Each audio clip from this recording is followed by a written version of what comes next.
Chen Daquan had just finished his first bowl of rice porridge in 3 days when he squatted on the top of the barren mountain and defecated.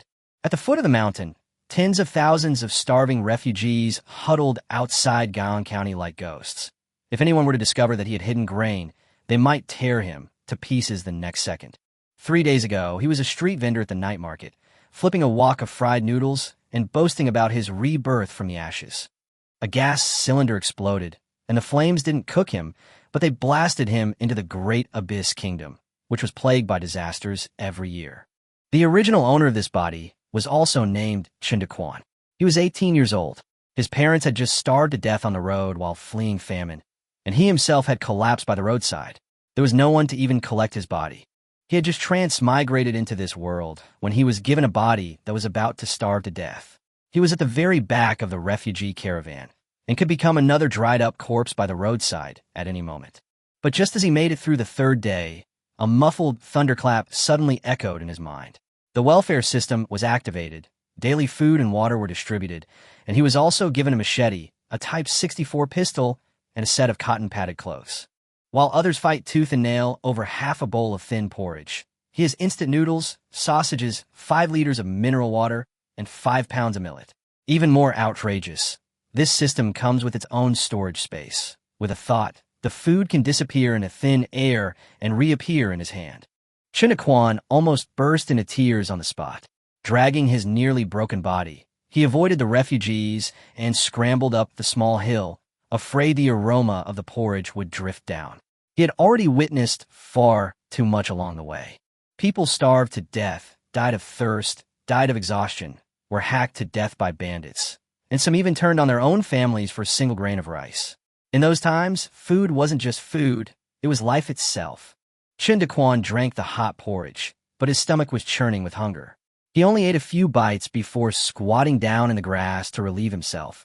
When he stood up after wiping his bottom, he finally let out a long, comfortable sigh and even had the leisure to look down at his new body. He was over 1.8 meters tall, sturdy, young, with long legs and a strong back. With that physique, I could easily earn at least $80,000 a month working the night shift in my past life. He didn't feel any guilt about transmigrating. In his past life, he was a carefree scoundrel, so what difference did it make where he went? Besides, now he had a system. The system interface was pitifully simple, like an empty online store. His avatar was in the upper left corner, with level 0 written below it. Next to it was a 1 cubic meter storage space, which could only store supplies, not living people. He could receive a basic living allowance by signing in every day, and he could also upgrade his account with silver coins to unlock more things. Chen Daquan took out the instant noodles, then put them back into his spatial storage, his eyes shining as he played with them. In this world where starvation was rampant, this was practically a life-saving artifact. After eating his fill, he lay down by a rock, a blade of grass dangling from his mouth, and his mind finally started to work. Feudal dynasties were not places of reason. The lives of the common people were as worthless as grass. To live like a human being, one either needed money and power or fists. Why did that blind man Chen from Chaosheng village act so arrogantly? Simply because he fathered 6 sons and no one dared to offend him. Chen Daquan is now all alone, without a registered residence, a powerful backer, or a place to live. The only things he can rely on are the social welfare system hidden in his mind and the pistol that he must not easily show for the time being. Should I hide or go out? Chen Daquan gazed at the distant town of Guyang and finally stood up. Hiding in the wilderness would only turn him into a savage sooner or later. He needed to go into the city to figure out the rules of this country and to find a place where he could truly survive. But the sight below the hill gradually erased the ease from his face. The gates of Guyang County were tightly shut, and outside the city were countless refugees fleeing famine, at least tens of thousands. Everyone stared at the city like drowning men staring at their last plank. But the county government had already issued an order. Only those with a Guyang County token were allowed to enter the city. All other disaster victims were to be kept outside. The government promised relief, providing a pot of thin rice porridge every noon and another pot in the evening. These 2 pots of porridge were meant to feed tens of thousands of hungry mouths. Everyone knew they might not get any. But no one was willing to back down. because that bowl of thin porridge, so watery you could see your reflection in it, was their hope for survival. In the struggle for the porridge, some of the crowd had already raised their fists, and often more people died than actually got any. Before they could find the tree bark, the man picked up a stone, stared at his kneeling wife, and said, "Stop looking, I'll eat you today." The woman turned pale and cried, begging him to wait another day. She promised to go and queue for porridge and make sure her husband had enough to eat. But the man sneered and spat, "That's water. Besides, do you really think you can get it?" He told his wife that Yao San's wife hadn't been sold, but eaten by Yao San. "That meat smells so good." The man swallowed hard, picked up a larger rock, and approached her step by step. Behind the large rock, Chen Daquan covered his mouth tightly, but his heart felt like it had been punched hard. He had only been in this famine-stricken world for a few days and had already seen people starving to death, but he never imagined that famine could drive people to become like wild beasts. The man before him was about to kill his own wife, eating her flesh to exchange for food. If he intervened, he might fight to the death. If he didn't, the man might not even close his eyes in peace tonight. Chen Daquan grabbed a handful of dry grass, pulling it out one blade at a time, as if entrusting his fate to heaven. "Intervene, don't interfere, interfere, don't interfere." The last blade of grass fell, and the answer was a tube. His eyelids twitched, and he immediately grabbed another handful, one more time. Just then, 3 more people arrived from the foot of the mountain. The leader, Yao San, was tall and strong, with a hideous old scar across his face, looking like a starving wolf. He looked at the man and grinned. "Ma Gunzi, you've really made something of yourself, secretly bringing your wife out to eat alone?" Ma Gunzi's expression changed instantly. His previous ferocity vanished, and he bent over with a fawning smile. "Third brother, it's a misunderstanding. We're here to find tree bark." The monkey-faced man shrieked. "Bullshit. We all heard it. You little brat, you want to eat your wife behind our backs. The other day when we were eating Sister Yao's, we even shared a bowl of meat with you. It's settled then. We'll all eat your wife together in a few days." Chen Daquan, standing behind a rock, was stunned, inviting others to eat his wife. These people weren't just beasts. They were a bunch of hungry ghosts in human skin. Yao San impatiently raised his hand. "Enough nonsense. Today, either we eat your wife, or we eat you too." Ma Gunzi hesitated for only a second before immediately forcing a smile and saying that he had originally intended to clean up his wife first before calling them. From beginning to end, no one treated the woman on the ground like a human being. She lay there like an animal waiting to be slaughtered, her eyes slowly dying, and she stopped even crying. The monkey-faced man stared at her, leering, and said, "It's too wasteful to eat it directly. Why don't you guys try some first?" Ma Gunzi nodded repeatedly. Yes, my wife guarantees to make third brother feel good." Yao San laughed and pounced on her, pinning the woman to the ground. Desperately, she cried out to her husband, "Husband, save me." But Ma Gunzi simply stood there, laughing with the other two. With a ripping sound, her last bit of clothing was torn away. Chen Daquan finally sighed and raised his hand from behind the rock. "If there's no justice in this world, then let the gunfire tell the story." Bang, bang, bang, bang. 4 gunshots rang out, and Yao San and the other 2 fell to the ground one after another, blood spreading from the earth. Chen Daquan, gripping his Type 64 pistol with both hands, slowly emerged from behind the rock, the muzzle still warily pointed forward. This was the first time he had fired a gun.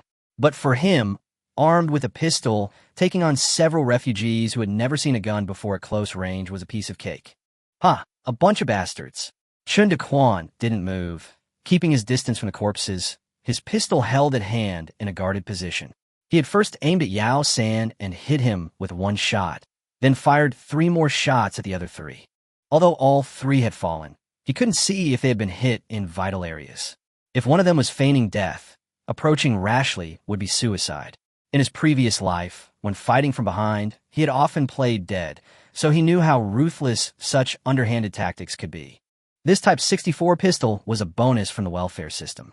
It's small and easy to carry, with decent accuracy at close range and a 7-round magazine. Its downside is its low power. The system is quite considerate. They simply wouldn't give him anything with slightly more power. After waiting a moment and seeing no movement around him, Chen Daquan raised his gun and walked towards Yao San. He was worried about accidentally hitting the woman trapped underneath. He kicked Yao San, but the body didn't react. The bullet had entered his lung from his back, and blood was gushing out. With the medical technology of that era, it was basically hopeless. Chen Daquan then tucked his gun into his waistband and forcefully dragged Yao San away from the woman. The woman's eyes were closed, and Yao San's dirty handprints were still visible on her chest. Chen Daquan spat and cursed Yao San as a scoundrel, then quickly checked if the woman was injured. After a long while, the woman finally opened her eyes, only to see Chen Daquan squatting in front of her with a silly grin on his face.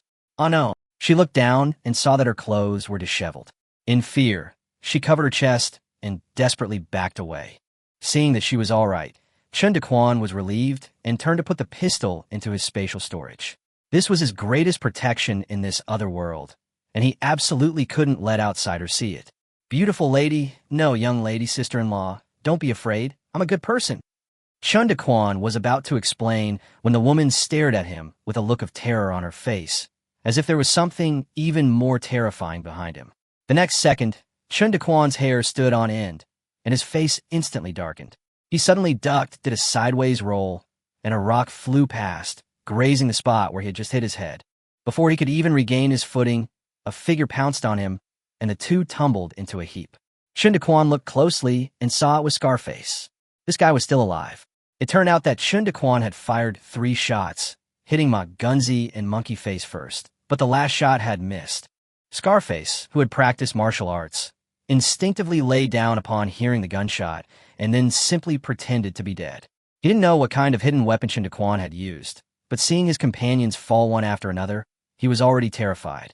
Only when Chen Daquan's attention was focused on the woman did the scarred man quietly circle around to the back, grabbing a stone and launching a sneak attack. As Chen Daquan fought, he cursed himself for his carelessness. Having been out of the underworld for so long, his vigilance had plummeted to such a degree, he had almost been killed by Lao Lu's scheme. But this body was far too weak, and the scarred man, who had been well fed these past few days, was much stronger than him. Soon, Chen Daquan was pinned down, his neck gripped tightly by the other man's hands. Damn it, I don't care if you're human or ghost, I'll strangle you to death. The scarred man's face was contorted with rage, his hands tightening like iron clamps. Chen Daquan's face turned bright red from being pinched, and patting the other man's back was completely useless. Just as he was about to roll his eyes back, a flash of inspiration struck him, and in a flash, a Type 64 pistol appeared in his hand, which he pressed directly against the scarred man's temple. Thud! The scarred man died instantly, his body pressing heavily on Chen Daquan. Chen Daquan coughed and pushed the body away, panting heavily. Damn, I almost saw Grandma. After a while, he realized that his face was covered in blood, red, white, and black mixed together, and the smell of blood was overwhelming. Ugh, but he dared not make the same mistake again. Suppressing his nausea, he picked up his gun and ran to check on Ma Gunzi and Monkey Face. Only after confirming that the two were completely dead did he truly breathe a sigh of relief. This social environment is too terrible. I want to go home and make fried noodles. This was the first time Chen Daquan had been so close to death, and he was terrified. He also secretly realized that he had almost lost his life because he was distracted by that woman, and he had to be more careful in the future. Suddenly, he remembered the woman was still there and hurriedly turned around. The woman was still sitting there in terror, and seeing his blood-covered face, she almost fainted. Chen Daquan thought for a moment, then quickly walked behind the rock, took out bottled water and a new cotton coat from his spatial storage, and cleaned himself up again. A moment later, a brand new Chen Daquan reappeared. He walked up to the woman, ignoring her fear, and introduced himself, explaining how he had bravely saved her. 15 minutes later, the woman finally believed that he was not a murderer, but her savior. Thank you for saving my life. Aha, you're welcome, Chen Daquan said cheerfully, overjoyed. The woman before him looked exactly like Xiang Xiang, the girl next door who sold fried noodles in his past life. On his first day, setting up his stall, it was Xiang Xiang who enthusiastically taught him how to hawk his wares. She was hard-working and generous, and her fried noodles were the best in the night market. Chen Daquan liked her, but never dared to confess, so he could only peel garlic for her every day. Seeing this familiar face in this strange world, Chen Daquan was so excited that his nose almost bled. What's your name? My name is... It doesn't matter. Your name is Kyoka, I know. Chen Daquan waved his hand dismissively, his tone resolute, giving her no chance to explain. Kyoka looked bewildered, but half an hour later, she told him about her past. She was 23 years old, but had already been married twice. The first time, before the marriage was even finalized, her fiancé was ambushed and killed by bandits while buying wedding cloth, and she was subsequently cursed as a jinx. In this superstitious era that valued reputation, once a woman was branded with such a reputation, remarrying was virtually impossible. Years later, Ma Gunzi, a lazy, alcoholic, and gambling addict, was willing to marry her. Since no one else wanted to marry such a man, he settled for Kyoka as a second choice. Jingxiang cherished this marriage, taking care of all the housework and farm work, and always prioritizing her husband's needs in terms of food and drink. However, shortly after their marriage, disaster struck, forcing the couple to flee. Now that Ma Gunzi is dead, Chen Daquan, looking at the surrounding corpses, asked her what she planned to do next. The chilly autumn wind seeped in her tattered cotton coat. Kyoka remained silent for a long time before letting out a bitter laugh. It's so hard for a woman like me to survive in this world. I wanted to go to the city and work for a wealthy family to support myself. But now that the city is under lockdown, there's really no way out. Chen Daquan immediately rushed in front of her. Since that's the case, are you willing to come with me? I can support you. Jingxiang was both ashamed and surprised. Young master, are you serious? Food is precious in times of famine. One more person means one more mouth to feed. Aren't you afraid of being a burden? Chen Daquan waved his hand, his face righteous. I have the ability to get food, enough to feed the two of us. Besides, I'm not a villain like Ma Gunzi, don't worry. Jingxiang lowered her head in thought. In years of famine, people starved to death every day. She didn't even know if she would live tomorrow. How bad could she be? Finally, she looked up and whispered, Then this servant is willing to follow you, young master. Chen Daquan hugged Jingxiang tightly, silently thanking his ancestors. But before he could hug her enough, Jingxiang's stomach growled. He then snapped out of his daze, told Jingxiang to wait where she was, and went to retrieve the hidden grain, intending to cook porridge and leave the mountain as soon as possible. Once behind the rock, Chen Daquan took out millet, mineral water, and a sausage from his spatial storage and put them into the broken ceramic pot he had picked up earlier. The secret of his spatial storage must never be known to anyone, not even Kyoka, who was now with him. As for the pistol, he could only claim it was an heirloom concealed weapon. He would keep his secret for as long as possible. The system was his foundation for survival in this world. From now on, he had to retrieve things discreetly. Soon, the fire was lit, and the rich aroma of rice wafted out. Kyoka stared at the earthenware pot, constantly swallowing hard. The millet sent by the system was plump and golden in color, and when cooked, it was soft, sticky, and sweet, far superior to the rice from the yuan. This rice porridge is so fragrant, Kyoka couldn't help but exclaim. She had never eaten such good rice before. Chen Daquan smiled and filled 2 bowls with porridge, handing one to her and breaking off half a sausage. Following the young master, you'll have porridge every day from now on. Jingxiang, starving, didn't care about her appearance, blowing on the porridge as she drank, and quickly finished the whole pot with Chen Daquan. Looking at the half sausage, she asked in surprise, Young master, was that meat you gave me just now? Chen Daquan laughed. Don't worry, it's not human flesh, it's pork. Jingxiang was immediately moved. Young master is so kind. But Chen Daquan began to consider reality. He had just gone through a battle, and his body needed to be recuperated slowly. Having guns and knives alone was not enough. If his body was too weak, he wouldn't live long. The system only provides him with 1 pack of instant noodles, 1 sausage, 5 liters of water, and 5 gene of millet per day, clearly just enough to keep him from starving. Now that Kyoka is with him, the two of them need at least 3 gene of food per day, and what the system provides is barely enough for basic needs. It's hardly a luxury. While other transmigrated protagonists are either overpowered heroes or have unlimited gold coins, he's like someone on welfare. Even more absurdly, system upgrades require spending gold and silver. The more Chen Daquan thought about it, the more frustrated he became, and he couldn't help but curse under his breath. After eating their fill, the two finally regained some strength. Chen Daquan dragged the 4 corpses to a secluded spot and covered them with weeds. He knew no one would care about the lives of a few refugees, but modern habits still made him try his best to conceal the traces. Then, he pulled Kyoko up and hurried towards another hilltop. It was also a small hill, but the weeds grew up to a person's thighs, providing a thick carpet so that at least they could get a good night's sleep. Kyoko had just eaten her first full meal, and after running here, she was so exhausted that she collapsed on the ground, panting heavily. Chen Daquan stood in front of her, and through her tattered clothes, he saw a sight he shouldn't have seen, only then realizing that Kyoko's clothes were already too worn out to be worn anymore. He only had the cotton-padded coat provided by the system. It was already late autumn and early winter, and the true cold of the UN would soon arrive. Chen Daquan thought for a while and decided to go down a mountain to buy some clothes. No money? These days, grain is more useful than silver.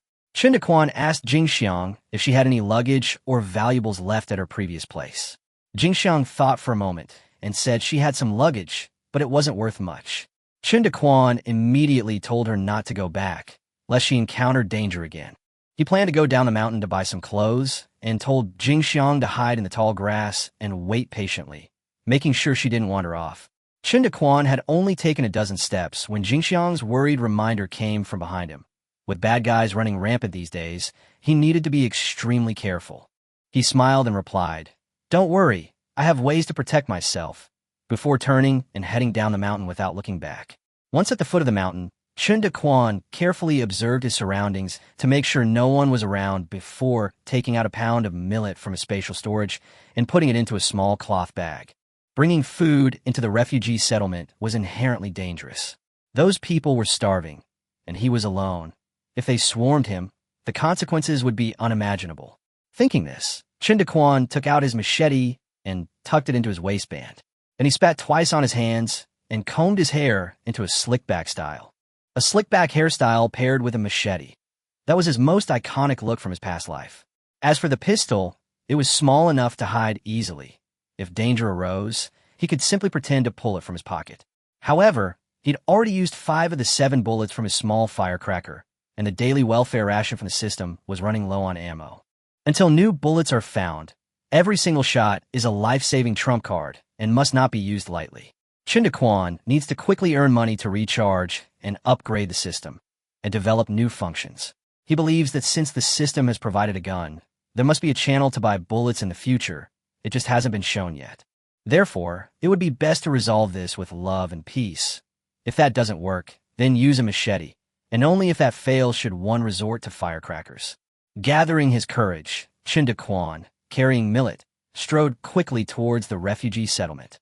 Outside Guyang County, tens of thousands of refugees were scattered across several miles. Chen Daquan wandered the outermost perimeter, hoping to find a family that was relatively well off, with elderly, young, and female members to trade with. Such people would always have reservations, and the probability of them having malicious intentions would be lower. But he searched for a long time without finding one. It seemed that those with even a little wealth had already crowded into the areas near the city gate. These people on the periphery were clearly at their wits' end. As darkness fell, and nighttime was when refugees were most restless, theft, robbery, and even murder were all possible. Chen Daquan was still thinking about Jingxiang on the mountain and couldn't delay any longer, so he gritted his teeth and walked into the refugee camp.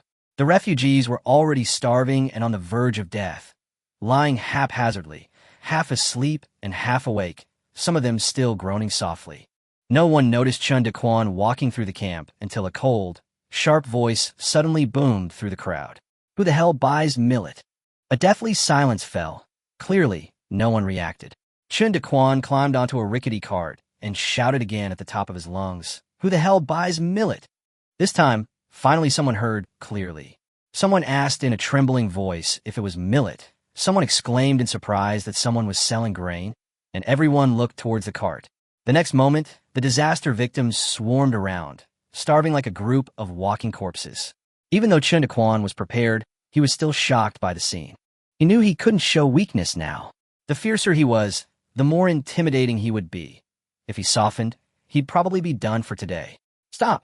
Don't you fucking push forward!" Chen Daquan jumped off the cart and swung his machete fiercely. With a crack, he cleaved a large gash in the several-inch thick, tattered cart. The refugees immediately stopped in their tracks, staring at the gleaming broadsword, then at the man's unusual slicked-back hair and clean clothes, and guessed he was a wealthy young master. In those days, ironware was precious. A fine sword like this was worth at least 10 taels of silver, perhaps even several tens of taels. Chen Daquan, his face grim, coldly surveyed the crowd. Anyone who doesn't behave, don't blame my blade for being merciless. The refugees immediately fell silent. Faced with such a wealthy family that looked formidable, many people instinctively felt fear and dared not make a move. Chen Daquan then held up the rice bag and said he had 1 jean of millet. Half a jean could be exchanged for a cotton coat, and the other half for silver. The crowd immediately began to murmur, finding it strange that such a wealthy young master would lack clothes and money. Were they perhaps lying? Chen Daquan, too lazy to explain, simply tucked the knife back into his waistband, grabbed a handful of millet, and slowly scattered it back into the cloth bag in front of everyone. The millet grains fell with a rustling sound, and gasps of surprise erupted from the crowd. It really was millet. All eyes were fixed on his hand, their eyes practically gleaming with greed. Chen Daquan appeared calm on the surface, but inside he was panicking. He was terrified that the group would pounce on him and steal the grain at any moment. The longer it dragged on, the more dangerous it would become. He had to act quickly. Finally, a bold refugee asked, "May I ask how much the millet costs, sir?" Chen Daquan replied that 2 sets of women's cotton-padded clothes could be exchanged for half a jean of millet. The remaining half jean could be sold to whoever offered the most money, but the clothes had to be clean and thick, and he wouldn't sell them for a lower price.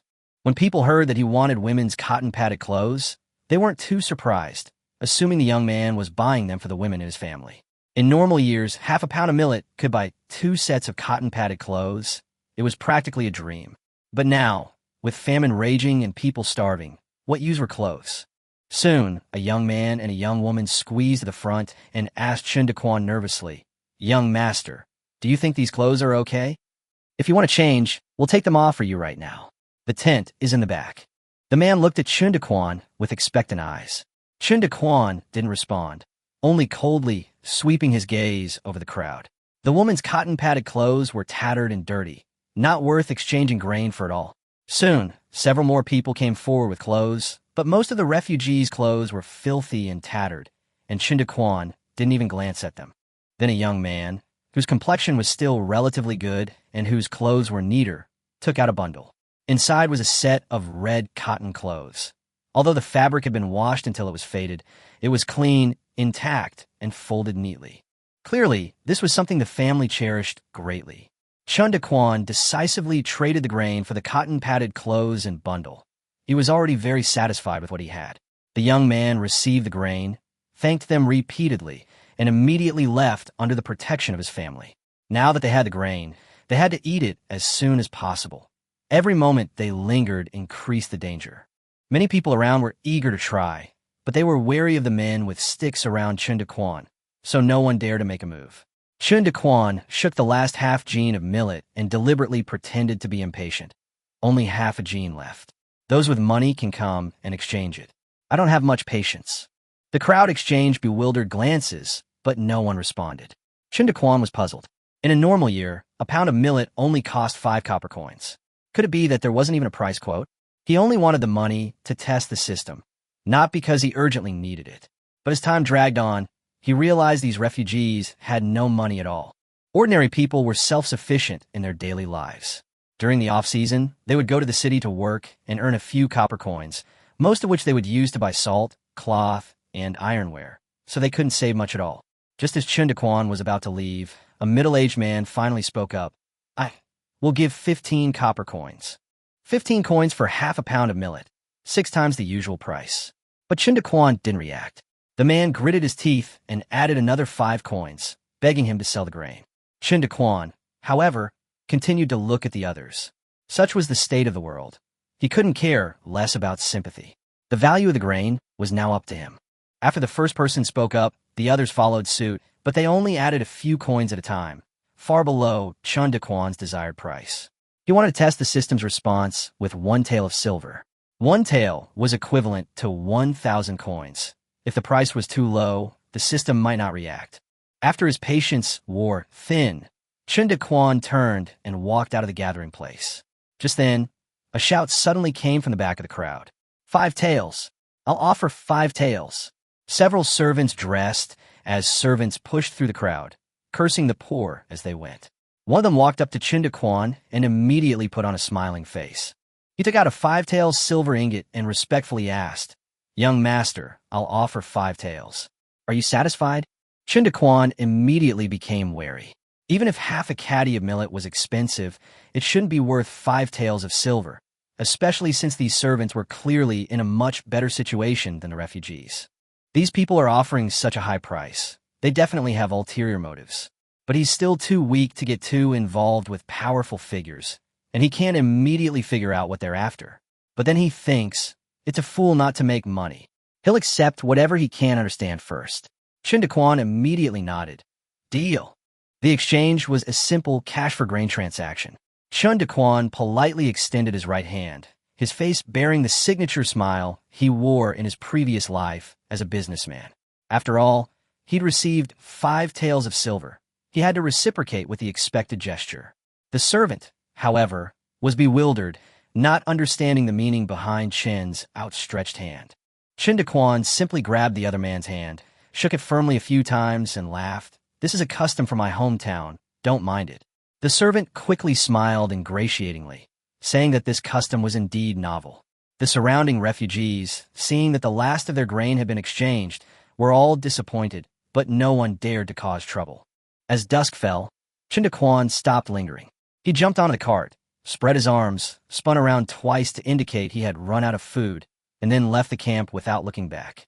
After he left, several servants huddled together, whispering amongst themselves, glancing occasionally in the direction Chen Daquan had disappeared, before quietly slipping into the crowd.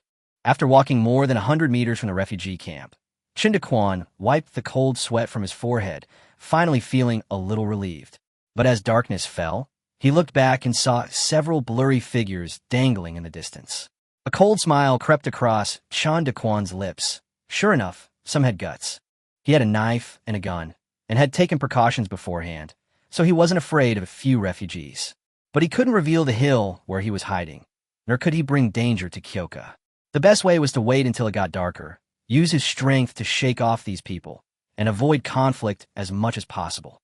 With that thought in mind, he walked straight to a rock by the roadside and sat down. Chen Daquan spread his legs, gripped the hilt of his knife with both hands, and planted the tip of the blade on the ground. He shouted fiercely at the people behind him, "Brothers in the back, if you want to die, come forward and see how sharp my knife is." The figures stopped, neither daring to approach nor retreating, clearly intimidated by the knife in his hand. In truth, most of the people who followed were just looking for some food. The only ones with malicious intentions were the brothers Hu Tai and Hu Li. Human nature isn't necessarily evil. What's evil is this cannibalistic world. Hu Li stared at Chen Daquan, worriedly saying, "Brother, this guy is tough, especially that knife. It looks dangerous." Hu Tai's eyes flashed with ruthlessness. "If he dies, he'll live forever. Look at the grain, clothes, and supplies he's taken out. He's clearly alone, fat sheep. It's rare to come across an opportunity like this. It would be against all reason not to take it. This isn't the first time we've done this. When have we ever failed?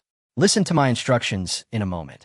After saying this, Hu Tai drew his machete from his waist, and Hu Li also pulled out his dagger, wiping it on his arm repeatedly. These two brothers were originally hunters in the mountains, but after the famine, relying on their strong physiques and hunting skills, they had been secretly engaging in murder and robbery. Night had completely fallen, and the figures in the distance were no longer visible. Chen Daquan was about to get up, run a short distance to shake off his pursuers, and then take a detour back to his camp. But just as he stood up and turned around, a sinister laugh came from behind him. "Hee, young master, wait a minute. We brothers need to borrow some grain from you." Chen Daquan was stunned for a moment, only one thought remaining in his mind. These people are really stubborn. Demons have their own paths, and humans have their own ways. Why can't they just stay quiet? They have to come after him and provoke him. He just wanted to return to the small hill peacefully, have some hot porridge, and keep Kyoka company. Why is it so difficult? Chen Daquan was furious, and the consequences were naturally severe. Having been involved in street brawls in his past life, and now committing murder in the wilderness, he felt his life experience was utterly terrible. He simply stopped moving, standing still, determined to see his pursuers off. Soon, the brothers Hutai and Huli approached, one carrying a machete and the other a dagger. Both were burly and fierce-looking. They stood a few meters apart, and Chen Daquan immediately knew these two were not to be trifled with. If it came to a direct knife fight, he wouldn't stand a chance.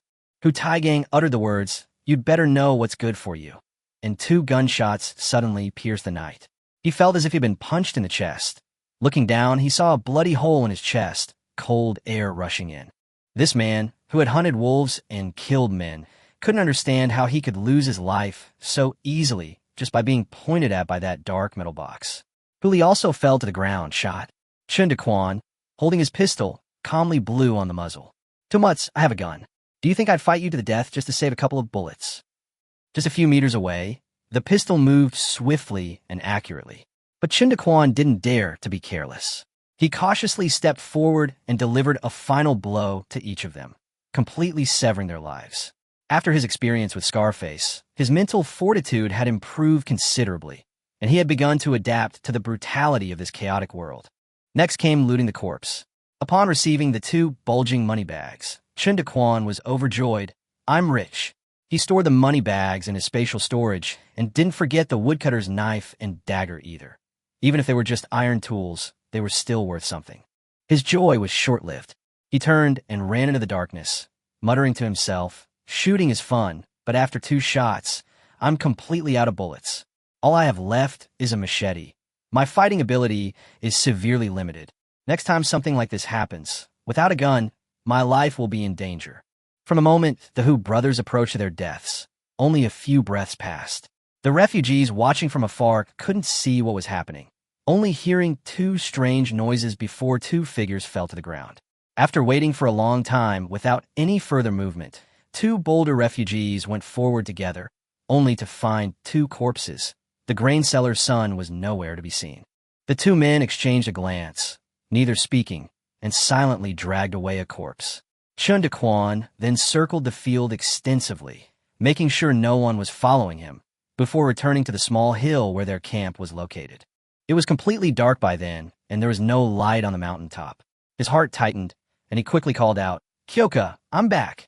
A small head peeked out from the grass, and Kyoka cautiously asked, "Is it you, young master, who has returned?" After recognizing who it was, Kyoka finally breathed a sigh of relief. Chen Daquan walked over and gently patted her shoulder. "We ran into a bit of an accident and were delayed. Are you hungry? Let's cook some porridge." Kyoka nodded and led him to a sheltered clearing. It was about 5 or 6 square meters in size, and the weeds had been cleared away. There were also firewood and 2 simple straw mats piled up next to it. She was afraid that there would be too many weeds on the mountain and that starting a fire would cause a wildfire. So she had specially cleared the clearing and woven straw ropes and straw mats so that the 2 of them could sleep at night. When the topic of sleep came up, Kyoka's voice gradually lowered, and she even glanced at Chen Daquan furtively. Only then did Chen Daquan notice that she was barely managing to tie her tattered cotton coat to her body with a straw rope, and he couldn't help but sigh. This woman was physically weak, yet still diligent and capable. He immediately took out the cotton-padded coat he had exchanged from his bundle and handed it to her. "I bought this for you. Change into it quickly. The one you're wearing is really unwearable." Kyoka held the clean cotton-padded coat, both surprised and delighted, and looked at it over and over. "It's so clean, and there are no patches. In the past, we might not even be willing to wear clothes like this during the new year." She thanked him and went into the nearby bushes to change her clothes. When she came out again, although she was only wearing ordinary farm clothes, she had transformed from a ragged refugee into a clean and pretty girl next door. At this moment, Chen Daquan's stomach rumbled. He had been running all the way and was already exhausted and hungry. He excused himself to gather more firewood, sent Kyoka away, and quickly took out water and millet from his spatial storage to cook porridge. There was only 1 pound of millet left in the storage, just enough for the 2 of them. Before long, the rich aroma of millet wafted out. The 2 had become quite familiar with each other, so they didn't stand on ceremony and started eating the porridge. Kyoka drank the fragrant, thick rice porridge, her heart filled with gratitude. In her most dangerous moment, it was the young master who saved her and was even willing to give her such precious food. She secretly resolved to follow Chen Daquan diligently from now on. Chen Daquan, however, was preoccupied with recharging the system. He had earned 5 taels of silver from selling rice, and with the Hu brothers' money bags, it might already be enough to meet the system's requirements. After finishing his porridge, he excused himself to use the restroom and went alone to a patch of grass some distance away, clearing a space for himself. With a clatter, the contents of his 2 money bags spilled out onto the ground. They were full of loose silver and copper coins. Chen Daquan was in a dilemma. This body originally belonged to a farmer who had never seen much money in his life. After transmigrating, he didn't understand the value of the Yuan silver fragments. Looking at the silver fragments of different sizes and qualities, he didn't know how much they were worth. The only clear indication was the silver ingot the servant had given him. It clearly bore the mark of 5 taels. Fine, he thought. I'll just add it to the system little by little, testing as I go. With a thought, he opened the system, picked up the 5 taels silver ingot, and silently recited, "Recharge." Ding! Congratulations, host. You have completed your first recharge and activated the minimum guarantee shop. I really leveled up. Only 5 taels. Chen Daquan was so excited his face turned red. But before he could be happy for long, the system prompted again. Insufficient recharge amount. Please continue to recharge to reach level 1. It turned out that the 5 taels of silver had only activated the system. Chen Daquan immediately calmed down and carefully examined the new changes in the system. The previously empty interface now had a low-income guarantee mall, which looked similar to shopping apps from later generations. Below the avatar in the upper left corner, the level is still 0. The store now features instant noodles, sausages, mineral water, millet, as well as cotton-padded clothes, machetes, and bullets compatible with the Type 64 pistol. Aside from the pistols themselves, almost all the basic supplies distributed daily by the system and items from the newbie gift packs have been put on the shelves. However, all these items are grayed out and cannot be purchased yet. Because my system level is too low, even more items won't be available. Seeing the bullets, Chen Daquan finally felt a little more at ease. Now that the path was clear, the next step was simply to find a way to get money. He suddenly thought, since money could be stored in his spatial storage, could he directly top up his storage space? Chen Daquan immediately put a piece of silver into his spatial storage and silently recited, "Recharge." The next moment, the system indeed notified him. He simply put all the silver he had into it and recharged continuously. Recharge amount 10 taels, system upgrade, current level 1. Can purchase items for the current level. Next upgrade requires a recharge of 100 taels. Immediately afterward, the system added 2 more rules. Each item is limited to 1 purchase per day. This system is a paid upgrade. Chen Daquan's face darkened instantly. 10 taels of silver for just an upgrade, and there was no balance displayed in the system. The money was completely gone. When purchasing goods, simply saying buy will deduct the money directly from the storage space. Paid upgrade and purchase limit? System, you're really something. Chen Daquan was both angry and helpless. No wonder it was so eager for him to upgrade. It was clearly eyeing his money. However, the level 1 shop is finally usable.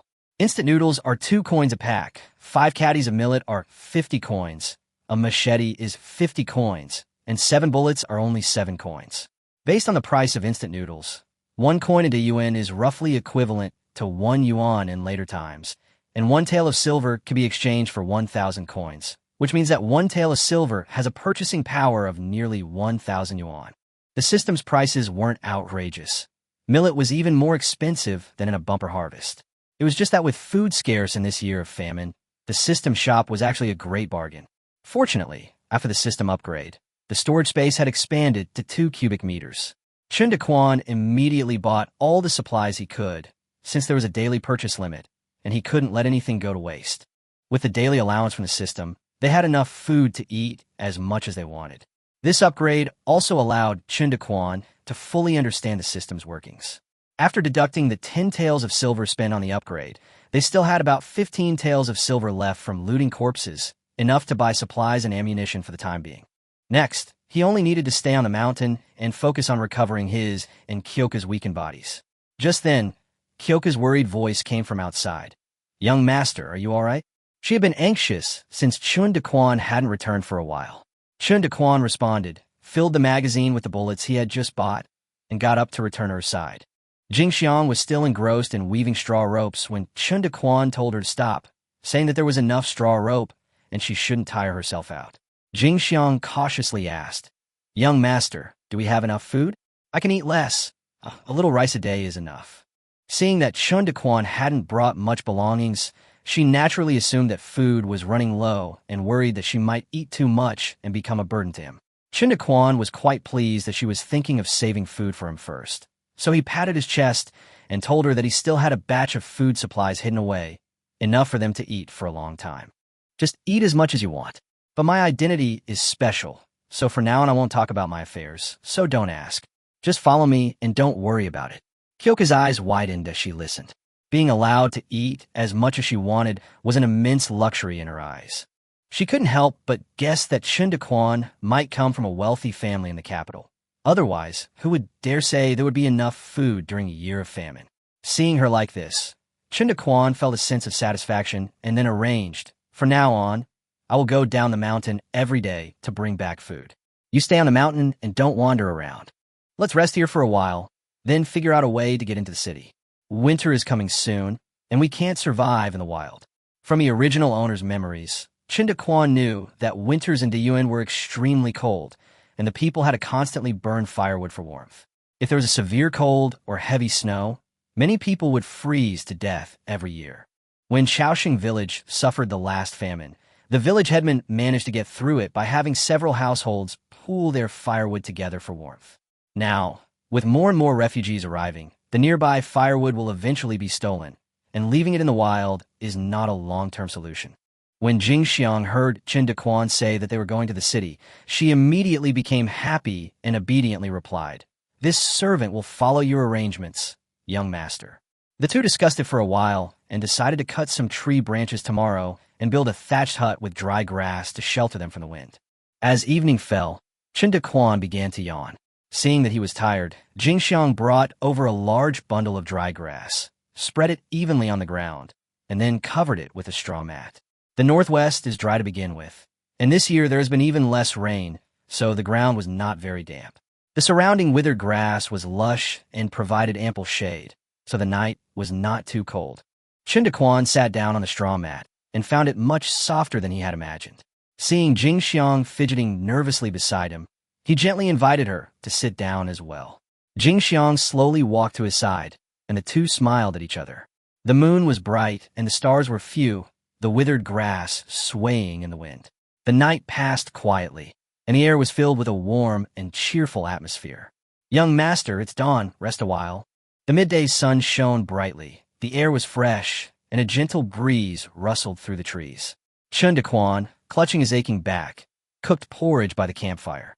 Not far away, Jing Xiang, wrapped in a cotton coat and covered in dry grass, was still fast asleep. Chen Daquan was in high spirits, humming a little tune as he carried his bowl to the fire. He checked in, as usual, to collect supplies and used up his shopping credits for the day. Looking at the new items in his space, even the rice porridge tasted better. An hour later, Kyoka woke up, walked to the campfire, ladled out the warm rice porridge from the earthenware pot, and ate it heartily. Chen Daquan was already lying prone in the grass on the other side of the mountaintop, his face grave as he stared intently at the figures climbing the mountain. "Huang Quan, are you sure that person lives here?" A fat young man sat on the ground, panting heavily, his head covered in sweat. Huang Quan quickly smiled apologetically, saying that he had personally followed Chen Daquan last night and watched him climb halfway up the mountain, so he couldn't possibly have gone to the wrong place. The fat young master, however, didn't care about that. He only asked whether the strange hidden weapon was real or fake, and even threatened Huang Quan that if he dared to make fun of him, he would interrupt his little jeaner. Huang Quan shuddered in fright and quickly explained that Chen Daquan had been extremely ruthless last night. The Hu brothers hadn't even had time to react before being instantly killed by hidden weapons. Each of them had 2 bloody holes in their chests. The method was extremely bizarre. Last night, Huang Quan had intended to find out where Chen Daquan came from, but he never expected to witness him kill the Hu brothers in a flash. The Hu brothers were notorious thugs who killed and robbed people on a daily basis. They were quite skilled, but they died swiftly and decisively. After Huang Quan determined Chen Daquan's whereabouts, he rushed back to Guyang County at dawn and reported the matter to Huang Yuan, the eldest son of the Huang family. The Huang family was one of the wealthiest families in Guyang County, having dominated the county town for over a century, with a stake in almost every business, including restaurants, grain, tea, and cloth. Although Huang Quan was a distant relative of the Huang family, he had worked in merchant caravans and mingled in the underworld. He was quick-witted and was now Huang Yuren's most trusted personal steward. The servant who bought millet for 5 taels of silver outside the city yesterday was also arranged by Huang Quan. He had long felt that Chen Daquan's appearance and demeanor were extraordinary, and the precious sword at his waist was certainly not an ordinary item, which was why he had decided to investigate him. Huang Yuren was of mediocre ability, had a plump appearance, and wasn't particularly bright, but recently he had been secretly planning something big. He desperately needed a skilled assassin, but the local gangsters in Guyang County were already thoroughly investigated by the major families, making it impossible to find a suitable candidate. Now, with the sudden appearance of Chen Daquan, an outsider with the ability to instantly kill the Hu brothers, Huang Yuren immediately felt he had found talent. Taking advantage of the situation, Huang Quan exaggerated Chen Daquan's mysterious and unpredictable abilities and also boasted about his own tracking skills to the skies, convincing Huang Yuren to believe him completely. Thus, Huang Yuren, accompanied by Huang Quan and 2 guards, risked leaving the city to visit him on the mountain. "Help me up," Huang Quan said. "Today I must see what this master's methods are." A quarter of an hour later, the 4 members of the Huang family, master and servants, finally reached the top of the mountain. Except for young Master Huang, who was exhausted like a dead dog, the other 3 were not out of breath or red-faced, clearly possessing some martial arts skills. The mountaintop was covered with waist-high dry grass, and the terrain was flat, covering an area of about 300 or 400 square meters. For a moment, it was impossible to see the location where Jingxiang was hiding. Chen Daquan hid in the bushes, his mind racing with doubt. In this year's climate, these people didn't look like refugees at all. Could they have come here specifically for a picnic on his little hill? It wasn't until he saw the pattern on the servant's clothes that he suddenly realized. The pattern was exactly the same as the one on the servant who bought his millet yesterday. Chen Daquan cursed inwardly. Something's definitely fishy. Just then, a guard suddenly turned around and shouted loudly in the direction Chen Daquan was hiding. "Friend, please come out and meet us. My young master has come to visit." The other 2 also looked over at the same time, but Huang Yuren craned his neck, looking left and right, eager to ask where the expert was. Chen Daquan's face darkened. This fat man didn't look like a visiting expert at all, but rather like a waddling fat penguin. A thought flashed through his mind. The sword at his waist was at his side, and he quietly slipped the gun into his hand, then wrapped it in a rag. He then slowly rose from the grass, hands behind his back, his face cold and stern. "What brings you gentlemen to my secluded place?" 2 guards immediately stepped in front of Huang Yuren to protect him. Huang Yuren, however, impatiently pushed them aside, looking Chen Daquan up and down. "You're the expert? You don't seem like it." Chen Daquan was too young, completely different from the mysterious martial arts master Huang Yuren had imagined. Huang Yuren immediately felt contempt for him. The next moment, he raised his hand and slapped Huang Quan, scolding him for bringing in such a novice expert. Huang Quan covered his head and dodged around, begging for mercy repeatedly, putting on an extra show. He knew very well that the most important thing for a lackey was to please his master. Only when his master was happy could he have a good life. Chen Daquan watched the 2 lively characters bickering, his expression growing increasingly strange. The 2 guards, however, remained focused, their eyes fixed on Chen Daquan. Whether someone had practiced martial arts or not could be discerned from their posture, physique, and breathing. Yet, this handsome young man showed absolutely no signs of martial arts training, making the 2 even more suspicious.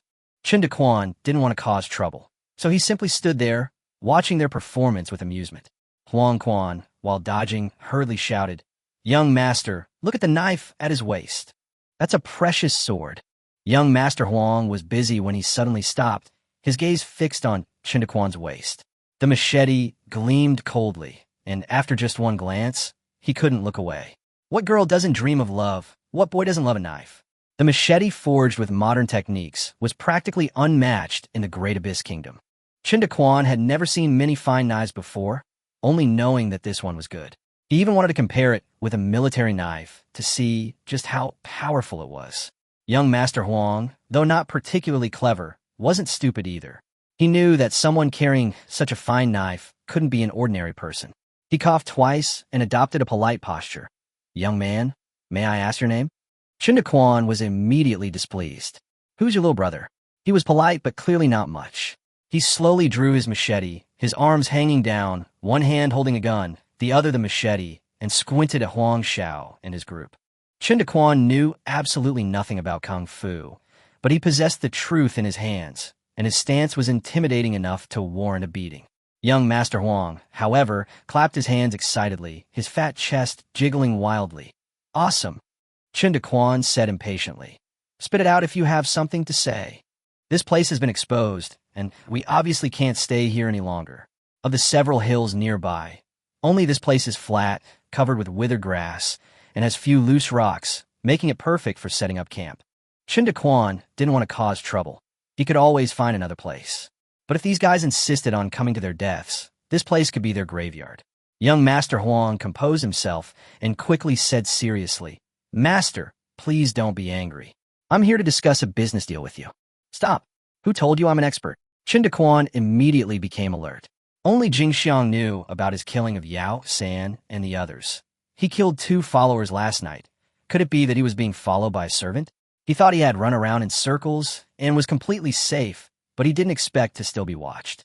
Chen Daquan secretly decided that regardless of whether things were actually like that, this place had to be changed again. Young Master Huang didn't hide anything and chuckled as he recounted the whole story, acting just like a street thug. After listening, Chen Daquan understood and said indifferently, "I don't even know who you are. How can I do business with you? I'm used to being idle. I have no interest. If there's nothing else, then leave quickly." After saying that, he raised his knife and twirled it haphazardly a couple of times. This subtle display of arrogance made young Master Huang's eyes light up, but he wasn't in a hurry. He had his guards bring over a stone, then sat down casually and began eating jerky. After finishing the jerky and taking a sip of water, he let out a satisfied burp and said, "I'm full. Now, let me formally introduce myself. I am Huang Yuren, the eldest young master of the Huang family in Guyang County. My father is the current head of the Huang family." After speaking, he raised his head and looked at Chen Daquan, waiting for the other to be shocked and flattering him, so he could give him a good round of compliments. But Chen Daquan remained silent, and the scene immediately quieted down, with only a gentle breeze blowing by. Huang Yuren was stunned. "Your reaction is wrong. You should—" Chen Daquan had no idea about the various forces in Guyang County. He could only tell that the Huang family should be a big family, so he casually said, "I have long admired your name." Huang Yuren slapped his thigh and exclaimed, "You truly are a master. You're the first person to remain so calm in front of me." He finally cut to the chase and said directly, "I need a master to kill someone for me. The reward is 300 taels of silver." 300 taels of silver was nothing to the Huang family, but for ordinary people, it was an immense fortune. Huang Yuren was full of confidence. Chen Daquan, however, only replied with 2 words, "No way." Huang Yuren was dumbfounded. Chen Daquan walked to the stone, sat down, planted his knife on the ground, and secretly watched the group. The Huang family is such a large clan. Anyone they can't kill must be a tough nut to crack, and he doesn't want to risk his life. Huang Yuren, however, thought he was complaining about the low price. His eyes lit up, and he laughed. "I understand. Ask for the moon, then haggle. Experts, name your price." The next moment, Chen Daquan suddenly raised his hand. 7 or 8 meters to his right, a large rock, taller than a person, exploded, sending debris flying, the bullet deeply embedded in it. Now that the other party knew his methods, he no longer concealed them. If asked, he would simply say it was an ancestral hidden weapon. Even 300 taels wasn't worth the risk. It was easier to just give them a warning and scare them away. The 2 bodyguards of the Huang family hadn't even seen how he attacked. Their eyes were instantly filled with shock and fear. They considered themselves quite skilled, but if they had faced that attack, they probably wouldn't have been able to escape unscathed. The 2 men quickly drew their swords and nervously shielded Huang Yuren.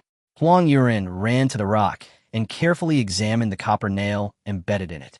The group whispered among themselves for a long time, but none of them had clearly seen how Chen Daquan had made his move. Huang Yuren finally dropped his playful grin, pondered for a long time, then solemnly returned to his original spot and bowed respectfully. "May I ask your name, brother?" Chen Daquan remained unfazed. "Shimin Shueishua." A master should naturally have a master's name. Chen Daquan is fine for stir-frying noodles, but it falls short of being the name of a master. Huang Yuan repeated it several times, his eyes full of admiration. "Senior, your name is so elegant and poetic." Chen Daquan immediately frowned. "Who is your senior?" "I'm only 20. Huang Yuan quickly changed his address. "Brother Shimin, I'm 19 this year." Chen Daquan was speechless. This kid really knew how to take advantage of people. Just as he was about to refuse, Huang Yuan interrupted. "Call me Xiao Huang." Chen Daquan had no choice but to say, "Xiao Huang, I'm not interested in killing people." Huang Yuan gritted his teeth and announced his final price. 1,000 taels, plus the ivory token of Guyang County. "Bottoms up, little Huang. Sit down next to your brother and tell me, who do you want to get?" For Chen Daquan, money wasn't important, but 1,000 taels of silver was absolutely crucial. It was just a matter of a bullet. He figured he might as well make that money. Besides, it was hard to get a license plate in the county town these days, and he desperately needed this opportunity to go there. Huang Xiao paused for a moment, then grinned and leaned closer, but because he was too fat, he couldn't squeeze in and could only stand awkwardly to talk. "Brother Shimin, the person I want to kill is called Lei Yu, the patriarch of the Lei family in Guyang County." Chen Daquan's face immediately fell. Sure enough, 1,000 taels of silver wasn't so easy to get, and Lei, being a clan chief, was clearly no ordinary person. But he was desperately short of money, so he could only suppress his thoughts and have Huang Yuan explain the whole story. In Guyang County, there are two major families, the Lei family and the Huang family. The two families have been feuding for generations, and the grudges are too complicated to explain. The Lei family monopolizes the county's casinos, pawn shops, and brothels. They have many bodyguards and thugs, and it is rumored that their ancestors were outlaws. The whole family exudes a fierce and ruthless aura. The Huang family, while also profit-driven and cunning, still maintains some moral boundaries, refraining from driving ordinary people to desperation and allowing their competitors to share the profits. The Lei family, on the other hand, was the complete opposite, ruthless and eager to squeeze every last penny out of others, often driving them to ruin and death. They also continuously suppress and annex smaller families and competitors, and recently even directly targeted the Huang family's business, causing them heavy losses. Rumors circulate that the Lei family has allied themselves with the Black Tiger Ridge bandits, which is why they dare to act so recklessly, and now they have the momentum to dominate Guyang County. As the eldest son of the Huang family, Huang Yuan was naturally eager to get rid of Lei Yu and remove this thorn from the family side. Chen Daquan remained silent for a moment, then posed 4 questions in succession. How to get close to Lei Yu, how the Huang family would clear their names, how he would enter the city after martial law was declared, and how he would ensure that the Huang family would not silence him. Huang Yuan also put away his cynicism and explained seriously that Lei Yu would occasionally leave the city to buy women from the refugees, and these trips were the opportunities to take action. As for suspicion, as long as they weren't caught in the act, the Huang family could deny everything, and no one could do anything about it. Of the 3 patrol teams in the county town, 1 team was from the Huang family, enough to ensure Chen Daquan's entry into the town. Finally, Huang Yuan bluntly stated that if Chen Daquan could kill Lei Yu, he could naturally kill members of the Huang family as well. The Huang family had no reason to be so foolish as to betray the same cause. These words were reasonable, and Chen Daquan finally agreed to the deal, but with conditions. He wanted 2 tokens and the Huang family to guarantee their entry into the city afterwards. Although Huang Yuan was curious why he wanted an extra token, he didn't press the matter. With winter approaching, 1,000 taels of silver plus the tokens for entering the city were worth the risk for Chen Daquan. Both sides agreed that once the Huang family found Lei Yu's whereabouts, Huang Quan would be responsible for relaying the message. After discussing the details, the Huang family carriage quickly departed. Only after the carriage had completely disappeared did Chen Daquan return to the camp. Jing Xiang nervously greeted him, thinking that some refugees were causing trouble. Chen Daquan only mentioned that it was a few acquaintances who promised to help get the county town's yamen, a type of token. Jing Xiang was both surprised and delighted. If they could get into the city, they wouldn't have to worry about surviving the winter. But Chen Daquan didn't give a full answer, nor did he mention the assassination attempt on Lei Yu. The fewer people who knew about such things, the better. The two continued cooking porridge and eating as usual. The system now provided them with 10 caddies of millet every day, enough to fill their stomachs. After they finished eating, Chen Daquan cut down some tree branches and, together with Jingxiang, built a simple hut filled with dry grass, with a campfire burning at the entrance. The firelight dispelled the chill of late autumn. The two huddled together in the shack. Chen Daquan sighed, thinking that this kind of life, without the pressure of houses, cars, and money, was quite nice in its simplicity. One person, one bowl of porridge, and a shack. There was a kind of peaceful happiness in it all. Recalling how he'd been chased and hacked down 2 streets by Pork Zhang for 20 yuan in protection money in his previous life, he could only curse Pork Zhang for being so stingy. The next few days were uneventful until the 5th day, when Huang Quan finally brought news. Lei Yu would leave the city in 3 days. Huang Quan handed over an envelope containing a portrait of Lei Yu and detailed information, along with the package Chen Daquan had requested. Chen Daquan accepted the gifts, only instructing him to tell Huang Yuren to prepare 1,000 taels of silver in advance. Huang Quan bowed respectfully, saying that Chen Daquan possessed supernatural abilities and would surely be able to eliminate this great threat to the Huang family, before turning and leaving. He moved with the agility of a swallow, darting several meters away in the blink of an eye. Chen Daquan's eye twitched. He knew he had been followed, and Huang Quan was indeed skilled in martial arts. The package contained 2 new quilts and a set of deliberately aged, tattered clothes and hats, perfect for Chen Daquan to infiltrate the disaster camp. He tried them on and was very satisfied. The wide cuffs and sleeve that reached past his hands were just right to conceal his pistol perfectly. On the 3rd day, before dawn, Chen Daquan quietly got up and went down the mountain, heading towards the outskirts of Guyang County. On the way, he changed into tattered clothes and a hat, painted himself to look like a refugee, and sneaked into the lifeless refugee camp under the cover of night. He hunched over, relying on his past life's experience of navigating the streets and alleys, and stealthily made his way to a spot near the city wall. From here, he was close to the city gate, able to see people coming and going immediately. He rolled a few times on the ground, becoming covered in the putrid stench of the refugees, and forced himself to curl up beside a broken wheelbarrow, suppressing his nausea. "Hey, where are you from? Get out of the way, get out of the way." A disaster victim, hands in his pockets, poked Chen Daquan, who was lying next to the car, with his foot. Chen Daquan was dozing off, his eyes half closed, the sole of the shoe almost touching his face. He was furious, but suddenly coughed a few times, pretending to be starving. "Hungry, I'm hungry." His voice was hoarse as he lunged forward and grabbed the man's leg, desperately pulling at his cotton-padded pants for food. The man was terrified and frantically pulled at his pants, but Chen Daquan secretly tightened his grip. With a ripping sound, the cotton-padded pants were ripped open, revealing 2 pale, white thighs. The man screamed and ran away, pulling up his pants. Chen Daquan muttered, "Little dog," disdainfully, then changed his position and continued to pretend to be asleep. Not far away, a group of disaster victims were surrounding the Lei family steward, scrambling to sell their daughters and wives in exchange for a few pounds of grain. Chen Daquan mingled in the crowd, pulling his tattered cotton hat down low, but his eyes were fixed on Lei Yu behind the steward. This man in his 40s had thick eyebrows and fierce eyes, and a burly build.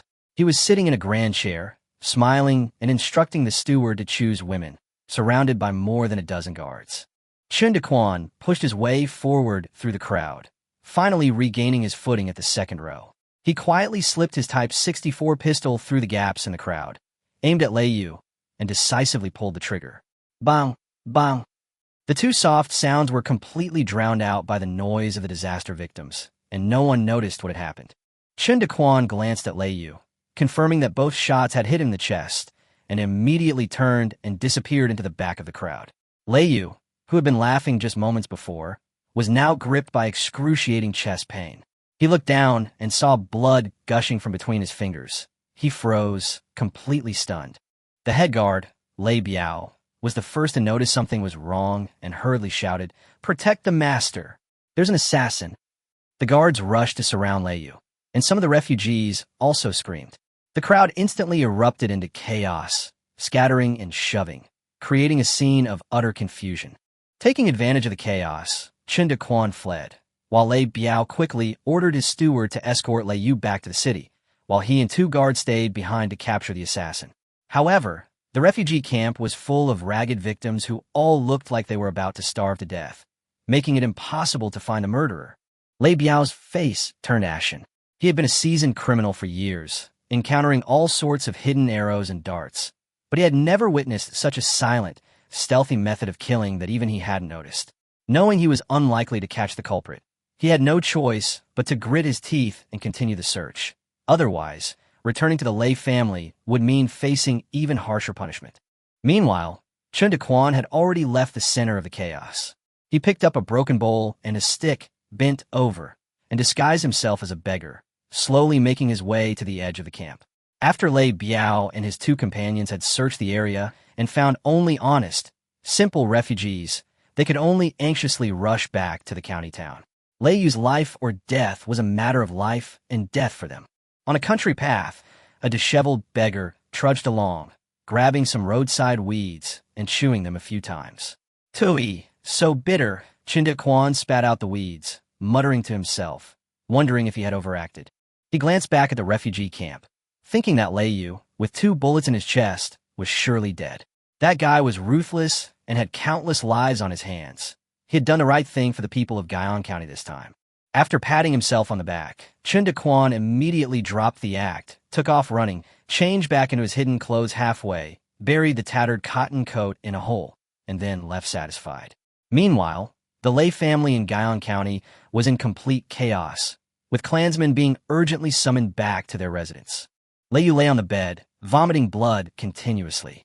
The 2 physicians cut open his clothes and saw 2 finger-sized holes in his chest, exchanging bewildered glances.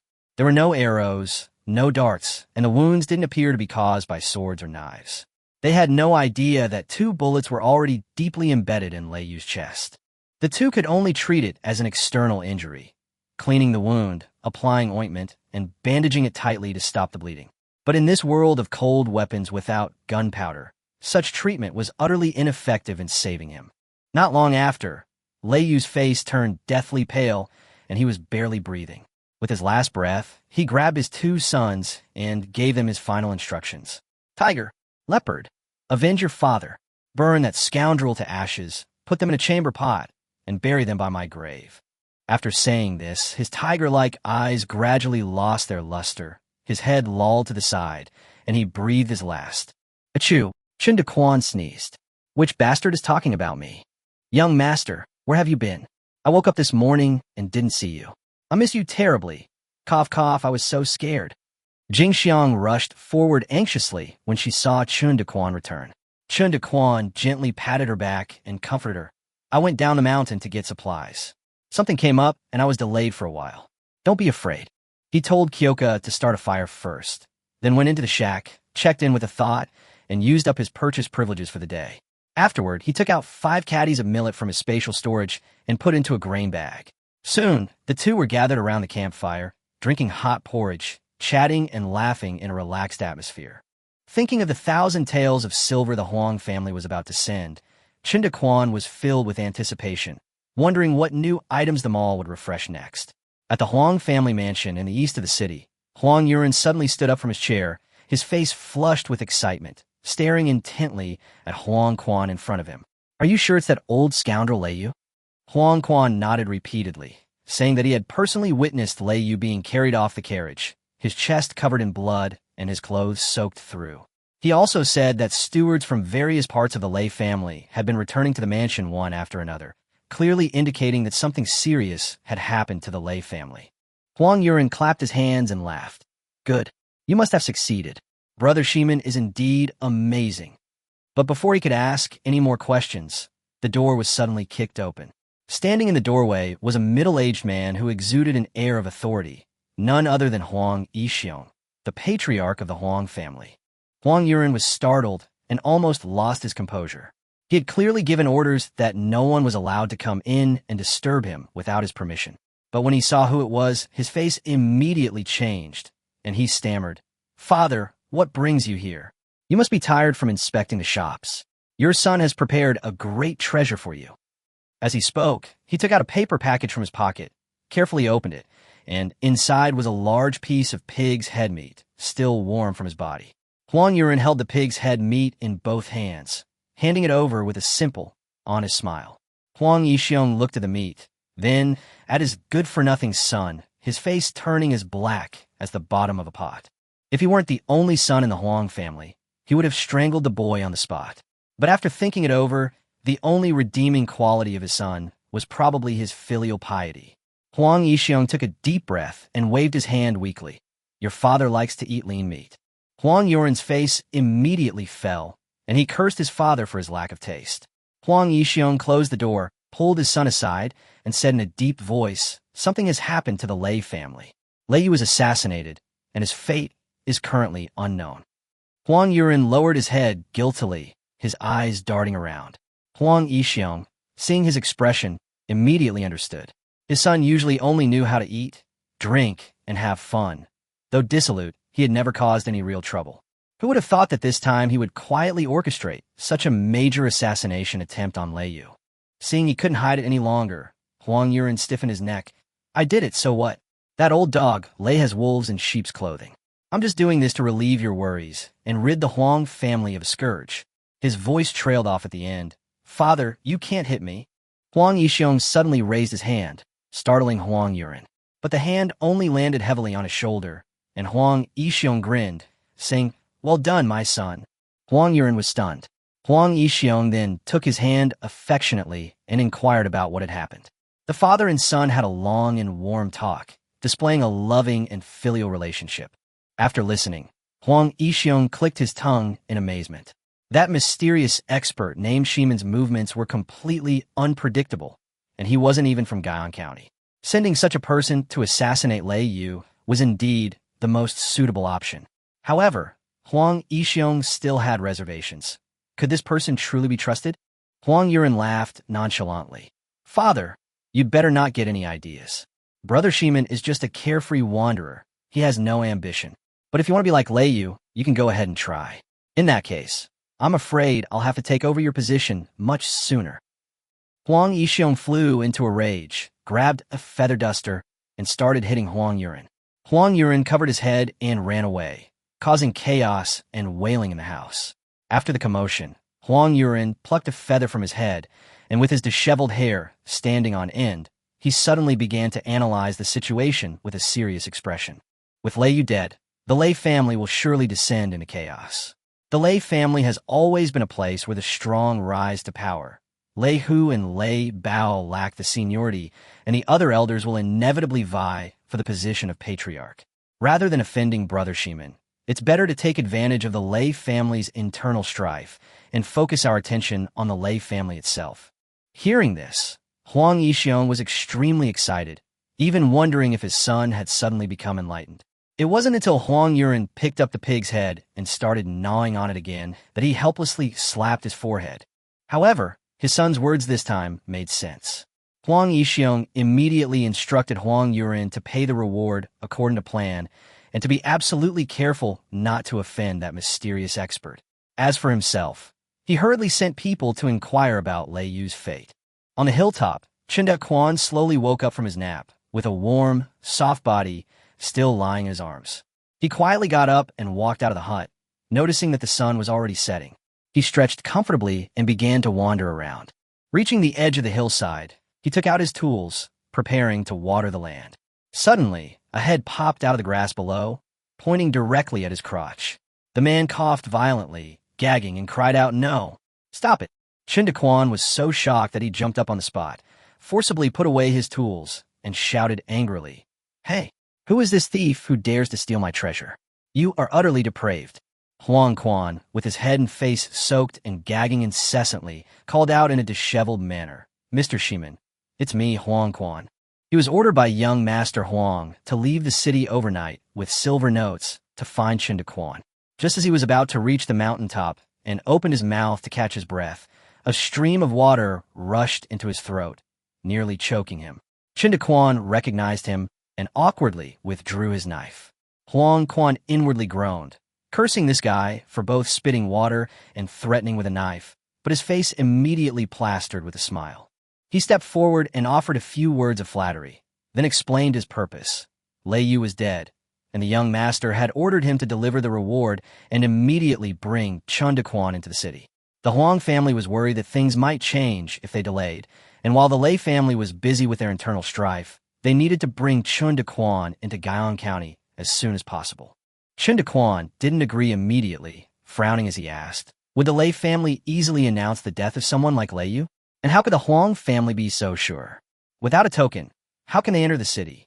He knew the Lei family wasn't benevolent, and the Huang family wasn't necessarily good people either, just that their methods were slightly milder. When it came to real interests, those wealthy and powerful local gentry were more ruthless than anyone else. Chen Daquan quietly became wary, straining his ears to keep an eye on his surroundings, wary that the Huang family might take the opportunity to kill him to cover it up. Huang Quan noticed his vigilance and quickly explained that although the Lei family hadn't publicly announced Lei Yu's death, they hadn't deliberately tried to hide it either. The Lei family was large and talkative, and anyone who wanted to find out could get the news. As for entering the city, it's the Huang family's turn to patrol tonight, and someone will meet them. The ceremonial token can be obtained after entering the city. The rules of Guyang County are rules for ordinary people, but for these large families, they may not really matter. Chen Daquan carefully considered Huang Quan's words and found no loopholes, so he decided to go into the city. He told Huang Quan to wait where he was and quickly returned to his post. Upon seeing Jingxiang, he said directly, "We're going to Guyang County. Pack up anything you can use and leave as soon as possible." Kyoko was both surprised and delighted, but she didn't ask any further questions. Having experienced too much of the harshness of life, she now only wanted to follow the man before her.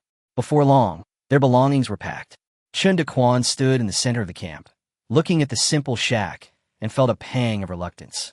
Although this place was dilapidated, it had kept him company through the cold nights and sheltered him from the wind and rain. It was his first home after arriving in this world. Kyoko gently tugged at his sleeve and suggested giving the mountain a name. Chen Daquan thought it made sense, and after thinking for a long time, solemnly said, "Let's call this place Grass Head Mountain." Down the mountain, an inconspicuous carriage sped along the path. Huang Quan was driving, while Chen Daquan and Jingxiang sat inside. Huang Quan was surprised to see that Chen Daquan had brought an elderly woman with him, but he wisely refrained from asking any questions and focused on continuing their journey. Jingxiang was worried that she wouldn't be able to enter the city without a token, but Chen Daquan just smiled and told her not to worry, that he would take care of everything. Seeing his confidence, Jingxiang gradually calmed down. The carriage circled around to the east of the city, hugging the base of the city wall to reach the city gate. The Huang family's backup was already waiting, and it was this patrol team leader. The captain was extremely polite to Huang Quan, not even bothering to check the carriage before letting them into the city. A nearby soldier looked puzzled, so the captain kicked him and yelled, "What do you know? We're just a distant branch of the Huang family." While he's the eldest young master's personal steward, the future clan leader's confidant, Huang Quan was like a lackey in front of young Master Huang and Chen Daquan, but his status inside and outside the Huang family was actually not low. He was always the object of everyone's flattery. The reason he was able to maintain his position as manager was because of his cleverness and his dedication and humility when serving his master and important figures. After entering the city, Huang Quan did not linger. He drove the carriage through many twists and turns before finally stopping in front of a small house. By then, it was getting dark and there were few pedestrians on the street. Everyone was hurrying home before curfew. The three entered the courtyard. Huang Quan told Chen Daquan that it was an empty house, fully furnished with all necessities, and that no one could trace its connection to the Huang family. If any neighbors asked, they could simply say they were relatives of old Liu. Chen Daquan nodded in satisfaction, then took out a 1,000-tael silver note and handed it to Huang Quan, instructing him to deliver the cash directly the next day. Such a large sum of money, if exchanged by a stranger of unknown origin, would inevitably attract the attention of those with ulterior motives. Huang Quan accepted the silver note without saying a word, then took his leave and returned to the Huang family to report. Chen Daquan closed the courtyard gate, then peered through the crack for a moment to make sure there was nothing amiss outside. Only then did he lead Jingxiang to inspect the courtyard. Although the house was only one courtyard, it had a main house, east and west wing rooms, a kitchen, and a woodshed, making it quite complete. Neatly cultivated vegetable plots lined both sides of the courtyard, and a peach tree grew at the base of the wall, its branches strong and winding, adding a touch of charm. The two entered the main house, where the living room was in the middle, a bedroom was on one side, and a desk was placed on the other. Although no one lived there, the house was clean and tidy, without a trace of mold, and even had incense burning. Chen Daquan was very satisfied with the place, and Jingxiang was overjoyed. The environment here was worlds apart from what she had experienced before. Having been in the Great Yuan Kingdom for so long, Chen Daquan hadn't even slept in a bed once, and now he could finally experience the normal life of ancient people. The next day, the sun was high in the sky. The two had slept exceptionally well the night before and were able to sleep in late, a rare occurrence. Chen Daquan, as usual, checked in and did some shopping. Afterward, he decided to stroll around the streets of Guyang County and inquire about news from the Great Yuan Kingdom. Jingxiang brought out the cooked porridge, and the two were eating and chatting happily when there was a soft knock on the door. Chen Daquan peeked through the crack in the door and saw that it was Huang Quan, so he opened the door. Huang Quan smiled respectfully. "Sir, I brought you some silver. Please lend me a hand." The two men carried a box into the house. Huang Quan cupped his hands in greeting. Inside the box was the promised 1,000 taels of silver. He couldn't come often, but if Chen Daquan needed anything from the Huang family, he only needed to place 2 pebbles in the corner outside the door, and he would come. After Huang Quan left, Chen Daquan opened the box, which was full of gleaming silver ingots, some as large as 50 taels and others as small as peanuts. The entire box of brand new silver shone brightly. Jingxiang had never seen so much money in her life.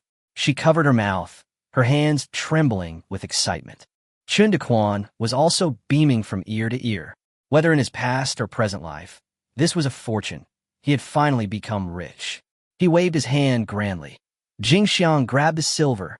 "Grab 3 handfuls. As much as you can grab. It's all yours." After Jingxiang shakily grabbed 3 handfuls of silver, Chen Daquan dragged the remaining silver into the inner room, pressed his palm against it, and stored it all in his spatial storage. He told Jingxiang to leave it at home, then hummed a little tune as he went out to leisurely stroll around the county town. The city and the outside world were indeed 2 different worlds. Although the people in the city looked pale and sickly, they were at least clean and presentable. But the refugees outside the city were like beggars, barely clothed, living completely different lives.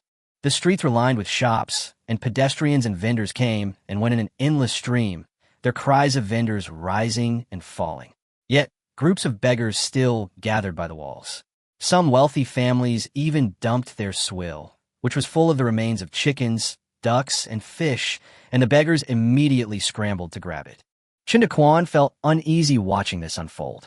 Guyang County seemed unaffected by the locust plague, with the wealthy and powerful continuing their feasts and lavish meals. He inquired about prices and inspected goods along the way, observing the buying and selling and gathering information from various vendors. An hour later, Chen Daquan sat down in a tea house, crossed his legs, sipped tea, and listened to storytelling, but all he could hear was the chatter of the common people. Some said that a rebel army of tens of thousands had also emerged in Shanzhou and was already attacking the county town to the south. Others disagreed, saying that there were rebels and refugees everywhere in Dayuan. Some even sighed, saying that the northern barbarians and Black Tiger Ridge bandits were already enough to give Guyang County a hard time. After hearing these words, Chen Daquan couldn't help but worry. He had finally settled down, but had he ended up in trouble again? But then he thought that the world was so big, there must be a place for him, Chen Daquan, to stay. He could only take it one step at a time. As evening fell, Chen Daquan returned home carrying a large bundle, piled high with food, toys, and household items, dazzling Jingxiang with its abundance. He had specially bought needlework supplies so that Jingxiang would have something to do at home, and he also gave her a hairpin. Jingxiang happily accepted the hairpin and ran to the mirror to admire it repeatedly. It was the most beautiful piece of jewelry she had ever received. Chen Daquan, on the other hand, sat down at his desk and began to peruse the travelogues, biographies, official histories, and unofficial histories he had just bought. Combining the information he gathered in the streets, he finally gained a deeper understanding of the situation in the Great Yuan Kingdom, and the situation was far worse than he had imagined. The Great Yuan Kingdom had been established for over 280 years, with a vast territory and numerous prefectures, counties, and towns, but in the last 10 years or so, it had been plagued by constant internal and external wars. Foreign invasions befell the nation, while internal rebellions and famine-stricken peasants raged. Years of natural disasters led to poor harvests, leaving the people in dire straits. The current emperor was incompetent, indulging only in pleasure, and officials at all levels were preoccupied with exploiting the people. While nobles and royalty feasted on wine and meat in the court, the fields were littered with corpses of the starving, and the land was strewn with the bones of ordinary people. Guyang County, under the jurisdiction of Shanzhou, is located in the northwesternmost part of Daiyuan. It is one of the poorest places in the country and borders the Man Kingdom to the north. Every few years, the Man tribes would invade from the south. Chen Daquan gasped in horror. This was clearly a sign that the world was about to descend into chaos. Based on this pattern, the barbarians would likely attack again soon, and the border was no place to linger. Staying there would only make them cannon fodder. Chen Daquan immediately decided that he could no longer stay in Guyang County and had to head inland. But before leaving, he needed to quickly obtain another batch of silver to upgrade the system, and then immediately get away from the border. With that thought in mind, he quickly went outside and, as agreed, placed 2 inconspicuous pebbles in the corner by the door. Back inside, he explained the current danger to Kyoka in detail, telling her to be prepared to leave at any time. Kyoka completely trusted Chen Daquan and simply nodded repeatedly. Chen Daquan also specifically inquired about the weaponry level in Din and discovered that there were no firearms or gunpowder there. It was still the era of primitive cold weapons. Even the best daggers in the blacksmith shop would be considered junk in later times. Early the next morning, there was a knock on the door of the courtyard. Not only Huang Quan came, but also young Master Huang himself. The two sides already had a cooperative relationship and were now quite familiar with each other. Young Master Huang grabbed Chen Daquan and immediately addressed him as Brother Shiman. He laughed and said, "Brother Shiman, I was just looking for you. I'll personally handle the tooth plaque for you today. Just tell me your names, ages, and birth dates, and you don't need to worry about the rest." Young Master Huang was like a wild hippopotamus, chattering on, a real chatterbox. Chen Daquan quickly interrupted him, having Jingxiang read their identification information to Huang Quan for him to record. Although they had decided to leave Guyang County, and the dominoes were now useless, they might still be useful for their journey. Huang Quan picked up his pen and carefully wrote it down. When he heard Shimin Chueshua mention Chen Daquan's real name, Huang Daquan was stunned. He stared at Chen Daquan, his face full of doubt, clearly wanting to know what was going on with this down-to-earth name. Chen Daquan's eyes darted around, and he quickly shut him up. He walked to the door with his hands behind his back, stood in the morning light, and adopted a mysterious and inscrutable expression. He said in a serious tone, "Chen Daquan is my real name, and Shimin Chueshua is my title. Shimin Chueshua is not a person, but a title passed down for hundreds of years. Only those with special abilities and a destined connection can inherit this name. It represents ability, talent, and being different from others. And it was precisely because of his unique skills in using hidden weapons that he was chosen by the previous generation of Shimin to become the 18th generation successor." At this point, Chen Daquan suddenly turned around, extended his hand to young Master Huang, and solemnly announced that he had found a 19th generation Shimin. That person was Huang Yuan. Young Master Huang was completely stunned and subconsciously asked, "Am willing?" But then he began to wonder, what abilities and talents did he possess? Was he so outstanding that even he hadn't realized it? Chen Daquan was also a loss for words. He had been so focused on fooling this simple-minded young master that he hadn't prepared any explanation.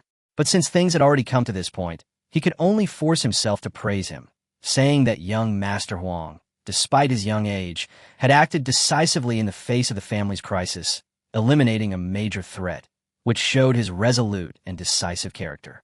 More importantly, in a vast sea of people, young Master Huang happened to find him. This was an incredible stroke of fate.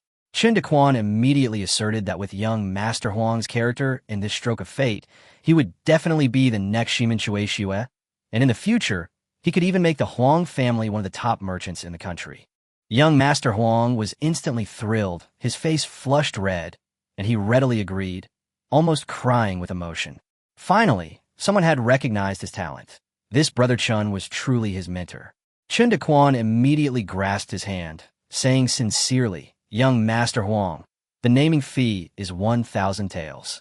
Young Master Huang's smile froze instantly. However, Chen Daquan managed to smooth things over with another round of embellishment, finally managing to cover up the sponsorship fee. Young Master Huang already admired his hidden weapon skills, and now that he had received such a cool and mysterious title, he felt the money was well spent. Chen Daquan, seizing the opportunity, instructed Huang Quan to bring 1,000 taels of silver with him when he delivered the ivory token that afternoon. Young Master Huang readily agreed. The handover meeting between the old and new Shiman leaders concluded with young Master Huang beaming. Only Huang Quan hesitated, ultimately saying nothing. Chen Daquan didn't care at all. He believed Huang Quan was a smart man, and playing dumb with him was the best choice. Sure enough, in the afternoon, Huang Quan delivered the official token and 1,000 taels of silver, still all smiles and respectful, without mentioning a word about what happened that morning. Chen Daquan didn't think much of it. They were planning to run away anyway, so they figured they might as well make as much money as possible before they left. Then, looking at the instant noodles and machete in his storage space, a new money-making idea popped into his head. 10 days later, in Guyang, the largest restaurant in the county town, Chen Daquan and young Master Huang sat in a luxurious private room on the 3rd floor. Chen Daquan, holding a teacup, casually asked him if he had told Master Huang about receiving the title Shimin Chueshu. Young Master Huang said proudly, "Of course I said it." His father was so excited that his eyebrows and eyes were squeezed together, and he could only keep patting his shoulder to show his approval. However, his father later lay in bed for 3 days, refusing to eat or drink, and his eyes were vacant. Young Master Huang guessed that his father was probably jealous of his talent. Chen Daquan's hands trembled as he served the tea, silently apologizing to Master Huang. Young Master Huang then asked curiously, "Why did Senior Chen ask you to invite all the wealthy young men in the city?" Ever since receiving the title of Shimin Chueshu, he had considered himself a junior and treated Chen Daquan with exceptional respect. Chen Daquan simply smiled and said, "Today I'm treating everyone to an unparalleled delicacy. You'll know once everyone is here." Before long, the wealthy young men from the city arrived one after another, and the private room immediately became lively. Everyone put their arms around each other's shoulders and asked young Master Huang what treasure he had obtained that he was making such a fuss about. Young Master Huang quieted everyone down and told them that he had invited them here today to sample a delicious dish.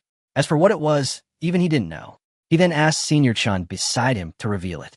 Only then did everyone notice Chen Daquan. They were all stunned to see young Master Huang address a young man as senior. They knew young Master Huang's temperament well.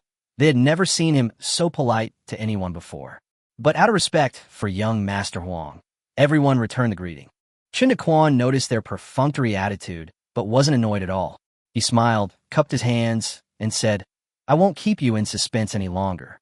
This delicacy comes from a foreign royal court. It's incredibly precious, unique in the entire Diyuan, and no one has ever tasted it before." As he spoke, he opened the box behind him and took out an exquisite wooden box containing instant noodle cakes, along with pre-packaged seasoning packets and oil packets. Chen Daquan skillfully placed the noodle cakes into a soup bowl, added the seasoning powder and oil, and then poured hot water into the bowl. In an instant, an incredibly rich aroma filled everyone's nostrils. A gasp of surprise rippled through the crowd. Everyone was captivated by the enticing scent. Some boasted they had tasted countless delicacies, but had never smelled such an alluring aroma. Others swallowed hard, eager to dig in immediately. Seeing the naive and unsophisticated look on these wealthy young men's faces, Chen Daquan smiled with satisfaction. The power of braised beef noodles was indeed extraordinary. The complex aroma created by the seasoning packets and oil packets of later generations was far superior to the simple seasonings of the Yuan. The crowd gathered around the table. The young masters who had previously doubted Chen Daquan's boasting were now completely convinced of his exotic imperial cuisine. After a moment, Chen Daquan announced with a smile that the noodles were called Heavenly Fragrance Noodles and invited everyone to try them. He personally distributed the instant noodles and broth to everyone's bowls, but there were too many people and not enough noodles, so each of the dozen or so young masters only received a small bowl. Even with such a small portion, everyone completely lost control after just one bite. Some were so moved they almost cried, while others exclaimed that they had wasted the first half of their lives. Some even finished the noodles and soup, then licked the bowl clean, as if afraid of wasting a single drop of flavor. Chen Daquan was both amused and exasperated. What everyone in his previous life considered junk food had somehow managed to make a wealthy young master cry into yuan. Soon, everyone was staring at him expectantly, and finally someone couldn't help but ask if he had any more heavenly fragrance noodles. Some people echoed his sentiment, even offering a hefty sum for just one more bowl. Chen Daquan was overjoyed. If they wanted to eat it, that was great. Otherwise, how would he make money? However, he had to maintain appearances, so he feigned reluctance and cupped his hands, saying that Tianxiang noodles were extremely precious and he only had 10 servings left. Moreover, each serving cost 10 taels of silver, which he feared the guests might not be willing to part with. As soon as he finished speaking, someone exclaimed that 10 taels was too expensive, and Chen Daquan's heart skipped a beat, wondering if he had overstated the price. Before he could think further, a 10-tael silver ingot was slammed onto the table. The young master exclaimed excitedly, "This noodle is worth the price. Give me one first." The others immediately pulled out their money to buy it, afraid that if they were a step too slow, the Tianxiang noodles would be gone. Chen Daquan then realized that he had underestimated the wealth of these rich young men. He usually dealt with displaced people and had almost forgotten that the tens of thousands of poor people inside the city walls and the dozen or so wealthy young men were completely different worlds. 10 taels of silver might be a huge sum for ordinary people, but for these people, it was just the cost of a meal or a drink. In their eyes, such delicious food was better than a top-notch banquet, and 10 taels was not expensive at all. Chen Daquan immediately coughed twice, reminding everyone that he only had 10 packs, which wasn't enough to go around, and that the highest bidder should win. This suggestion was immediately approved, with some bidding 11 taels and others immediately raising the price to 15 taels, the bidding rising higher and higher. In the end, the 10 packs of instant noodles sold for 200 taels of silver, averaging 20 taels per pack. Chen Daquan pretended to be reluctant to sell each pack, but the young master who bought the instant noodles felt like he had gotten a great deal and was extremely grateful to him. The instant noodles, which cost 2 coins a pack in the system store, were resold for 20 taels of silver, which was a profit of 10,000 times. It's a pity the system has a daily purchase limit. Otherwise, just selling instant noodles to these rich people would be enough for him to level up quickly. The wealthy young men who bought instant noodles were overjoyed, while those who didn't were filled with regret, wishing they had been more decisive in their offer. The sounds of eating noodles and drinking soup rose and fell, everyone's faces beaming with enjoyment. Amidst laughter and conversation, several young masters had already surrounded Chen Daquan, trying to curry favor with him. Some complimented his extraordinary abilities, saying he could even obtain exotic royal delicacies, while others tentatively inquired whether he possessed any other treasures. Upon hearing this, Chen Daquan immediately felt that this person was incredibly eloquent, like someone offering him a pillow just when he was sleepy. He solemnly stated that there was indeed another treasure, but it was extremely valuable and could not be easily shown to others. Everyone immediately became interested and urged him to bring it out so they could see it. After some hesitation, Chen Daquan finally pulled a box out from behind the screen and asked in a deep voice again, "Are you sure you want to see it?" Everyone answered in unison, "We want to see." The next moment, Chen Daquan suddenly pulled open the box, revealing more than a dozen gleaming machetes lying inside. Everyone gasped in unison, and the scene instantly fell silent. Even those who knew nothing about weapons could tell that these were no ordinary knives. Chen Daquan casually picked up a knife and lightly flicked it against the blade. A crisp metallic sound immediately rang out. Only high-quality steel with very few impurities, refined and forged, could produce such a clear sound. He didn't need to waste any words. He simply handed the knife around for everyone to see with an air of arrogance. Truly good things don't need explanation. Anyone with eyes can see their value. Chen Daquan had long ago discovered that the machetes sold by the system were no ordinary goods. Even by today's standards, they would be considered high-quality products made of fine steel. Given to Yuan's current level of iron, smelting, and knife-making, these machetes were undoubtedly top-tier treasures. Young Master Huang had seen Chen Daquan's knives before, but when he saw Chen Daquan pull out an entire box at once, he was completely stunned. He felt even more strongly that this senior was mysterious and unpredictable, and definitely not an ordinary person. After examining the machete, The young masters fell silent, for they knew all too well what such a precious blade meant. Though these men were wanku, spoiled brats, they were not fools. If they were to acquire large numbers of these blades, or even master their forging techniques, the consequences would be unimaginable. Chen Daquan hesitated for a long time about whether to auction off the knives, but ultimately decided to do so. Firstly, these knives would surely fetch a high price, raising a large sum of money for him. Secondly, even if someone obtained the machetes, the Yuan's technology would make them impossible to replicate. The few knives that were thrown out wouldn't threaten Chen Daquan's safety. Looking at the group of solemn-looking young men, Chen Daquan naturally guessed what they were thinking. So he simply stated definitively that the batch of precious knives came from a very distant country, and he had only obtained them by chance, currently possessing only 15. Let alone the Great Abyss Kingdom. Even the neighboring countries would never be able to find a second batch. In these chaotic times, such treasured swords are the perfect weapon for self-defense and protecting one's home. Finally, he added that he only accepted cash, then picked up a machete and stroked its blade with a look of pure delight. Whether these people believe it or not, they lack the technology to forge swords, and the supply is extremely difficult to obtain. If they want to buy, they should do it now. Ordinary long swords from the Great Abyss Kingdom cost only 20 to 40 taels, while truly custom-made treasure swords often cost over 100 taels. But these machetes before them were clearly far superior to any weapons they had ever seen. Soon, a burly young man suggested a test of their swords. He summoned his bodyguard, who brought out a specially crafted sword from his residence, intending to clash it with Chen Daquan's blade. With a clang, the two swords clashed, and the guard's precious blade snapped in two. This scene instantly caused an uproar among all the young masters. Some offered 500 taels of silver, some wanted both swords, and others urged the guard to hurry back to his residence to fetch the cash. After a fierce bidding war, all 15 machetes were sold out, averaging 700 taels each, for a total of 10,500 taels. These same machetes would only cost 50 coins each in the market. Chen Daquan was secretly overjoyed, but he maintained a calm and collected demeanor. The man who bought the knife was equally excited. Young Master Huang took the opportunity to call over a table for a feast. After everyone ate and drank for a while, they all left in a hurry, each with their own thoughts. Young Master Huang, being wealthy and powerful, bought 2 knives by himself. He was eager to go home to show off to his father, so he dropped Chen Daquan off at home and then ran off in a flash. Chen Daquan handed the packed food and wine to Jingxiang, telling her to eat by herself and not to disturb him, before heading straight into his room. The money he had earned that day had already been stored in his spatial storage space, which was originally filled with silver and daily necessities, but was almost not enough. He did the math.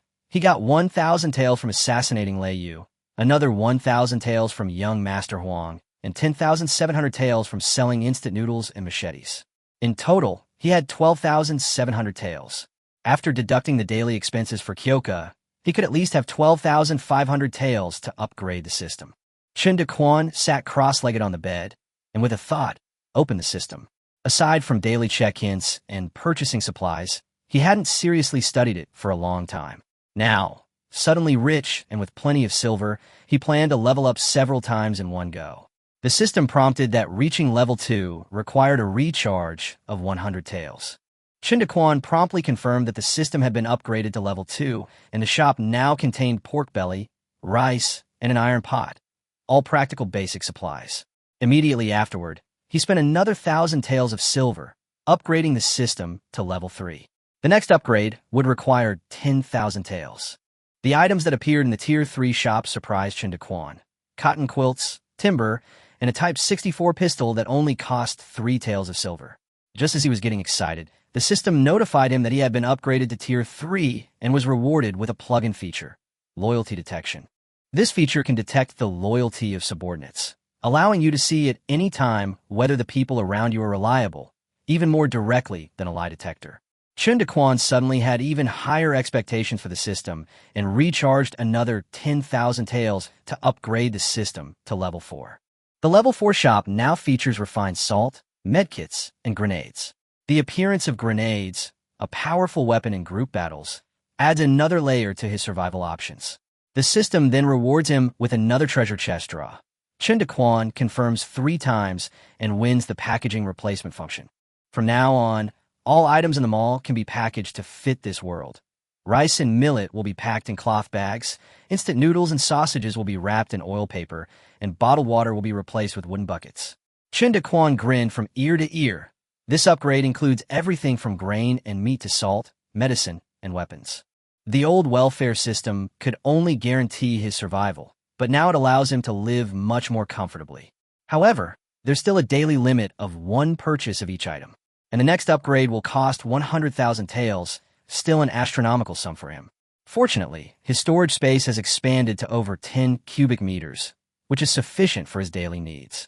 The 3-level upgrade cost a total of 11,100 taels, and he still had over 1,000 taels left in his inventory, enough to buy supplies from the shop and cover his real-world expenses.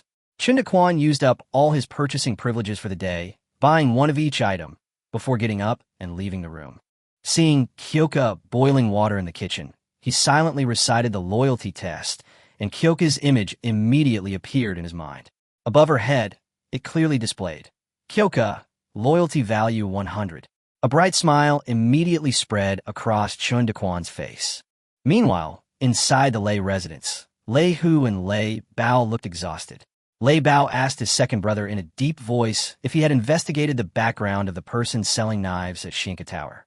Lei Ming, with an unshaven beard and a worried expression, could only say that the person's origins were unknown, as if he had appeared out of nowhere. The opponent unleashed over a dozen precious swords and heavenly fragrance noodles with a single move, and even Huang Yuren treated him with utmost respect, clearly indicating a powerful background. Since Lei Yu's sudden assassination, the Lei family has been embroiled in internal strife. While everyone claims to be seeking revenge, they're actually busy recruiting members and vying for the position of clan leader. Lei Hu and Lei Bao lacked seniority. The once glorious young masters were now seen as a cold shoulder, with only a few trusted confidants they had cultivated over the years still capable of serving them. These days, they were vying for the position of clan leader while simultaneously investigating their father's murderer, but both efforts yielded no progress. Lei Hu clenched his fist, his eyes gloomy. He only said to keep a close eye on Chen Daquan and make further plans when Uncle Jun returned. 10 coins, just 10 coins, and we can slip through the alleys. Chen Daquan's body trembled, and he immediately looked in the direction of the voice. He had gone out today intending to buy a map to prepare for his escape, but he had been chased away by the shopkeepers of several bookstores, who thought he was crazy. Ancient maps were strictly controlled by the government. Even ordinary people who possessed them could lose their heads. Frustrated, Chen Daquan could only vent his anger by buying a roast chicken. Just as he was about to go home, he suddenly heard these lewd words, and he immediately perked up. To be banging a gong and doing this kind of business in the street was utterly immoral. Chen Daquan said he was going to criticize, but he ran as fast as he could, plunging into the crowded alleyway on the side of the street. The alley entrance was surrounded by men, who were whispering furtively to each other, their faces showing a mixture of mystery and excitement. Chen Daquan was cornered on the outskirts, anxiously tiptoeing. Just then, a man who had just entered the alley came out, his face flushed with embarrassment, barely able to speak. When questioned by the crowd, he only managed to say, "You'll see if you try it yourselves," before covering his face and running away. Then more people went in and out with a variety of reactions. Some were frustrated, some were bewildered, some were amazed, and some leaned against the wall as if they had given up on life. What puzzled Chen Daquan even more was that the longest these people stayed inside was no more than 10 seconds, and some even came out in as little as 3 seconds. He couldn't help but wonder, were all the men of the Great Abyss Kingdom so wretched? Only after the crowd gradually dispersed did he hesitantly walk to the alley entrance. What he saw was a Taoist priest in his 30s. The man had a fair complexion, no beard, clear features, and wore a gray robe that exuded an otherworldly air. But he was sitting behind a small table, happily counting his copper coins, his mercenary demeanor a stark contrast to his otherworldly air. Chen Daquan was completely dumbfounded. A Taoist priest setting up a stall and pimping in broad daylight? This world is getting more and more incomprehensible. Just then, a giant, towering figure emerged from the alley. He squatted down beside the table, half a head taller than it, his muscles bulging. The Taoist priest smiled and said business was good today, urging him to work hard to bow. The giant replied in a muffled voice, I'm hungry. I want some pancakes. He pulled a flatbread from under the table and ate it in large bites, his honest and simple expression completely at odds with his fierce appearance. Seeing the stunned Chen Daquan, Dabao smiled shyly. You want to come with me through the alleys too? 10 coins. Chen Daquan's worldview shattered on the spot, his mind a complete blank. Seeing Dabao staring intently at the roast chicken in his hand, he couldn't help but think the two men didn't seem like bad people. He sighed inwardly, thinking how tough life was these days. How impoverished must their families be for two grown men doing this kind of work? Earning money wasn't shameful. He shouldn't discriminate against them. So Chen Daquan put on a friendly smile, stuffed the roast chicken into Dabao's hands, and said that this was hard work and he needed to replenish his energy, adding that he was very understanding. Dabao was stunned for a moment, then grinned and wolfed down the roast chicken. Seeing how generous he was, the Taoist priest couldn't just eat for free. The Taoist priest waved his hand and said that he and his brother made their living with their skills and couldn't just take the roast chicken for free. He suggested that Chen Daquan have a go for free. He kicked Dabao and said, "Take the young master to the alley." Dabao, with his mouth full of chicken, mumbled a reply and got up to grab Chen Daquan, who was trying to escape. Chen Daquan was dragged deeper into the alley by the giant man, like a little chick. He struggled desperately, shouting that he had treated the giant to chicken. How could the giant repay kindness with enmity? But Dabao just smiled Honda and only let go after they had gone 7 or 8 meters. Then, to Chen Daquan's terrified gaze, he unbuckled his belt. "Young master, come on over here. Let's have a competition." Chen Daquan asked tremblingly, and then? Dabao scratched his head, revealing 2 rows of big white teeth. "There's no, and then. Others have to pay 10 coins to compete with me. But if you give me roast chicken, I'll go and do it for free. If you beat me," the fortune teller said he'd get 100 taels of silver. But he actually has no money, though he says no one in Guyang County can beat me. Chen Daquan, so this is what you two were doing all along. Chen Daquan finally figured out what the two men were doing. They were setting up a gambling game by exploiting men's competitiveness and greed. 10 coins were used to compare the size of a giant's treasure, and the winner would receive 100 taels of silver. Many people took the bait because of this temptation. But the giant was exceptionally talented, and all the challengers were defeated. No wonder the faces of those emerging from the alley were so varied. Chen Daquan looked at the giant, his hand fidgeting at his waist a few times, before finally giving up with a bitter expression. "I lost. There's no need to continue." He decided to take the advice. Rather than humiliate himself, he would rather admit defeat. The giant donkey, Dabao, immediately became smug, saying that every time he made a move, others would basically admit defeat on the spot. There had been people who disagreed before, and they had turned their backs and struggled for the time it takes to brew a cup of tea, but although they looked bigger, they still couldn't beat him. The last man, thoroughly humiliated by his mockery, ran away, leaning against the wall, leaving Chen Daquan only able to awkwardly facepalm. Just then, a Taoist priest trotted into the alley, beckoning Donkey Dabao to pack up and go home for dinner. After the series of unexpected turns, Chen Daquan breathed a sigh of relief and found the two men quite interesting. One was intelligent, the other was big, both were thick-skinned, and had peculiar thought processes. So he invited them to a restaurant on the corner. Inside the restaurant, the two devoured the food on the table, stuffing it into their mouths, making Chen Daquan's eyelids twitch in disbelief. During their conversation, he learned about their background. Donkey Dabao was a child picked up by an old cart driver. The old donkey that used to pull the cart suddenly stopped by the bushes and refused to move.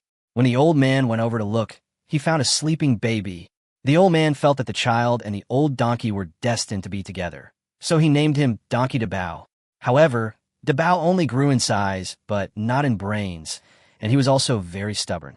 The Taoist priest's name was Yang Yuan, nicknamed Half Immortal, and he was originally a scholar.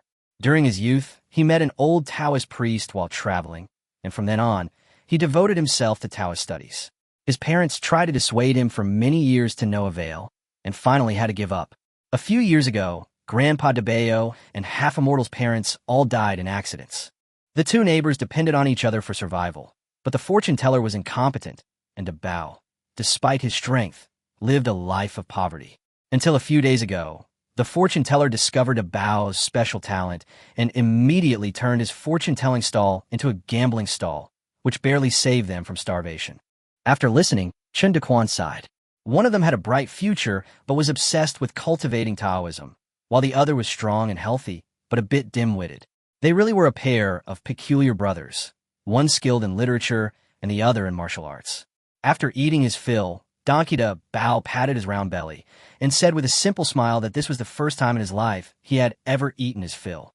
He immediately acknowledged Chen Daquan as his friend and said that he would help beat up anyone who dared to bully Chen Daquan. The fortune teller also solemnly clasped his hands, saying that everyone else looked down on them, but only Chen Daquan did not despise them and even treated them to such a sumptuous feast. Chen Daquan smiled and agreed, but he didn't really care. He was already planning to leave Guyang County anyway, and perhaps he would never see these two again. But just then, a scream suddenly came from the street. "Oh my God! Murder! Run!" The three looked in the direction of the sound and saw that the street was in chaos, with people fleeing in panic and shouts echoing everywhere. The waiter rushed into the restaurant crying and told the manager that a large number of rebels had infiltrated the city and were burning, killing, and looting. Chen Daquan inwardly groaned. He had originally planned to leave in a few days, but unexpectedly, the rebel army had stormed into Guyang County first. The three of them arrived on the street and saw groups of rebel soldiers robbing shops and passersby with knives. Anyone who dared to resist was immediately cut down with a single blow. Unfortunately, a richly dressed lady, in her haste to escape, bumped right into Chen Da. He instinctively helped her up, brushed the dust off her clothes, and then stepped aside to let her escape.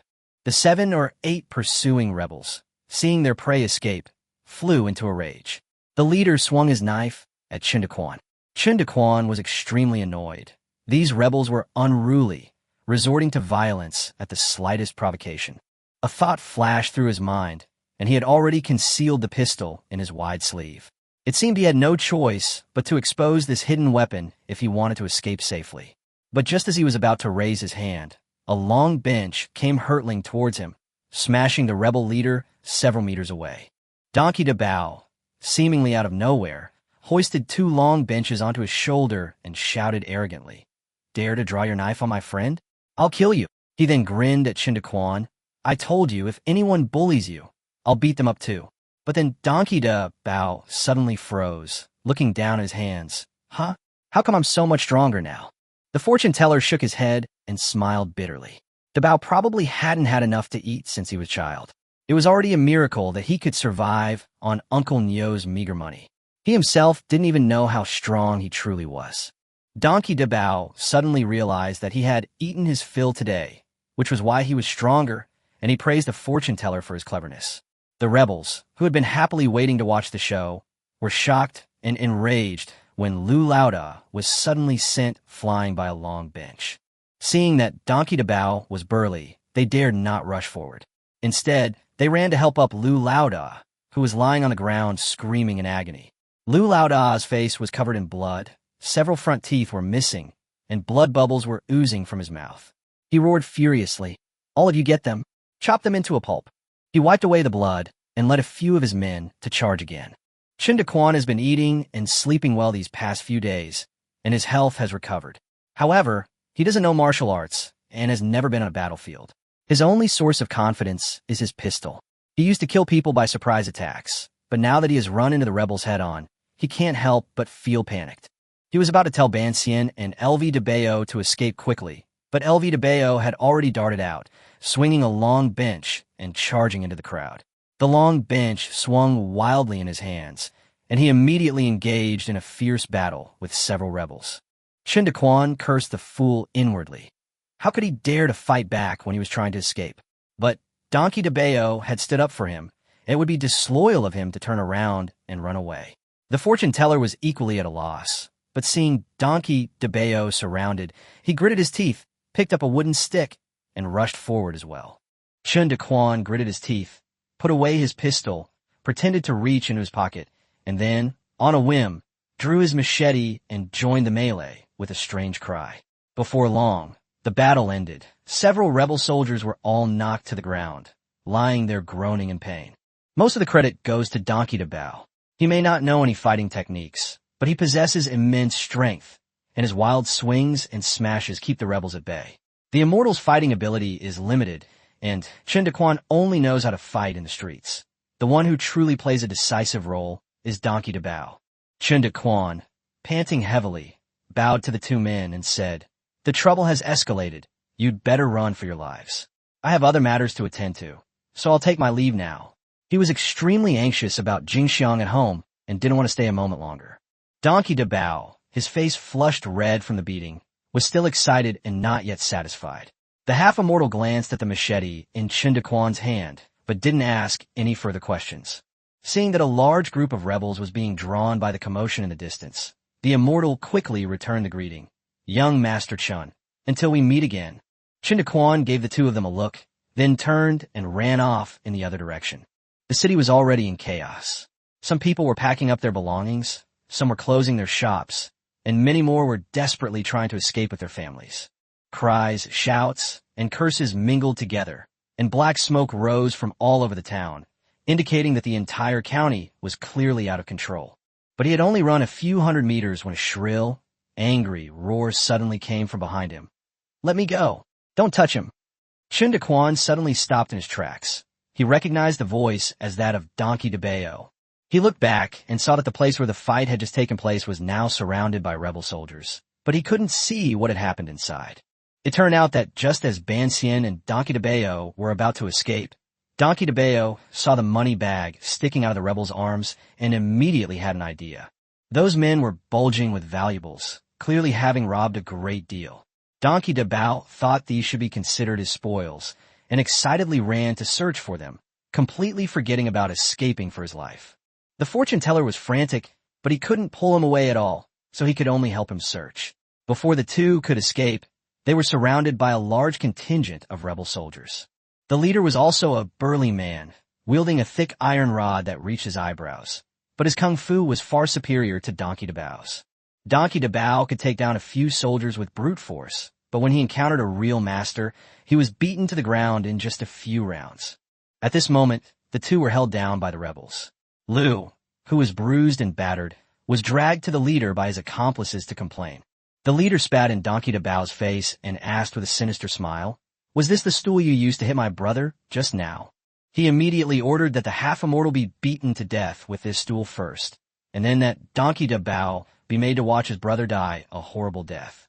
After the two men died, their bodies were hung at the entrance of the county government office so that everyone would know what the consequences of opposing the Black Tiger Army were.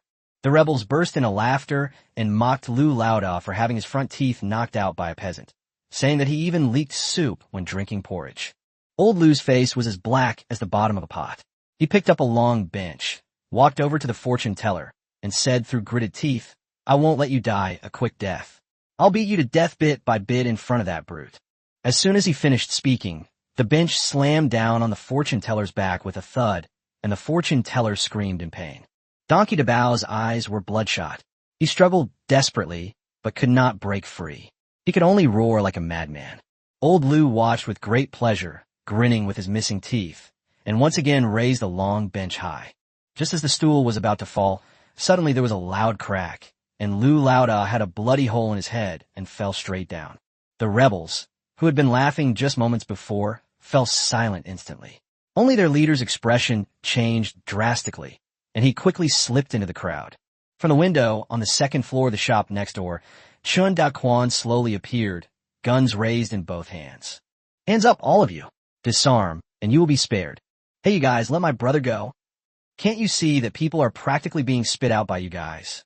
Chen Daquan pretended to be calm on the surface, but in his heart he was cursing the heavens. After hearing Donkey Dabao's roar, he hesitated for a long time, but in the end, remembering that this big, silly guy had once stood up for him, he risked turning back to save people. He quietly climbed over the wall into the shop next door and went up to the second floor to wait for his chance. Seeing that the rebels were still holding the two men captive, Chen Daquan roared, "Damn it! Are they deaf? Let them go!" Ignoring everyone, he raised his hand and fired 2 shots, instantly killing the 2 rebel soldiers holding Donkey Dabao. Those nearby, seeing the bloody hole in their companion's back, were so frightened that they let go. After escaping, Donkey Dabao sprinted straight towards Ban Xian like a small mountain. When the rebel soldier who was holding the fortune teller saw him, rushing towards him, he hurriedly dodged to the side, and the two of them finally regained their freedom. Chen Daquan immediately shouted at them, "You two ancestors, get up here right now." The rebels downstairs dared not make any rash moves, and could only watch as Donkey Da Bao carried the fortune teller on his back and rushed into the shop to the second floor. Everyone then realized that Chen Daquan had clearly used an invisible hidden weapon. The sound of its attack was heard, and it was impossible to defend against. The leader gritted his teeth and shouted, "We outnumber them. Kill them, seize the hidden weapons, and present them to King Tatian. That would be a great achievement." The rebels immediately scattered, using the corners of the walls and debris to surround the front and back of the shop. The leader, along with his trusted men, rushed into the first floor and blocked the stairwell. Seeing people all around, Chen Daquan regretted his actions, wondering if he had gone too far this time. Donkey Da Bao arrived carrying the fortune teller, his eyes brimming with tears of gratitude. "Young Master Chen, you really came to save us." The immortal's face turned deathly pale, and he immediately knelt down and kowtowed. "Young Master is so righteous. If we can escape alive, this life will belong to you from now on." Donkey Da Bao quickly chimed in, "Me too." Chen Daquan was speechless. They were surrounded, and these two were still trying to show their loyalty. He walked to the top of the stairs and fired another shot at the rebels peering down below. One rebel, who was about to charge up the stairs, fell backward, and the others instantly froze. Chen Daquan ordered Donkey Da Bao to move a table to block the stairs, while he hid behind it to defend. He also instructed Banxian and Donkey Da Bao to keep watch on the windows to prevent the rebels outside from climbing the building. While the two weren't paying attention, he took out 2 machetes from his storage space and threw them to them for self-defense. The fortune teller and Donkey Da Bao had seen his knife, but they still couldn't figure out where he had pulled out such a long weapon. But Chen Daquan had no time to explain. The longer it dragged on, the more dangerous it would be. Once the rebel reinforcements arrived, even if he had enough bullets, he wouldn't be able to withstand the sheer number of enemy troops. Moreover, if someone were to shoot him from the shadows, he could very well die right here. "We must finish this quickly." Chen Daquan glanced at the 5 grenades remaining in his storage space, gritted his teeth, and took out 2.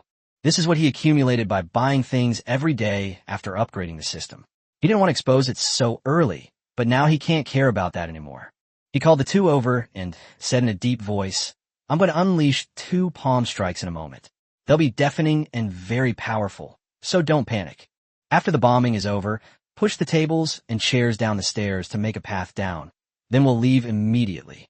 Seeing his serious expression, the 2 dared not say anything more and immediately moved the tables and chairs according to the plan. Chen Daquan stared at the rebel soldiers peering out from downstairs, a cold smile playing on his lips. Since they insisted on blocking his path, they'd better taste the power of grenades. The next second, a grenade crashed into the crowd on the first floor. With a loud bang, the rebels surrounding the stairwell were caught off guard and instantly thrown into chaos, their cries of agony filling the air. The grenade's power far exceeded Chen Daquan's expectations. Overjoyed, he immediately threw down a second bounce grenade. Another loud bang, the explosion landing right in the center of the first floor lobby. 2 grenades had blown up almost all the rebels on that floor. Although Banxian and Donkey Da Bao had prepared in advance, they were still stunned by the loud noise. The staircase was blown to pieces. Enraged, Chen Daquan slapped each of them. "Don't just stand there. Quickly pile up tables and chairs, and run away before the rebels outside can react." After a flurry of activity, the 3 of them finally managed to climb from the second floor to the first floor, stepping on the piled-up tables and chairs. But the sight of severed limbs and the stench of blood filled the air, making Chen Daquan's stomach churn. The leader was blown onto the counter, losing a leg and having shrapnel lodged in his neck. His eyes, wide open in death, were filled with terror. The fortune teller immediately bent over and vomited violently, while Donkey Da Bao looked around as if nothing had happened, with even a hint of excitement in his eyes. Chen Daquan ignored him and led the 2 men straight into the street. The rebels guarding outside were also affected by the blast. Many were wounded by shrapnel and were screaming in pain while clutching their wounds. In their eyes, Chen Daquan and his 2 companions were no different from devils. After 2 thunderous explosions, almost all the brothers on the first floor were gone. Everyone huddled behind cover, trembling with fear, The more timid ones even sobbed quietly. Chen Daquan spat, then straightened up again, striking a pose as if he wasn't afraid of anyone, not even the heavenly king himself. "Pah, you're spineless.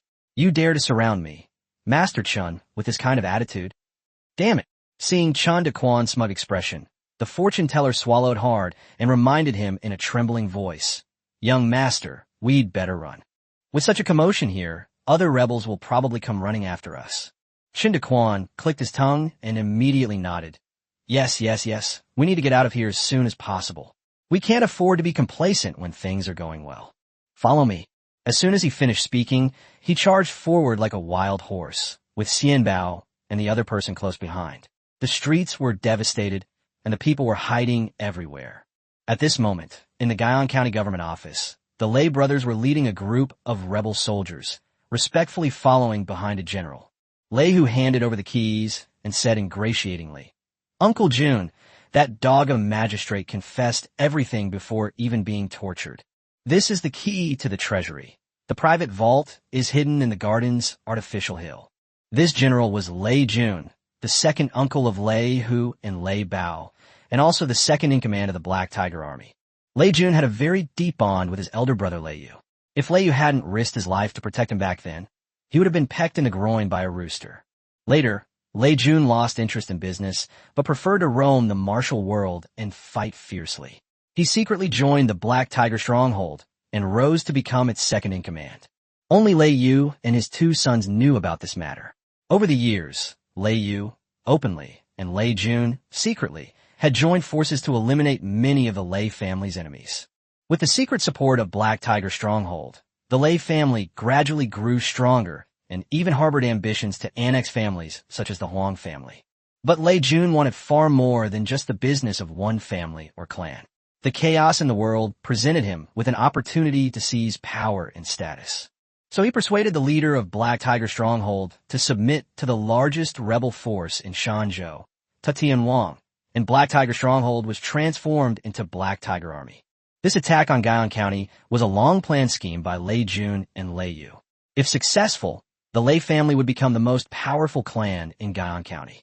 Lei Jun was able to rise in rank and gain more power through military merit. But no one expected that Lei Yu would be assassinated suddenly, his death shrouded in mystery. Lei Jun used countless connections in the underworld, but still couldn't find out what weapon the murderer used. Enraged, he vowed to kill all suspicious people after breaking through the city. The reason why Guyang County was so easily captured was entirely due to the scheme that Lei Yu and his son had laid out long ago. While Lei Yu was alive, he used his connections with the Lei family to gradually send the Black Tiger Army into the city and hide them, like ants carrying food. After Lei Yu's death, Lei Hu and Lei Bao were eager to push forward their plan, and even bought and rented houses in the city to hide the rebels and provide them with food and drink. When the uprising begins today, the Lei brothers will personally launch a surprise attack on the South Gate, with 200 rebel soldiers disguised as refugees waiting outside the city to provide support. With the combined forces from within and without, the city gates quickly fell, and the army hidden in the distance immediately rushed out and easily stormed into Guyang County. After entering the city, Lei Jun, as planned, sent elite troops to occupy the 4 city gates, while he, led by the Tiger and Leopard brothers, headed straight for the county government office. To everyone's surprise, the county yamen runners were so frightened by the rebel army's fierce approach that their legs went weak. They threw down their knives, stripped off their black robes, and scattered in all directions. As yamen runners, they only wanted to bully others and were unwilling to risk their lives for their meager salaries. They simply abandoned the county magistrate and ran away. By the time Magistrate Chiu Hongfu realized what was happening and tried to escape, he couldn't even find his coachman and was easily captured by Lei Jun. At this moment, Chiu Hongfu was kneeling on the ground, trembling like a leaf, his face covered in snot and tears, kowtowing and begging for mercy. "Heroes, take whatever you want, just spare my life." Lei Jun looked at him with disdain. "Lord Chiu, I cannot accept such a grand gesture from you. You are an official of the imperial court, while I am the traitor you speak of." Chiu Hongfu quickly smiled obsequiously. "General Lei, you are the true ruler of Guyang County. I am nothing more than a stray dog of the imperial court. Please raise your hand, and my dog will live. If the general doesn't believe me, I'll bark like a dog, woof woof woof." Lei Jun was delighted to hear this and burst into laughter. Since Magistrate Chiu calls himself a dog, then he shall guard the gate of the county government for this general. Someone, tie Chiu Daquan to the gate and make him guard the gate properly for the Black Tiger Army. Make sure he gets plenty of dog food. Don't let it be like the porridge he served, which was thin and watery. 2 rebel soldiers laughed as they chained Chiu Hongfu, preparing to drag him out. But the corrupt magistrate, knowing he could live, actually picked up the chains himself and eagerly ran to guard the gate. Not long after, the deputy general came to report. The county government's treasury only had 10,000 taels of silver, but the private vault in the artificial hill contained 75,000 taels of silver, 1,000 taels of gold, and 3 boxes of treasures. The deputy general also discovered that Guyang County reported disasters every year, and the disaster relief funds and grains from the imperial court were in the hands of the county magistrate. But Chiu Hongfu embezzled 70% of the remaining portion. The deputy general, whose family had been destroyed by the famine, was seething with hatred as he looked at the account books. Lei Jun, however, only smiled faintly. He still has some conscience. He left 10,000 taels for the treasury. Take all the silver and treasures back to the Lei family. Seeing that the county government office was under control, Lei Hu excitedly stepped forward and asked, Uncle Jun, the Huang family has already sent people to surround it, and they've also been keeping an eye on that mysterious young Master Chen's house. Which one should we go to first? Lei Jun waved his hand and said, Go to the Huang family and make sure to get rid of this major threat. As for that young Master Chen, have Leopard take some in there. No matter how mysterious his identity is, King Tatian has already promised my uncle that the Lei family will be stationed in Guyang County from now on, and the entire city will belong to the Lei family. Take him straight to the Lei family's torture chamber and interrogate him thoroughly. With a smack, Chen Daquan casually killed a rebel soldier who was about to rape a young girl. Guyang County was in complete chaos, with crowds of people rushing to the 4 city gates, scrambling to escape the county. Watching the fleeing crowd, Chen Daquan grew increasingly anxious. Once he's trapped in the city, the Lei family will eventually trace it back to him based on what happened today. At that point, no matter what it is, it'll be enough to get him killed several times over. Faster! Faster! Chen Daquan roared at the Xianbao brothers as he turned around, veins bulging on his forehead. The 3 ran for several more minutes before finally turning into the alley where their home was located. But before they could even feel happy, more than a dozen figures emerged from the shadows and blocked their way. 2 of them were dressed as servants of the Lei family, while the rest were dressed as rebels. Chen Daquan's heart sank. It seemed the rumors were true. The Lei family was indeed connected with the rebels. He secretly aimed the gun from his sleeve at the newcomer, but not knowing whether Kyoko was in their hands, he dared not act rashly. A servant carrying a knife stepped forward, stared at Chen Daquan, and said, This must be young Master Chen, right? Our young master invites you to the Lei family. Upon hearing this, Chen Daquan immediately understood that the other party had not yet confirmed that he was the murderer, but had only become suspicious. He asked in a faintly polite manner, I have never met your esteemed son before, so I will not disturb you. Have you just come from my house? The servant remained expressionless, only saying that they were ordered to wait here and had not entered the courtyard to disturb them. Upon learning that Jingxiang had not fallen into their hands, Chen Daquan was immediately relieved and agreed to go with them with a smile, but suggested that he go home first to bring his female relatives. Seeing his respectful attitude, the servant didn't think much of it and stepped aside. Chen Daquan led the Xianbao brothers to the courtyard gate and knocked 5 times, 3 short and 2 long, which was the secret signal he and Jingxiang had agreed upon. Kyoka, the young master is back. Open the door. The wooden door opened a crack, and Kyoka revealed half of her face. She was about to speak when Chen Daquan stopped her with a look. After the 3 entered the courtyard, Chen Daquan immediately closed the door and said urgently, The county town has been breached by the rebels. Quickly pack your essentials, and we must leave immediately. Kyoka had already heard the shouts of battle outside. Although she was scared, she turned around and went inside to tidy up without hesitation. Chen Daquan then led Xianbao and Donkey DeBeo to squat in the corner and start to talk things out. Those people outside are up to no good. I'll take care of them with my palm lightning later, then leave Guyang County. Where are you brothers headed? Xianbao and DeBeo exchanged a glance. Chen Daquan had not only saved their lives, but his methods were also mysterious and unpredictable. Now, the three of them were in the same boat. The fortune teller immediately swore, "We brothers are willing to follow you to the death, young master, and never abandon you." Donkey Dabao nodded with a simple smile. "Me too."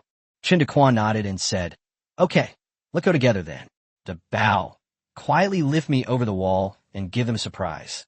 Donkey Dabao immediately picked him up, and Chen Daquan poked half his head out, just in time to see Lei's servant leading the rebels to surround the door, ready for battle.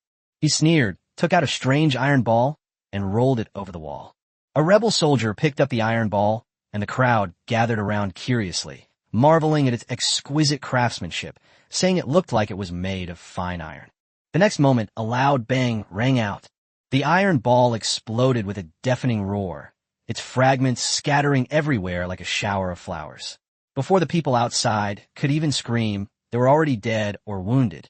The courtyard gate was also blown away, covered with countless fragments, which made the Xianbao brothers' scalps tingle, and they were once again stunned by Chen Daquan's palm lightning.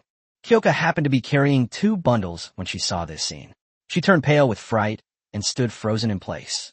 Chen Daquan, without bothering to comfort her, grabbed Jingxiang and rushed out of the courtyard. The streets were littered with blood and gore, and several rebel soldiers lay on the ground groaning in agony.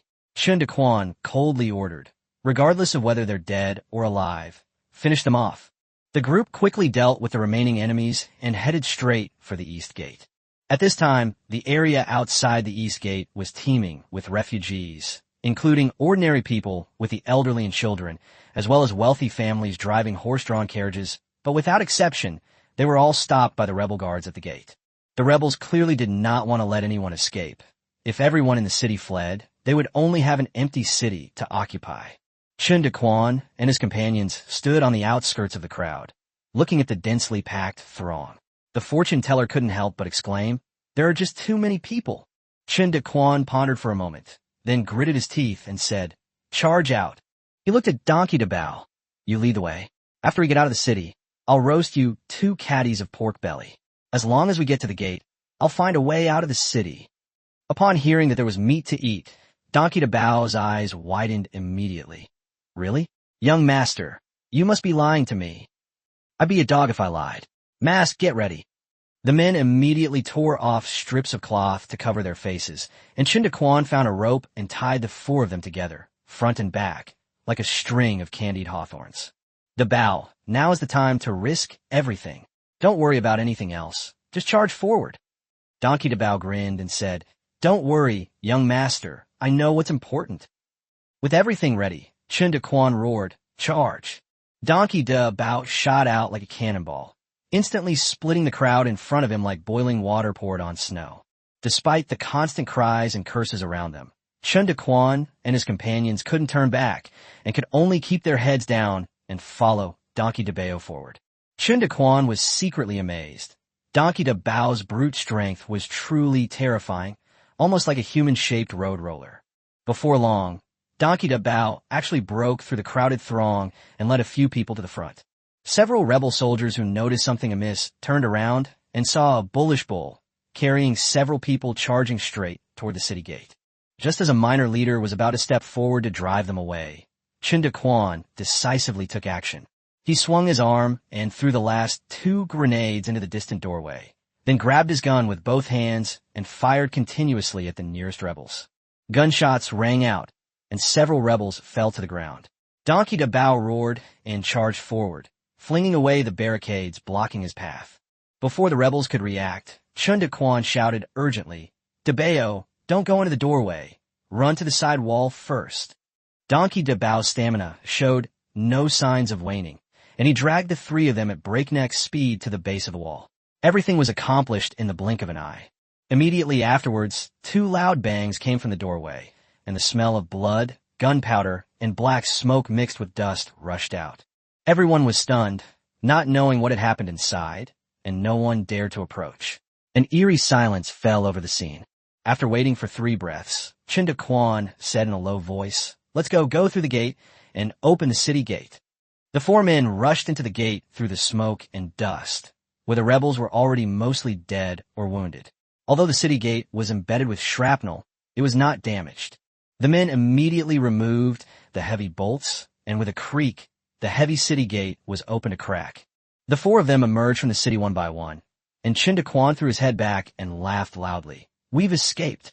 A large number of refugees gathered outside the east gate, and those at the front stared blankly at the four people who had suddenly escaped from the city. The rebels entered the city from the south gate in a coordinated attack from within, making little noise. The change in the city had only lasted for less than 2 hours, and no one here knew anything about it. Chen Daquan had a sudden inspiration and shouted to the crowd, "The county magistrate has given permission to enter the city. The county government is distributing grain right now, or you'll miss it." After shouting, the four men untied the ropes and ran wildly along the city wall. The refugees were initially incredulous. Then the crowd erupted in a roar. The city gates are open. The county government is releasing grain. Countless refugees rushed frantically toward the city gates, while the people inside the city also scrambled to escape. Meanwhile, outside Chen Daquan's former courtyard, Lei Bao looked at the corpses scattered all over the ground, his face extremely grim. He intended to lead his men to capture Chen Daquan, but they came up empty-handed, and all the men he had arranged earlier died there. What horrified him even more was the bizarre way these people died. Some were even torn to pieces, as if they had been ripped apart by ferocious beasts. Lei Bao couldn't help but shudder, thankful that he had arrived late, otherwise he probably would have been doomed as well. Who exactly is Chen Daquan? He felt uneasy and could only order his men to collect the body and send it back to the Lei residence, while he himself led a group to find Uncle June. In a grove of trees 5 miles outside the city, Chen Daquan and his companions finally stopped and collapsed to the ground, panting heavily. After leaving the city, they ran eastward at breakneck speed, only daring to rest temporarily once they confirmed that no rebels were pursuing them. The fortune teller, panting heavily, asked, "Young master, we should be safe here now, but what do we do next?" Chen Daquan just wanted to get away from Guyang County as soon as possible. The farther we go, the better. There are many of us, so it would be best if we could find a horse-drawn carriage. He knew very well that the Lei family would know he was the one who assassinated Lei Yu simply by comparing the wounds of the rebels who were shot.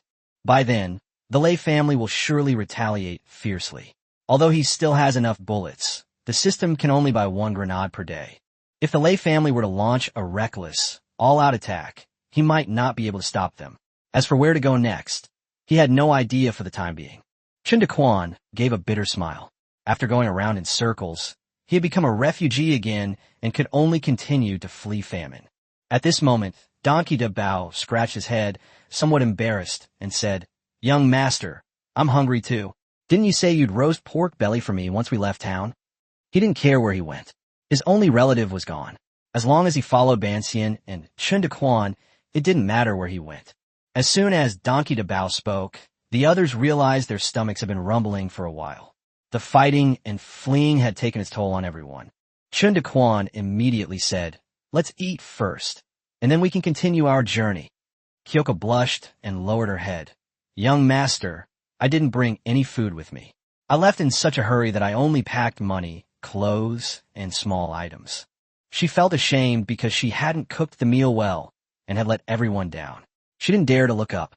Chen Daquan then realized that they had fled in such a hurry that they hadn't even formally introduced themselves to each other. He said to Xian Bao and the other person, "This is Jing Xiang. She is the person who usually takes care of me." After he finished speaking, he was stuck again, unsure how to introduce Banxian and Donkey de Bao as friends, brothers, or subordinates. Upon seeing this, the half-immortal immediately spoke solemnly.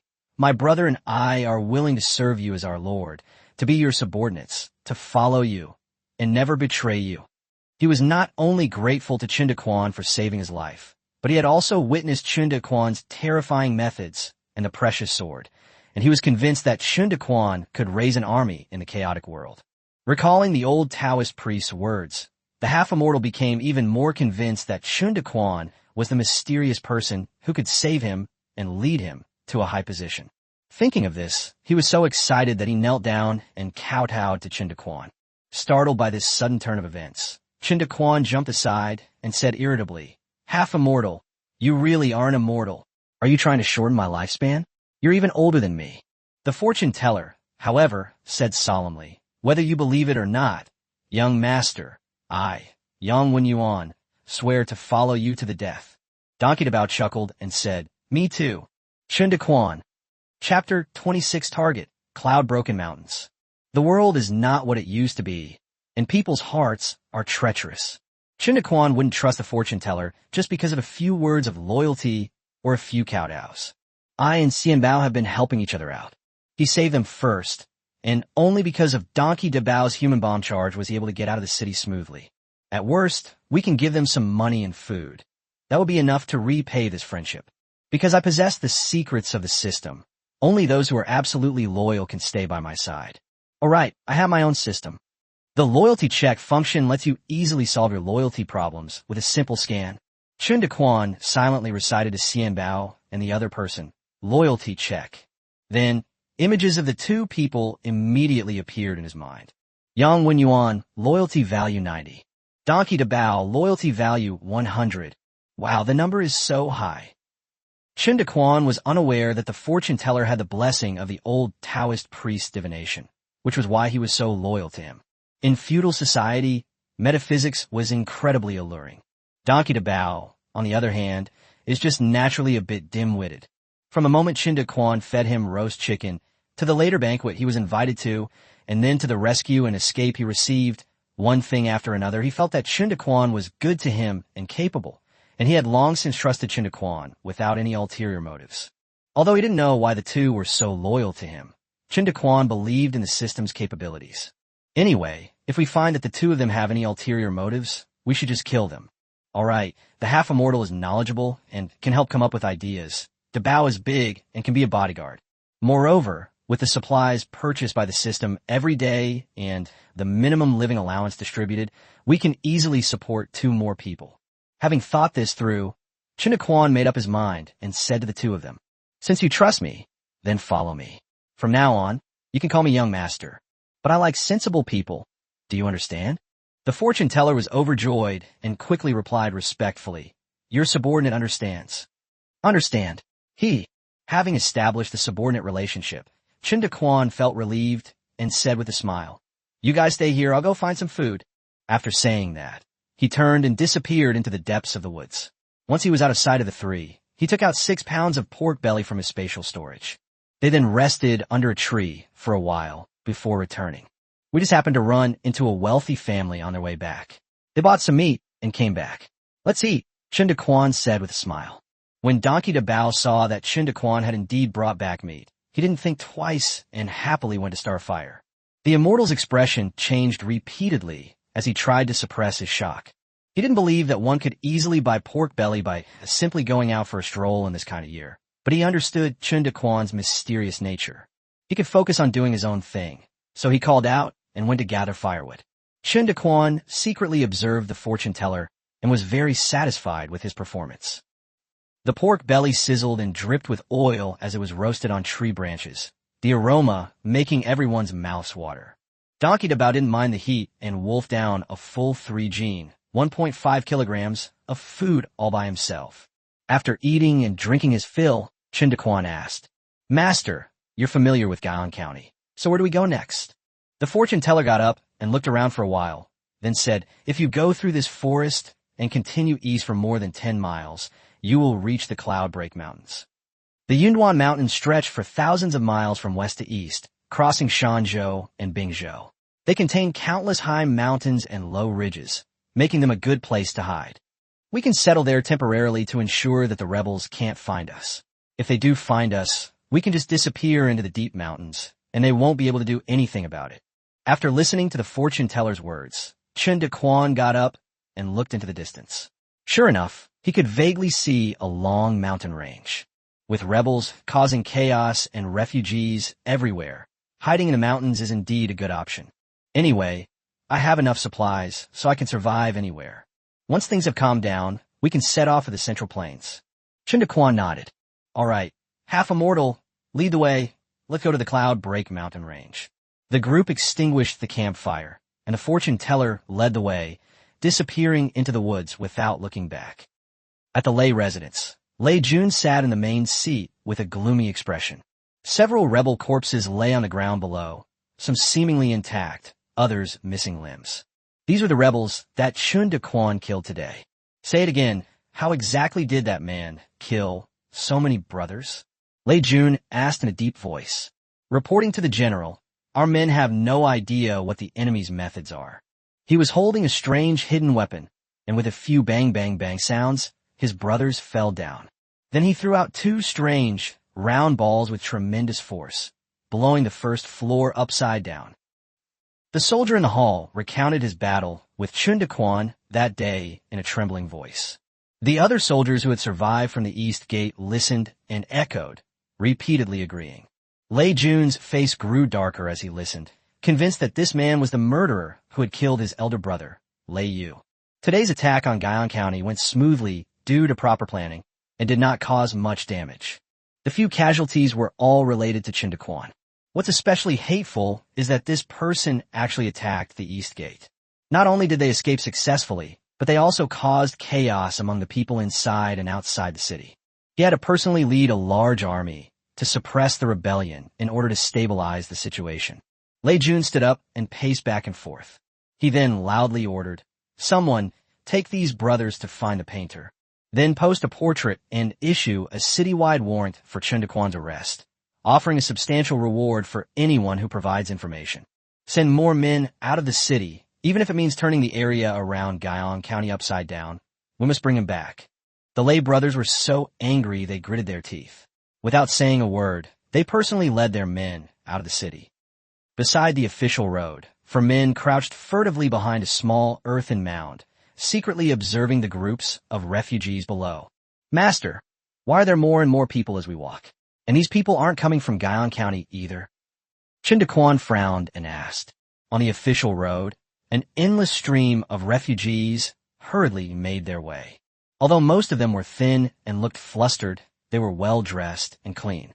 There were even several impressive horse-drawn carriages mixed in, clearly belonging to wealthy families. The women carried bundles on their backs and held or led their children. Some of the men carried loads on their shoulders, while others pushed carts. Looking at this group of refugees who didn't seem like refugees, the fortune teller asked in confusion, "I don't know either. These people don't look like refugees fleeing disaster." "Please wait a moment, young master. I'll go down and investigate."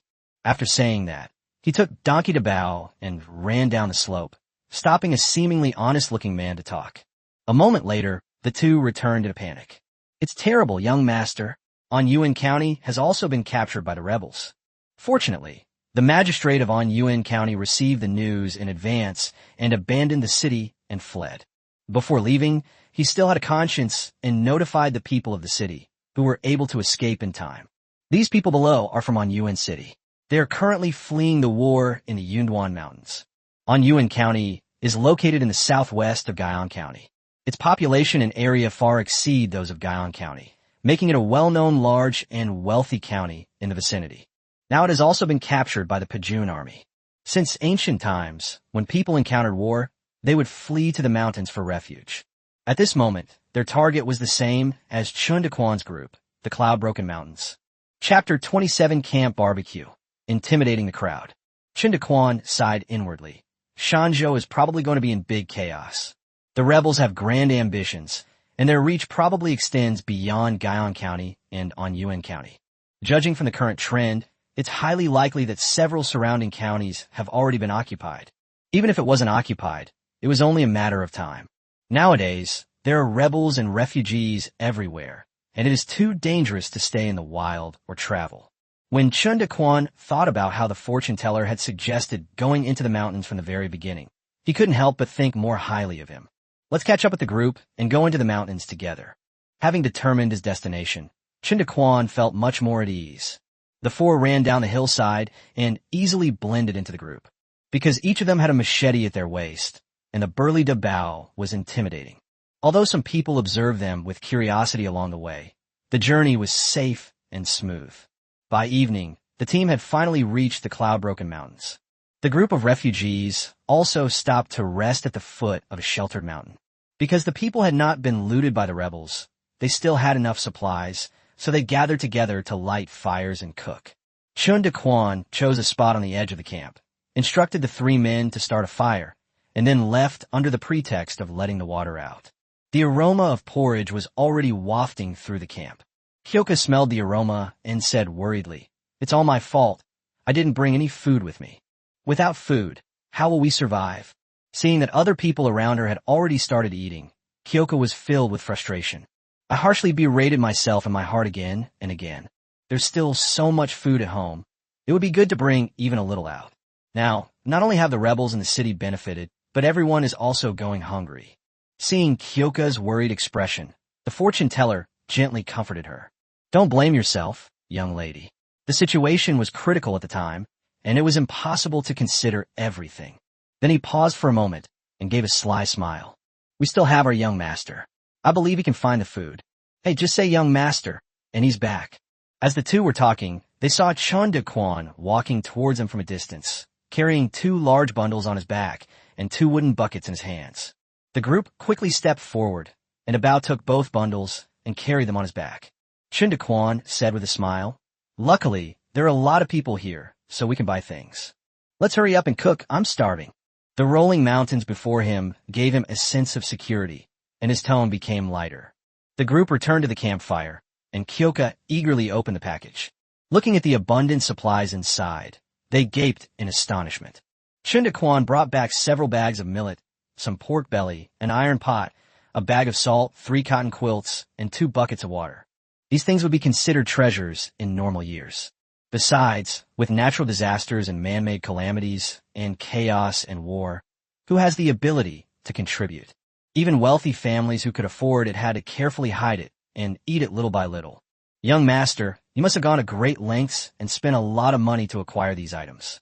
The fortune teller opened the oil paper package and curiously twirled the snow-white fine salt. He wasn't surprised that Chen Daquan was able to bring back supplies. What surprised him was the quality of those supplies. Take the fine salt in his hand, for example. He had never seen such pure and impurity-free salt in his entire life. Take a small amount and savor it carefully. It's neither bitter nor astringent, and the taste is exquisite. This kind of salt is probably only affordable for the nobles and gentlemen of the capital. And this iron pot, when struck, makes a crisp, ringing sound. The iron is of extremely high quality, surpassing even many swords and knives. And there's this golden millet and this soft, thick cotton quilt. The fortune teller sighed inwardly. Young Master Chen is truly remarkable. Chen Daquan found it amusing to see how naive and unsophisticated the group was. He cleared his throat and said, "There are 4 bags of millet, totaling 20 jin, for pieces of pork belly, totaling 8 jin, and 1 jin of salt, to celebrate our escape from danger and the discovery of a safe haven. Let's eat our fill tonight, ha ha ha. Kyoka, make some porridge, everyone's starving." Donkey Da Bao nodded in agreement, saying, Yes, I'm hungry, girl. Hurry up and cook some porridge." Da Bao is big and consumes a lot of energy, so he gets hungry faster and eats more than others. If it were someone else, they really wouldn't be able to support him. Kyoka, however, held a rice bag tightly. He said cautiously to the 3 of them, No, we have to eat sparingly. In years of famine, food is already scarce, and with this war, who knows when it will end. Our grain is very precious. Young master must have spent a lot of money on it, so we dare not waste it. 2 bowls of thin porridge a day is fine. If you're really starving, you can eat a piece of meat to stave off the hunger. Although he had lived a life of comfort and ease with Chen Daquan for a while, his deep-seated fear of hunger remained. Having been accustomed to thrift since childhood, she now finds herself a refugee once again. So she naturally has to be careful with her money and budget. We have grain and meat now, which is better than many other families. We should be content. After listening, Chen Daquan patted Kyoka on the shoulder and said seriously, "Don't worry, young master. I have plenty of ways to get food. I will never let you go hungry." After saying that, he gave Kyoka a determined look. Seeing her young master's confidence, Kyoka, though still somewhat hesitant, chose to believe him and went to the side to cook porridge. The other 3 men happily started skewering the meat. The rice porridge in the pot was bubbling and steaming, while the roasted meat on the wooden skewers was sizzling with oil. The aroma of meat wafted far and wide, whetting Chen Daquan's appetite and attracting many curious onlookers, including a few with ill intentions. It smells so good. I haven't had meat in ages. TSK, what a nobleman. Even while fleeing, he can still afford to eat meat. Some people really have guts to grill meat here. The faint whispers around them reached their ears, a mixture of malice, jealousy, and greed. Kyoko was very nervous upon hearing this and looked up at Chen Daquan. Young master, should we? Chen Daquan just sneered, made a shushing gesture, and called Donkey DeBeo to his side and whispered a few words to him. DeBao, show us your skills. Chen Daquan shouted loudly. After listening, Donkey DeBao wiped his drool, nodded, and gave a knowing look. He stood up slowly with a blank expression, slowly drew the 2 machetes crossed on his back, held them in his hand, and turned his head to look around. Choosing a direction, I deliberately took heavy, large strides, thump, thump, thump, until I reached a few rocks. Reverse the blade, so the back of the blade faces down. Hey! DeBao suddenly swung his twin swords, striking the stone repeatedly with the backs of the blades. Bang, bang, bang.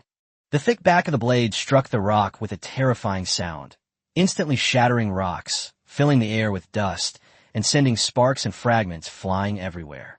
The surrounding disaster victims were stunned by the brutal performance, shrinking back in fear, and for a moment the surroundings were completely silent. Yes, that's it. The visual effects are top-notch, and the impact is strong enough. Chen Daquan was very satisfied with DeBeo's performance. A 7-foot giant, wielding 2 swords, wielding a chaotic cloak with sword techniques, sparks flying, and shattering stones.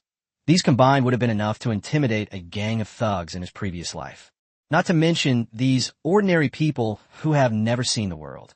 Just like in a street fight, momentum is very important. If you can intimidate your opponent from start, you've already won half the battle.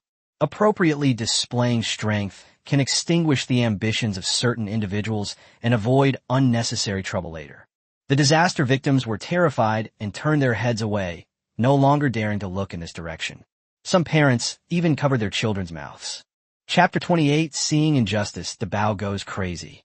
DeBao, you've worked hard. Chen Daquan happily opened his arms, wanting to give Donkey DeBeo a big hug. Unexpectedly, DeBao slipped past him and darted to the campfire, grabbing a skewer of meat and devouring it. The fortune teller and Kyoko couldn't help but chuckle. This deterrent effect greatly improved the atmosphere at the camp. There were no more whispers or malicious glances. Several figures who had been itching to make a move quietly retreated back into the crowd. The 4 of them ate hot porridge and grilled meat, chatting and laughing, thoroughly enjoying their meal. The fragrant rice porridge, warm and comforting, flows into the body, its energy permeating the limbs and dispelling the chill of early winter. Chen Daquan would occasionally tell a dirty joke, making Kyoko blush deeply. Young master, you're so improper. Hee, I didn't understand. It doesn't matter. Just laugh along.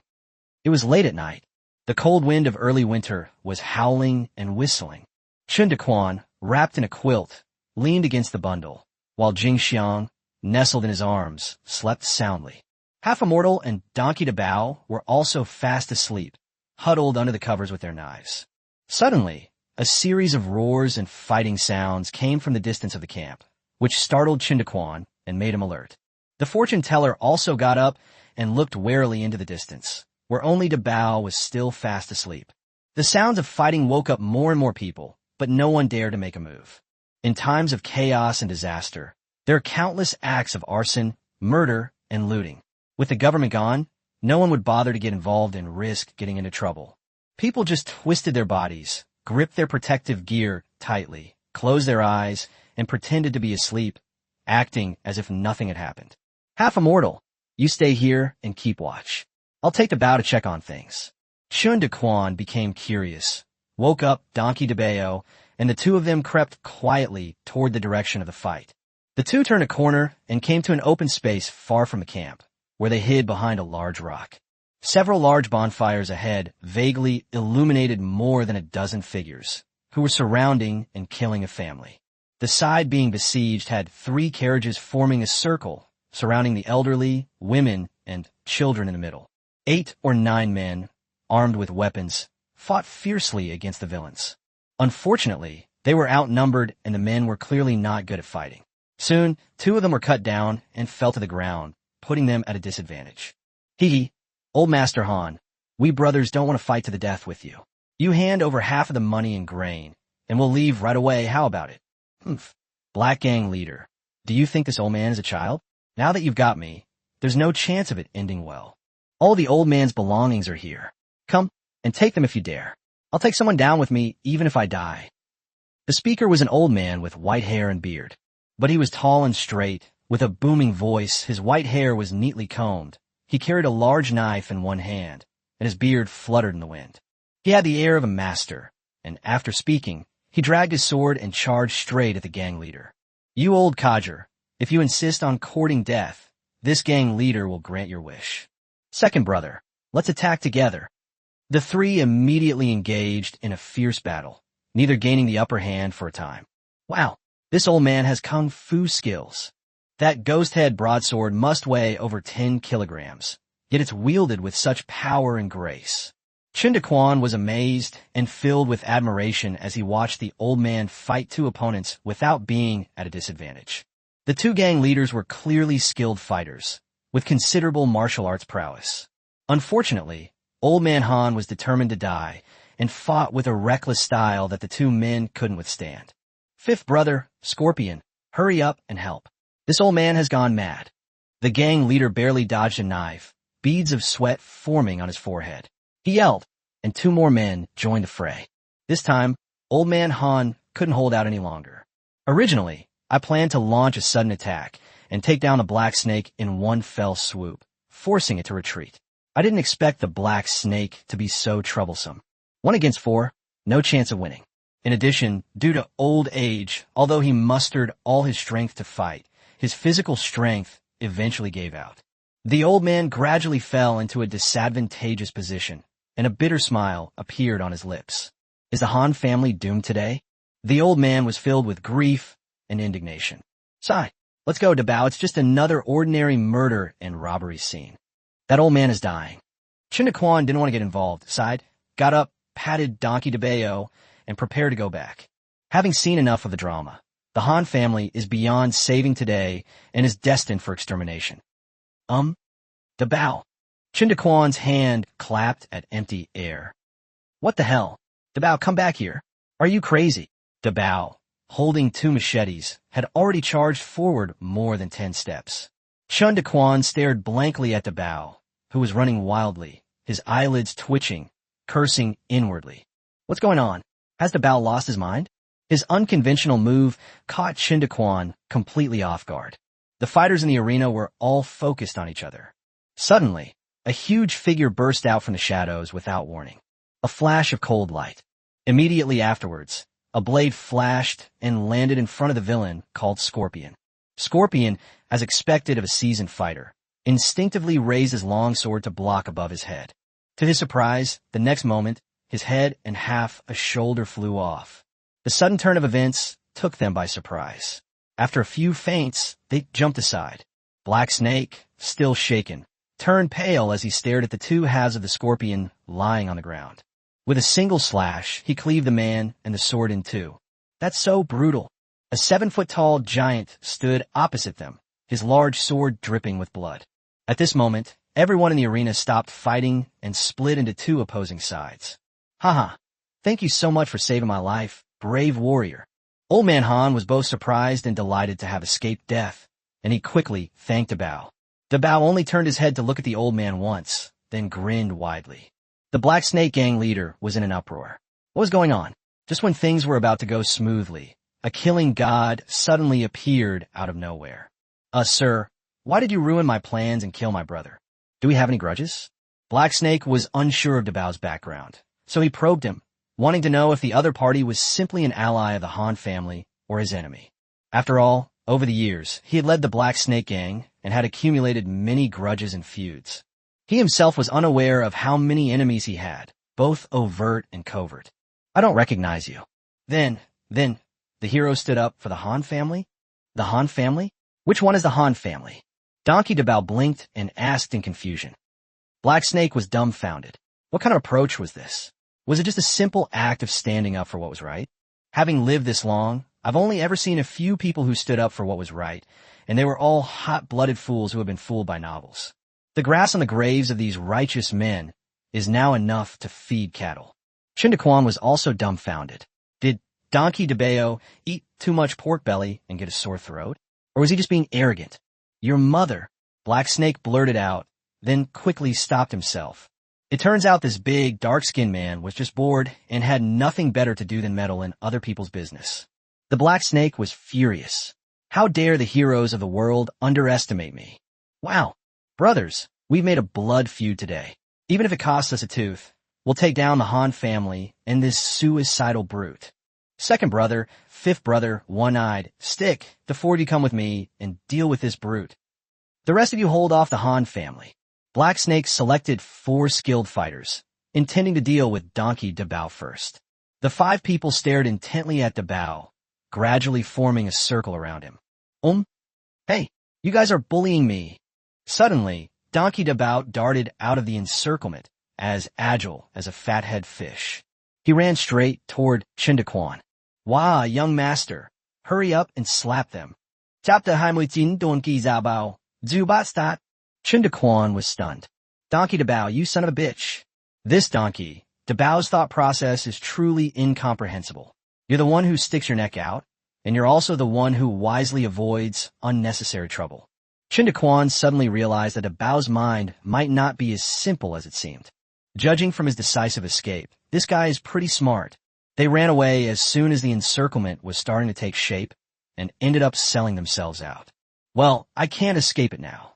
Black Snake and his companions never expected Donkey DeBao to be so shameless. He paused for a moment, then roared and chased after them. Chen Daquan, hidden behind a rock, watched as Donkey DeBao approached and sighed softly. Sigh, you have to discipline your own children, and you have to discipline your own wife. We'll have to rely on me, Master Chun, to step in. With a thought, 2 pistols appeared in his hands. DeBao squat down. Chen Daquan, with a straw between his teeth, gun in both hands, and a cold expression, suddenly emerged from behind the rock, transforming into Brother Fat of the Yuan.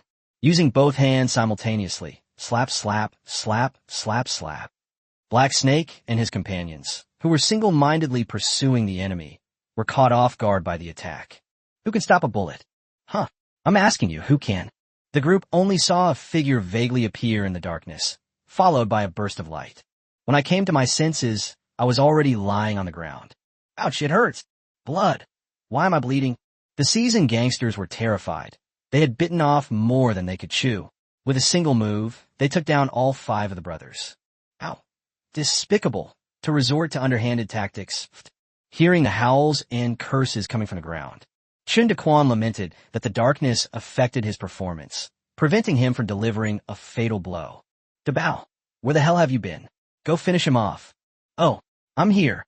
That scoundrel DeBao actually has some sense. He immediately grabbed a knife and followed eagerly. The 2 men, one armed with a gun and the other with a knife, cautiously approached the people on the ground. Black Snake lay on the ground, a bullet lodged in his chest, blood trickling from the corner of his mouth, his small eyes glaring viciously at the 2 men. Chen Daquan squatted down beside his head, his face full of guilt. Sorry, Donkey DeBao ate too much pork belly and got a sore throat, so he acted impulsively. Please forgive this brother. We won't be giving him meat tomorrow. The Black Snake's vicious expression gradually turned numb and empty. So, it was pork belly. Chen Daquan was kind-hearted and, to see things through, helped Black Snake close its eyes. Chen Daquan was somewhat surprised to see DeBao cleanly and efficiently cut the neck. DeBao, you know Kung Fu? I don't know how. How come your finishing move was so clean and efficient? I used to slaughter pigs for people. Donkey DeBao, how can this be the same? The 2 were still arguing, while the remaining Black Snake gang henchmen were getting restless. The gang leader and several big brothers are all dead. What's the point of fighting anymore? Run. Suddenly someone screamed, and whoosh.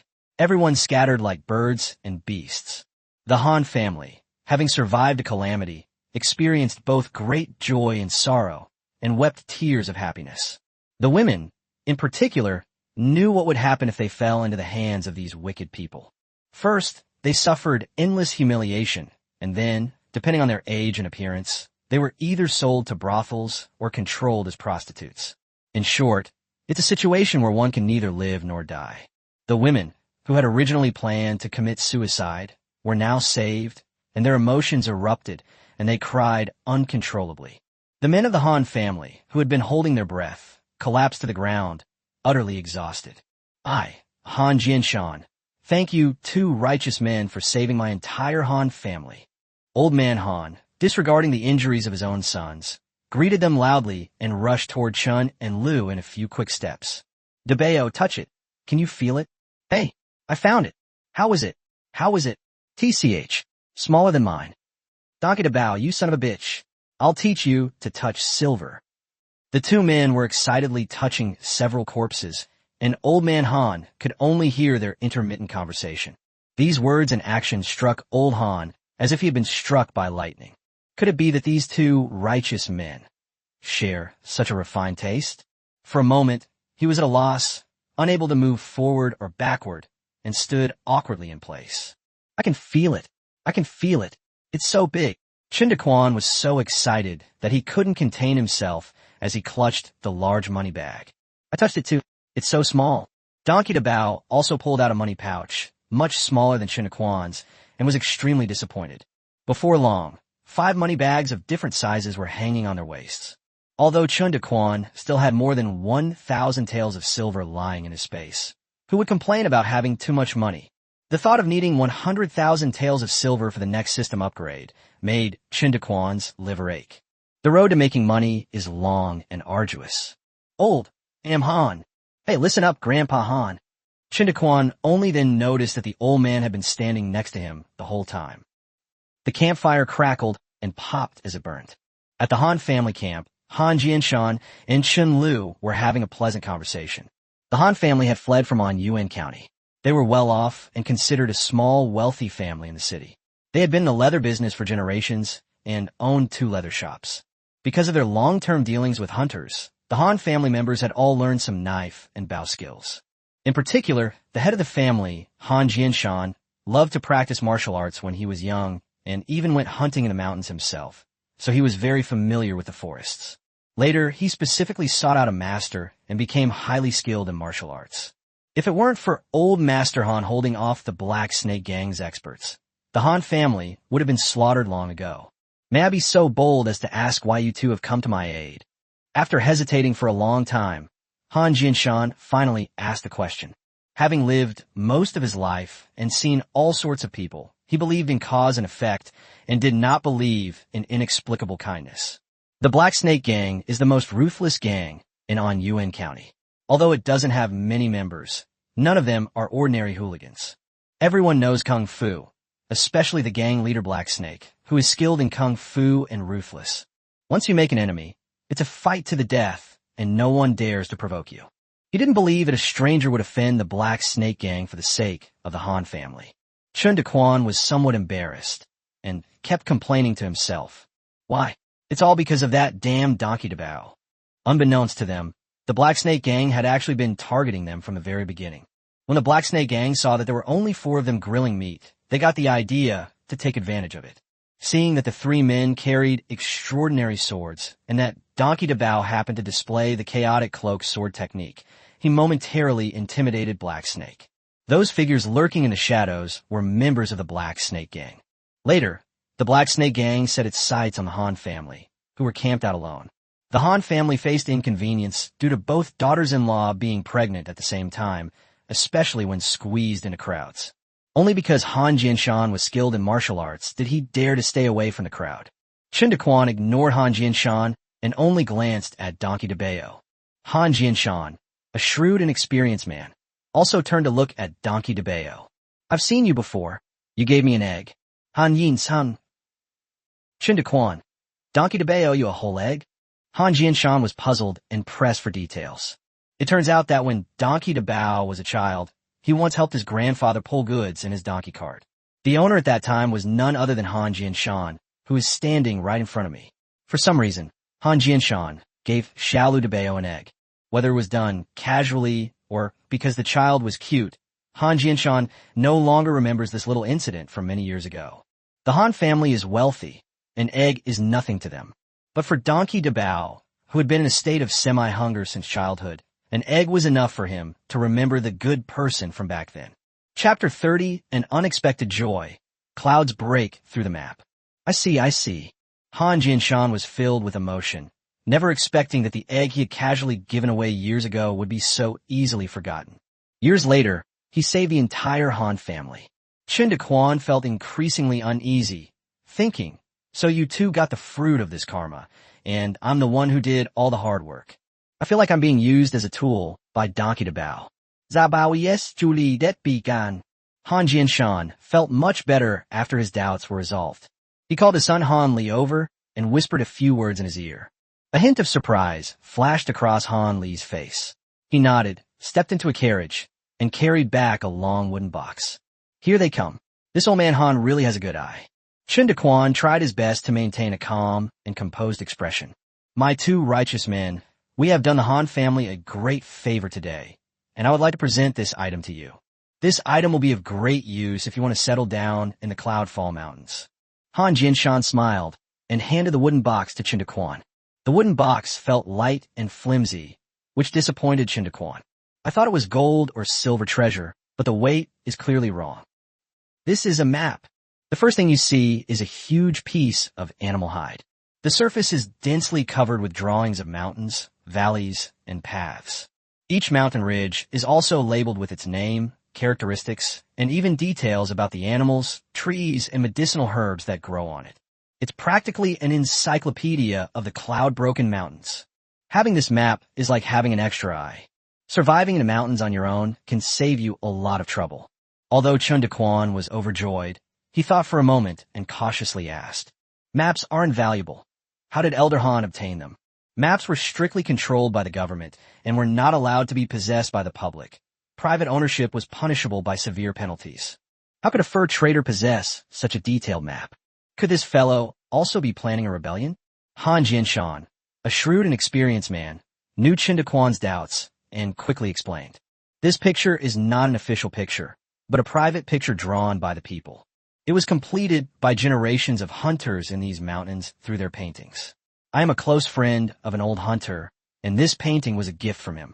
Actually, the private map of the cloud-broken mountains isn't really a big secret. Many veteran hunters, and even some wealthy families, kept a copy. Chen Jianshan paused for a moment, then continued. Yinduan Mountain is not only a place with prey, but also a place where the people of Shanzhou can escape disasters. Whenever there was a barbarian invasion, rebellion, or war, many people would go into the mountains to take refuge. This mountain has saved countless lives for the people of Shanzhou. I see. The government has its own rules, and ordinary people have their own way of life. This map of Yinduan Mountain is an open secret among the wealthy and powerful families of Shanzhou. Even though it's a private plan, it must not be exposed to others. Remember that, Han Jianshan instructed. I know what's important. Thank you, Elder Han. Drawing maps without authorization is also a serious crime. But if this map is given to me, what will become of the Han family? No problem. We have a plan. Han Yin Sun Smi Lid Slili. After Mr. Han's detailed introduction, Chen Daquan gained a preliminary understanding of Yinduan Mountain, cloud-broken mountain range. It gets its name from the towering peaks that rise into the clouds deep within the area, giving it a sense of breaking through the clouds. The mountain range stretches for thousands of miles from west to east, entering Bingzhou from Shanzhou. The area stretches far and wide from north to south, with rugged terrain, abundant wild animals, and is rarely visited by humans for many years. The so-called map is just some low hills on the outskirts of the mountain range. According to the old hunter's guess, the map only depicts 2 or 3/10 of the Yinduan Mountains. Even in the outer areas, with only a few small game animals, there is enough to feed the hunters. But the mountains not only have prey, but also many bandit strongholds. They entrench themselves in the mountains, robbing and plundering caravans. Whenever government troops came to suppress them, they would hide deep inside, repeating this process repeatedly until the government troops were helpless. Over time, they turned a blind eye and allowed the bandits to grow in power. In recent years, natural disasters and man-made calamities have occurred one after another, and more people who could not survive chose to become outlaws. Today, the Yunnan Mountains are dotted with countless bandit strongholds of all sizes, almost turning them into bandit mountains. Han Jinshan explained to Chen Daquan in detail the places where bandits were entrenched. He was instructed to avoid these places and stay away from danger. The two talked for a long time. Chen Daquan then asked for many more tips on surviving in the mountains before taking his leave. The fortune teller, holding the map, was both surprised and delighted. "This picture is wonderful. Young master, you truly have a great destiny." "It wasn't my opportunity, it was Dabao's opportunity." Chen Daquan smiled and looked at Donkey Dabao. "Master, take a good look at the map and help us find a suitable place to settle down. We must stay away from bandits." The fortune teller readily agreed, and, as if holding a precious treasure, sat down to examine it closely. "As long as you avoid bandits, supplies won't be a problem with the system. As the rebels attack the county seat, more and more people will be affected. Before long, even more people will flock to Yunnan Mountain. We need to secure a suitable place to live before that happens. I wonder if this mountain range can support so many disaster victims." "A long time. Young master, these places are acceptable." After looking at the map, the fortune teller pointed to several places on it. "These places are far away from the bandits, which can minimize the risk of bandit attacks. According to the map, there are no large wild animals outside the mountain range. The most dangerous animal is the wild boar. These areas are not densely wooded, and no wild boars live there. Only some small animals survive. The mountain is high and wide, making it easy to hide." Chen Daquan listened attentively, and the fortune teller would explain in detail each place he pointed to. As expected of a learned scholar, the fortune teller figured out the secret in just a quarter of an hour. Jingxiang and Donkey Dabao couldn't read, so they just listened quietly from the side. After hearing the fortune teller's explanation, the two nodded in agreement, praising the fortune teller's wisdom. The three looked at Chen Daquan, waiting for him to make his final decision. Chen Daquan took the map, remained silent, and looked at it repeatedly for a long time. His brow furrowed and then relaxed, and then furrowed again. "Go here. Bald Ridge." Chen Daquan pointed to an inconspicuous little hill. "This place is not within the area selected by the fortune teller. The annotations on the map are only a few lines long. The mountain is no more than 100 feet high, but slopes are steep as if cut by a knife. It is covered with weeds and small trees, and there are rabbits, chickens, and other small animals. There is a burrow at the top of the mountain." The fortune teller asked, puzzled. "Bald Ridge is a low-lying mountain with lush grass and sparse trees. If we are attacked, we will have nowhere to hide." Chen Daquan chuckled. "What does a back cut like a knife mean?" "It means it stands vertically, as if it had been cut by a knife. If I'm not mistaken, there should be a cliff behind it. The steep terrain on the front indicates that it is easy to defend and difficult to attack. Winter is coming, and there is a cave on the mountaintop that can serve as a place to stay. It is both warm and safer than building a hut in the wild. The lush grass and sparse trees are exactly what I want. Being high up allows me to have a better view and prevent bad guys from hiding in the shadows. When we're on a mountaintop, we won't be afraid of bandits or refugees." Ha. Chen Daquan was even more grateful to have obtained the cloud-broken map. Without this map, it would have been impossible to identify Bald Ridge so easily. Inevitably, one will have to search around like a headless fly.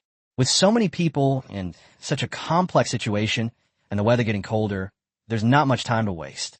Most likely, they'll just find somewhere that's passable. After hearing Chen Daquan's explanation, Jingxiang and Lu Dabao had no objections. Wherever Chen Daquan goes, they go too. Although the fortune teller had some concerns, he hesitated for a while before nodding in agreement.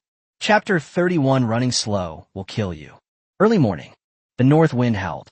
The dark clouds hung heavy, obscuring the sun. The world was shrouded in a gray haze, as if a black pot had been placed over it. Chen Daquan was awakened by the pain. The cold wind from Diyuan felt like knives scraping his face. Overnight, the world changed color. "We must get into the mountains as soon as possible." The fortune teller once said that many people freeze to death every winter in Diyuan. Because cotton was expensive, many poor people could only afford to buy a little. The rest was filled with shredded leaves, hay, and fluff from a long-tailed flower. Therefore, a seemingly bulky cotton coat is not necessarily made entirely of cotton. According to the fortune teller's description, Chen Daquan speculated that the winter temperature in Yuan Kingdom was at least minus 20 degrees Celsius. The only way for ordinary people to keep warm was by burning firewood. They had to keep burning firewood, otherwise they might freeze to death. Chen Daquan was stunned. It was only early winter, and the cold was far beyond his imagination. Looking around, most of the people in the camp were shivering from the cold, their faces pale. It was as if much of its vitality had been drained away overnight. Chen Daquan was uncertain and doubted whether he could survive the winter in the mountains. Although the store has added timber, only one item can be purchased per day. Moreover, I previously thought wood was useless and had never bought any myself. They had no idea how much a single piece of timber cost in the mall. Daquan was bitter inside. This system is a real ripoff. While Chen Daquan was lost in thought, what's that huge mass in the distance? The direction of the official road was a bit off, and Chen Daquan couldn't see it clearly, so he had to call over Donkey DeBao. DeBao, carry me upstairs to take a look. Donkey DeBao was pestering Jing Xiang to cook, and his silly appearance made Jing Xiang giggle. Hearing Chen Daquan call her name, she reluctantly walked over and hoisted Chen Daquan onto her shoulders. This! Chen Daquan gasped in shock. The official road was densely packed with disaster victims, who were surging in from the direction he had come from yesterday. The number of people was no less than yesterday's, and they were dressed in tattered clothes and looked emaciated. They were just like the refugees outside Guyang City. What happened? Amidst the surprise and uncertainty, several figures hurriedly ran from a distance. Upon entering the camp, he shouted, "Chief, they've arrived. So many refugees." Friends and relatives who knew the person quickly gathered around to ask. Urgu, slow down. Who are they? Where did they come from? Did you find it? Chen Daquan got the gist of it from the intermittent conversation. Early this morning, several people went to the official road to search for their lost relatives. Unexpectedly, they encountered a large number of refugees. Upon investigation, it was learned that the rebels were recruiting soldiers from among the displaced people. Only males are considered, regardless of family members. In this kind of world, if a man leaves a family, his wife and children are doomed to die. Moreover, honest and simple people have a natural fear of rebellion. Therefore, not many people are willing to join the army. Then the rebels bared their fangs, capturing, binding, beating, and killing. They even began looting and rape. Now, the outside world is full of refugees who want to escape into the mountains. They had planned to go to the county town to find a way to make a living, but they never expected to encounter war. Now that the rebels are committing evil deeds, their only option is to flee into the mountains to escape. Chen Daquan asked Han Jinshan last night, since there are wild animals to hunt in Yunwan Mountain, why didn't the disaster victims go into the mountains to make a living from the beginning? Han Jinshan's answer was, farmers are tied to the land their whole lives and have no skill in hunting. Even skilled veteran hunters don't always catch prey every day. Hunting is physically demanding. A day spent traversing mountains and valleys is extremely exhausting. The disaster victims couldn't even get enough to eat, and they were so weak that they could barely walk. Often, they didn't catch any prey, but they were starving to death. A simple ox tendon bow, along with arrows, would cost several taels of silver. Ordinary people simply cannot afford it.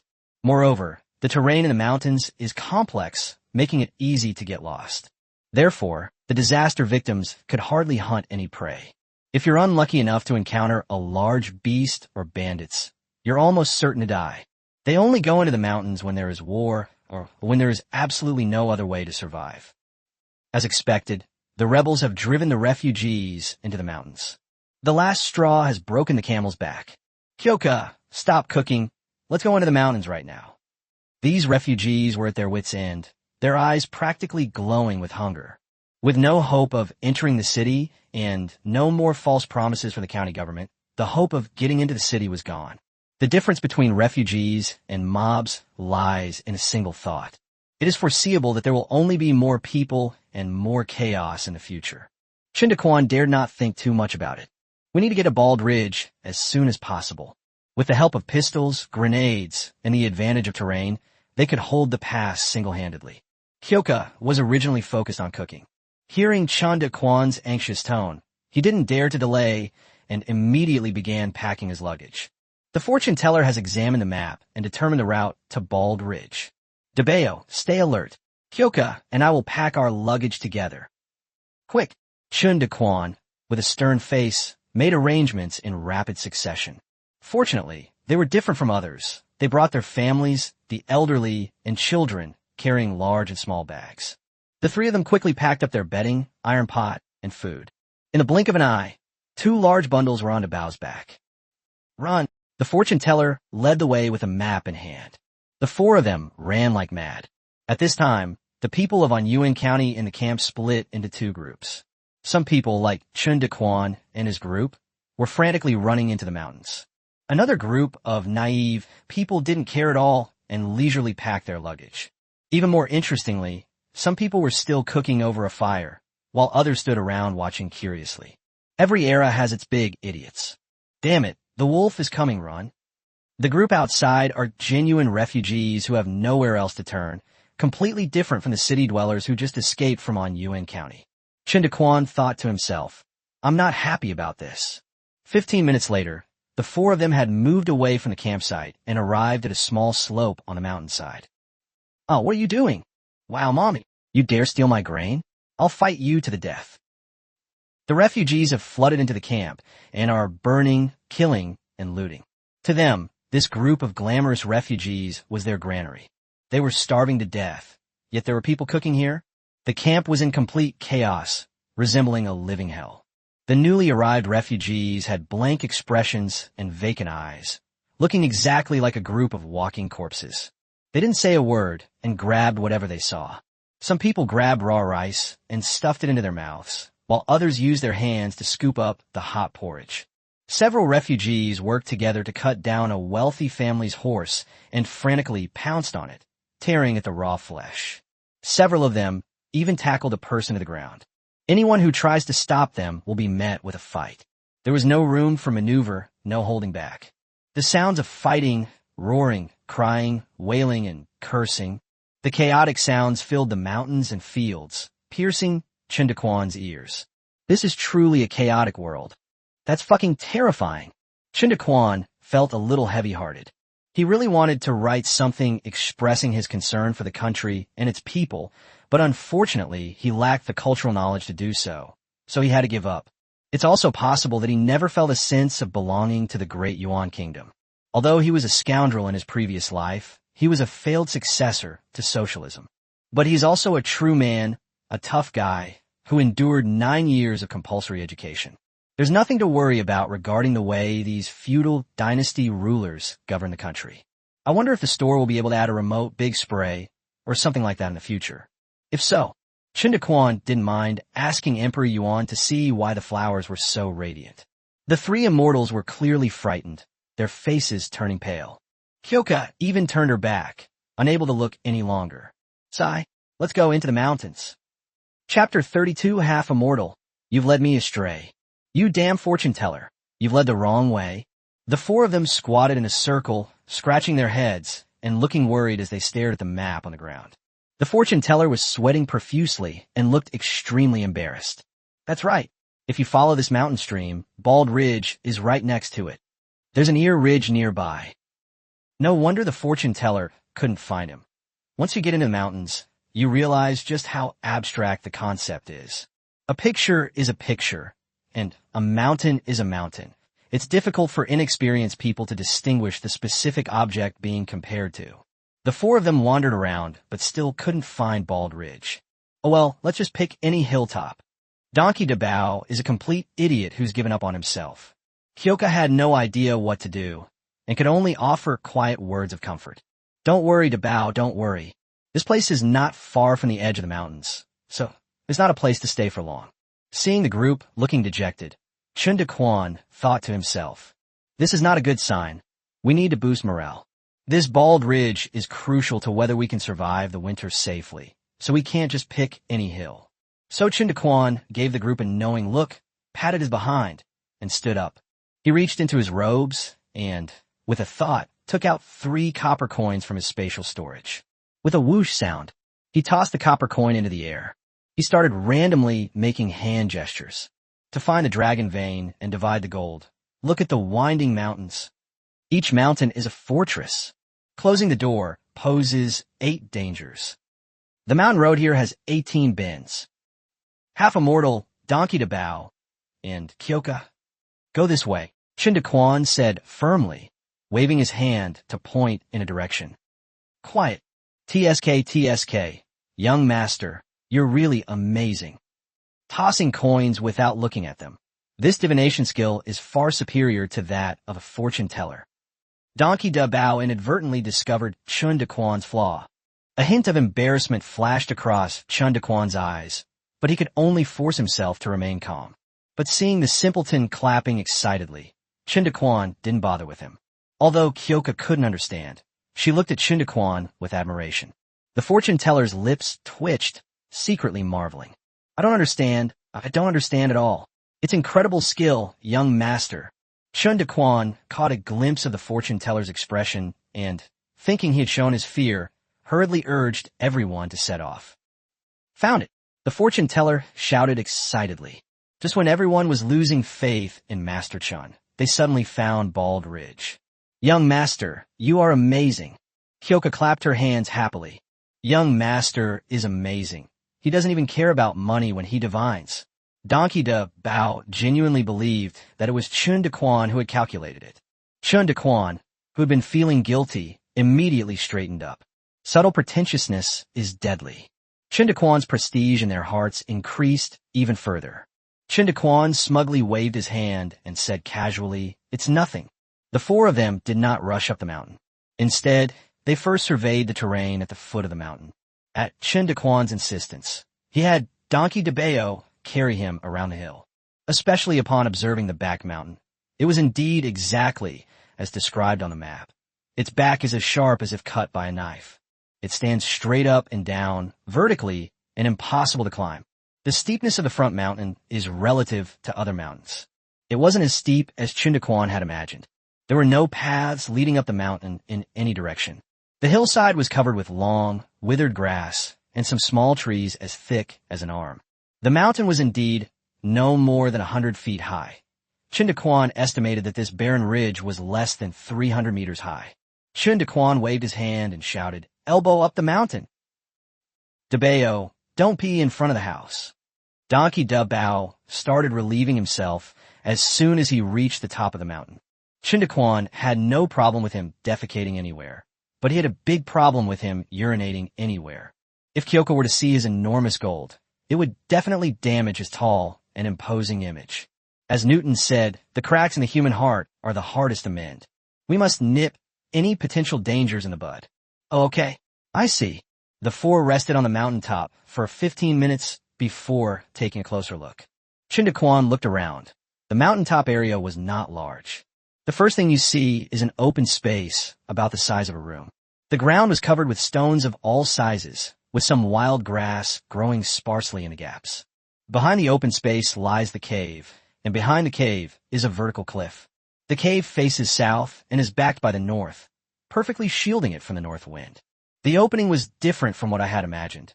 It wasn't round, but rather resembled an irregular square. It is about 10 feet high and a little over 10 feet wide, with the surrounding soil and rocks exposed and uneven. The 4 entered the cave, which was relatively spacious, about 1.5 rooms in size. The ground was also covered with stones of all sizes. Once it's all set up, it will be more than enough room for 4 people. Chen Daquan was very satisfied with the place, especially the cliff behind the mountain, which greatly increased his sense of security. If a villain attacks, they are not afraid of being flanked by Lao Lu. They only need to defend the front. This perfectly compensates for the team's small number of members. The pebbles scattered on the ground can be used to build a low wall, and the rest can be used as a reserve of boulders. As long as we have enough firewood, getting through this winter shouldn't be a problem. Glug glug. Chen Daquan's stomach suddenly growled. Hee, young master, are you hungry? Let's eat. Chen Daquan then realized that it was already noon. The group had been fleeing for their lives since morning and hadn't eaten a single bite of food. As soon as Donkey Da Bao heard Chen Daquan's stomach rumbling, he immediately chimed in. Okay, let's eat. Da Bao chops firewood, Ban Xian builds the stove, and I'll supervise. The dark clouds in the sky grew thicker and thicker, and the cold wind blew stronger and stronger. On an open space near the cave entrance, the fire in the stone stove was burning brightly. The boiling water in the pot was bubbling away. Thinner, that's not right. Thinner still. Oh, that's it. Chen Daquan was gesturing and directing Donkey DeBeo to cut the pork belly. With one hand holding a machete and the other pressing the meat onto the stone slab, Donkey DeBeo carefully sliced the meat, so nervous that his forehead was covered in sweat. Because the young master said that as long as the meat could be sliced into thin slices, he would cook him a meal he had never eaten before. For the sake of delicious food, Donkey DeBeo became serious for once, his face darkening. It looked quite comical. The most comforting thing is to cook a pot of food when it's cold. Chen Daquan wants to eat hot pot. Lacking ingredients, I thought of making a hot pot with instant noodles, ham sausage, and sliced pork belly. I'm probably going to be holed up in Bald Ridge this winter. The first meal in the new house should be a lively affair. Young master, the meat is all cut. When can we eat? Chen Daquan smiled, turned around, and walked deeper into the cave. He pretended to rummage through his pockets, then returned to the stone stove with a few packets of instant noodles and sausages. The group was already used to Chen Daquan being able to produce supplies. I was just curious about what kind of food he was talking about that he had never tried before. Chen Daquan looked at the three people who were staring at him expectantly and smiled slyly. Sprinkle the seasonings wrapped in oil paper into the pot. A rich, intoxicating fragrance instantly filled the air. This is the taste. I haven't had this in so long, Chen Daquan thought to himself with emotion. The three immortals also looked enchanted. I took a deep sniff of the aroma that was wafting out. The young master really wasn't lying to them. They had never eaten it. They really had never eaten it. They had never even smelled it. DeBeo, put in the meat slices. This is Tianxiang noodles. Put it in. Tear the sausage into pieces and put it in. A large pot of instant noodles, accompanied by pork belly and ham sausage, was bubbling and sizzling. Chen Daquan used 2 small wooden sticks to pick up a strand and examine it. It's ready to eat. Swish. Before the words were even finished, 3 pairs of chopsticks eagerly plunged into the pot. Donkey DeBeo grimaced as he was burned. Ouch, hot. But it tastes so good. Kyoka smiled faintly and said, Young master, you've given me this sausage before. She recalled the scene when she first ate sausage on a small hill outside Guyang City. Amazing flavor indeed. The fortune teller closed his eyes, shook his head, and exclaimed how miraculous it was. Ha, eat more. Seeing everyone enjoying the meal made Chen Daquan happy too. Back when I was in the underworld, the happiest thing was drinking and bragging with my brothers. This scene evokes a bit of the feeling from back then.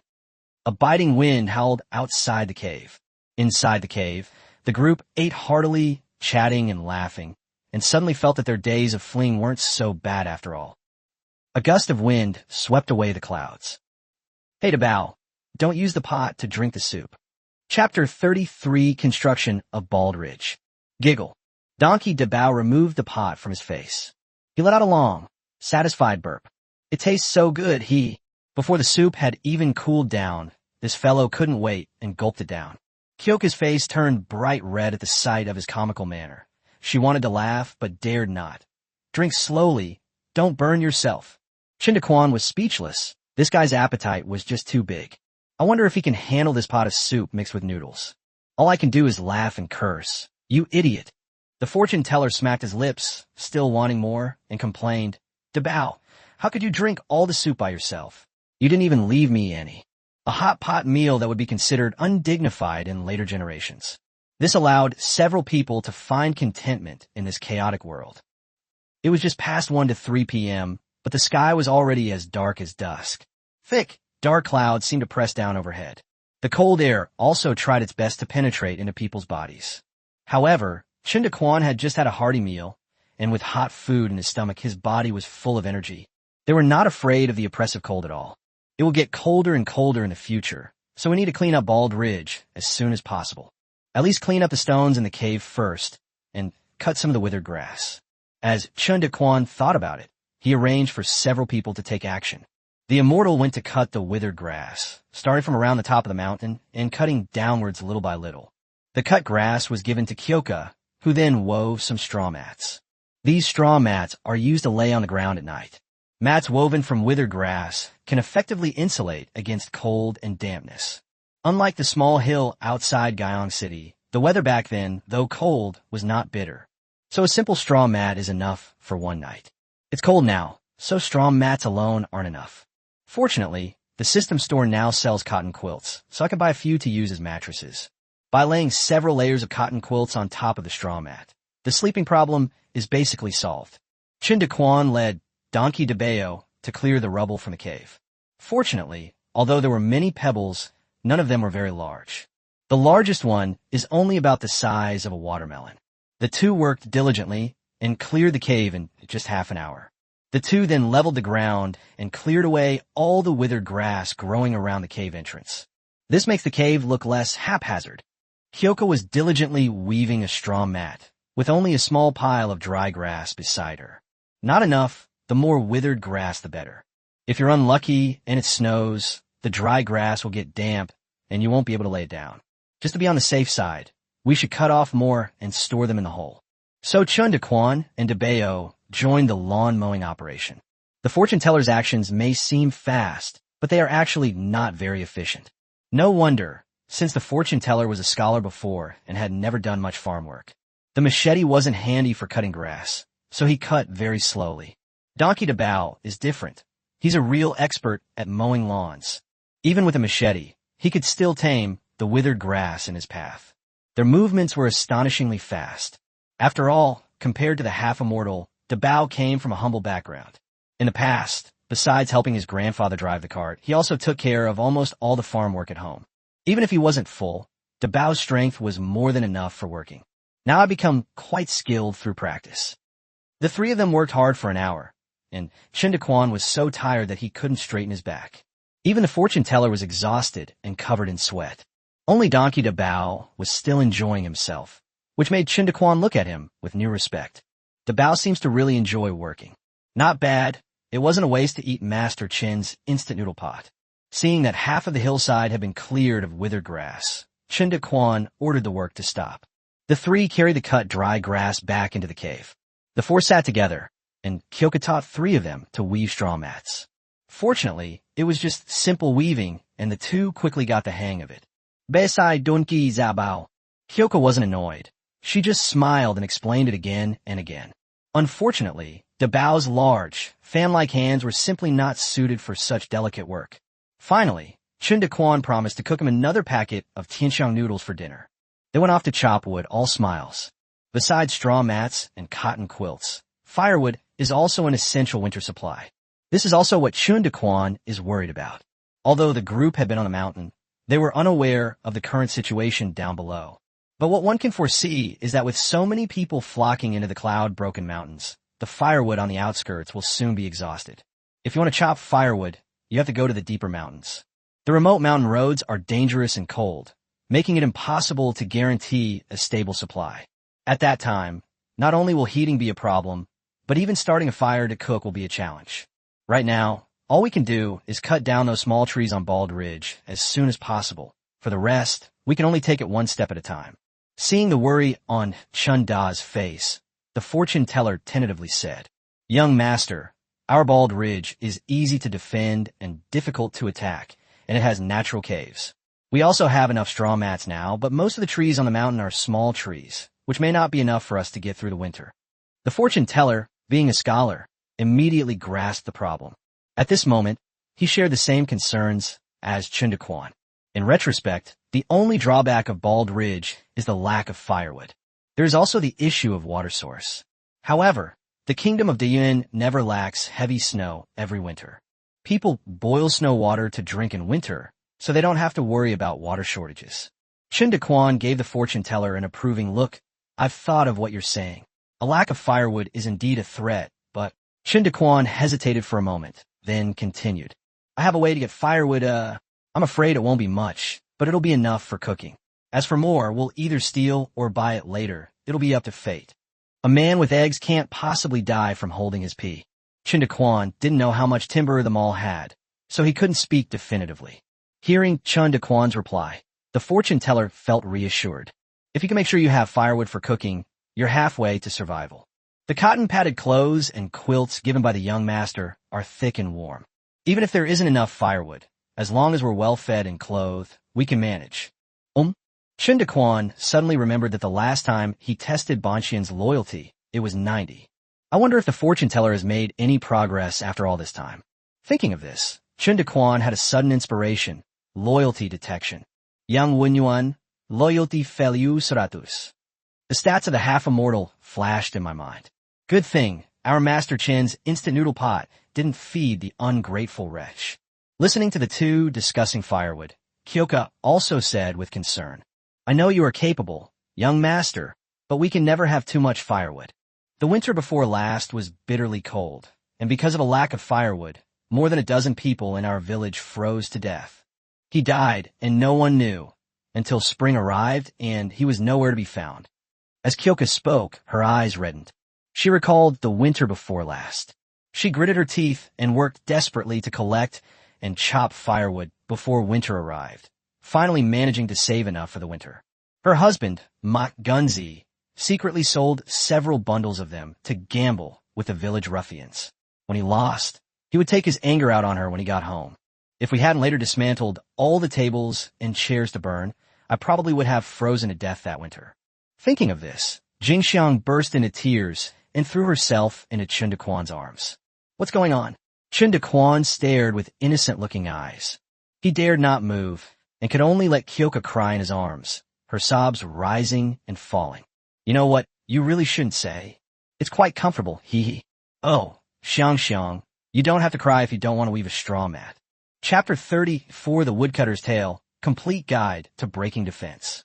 Chen Daquan was puzzled, but he remembered that when a woman cries, silence is the best comfort. Daquan remained silent, only gently stroking. The fortune teller was restless, his head bowed as he secretly thought, "Should I leave?" Kyoka cried for a while until she had vented her emotions. Thinking about the good life she's living with the young master now, which is like heaven and earth compared to before, she gradually felt less miserable. So he hurriedly got up, blushing, and urged the two of them to go out and chop wood. Chen Daquan stood dumbfounded outside the cave and asked in a low voice, half immortal, "Do you understand, women?" The fortune teller blushed instantly and stammered, "I was focused on reading, focused on seeking the Tao. I never. Seeing the fortune teller's embarrassed look, Chen Daquan became excited. With a wide grin, he teased, "No way. You really can't be?" Being unmarried at 30 into Yuan makes him a super old single young man. But Chen Daquan never expected that the fortune teller was actually a novice. TSK, even you, the half-immortal, are useless now. You're just an old virgin chicken, Calling Chen Daquan the half-immortal old child chicken is perfectly fitting. It's not an exaggeration at all. Not excessive. The fortune teller covered his face and ran away, saying, "Young master, please don't make fun of me. You've gone too far." Chen Daquan's unrestrained laughter came from behind. The two found Donkey to bow. Tempted by the instant noodles, this guy is diligently chopping down saplings, one by one, although the trees on Bald Ridge are only as thick as an arm. But Chen Daquan's eyelids twitched as he watched Donkey to bow's grass-cutting-like method of chopping grass. So powerful. Thinking of the fortune teller's earlier demeanor, Chen Daquan teased, "Fortune teller, let's have a contest and see who can cut more. If you wish to compete, then I shall compete with you." The fortune teller was not one to back down either. "I've chopped wood before, too." Without further ado, Chen and Xian took action. But it's easier said than done. Although Chen Daquan did not know the species of the sapling, the trunk was unusually dense and sturdy. It takes one strike to make a small nick. I was careless. I don't know how much time passed. He used all his strength to cut down only about 10 trees before collapsing to the ground, panting heavily. Surprisingly, although the fortune teller was not as good as Donkey to bow, but he was much better than Chen Daquan, having already cut down nearly 20 trees. Moreover, he's in much better shape than Chen Daquan. At that moment, a smug voice drifted over, sigh. "Young master, you're not so useful after all. Damn it, you charlatan, don't you dare run away." The sky grew darker, and night was approaching. Chen Daquan looked at the hillside that was still half uncut and hesitated. It's cold at night. There's no need to chop wood in the dark. but I was a little uneasy not to chop the firewood since it was right in front of me. What to do? Just then, the fortune teller, sporting a panda eye, walked over and asked softly, "Young master, it's getting dark soon. Shall we continue the attack?" Chopping wood is hard work. Even though I had a big lunch after working for so long, my energy was almost completely depleted. The fortune teller was already finding it hard to keep up. At the rate at which the two are gradually decreasing, it's unclear how much longer they'll have to keep cutting. Chen Daquan thought for a moment and then said, "Debeo, come here." Donkey Dabao was still focused on cutting and chopping, wholeheartedly working hard for Tianxiang noodles. Suddenly hearing Chen Daquan call him, he immediately ran overexcitedly. Chen Daquan watched him walk on the hillside as if it were flat ground, and he was filled with envy. "Young master, is dinner ready?" Don basket et sitenli. Chen Daquan was speechless and put one hand to his forehead. "Baby, we need to cut down all these trees on the hillside before we can eat. Do you have any ideas?" Donkey Dabao's eyes widened. "What? We're done chopping everything up so we can eat." Don Dabao luka Chen Daquan in ditsbelai. "Ah, yes, will it work?" Chen Daquan asked somewhat nervously. "This child is capable, but we can't overuse him. Did I go too far?" Sure enough, Donkey Dabao walked away with a long face. "Sigh, it seems I've been too harsh on Dabao." However, the next moment, something unbelievable happened. Then, Donkey Dabao pulled out the second machete that was on his back. Holding the knife in both hands, blades facing outwards, arms straightened, arms raised like a small airplane, and suddenly propelled off with a whoosh. Smoke and dust filled the air, and bits of grass flew everywhere. Like a wild donkey let loose, Donkey Dabao galloped down a hillside, felling small trees wherever he went. Chen Daquan was momentarily dazed, and the image of Naruto Uzumaki running under the setting sun seemed to appear in his mind. That was my lost youth. Tears welled up in my eyes. 15 minutes later, Donkey Dabao stood before the dumbfounded Chen Daquan. She said resentfully, "Young master, why didn't you say so sooner? Otherwise, I would have finished chopping them all down long ago." Looking at Donkey Dabao's honest, dark face, Chen Daquan seemed to hear a mocking voice in his ears. "Chen Daquan, you're a piece of trash." Chen Daquan slumped down and patted Donkey Dabao on the shoulder, then slowly said, "Move these firewood back to the cave, and I'll give you a sausage, young master." After saying that, he left behind a lonely figure and went up the mountain.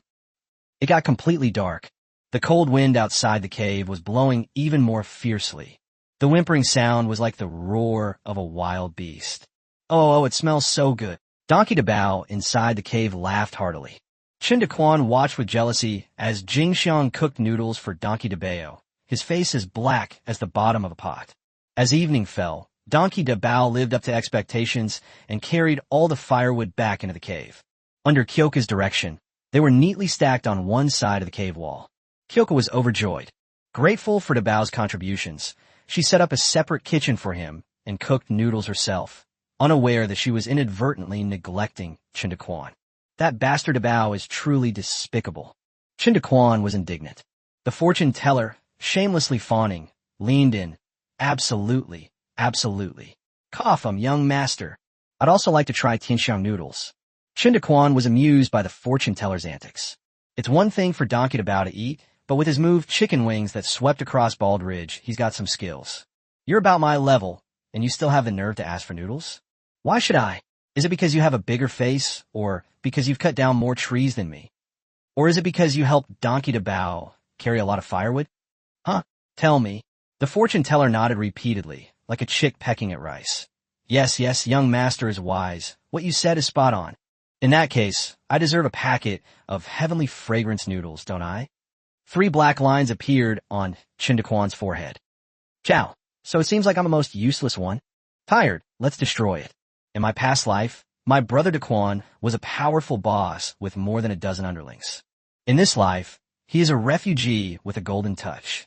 Unfortunately, he can't even chop wood as well as a scholar. He even watched helplessly as his woman cooked noodles for someone else."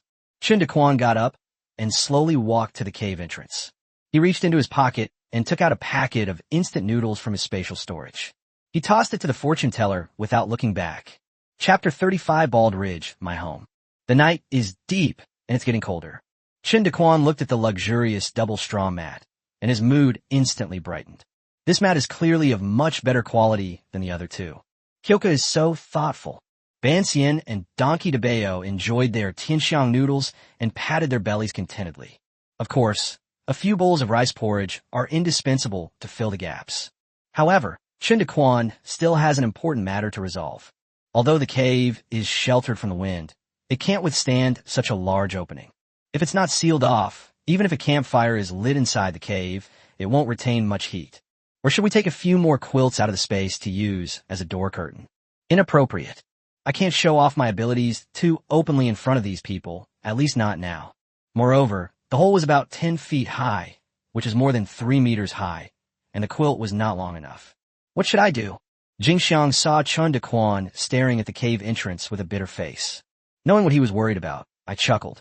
Upon reaching the depths of the cave, they brought out several more straw mats. Young master, these are a few straw mats that I wove to match the height of the cave entrance. But because there wasn't enough time, it's rather crude, though it's enough to keep out the wind. During the day, the three men focused almost entirely on chopping wood. Only Kyoka had thought ahead that the cave entrance would need to be covered to keep warm at night. So they hurriedly wove a few more straw mats. Chen Daquan quickly took the straw mat and smiled. Thank you for your hard work. With this straw mat, tonight will be easier. We'll make a proper doorway tomorrow. Kyoka smiled and nodded, then sat back down by the campfire, quietly watching Chen Daquan and the others busy themselves. Next, the three men used straw rope to tie the two small tree trunks together into a long chain. Then, one by one, the beams were laid diagonally to the upper edge of the hole, forming a slope.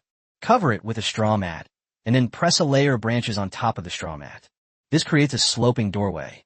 The cave entrance blocked some of the cold wind, but it couldn't completely prevent the cold air from seeping into the cave. Even so, the four were quite satisfied. After all, tonight, countless refugees in the entire Yunduan Mountains are sleeping in the wilderness, shivering in the cold wind. Compared to most people, that's already very good. With the campfire flickering, they could clearly feel that more heat was retained inside the cave. Chen Daquan smiled and looked at the three of them. Today was too rushed, but at least we managed to take over Bald Ridge. We've also stored some firewood. Tomorrow we'll tidy it up properly, at least to make a decent door. The three of them smiled and nodded in agreement. They were incredibly grateful that, under Chen Daquan's guidance, they had found such a suitable place to live so quickly. Chen Daquan walked to the door again, stretched out his hand, and felt the chilly wind seeping in, which made him feel at ease. Sufficient air circulation will prevent carbon monoxide poisoning. After resolving the door issue, Chen Daquan felt completely relaxed. A strong feeling of fatigue instantly washed over my entire body. After all, they started fleeing for their lives very early in the morning and spent so much time wandering in the mountains, followed by climbing, clearing, and chopping firewood. At that moment, he didn't want to move at all.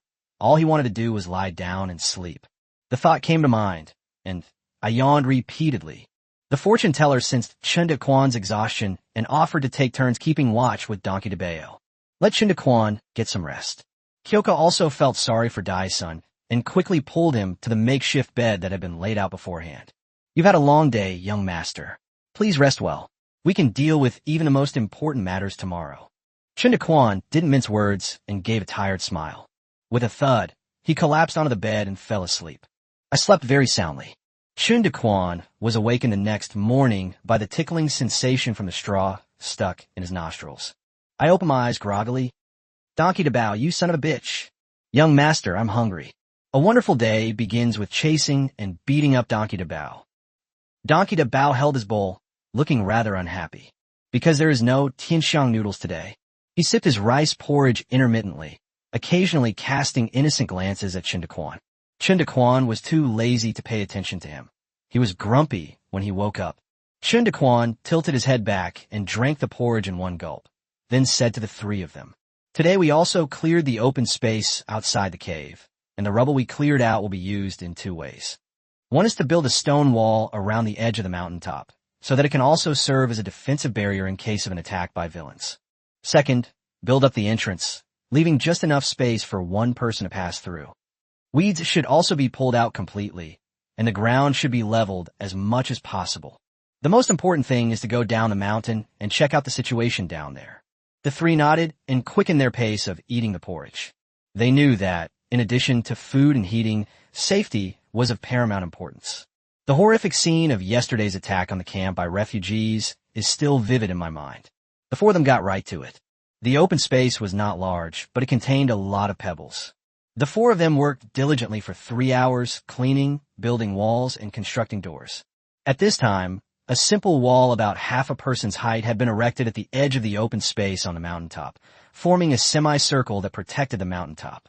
A gap was left on the side of the wall for passage, while every few steps on the inside, small piles of rubble were placed to serve as stepping stones. The weeds on the ground were cleared away, leaving the ground flat, clean, and refreshing. The entrance to the cave was also blocked by a thick stone wall, leaving only a gap wide enough for one person. The group then used rows of tree trunks as supports to build a wide door frame, leaving only half a person's height. The top was filled with gravel, and straw mats and cotton quilts were hung on the lintel to serve as a door curtain. In this way, a safe and windproof door was built. The four men, covered in sweat, looked at the fruits of their labor with great joy. The home, in front of us, is finally taking shape. Chen Daquan was in an extremely pleasant mood. He jumped onto the wall, opened his arms, closed his eyes, and felt the cold wind brushing against his cheeks. He murmured softly, "This is my empire." Chen Daquan instructed the others to return to the cave to rest, while he himself went to a secluded spot. Ever since he arrived at Bald Ridge, he has been looking for an opportunity to buy timber. Unfortunately, there were too many things, big and small. That's why it's been delayed until now. We can only hope that the system will be efficient and that there will be plenty of timber. With a thought, the online store opened. With a mix of trepidation and excitement, Chen Daquan spent 100 coins to buy a piece of timber. With a whoosh, a stack of wooden planks, about 6 feet long, 2 feet wide, and 1 inch thick, quietly appeared in the open space in front of us. So many, no wonder one serving costs 100 coins. After all, this price isn't cheap in the mall. Chen Daquan was overjoyed and squatted down to examine it closely. There are 10 wooden boards in total. The wooden planks are thick and heavy, and the wood is tough and dense, clearly indicating that they are made of high-quality timber. Obviously, these planks weren't meant for firewood, but that didn't matter right now. If I buy 1 serving every day and use it sparingly, it's barely enough for my daily needs.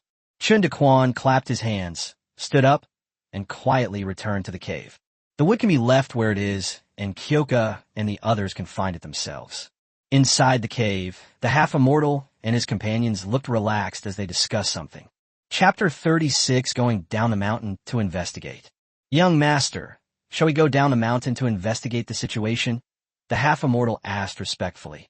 After a moment's thought, Chen Daquan said, "We should go down the mountain to investigate. First, we need to understand the current situation of the refugees in the mountains. Second, we need to find out about the situation of the rebels outside the mountains. And third, we need to exchange some essential supplies. Let's rest for today. Tomorrow, you and I will go down the mountain together." "Yes, young master." The next day, early morning, after the four of them had breakfast, Chen Daquan brought the fortune teller down the mountain. Bald Ridge is not far from the mountain stream. The two were standing on a slope by the stream, where they could see refugees camping everywhere. The refugee camps were very rudimentary, mostly shacks made of branches and weeds, with the better ones covered with burlap or tattered blankets. Fortunately, the mountain stream was undulating with huge rocks, which provided good shelter from the cold wind, making it easier for these disaster victims to get through. The two wandered casually through the camp. Most people just glanced at them, their eyes empty and numb, devoid of any life. When they saw the two men carrying gleaming broadswords, they all looked away warily, pretending not to see them. "Tiger Cub, don't scare your mother, boo-hoo." "Master, Tiger Cub is very ill. Quickly find a doctor." Chen Daquan looked in the direction of the sound and saw a young woman holding a 4 or 5-year-old boy and sobbing in front of a fairly decent tent. Surrounding him were a middle-aged man with an anxious expression and an elderly couple. "My lady, I've searched everywhere this morning, but there's no doctor in these mountains," the middle-aged man said with a distressed expression. "I offered money and food, but no one responded." The man's voice was trembling with tears. The old man, presumably the child's grandfather, was also anxiously thumping the ground with his cane. What should I do? What should I do, my poor grandson? Chen Daquan stood not far away, carefully observing the family. He noticed that they were well-dressed, and both tents were covered with quilts. Although they looked anxious, they did not appear malnourished, suggesting they were a middle-class family. After a moment's hesitation, he stepped forward with the fortune teller. I have some medical knowledge, and I may be able to examine the young master. The child's family, who were still grieving, were both surprised and delighted when they heard Chen Daquan's words, and they turned around abruptly. That's wonderful. Are you a doctor, young master? Can you examine my child? Thank God, Tiger Cub is saved. Please come in quickly, sir. My grandson has been sick all night. Several people rushed forward, chattering excitedly, as if grasping at a straw. Chen Daquan smiled without saying a word, but walked straight to the woman and touched the boy's forehead with his hand. It's so hot. As Chen Daquan had predicted, the child had caught a cold and was running a high fever. Colds and fevers are common illnesses in modern times, but in ancient times, when medical care and medicine were scarce, they often led to death. Chen Daquan's space contained several medical kits, filled with all the common medicines. Although I don't know anything about medicine, I used to always go to the pharmacy to buy medicine when I had a fever, which was nothing more than fever reducers and anti-inflammatory drugs. Thinking of this, Chen Daquan pretended to reach into his pocket and took out some pills from his spatial storage. Young master, you only have a simple cold and fever. I have some unique pills here. Take one of each kind 3 times a day, and you will recover in just 3 or 4 days. As he spoke, Chen Daquan reached out and handed a handful of pills to the boy's father. The boy's father was overjoyed upon hearing this, thanked him repeatedly, and excitedly reached out his hands to receive the medicine. But then he noticed that the so-called pill in Chen Daquan's hand was quite strange. Not only was it not the usual round shape, but it was also white. So he stopped what he was doing and looked at Chen Daquan with a puzzled expression. May I ask, sir, is this a pill? How can it be so peculiar? Chen Daquan had anticipated his reaction and chuckled. You can rest assured, this is my secret medicine, guaranteed to cure the disease. After saying that, Chen Daquan stopped talking and just looked at the family with a confident smile. The child's parents looked at each other, unsure of what to do. Although the child was seriously ill and the family was anxious, they dared not accept the seemingly strange medication. Finally, the child's grandfather gritted his teeth and said, That's enough. What are we hesitating for? The child is so sick. Quickly give Hua his medicine. The old man was clearly in charge of the household. Once he spoke, the others no longer hesitated. The child's father thanked him and took the pills, then quickly fed them to his child. I am Yinyi, and I thank you for the medicine. May I ask, sir, how long will it take for my grandson to recover? Chen Daquan wasn't entirely sure, but thinking that the ancients hadn't taken Western medicine and therefore didn't have drug resistance, so the effects should be seen faster, he replied. Hee, old sir, there's no need to worry. The young master should be better by tonight at the earliest. Old man Yan's eyes lit up upon hearing this. Although the young man before him did not seem like a doctor, his confidence in his medicine was not unfounded. If you can save my grandson's life, you will be a great benefactor to the Yin family. Please accept my bow. He then bowed deeply, clasped his hands in a fist salute. Chen Daquan gestured with his hand, saying, Sir, there's no need for that. I have some things I'd like to ask you. Would you mind sitting down for a chat? Of course. Please have a seat here, sir. Chen Daquan chose this family for 2 reasons. First, he wanted to treat the child. Second, he was interested in the family and wanted to get information from them and exchange some living supplies. After a conversation, Chen Daquan learned that the family had escaped from Guyang County and originally ran a small inn in the county town. The family has been running the business for 2 generations. Although they're not extremely wealthy, they are still better off than many other families. The Yin family father and son had been in business for half their lives, traveling all over the country and seeing and hearing a lot, so their knowledge was naturally broader than that of ordinary people. This escape was a decisive decision made by the Yin family father and son, who packed their valuables immediately and called on their neighbors to set off together. The families helped each other along the way and managed to escape safely into the Yunduan Mountains. Especially yesterday morning, when he saw refugees surging in from afar, he immediately called on everyone, and like Chen Daquan and the others, they fled into the mountains without hesitation. The old man was very knowledgeable and grateful to Chen Daquan for saving his grandson, so he told Chen Daquan everything he knew. It turns out that after Chen Daquan and his group went up the mountain yesterday, many more refugees fleeing the disaster arrived one after another throughout the day. Some of them were refugees scattered in various places, while others were people from several counties, such as Shouan County, Shokong County, and Yunping County that had not yet been attacked by the rebels. Many well-informed families in these counties sensed the impending danger and packed their belongings to flee to the mountains. However, most of them entered the mountain from a flat valley next door. In addition, Chen Daquan learned some unexpected information. According to Old Man Yin, some wealthy and powerful families had already made preparations in the mountains to deal with disasters like the one that are happening now. These families would either seek secluded places in the mountains or dig cellars to hide some money, food, and supplies for emergencies. Some would even spend even more money to secretly build remote mountain ridges as their family settlement. They would plant trees on the hillside, create hidden paths up the mountain, and dig pits, grottos, and even build stone houses on the mountaintop in advance. They would also store large quantities of stones and timber on the mountaintop for use in guarding the mountain. Therefore, many hilltops in the Yunduan Mountains have now become family-run mountain strongholds. Chapter 37: Exchange of Goods. Apart from some mountains that were pre-selected by large families, many clever disaster victims choose to band together and, after entering the mountains, they will look for suitable ridges to occupy. After all, the mountains are chaotic, and occupying the summit can better ensure safety. Of course, there are also disadvantages, such as the inconvenience of obtaining supplies. Most of the other disaster victims were scattered and camped at the foot of the mountains, in the mountains, or in the mountain streams.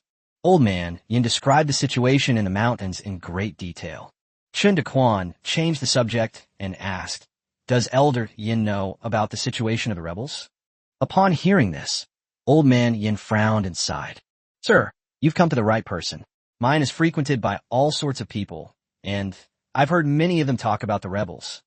The one causing trouble now is a bandit from Shanzhou named Taishanwei. He started his rebellion in southern Shanzhou last year. Initially, they only attacked some villages and plundered trade routes.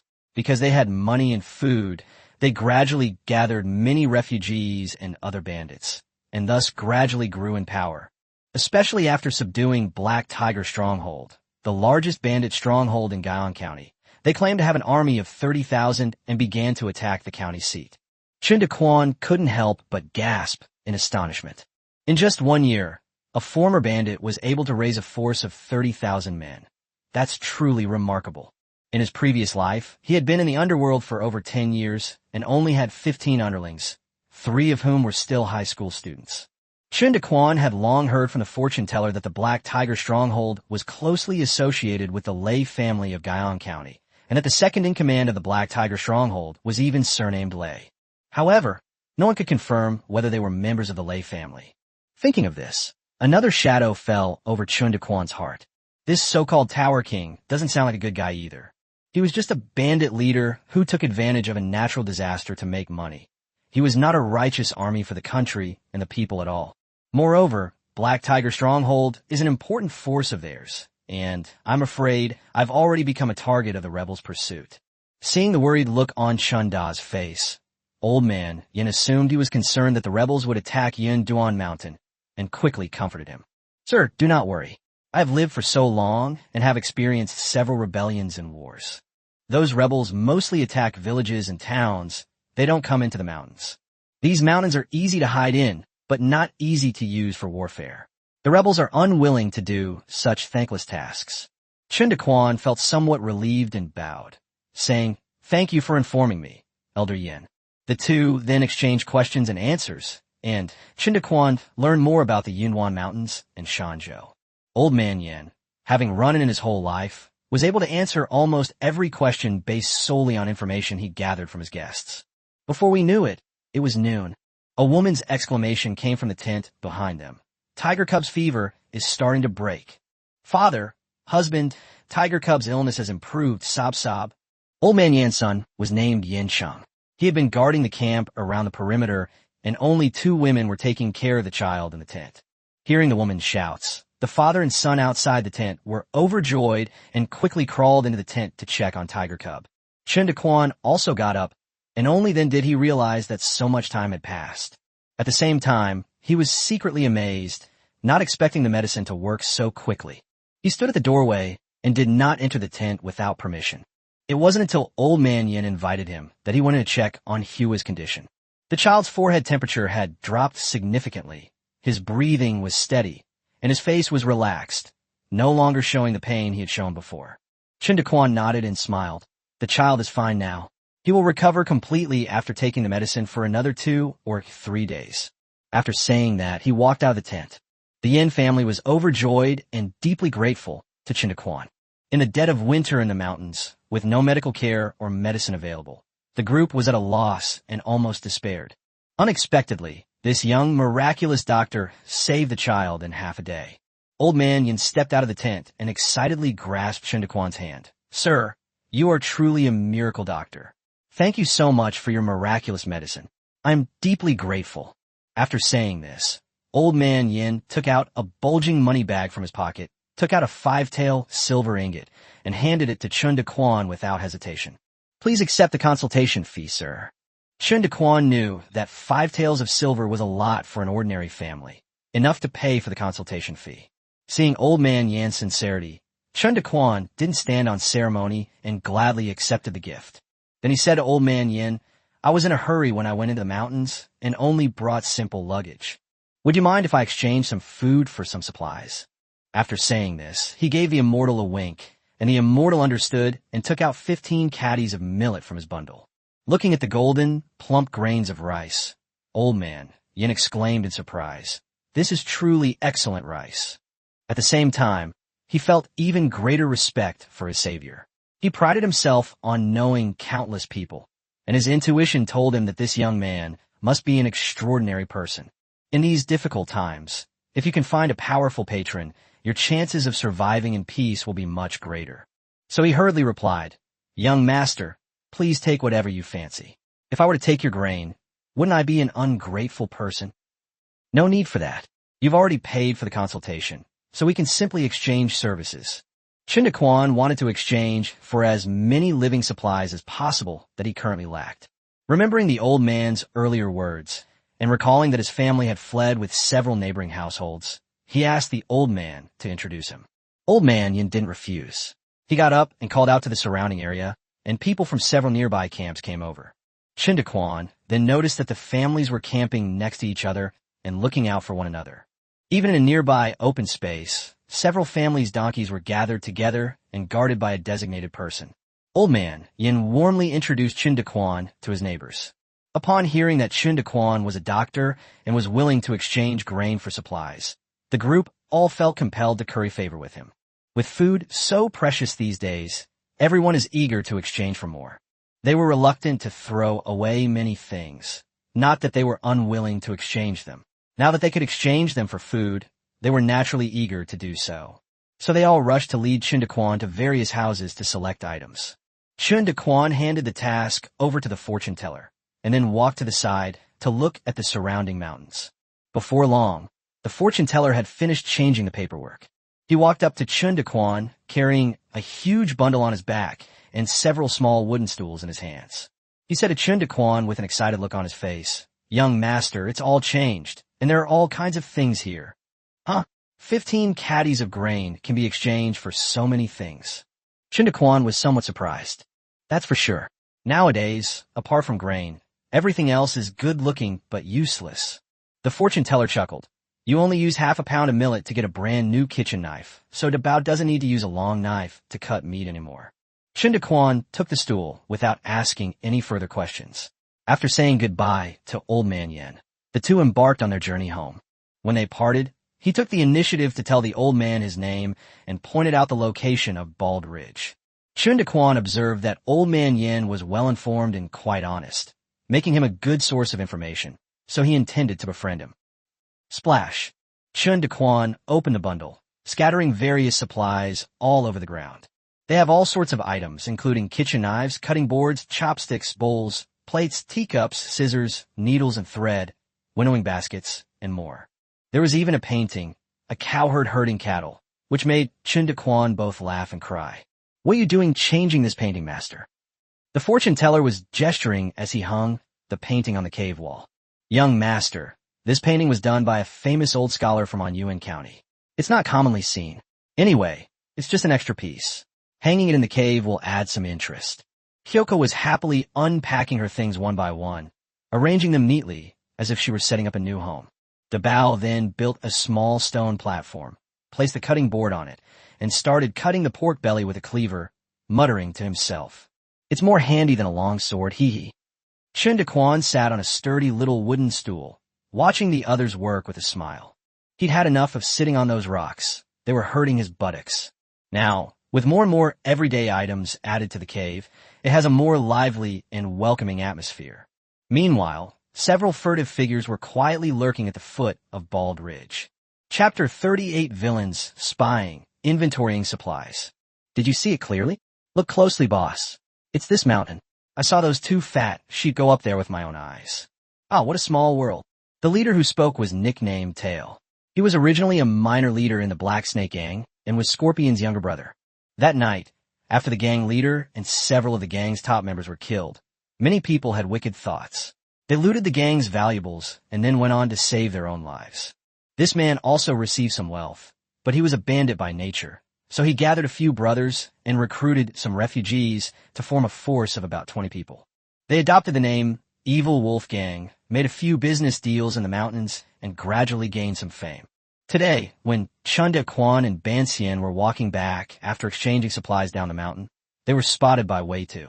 Although the light was dim that night, Tail was worried about his brother and kept an eye on the battle. In just a few glances, I got a clear look at Chen Daquan's appearance. In addition, the long sword he carried was exactly the same as the one the giant had used that night.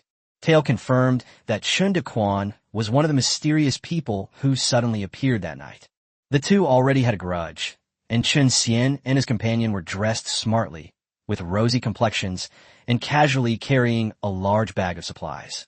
So he sent a clever subordinate to follow Chen Xian and his companion at a distance, all the way to the foot of Bald Ridge. He decided to kill Chen Daquan, both to avenge his brother and to obtain a batch of money and grain, killing two birds with one stone. Brothers, these are two fat sheep. Let's make our move tonight. This mountain is not high, and it's easy to reach it. At this moment, another bandit leader said worriedly, Boss, although this mountain is not high, it is quite steep, and the slope is bare with no place to hide. If we are outmatched, we may not be able to retreat. Tail was also a little nervous, since he was the only one who recognized Chen Daquan. He knew that Chen Daquan possessed mysterious methods, capable of taking down several top experts in a single encounter. While they were still hesitating, another bandit whispered, Boss, I've been up this mountain before. There's a cave at the top. How about we blow sleeping powder into their room while they're asleep? Tail's eyes lit up after hearing this. Really, boss. I learned hunting for a while last year and climbed quite a few mountains. This bandit was a new underling that Tail had recruited from among the refugees. He had gone into the mountains with the old hunter last year. I happened to catch a pheasant on this hill at the time, so I remember it clearly. Good lad, you deserve credit for this. You'll get a bigger share when it's all done. Brothers, go back to camp, make sure you're well fed and watered, then we'll get to work in the middle of the night. The bandits were overjoyed to hear that they would have a good meal, and they escorted their leader toward the camp. Mountaintop. The restless donkey de Bao accidentally discovered the timber that Chen Daquan had previously purchased. He hurriedly shouted for several people to check, but Chen Daquan only gave a few perfunctory replies. They said they found the wood themselves, so there's no need to make a fuss. The fortune teller and Kyoka understood each other perfectly and didn't ask any further questions. Dabao didn't have time to think much before Chen Daquan assigned him a chopwood, giving him a good chance to test if the new axe he had just received was suitable. Inside the cave, the fortune teller was building a table with the newly acquired wood. Kyoka sat by the campfire, mending and sewing. Chen Daquan sat on a makeshift bed against the cave wall, seemingly resting with his eyes closed, but in reality, he was exploring the supplies in the space. There were many bags of rice piled up in the space. Chen Daquan would buy a 5-jean bag of rice from the mall every day. The reason we haven't brought it out yet is because rice is too rare in Shanzhou. Shanzhou does not produce rice locally. All the rice is transported from the hinterland to Daiyuan. Rice is already expensive, and the long distances involved in high transportation costs make it even more pricey. Therefore, only high-ranking officials and nobles could afford rice in Shanzhou, and Chen Daquan had compared the rice from the rice shops in Guyang County. The rice in the system's online store is of extremely high quality, completely incomparable to the rice available in Guyang County. This rice was too eye-catching, so Chen Daquan never took it out to avoid unnecessary trouble. Anyway, the system provides 5 jin of millet as a daily allowance and 5 jin of millet as a daily purchase limit, which is a total of 10 jin of grain, enough for 4 people to consume. Moreover, back in the county town, Chen Daquan had taken precautions and bought 2 extra loads of millet to store in his storage space, just in case. If you only eat millet every day, it's barely enough to keep you alive. Fortunately, we can still buy 2 jin of pork belly every day, which is a good mix of fat and lean meat, enough to provide enough energy for the 4 of us. Chen Daquan's thoughts swept across the rest of the space, revealing the supplies he had accumulated from the mall over the past few days. A dozen or so bags of refined salt, pork belly, more than 10 first aid kits, an iron pot, a dozen or so cotton quilts, a machete, a pile of bullets, 5 hand grenades. Most importantly, there was a small pile of Type 64 pistols, 10 of them. The mall sells them for 3 taels each, so 10 of them would only cost 30 taels. Chen Daquan still had nearly 1,000 taels of silver left, as well as several money bags obtained from killing the villains of the Black Snake Gang. However, he hasn't been buying guns all the time. His current pistols are enough for self-defense, and he has no intention of building up a force at the moment. He just wanted to survive the winter safely, then head to the heart of the Great Abyss to find a prosperous and safe city to make money and level up. Chen Daquan imagined, the medical kit contains all kinds of commonly used medicines. Maybe I can open a clinic and become a legendary doctor. Refined salt is consumed in small quantities. We can buy about a pound a day and store more than 20 pounds a month. Is it possible to resell refined salt to wealthy and powerful families? Selling rice? Selling knives?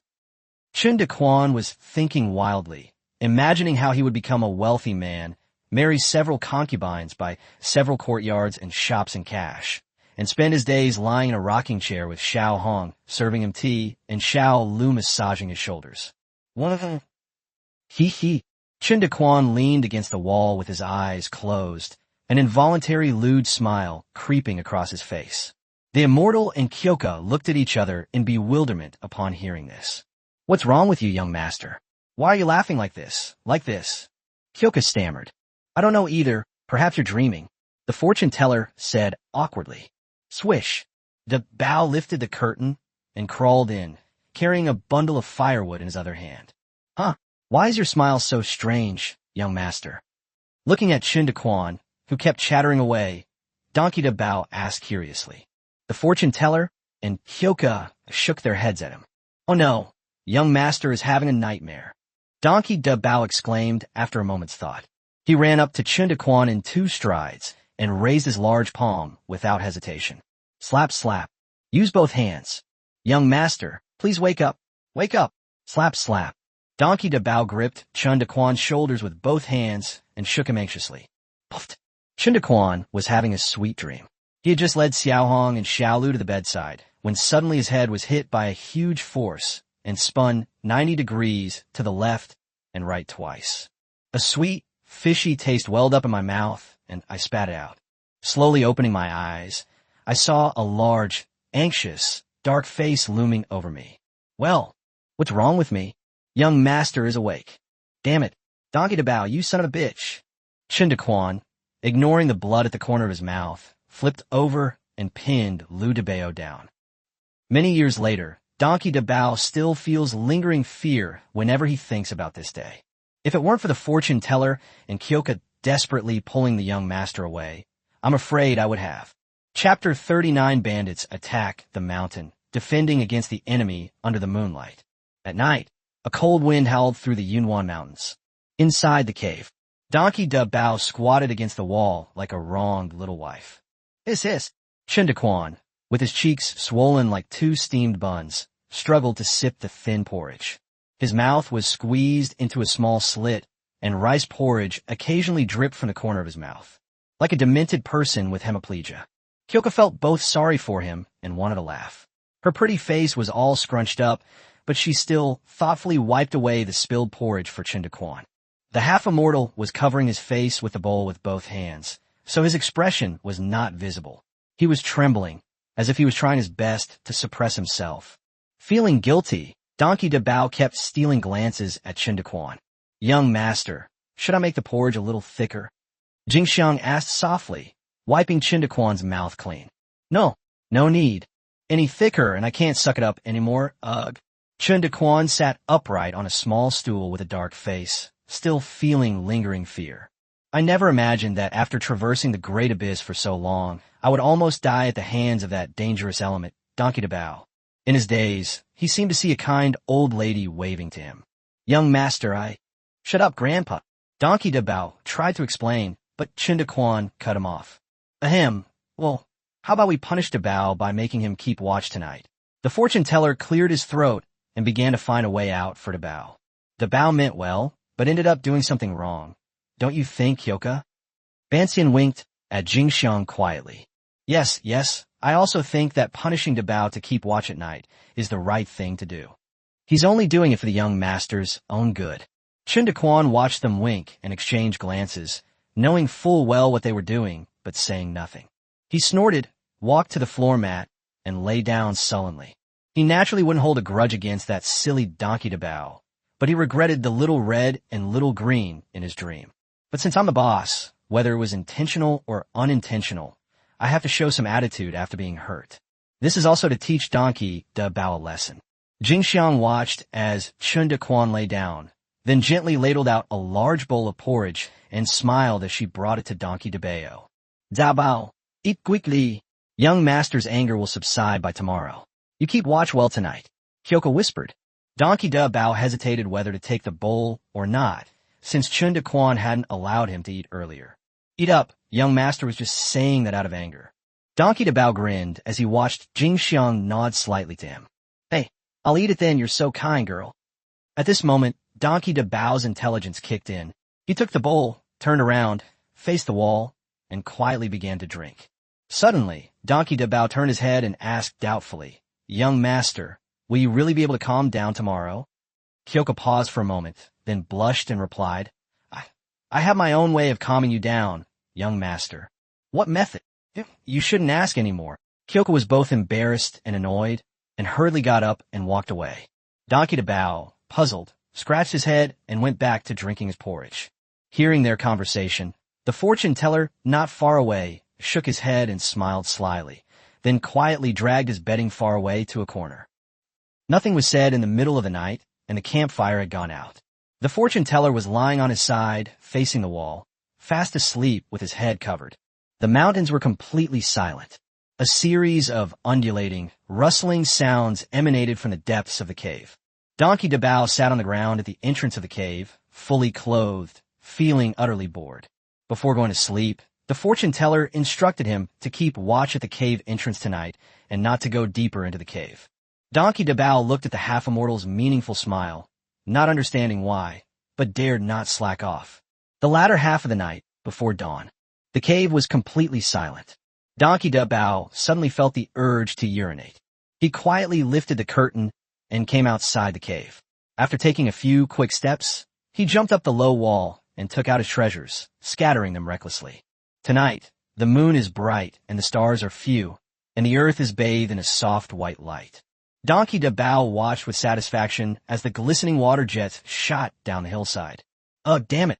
While relaxing, Donkey Dabao suddenly exclaimed in surprise. Although the sound was very soft, it seemed quite abrupt in the quiet and empty mountains. Donkey Dabao hurriedly put away his treasure and stared intently down the mountain. Just a few feet below the wall, on the hazy white hillside, lay several dark shadows. "What's that?" Unable to see clearly, Donkey Dabao jumped down from the wall, picked up a palm-sized pebble, and hurled it at a dark shadow. Although Donkey Dabao only tossed it casually, the force of the throw was considerable. With a scream of "ah," a figure tumbled and fell down the hillside. "Damn it, we've been spotted. Brothers, charge." Suddenly, more than 20 figures leaped up from the hillside and struggled to rush towards the top of the mountain. More than a dozen long swords gleamed with a chilling white light under the moonlight, while the rest were just dark wooden sticks. Chen Daquan had already simulated the situation for the group. Donkey Dabao understood immediately. This was a bandit attacking the mountain. He dared not delay and rushed to the cave entrance, pulling on a hemp rope. The other end of the rope was inside the cave, where a copper bell was suspended. This copper bell was obtained by the fortune teller when he traded for supplies. It was originally hung around the necks of some large livestock.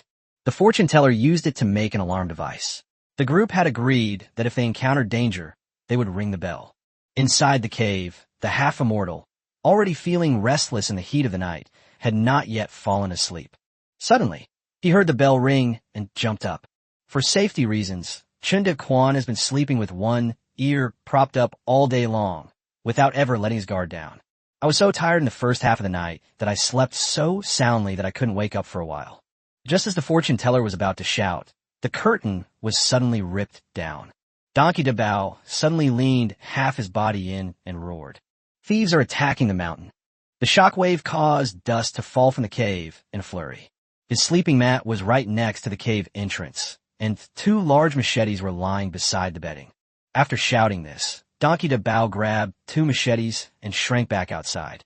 After Donkey Dabao's shout, even though Chen Daquan and Jingxiang were fast asleep, they woke up. Chen Daquan suddenly opened his eyes and sprang to his feet in a somersault. It didn't stand up. Zhao, you're getting old. Chen Daquan reacted quickly, changed his position, rolled to the side, and immediately stood up. Pull up your trousers and put on your cotton-padded coat. With a thought in mind, gun in hand, and the machete on the ground in the other, he ran outside. Kyoka, still half asleep, rubbed her eyes and asked, "Young master, what happened?" "Thief! Get dressed and defend yourself." Chen Daquan left without looking back, uttering those words before disappearing from sight. Kyoka paused for 2 breaths. Then her expression suddenly changed drastically, and she began to put on her clothes, trembling. From the moment the thief was discovered to the moment Chen Daquan darted out of the cave, only a few breaths had passed. The fortune teller and Donkey Dabao were shouting and cursing as they threw rocks down the mountain. Chen Daquan crouched down and scurried to the wall, peeking out to look down the mountain. "This!" Chen Daquan gasped in fright. The 20-odd thieves had already reached a point less than 30 feet from the mountaintop, which is less than 10 meters away. Fortunately, the slope of Bald Ridge was steeper, making it difficult for the thieves to stand up straight and climb up. Otherwise, a quick charge would have taken us all the way to the top of the mountain. At this moment, the tail on the hillside was cursing incessantly.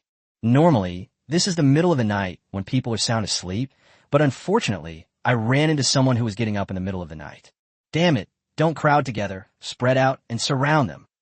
Chapter 40, The Defense of Bald Ridge. Damn it, those guys with shields, get in front. You bunch of bastards, when I get up there, I'll skin you alive. Brothers charge. His tail attack failed, and seeing several of his brothers with their heads smashed and bleeding, he was furious. Hearing the tail's command, several bandits carrying shields quickly raised their shields and stood in front of them. Chen Daquan was greatly alarmed when he heard that the thief had shield. Shields are military equipment. Could they be rebels? Or government troops? Chen Daquan quickly squinted at the dark shield. Fortunately, the moon is bright tonight, and the earth is covered in white light, so visibility is good. Chen Daquan sensed something was wrong after only a few glances. Damn it, isn't this a giant pot lid? It gave me a fright. Upon closer inspection, the thieves' weapons were a mixed bag, with some even carrying wooden sticks. Chen Daquan understood. These guys are either bandits or refugees. There are about 20 of them, not too many, not too few. If they had no guns or grenades, the 4 men on the mountain alone really couldn't stop their attack. Damn it, I'll kill you. Kyoka, dressed and with her hair down, ran out. Upon seeing the mountain full of thieves, he was so frightened that his legs went weak and he almost fell to the ground.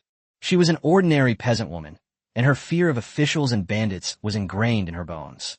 For a moment, he was at a loss and stood there stunned. Seeing Jingxiang like this, Chen Daquan did not blame her. He quickly comforted her and directed her to the corner of the wall to guard against thieves. Don't be afraid. Just hide behind the wall and throw stones at the enemy when you see them. In his panic, Chen Daquan still managed to give Kyoka a standard 8-tooth smile. Young master, the thieves are getting closer and closer. Stones alone may not be enough to stop them. Although the fortune teller was sweating profusely with anxiety, he still calmly asked Chen Daquan, Don't be afraid, half immortal. If they dare to come up, I'll kill them. Donkey Dabao, on the contrary, showed no fear whatsoever. Instead, he was so excited that steam was rising from his head. Large and small stones kept falling down the mountain. Actually, the reason we were able to hold out for so long was thanks to Donkey Dabao. Although the guy's shots were inaccurate, the relentless barrage was enough to temporarily suppress the thief. However, by this time the bandits had already dispersed according to Tail's command and were climbing up the mountain from various places. The two of them, Xian Bao and his companion, were gradually becoming overwhelmed. Dabao, don't exaggerate. There are quite a few of them. I'm not afraid. Chen Daquan had calmed down from his initial panic. Don't worry. They're just a few petty thieves. Nothing to be concerned about. Look at you all so spineless. TCH. He grinned and mocked Chao Xianbao and his companion, looking completely nonchalant. Hearing Chen Daquan's relaxed tone, the two looked at him with suspicion. Suddenly, the immortal's eyes lit up, and he thought to himself, could it be that the young master is going to use that trick again? Chen Daquan ignored them, took 2 steps to the side, and stuck the machete into the ground. He reached into his robes, and with a thought, 2 guns were in his hands. After watching for so long without seeing a single arrow shot at them, he knew that these people did not have bows and crossbows. So he grew bolder and leaned half his body out from behind the wall, holding the gun horizontally with both hands and aiming at the group of thieves. Just as he was about to fire, Chen Daquan suddenly felt that something was missing, and something fell off. Something feels off. Thinking, Chen Daquan suddenly realized. He quickly squatted down, grabbed a blade of grass, put it in his mouth, and pursed his lips, the grass stick moving with each movement. This feels right. Grandpa's here. Chen Daquan suddenly emerged from behind the wall, guns in both hands, a straw in his mouth, his eyes narrowed, his face cold and stern. Slap, slap, slap. With both hands, he showed no mercy, and golden lotus flowers bloomed continuously in Chen Daquan's hands. Almost every gunshot was accompanied by the death or injury of a bandit. The bandits on the hillside, who had been shouting and cursing, now wailed in despair. From their elevated position, the bandits, trapped on the hillside within 10 meters, were unable to move freely and were practically being shot at from a stationary position. Those simple pot lids couldn't withstand 2 shots from Chen Daquan at all. Bang, bang, bang. Chen Daquan emptied a magazine of 7 bullets, then pulled out a fully loaded one from his pocket. Even those 20-odd bandits who missed were all killed on the hillside after 2 rounds of firing. Of course, some were injured, and some tumbled down the mountain. At this moment, more than a dozen bandits were lying on the hillside, some motionless, some convulsing and howling. "Pa, you little brat." Chen Daquan spat out a straw, blew on the muzzle of his gun with a flourish, and looked at the corpses scattered on the ground outside the wall with a smug expression. Although Ban Xian and his companions had seen Chen Daquan use a gun before, tonight's battle truly refreshed their worldview. Their young master, alone, stood inside the wall and easily used hidden weapons to kill so many thieves. All 3 were both surprised and delighted. Hyoka, in particular, had originally thought that even if she died, she would not fall into the hands of the bandits, and that she would jump off the cliff behind the mountain to commit suicide. "Why, I'm so scared." Jingxiang suddenly threw herself into Chen Daquan's arms and started crying. Chen Daquan smiled and gently comforted her. Donkey Dabao clapped his hands loudly.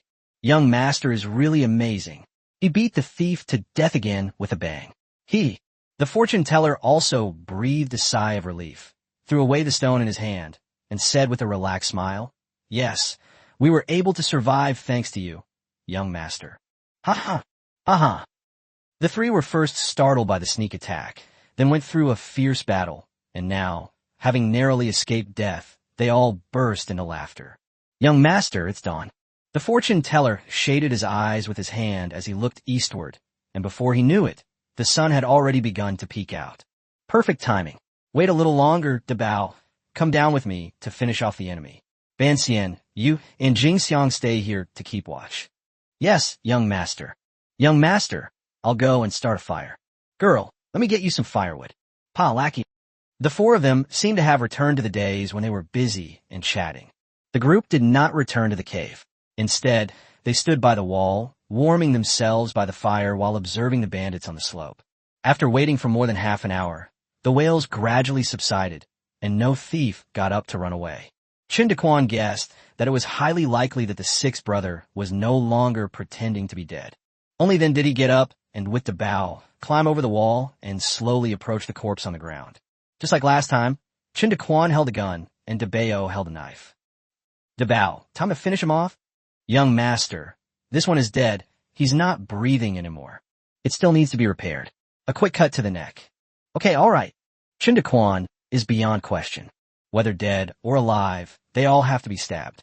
Chen Daquan originally wanted to capture someone alive and find out who had attacked him. Unfortunately, the few surviving wounded were barely clinging to life, only able to groan and unable to speak. Chen Daquan is kind-hearted and cannot bear to see people suffer. Then DeBao swiftly stabbed them. At this moment, the two, with rows of money bags hanging from their waists, arrived at the foot of the mountain. At the foot of the mountain, 7 or 8 bandits lay sprawled about, all of them shot down. They remained completely still, without even making a sound. Zabao, Beka Fao. I know. Chapter 41, Torturing the Bandits. Is this kid faking his death? Chen Daquan and Donkey DeBao were squatting next to a bandit. The others have all been finished off, leaving only this last one. Although the man was covered in blood, he had no gunshot wounds and was breathing evenly. His chest rose and fell, as if he were asleep. Young master, he seems to have fainted. That's right, this is the unlucky guy who was first knocked down the mountain by Donkey DeBao with a rock. Donkey DeBao's stone was heavy and hit him on the head, so he was still dizzy. After a moment's thought, Chen Daquan realized that at least the person was alive, and perhaps he could wake him up and find out where this group of people came from. DeBao, tie him up.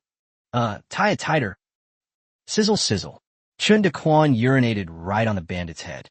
Donkey DeBao squatted down to the side with a look of disgust. Young master, are you feeling hot and bothered? Please don't say anything. It was no use. After urinating, the bandit remained unconscious. Is he now in a vegetative state after being smashed? Chen Daquan, unwilling to give up, used a small stick to poke at the bandit's head. Young master, this is the last one. Let's finish it off and head back to the mountain. I'm starving, Donkey DeBao said impatiently in a muffled voice. You scoundrel, all you know is how to eat. Well, try again, come over and cover his mouth and nose. Chen Daquan wanted to try again, and if that didn't work, he would just cut it off. Donkey DeBao waved his hand dismissively. No way, his face is covered in the young master's urine. You've settled the score with me for what you did yesterday, come on. I won't do it. We'll head back to the mountain once we're done. I won't do it. I'll grill you some pork belly when we get back to the mountain. Here I am. Donkey DeBao leaped over in a flash, pinching the bandit's nose with one hand and covering his mouth tightly with the other. Wah! Not long after the attack began, the bandit started whimpering and writhing. Zhao! So he was faking it after all? Let go of him. Chen Daquan was furious when he saw the bandit slowly regaining consciousness. Damn it! You're quite the actor. You were awake a long time ago. Speak. Who are you? Why are you attacking us? The bandit looked around blankly, muttering, Who am I? Where am I? TCH. Chen Daquan sneered, thinking to himself that he had seen this trick in TV dramas many times. Making someone lose their memory by hitting them with a rock is a skill, not something that's easy. Stop fucking pretending and just confess. Chen Daquan was getting impatient. The bandit just kept saying, Sighed Chen Daquan sighed and slowly stood up. DeBao, apply it. All right. Donkey DeBao grinned broadly and pressed down on the little bandit's head. Grandpa, spare me. The bandit suddenly screamed and struggled violently. However, DeBao was too strong, and this guy couldn't break free no matter what he did. Grandpa, spare me. Wah. Chen Daquan laughed. This kid is dishonest. He's such a show-off. But Donkey DeBao didn't care about anything else. All he wanted was to finish work and go back to the mountain to eat meat. The knife was already at the bandit's neck. Alas, spare his life, my esteemed sword. Chen Daquan was so engrossed in laughing that he almost let Donkey DeBao wipe his clothes off without noticing. They quickly stepped forward and pulled DeBao away. Chen Daquan squatted down, looking at the bandits with a mocking expression. Tell me, what's the plan? If I don't speak well, my brother's knife is incredibly sharp. After hearing this, Donkey DeBao reluctantly brandished his knife with a dark expression. The bandit was terrified and had been trying to play dumb to see if he could survive. Now that he's been exposed, he's completely lost all interest. He just kept banging his head on the ground, thumping his head repeatedly. Grandpa, I'll tell you everything. We're from the Wolf Gang. Our leader's nickname is Tail. I'm just a small fry. The Wolf Gang? Never heard of them. Why are they attacking my mountain? It was all that boss's idea. He said you were fat sheep and that you killed his brother. If we take you down, not only will we reap many benefits, but we can also avenge the boss's brother. After the bandit finished speaking, he glanced guiltily at Chen Daquan. Bullshit. When did I kill his brother? How dare you spout such nonsense? Chen Daquan kicked him in the stomach with a thud, making the guy gasp for breath and pain.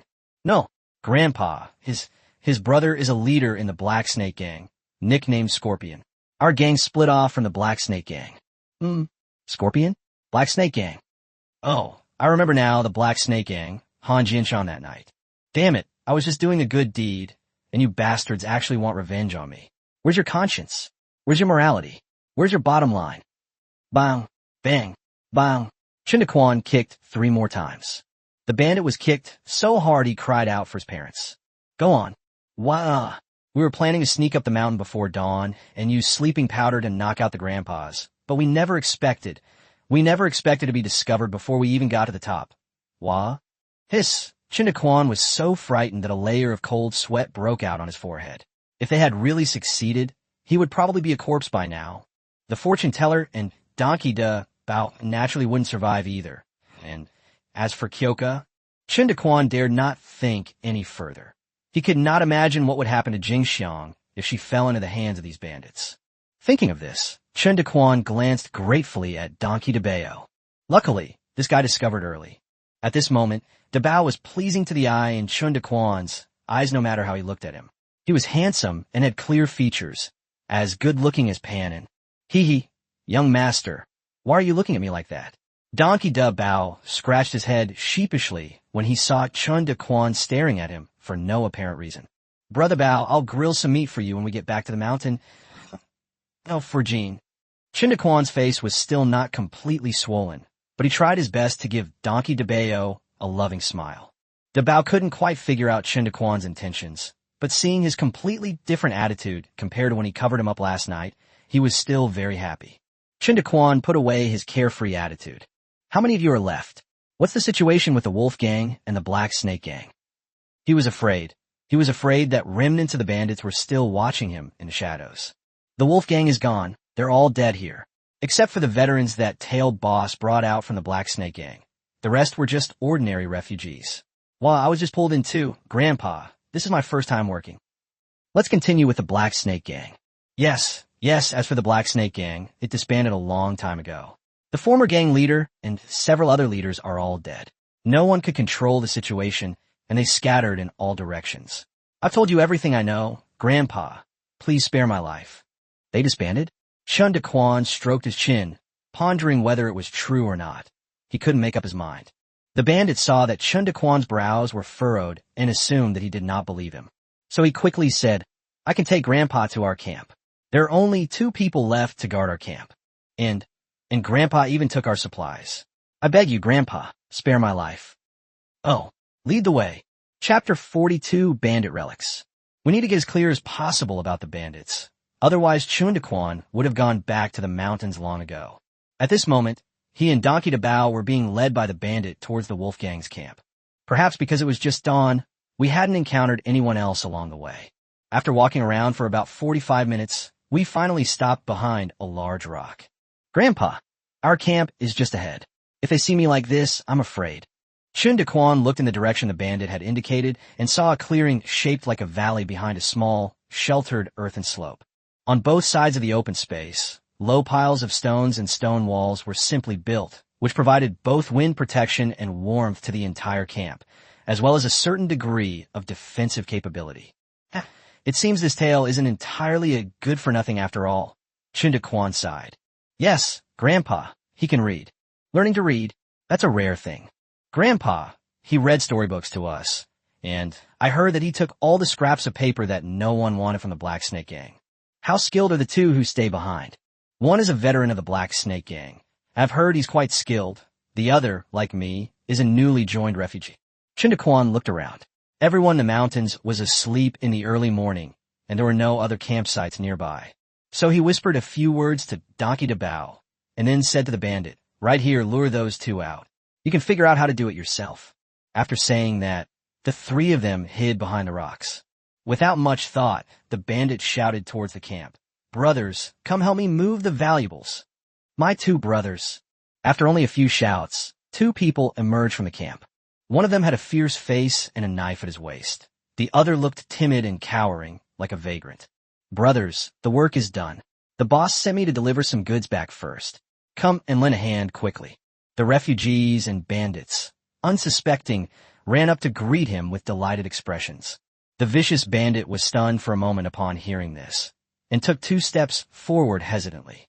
Suddenly, his expression changed, and he was about to say something when, bang, bang, Chen Daquan fired his gun from behind a rock. The 2 bandits fell to the ground with a thud, startling the younger bandit. It hit him squarely in the chest. Chen Daquan saw it clearly. Dabao dragged the body in. After saying that, Chen Daquan casually led the bandit into the bandit camp.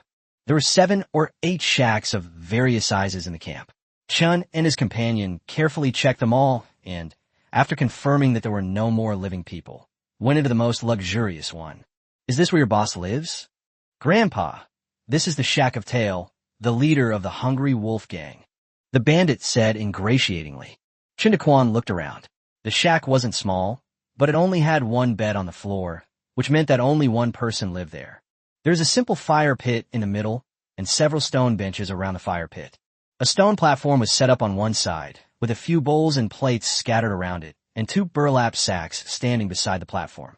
On the other side, there was only a wooden box with a brass lock hanging on it. Chen Daquan touched the bedding on the ground. Although it was quite thick, it had a sour smell that almost made him vomit.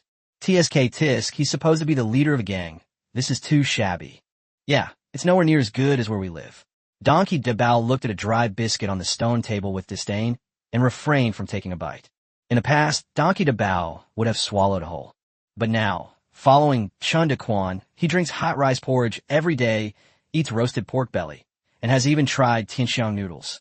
Having become picky about food, they naturally look down on these dry noodle pancakes. "Hey, little bandit, come here." Chen Daquan beckoned to the bandit with a forced smile. "Coming, Grandpa, what are your orders? Where are all the valuables of your wolf gang?" "Grandpa, I don't know." Chen Daquan gave the bandit a cold look. "Grandpa, spare me. I only know that the gang's money and supplies are all managed by the gang leader. They must be in this tent. You're sure you can find them?" Chen Daquan frowned and looked around. This shack didn't look like a place with a lot of wealth. It wasn't until he opened the 2 sacks and saw that they were filled with grains that Chen Daquan realized what was happening. This is a poor gang. The Black Snake gang disbanded itself. So what kind of gang is this so-called wolf gang? Chen Daquan smiled wryly, realizing he had been prejudiced, always assuming that bandits were all rich in gold and meat. In these chaotic times, even bandits can't steal much. With that thought in mind, Chen Daquan no longer hesitated, walked to the wooden box, and cleaved the copper lock open with a single stroke. This must be where the gang's valuables are kept.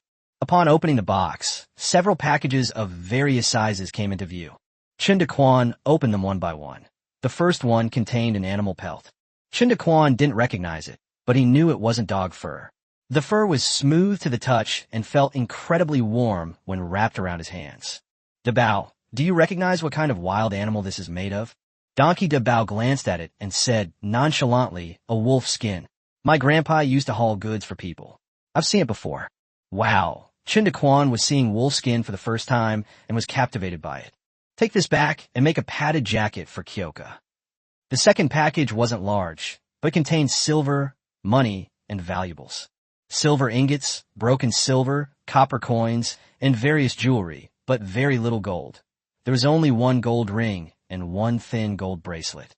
Chen Daquan estimated that it was only a little over 200 taels in total, which was in line with the style of the poor gang. "Take the jewelry back to Kyoka. She'll definitely like it." The third package was even smaller, containing a small wooden box. The wooden box was not locked, only secured by a brass clasp. Chen Daquan opened the box, and inside were several books. The top book had no name. There was only a circle drawn on the cover.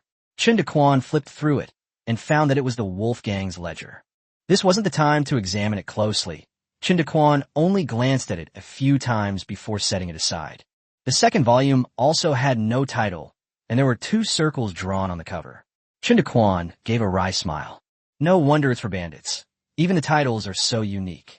The book records information about all the wealthy and powerful gentry in Guyang County, including their names, addresses, businesses, number of shops, wealth, backgrounds, and so on. These are the Black Snake Gang's get-rich-quick manuals. However, Guyang County has now been captured by the rebels, and families and clans have scattered and fled for their lives, so this booklet is probably of little use now. Chen Daquan picked up the third book. There was nothing on the cover. Is this a martial arts manual? The book is richly illustrated, with illustrations of little figures for each move and annotations written next to them. The language was somewhat obscure and difficult to understand, so Chen Daquan thought he would take it back and have the fortune teller translate it for him. There's one book left. This last one finally has words on it. A catalog of erotic paintings? Chen Daquan curiously opened it. Wow, that's quite a lot. Reading is always beneficial, and Chen Daquan was so engrossed in reading it that he couldn't put it down. TSK, I never imagined that the ancients had so many creative ideas. Wow, I didn't know you could do that. That's amazing. Goodness. Chapter 43, Inescapable Death. Young master, your nose is bleeding. Slurp. It's all right. It's all spraying out. Whoa. Chen Daquan hurriedly closed the spring night pictorial record and tucked it into his bosom, keeping it close to his body. We'll critique this dross in detail when we get back to the mountain. Chen Daquan then checked the inside of the large box and found nothing but some folk tales and a few miscellaneous books. The two then searched the shack again, but found no other valuables. The other shacks were even poorer, probably because these bandits carried their personal belongings with them. By this time, their money pouches were already hanging from Chun Lu's waist. It seems that this wild wolf gang only has these valuable things left. The bow. Let's go back to the mountain. Okay. Thank you, Grandpa, for sparing my life. Thank you, Grandpa, for sparing my life. Hearing the pleas for mercy, Chen Daquan remembered that there was still a small bandit in the corner. So he walked up to the bandit with a friendly smile and said, I never said I was going to let you go. Now give me a reason not to kill you. Upon hearing this, the bandit looked sorrowful and said, My family suffered a disaster. My parents starved to death. Later, on the way to escape the famine, even my wife got lost, and even my poor child didn't survive. My life is so bitter, boo-hoo. I was forced to join them. Last night was my first time working. Grandpa, please understand. Real. It's absolutely true. Oh, so your hands aren't stained with blood? Chen Daquan asked, squinting. No, I don't even dare to kill a chicken. How could I dare to kill a person? Chen Daquan stroked his chin and pondered for a while. In that case, I'll send you away. After saying that, Chen Daquan turned around and walked behind the bandit. The bandit was overjoyed upon hearing this and quickly thanked Chen Daquan, then bent over, wanting Chun to untie him. Farewell, man. Thanks. Snap. With a cold face, Chen Daquan decisively shot the bandit in the back. The bandit fell to the ground with a thud, his eyes wide open, his face filled with disbelief. Donkey Dabao was startled and asked in confusion, Young master, weren't you going to let him go? Brother Bao, this kid isn't some vagrant. He's an old bandit. Young master, how did you know? First, he pretended to be dead, holding out until the very end before revealing himself. Ordinary people don't have such a deep mind. Second, he was the first bandit you attacked last night. Those who can lead the charge are usually the best in the gang. Third, look at the calluses on the back of his hands. Those are from handling knives, not farm tools. That doesn't necessarily mean he's a bandit. He doesn't look very old. Donkey Dabao wasn't convinced by Chen Daquan's words. The most important point. Chen Daquan pulled open the bandit's collar, revealing a small black snake tattoo. New recruits don't have snake tattoos, and this is an old one. The color has faded to the point of being smudged. Chen Daquan had also had tattoos in his previous life. Although he later had them removed with laser, he still knew a lot about them. Donkey Dabao curiously stepped forward to take a look and exclaimed, There really is a tattoo. Young master, you're amazing. You bastard, you ambushed me and then lied to me. You deserve to die. As he spoke, Donkey Dabao slashed the bandit's neck with a knife. Well, now I can leave with more peace of mind. Dabao, move those 2 bags of grain and this wooden box out. We don't need anything else. Yes, young master. At the very edge of the camp, there was a skinny donkey tied up, which Chen Daquan guessed was stolen by the wolf gang. The donkey wasn't fed and was just eating wild grass. It'll probably be slaughtered for meat in a few days. Given the current situation, who can afford to feed donkeys? Most of the people in the mountains who still have donkeys are using them as a food reserve. 2 bags of grain were carried on the donkey's back, while the bao carried the box. After the two left the camp, Chen Daquan set the entire camp ablaze. They remained silent the entire way. The two walked leisurely to the foot of Bald Ridge. Where's the body? The bodies that were originally at the foot of the mountain have disappeared, with only the bloodstains on the ground proving that they had existed. After circling around a few times and taking a quick look, Chen Daquan understood. There were drag marks, indicating it was taken away by refugees. Sigh. Chen Daquan sighed.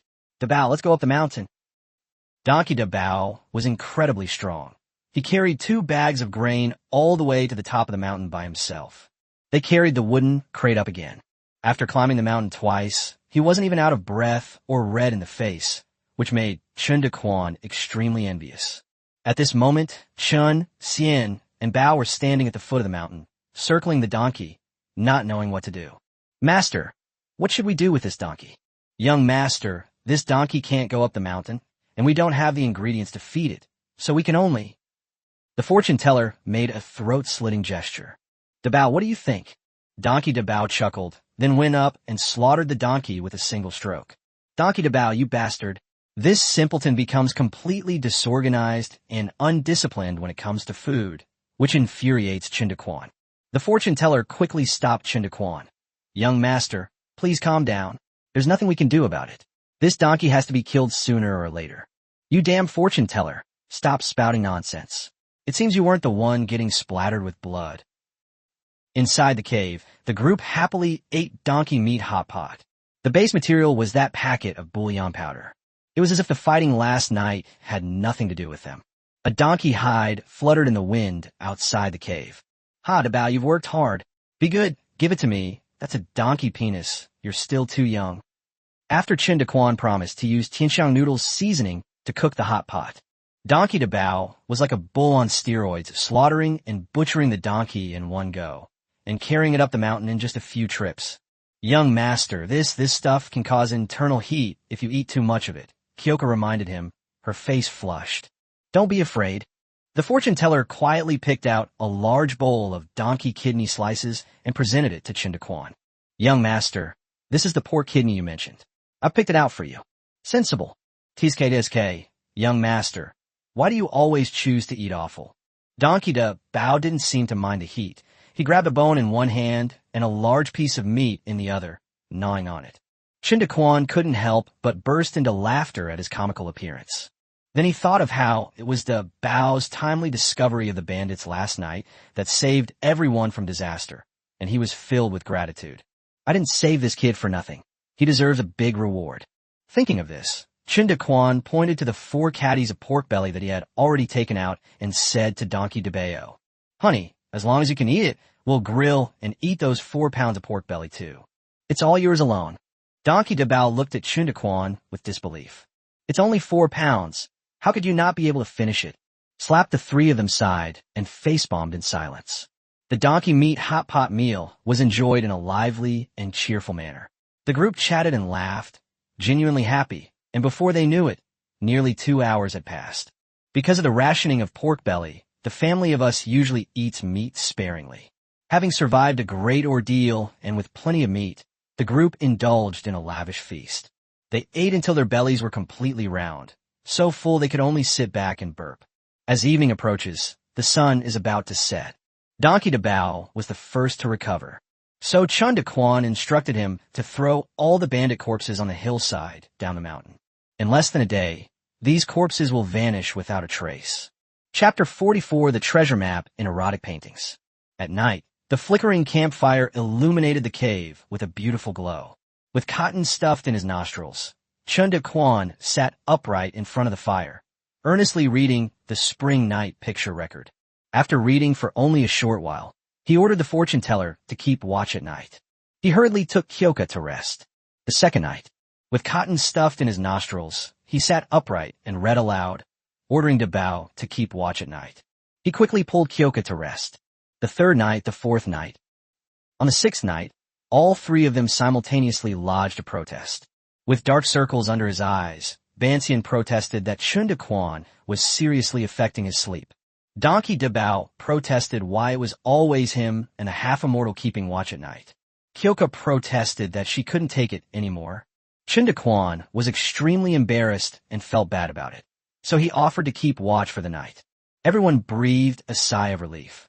Chen Daquan lit a bonfire at the cave entrance, stuffed cotton into his nostrils, and began to read intently. The night is getting darker. Chen Daquan remained engrossed, turning the pages one by one. This last page is truly remarkable. We must examine it closely by the light of the fire. TSK. Chen Daquan suddenly noticed that something seemed to be tucked inside the back cover of Spring Night Pictorial. He quickly brought the back cover close to the campfire and stared at it carefully. It wasn't until the firelight illuminated the back cover that they confirmed there was a piece of paper tucked inside. Wow, is there a hidden Easter egg? That's really clever. Chen Daquan was overjoyed and hurriedly used a knife to carefully cut open the back cover and take out the hidden page. Let's see what other tricks they have up their sleeves. This is treasure map. Chen Daquan discovered that the insert was not new knowledge, but a map. The map depicts a mountain range with a small circle drawn in red ink in the center and the words Mauer Mountain written next to it. On the right side of the map was a densely packed text. Chen Daquan held his breath and read it several times without missing a single word. Chen Daquan took a deep breath. It really is a treasure map. The general meaning of these words is, Kai Dingjiang was a fourth-rank official who once served as the Waterway Transport Commissioner of Huayan. After his father passed away, he returned to his hometown for 3 years of mourning according to regulations. His hometown was on Guyang County. However, the following year, he was caught embezzling money, and his whole family was arrested and imprisoned. The court found more than 200,000 taels of silver and valuables in his home. But no one believed that he only had this much ill-gotten money. Because Kai Dingjiang served as an official for 20 years, he was extremely greedy, especially as the transport commissioner, who was in charge of transporting half of the money and grain in Jiangnan, making him an extremely wealthy man. So the court used torture on Kai Dingjiang, but no matter how he was interrogated, Kai Dingjiang insisted that these were all the facts. Later, a mysterious and devastating fire in the prison burned Kai Dingjiang's entire family to death, with no one surviving. The imperial court's interrogation ended there. Even after investigating the 3 branches of the Kai family, no clues were found, and the matter was eventually dropped. Later, rumors circulated among the people about the Kai family's treasure, which was actually the undiscovered embezzled funds. Chen Daquan's hands trembled with excitement. It was a treasure left behind by a corrupt official, a major corrupt official. He recalled a saying he often heard in his previous life. A clean prefect for 3 years can amass 100,000 taels of silver. Kai Dingjiang served as an official for 20 years. Even if we consider him an honest official, he must have embezzled nearly 700,000 taels of silver. Moreover, this guy's a big corrupt official who is rolling in money. Goodness, how much silver will this cost? It must be at least 1,000,000 taels. No, it's definitely more than 1,000,000. Chen Daquan's breathing became rapid. If I can obtain the treasure, upgrading the system won't be a problem. How could such an important map be hidden on the back cover of an erotic picture book and fall into the hands of gang? Chen Daquan thought about it for a long time and felt that there were many suspicious points, which he couldn't figure out himself. He had no choice but to suppress his excitement and carefully tuck the thin treasure map back into the book. I spent a sleepless night. The next morning, Chen Daquan woke up the group. After briefly sharing his discovery with the 3, they were all astonished. The fortune teller, in particular, was so excited that he stammered a bit. The story of the Kai family's treasure was widely circulated back then, and I had also heard about it, but it has been a full 10 years since the Kai family's incident. Initially, many busybodies tried to find the Kai family's treasure, and some even secretly dug up the Kai family's ancestral graves, but all their efforts were in vain. Later, as time went by, people just took the Kai family treasure as a rumor, and gradually no one paid any attention to it. I never expected that a treasure map would be passed down. Young master, you truly have great fortune. Where are you two? Chen Daquan asked, looking at Jingxiang and Donkey DeBao. Hyoka shook her head blankly. I am just a country woman. I have never heard of this before. Donkey DeBao, however, didn't care at all. Is there anything delicious in the treasure? Forehead. Donkey DeBao, are you fucking stupid? We still have to rely on the fortune teller. Mystic, how much truth do you think there is to the rumors of the Kai family's treasure? And how real is this treasure map? The fortune teller became unusually serious, stood up, and paced back and forth. After a long silence, he said with unwavering certainty, I believe the Kai family treasure is real. Oh, tell me your reasons. First, it was no secret back then that Kai Dingjiang was a corrupt official. But rumors circulated that he had higher-ranking officials protecting him, which explained his smooth sailing all these years. He must have embezzled far more than 200,000 taels. Secondly, his death was too suspicious. Rumor has it that the Great Fire that year almost burned the entire Ministry of Justice prison to the ground, killing not only the Kai family, but also many prisoners. The court was shaken, and the emperor was furious. But in the end, nothing was found, and the only explanation given was the ridiculous claim that a rat had knocked over an oil lamp. Moreover, the crime of embezzlement should not usually lead to the imprisonment of the entire family. But at that time, the court found other pretexts to arrest the entire Kai family. The fact that the people behind this have such a large scale and power further demonstrates the enormous amount of money they have embezzled. Furthermore, I believe that the purpose of that fire was simply to silence Kai Dingjiang. Kai Dingjiang was a miser. He would never hand over the money he had worked so hard to embezzle to others. I guess he had hoped that the person behind the scenes could rescue him from prison, but instead he was silenced. Therefore, neither the person behind it nor the imperial court obtained the remaining illicit silver from Kai Dingjiang. Third, there's no smoke without fire, and isn't this treasure map proof of that? Chen Daquan fell silent. What the fortune teller said makes sense. I think it's worth a try to find the Kai family's treasure. Chen Daquan's gaze swept intently over the three of them. What do you think? The immortal's eyes gleamed with excitement. I will obey your orders, young master. This servant will obey your wishes, young master. I will listen to you, young master. Okay, it's decided then. Chen Daquan clapped his hands to make the decision. Mystic, let's take another good look at this treasure map. Have you ever heard of Mauer Mountain? Young master, we have never heard of it. We cannot even be sure that the Mauer Mountain depicted in the picture is in this Yunduan mountain range. I've got it. I'll go get the map Han Jianshan gave me. Chapter 45, The Mystery of the Treasure Map. No, Mount Mauer is not on Han Jianshan's map. Chen Daquan and Banxian were almost blind from looking, but they still couldn't find Mauer Mountain. Could it be that the scene depicted in the picture is really not in the cloud-broken mountains? Chen Daquan wondered. The fortune teller also closed his eyes and pondered. No, it should be in the cloud-broken mountains. The half-immortal suddenly opened his eyes gleaming. Oh, Kai Dingjiang's ancestors have lived in Anyuan County for generations.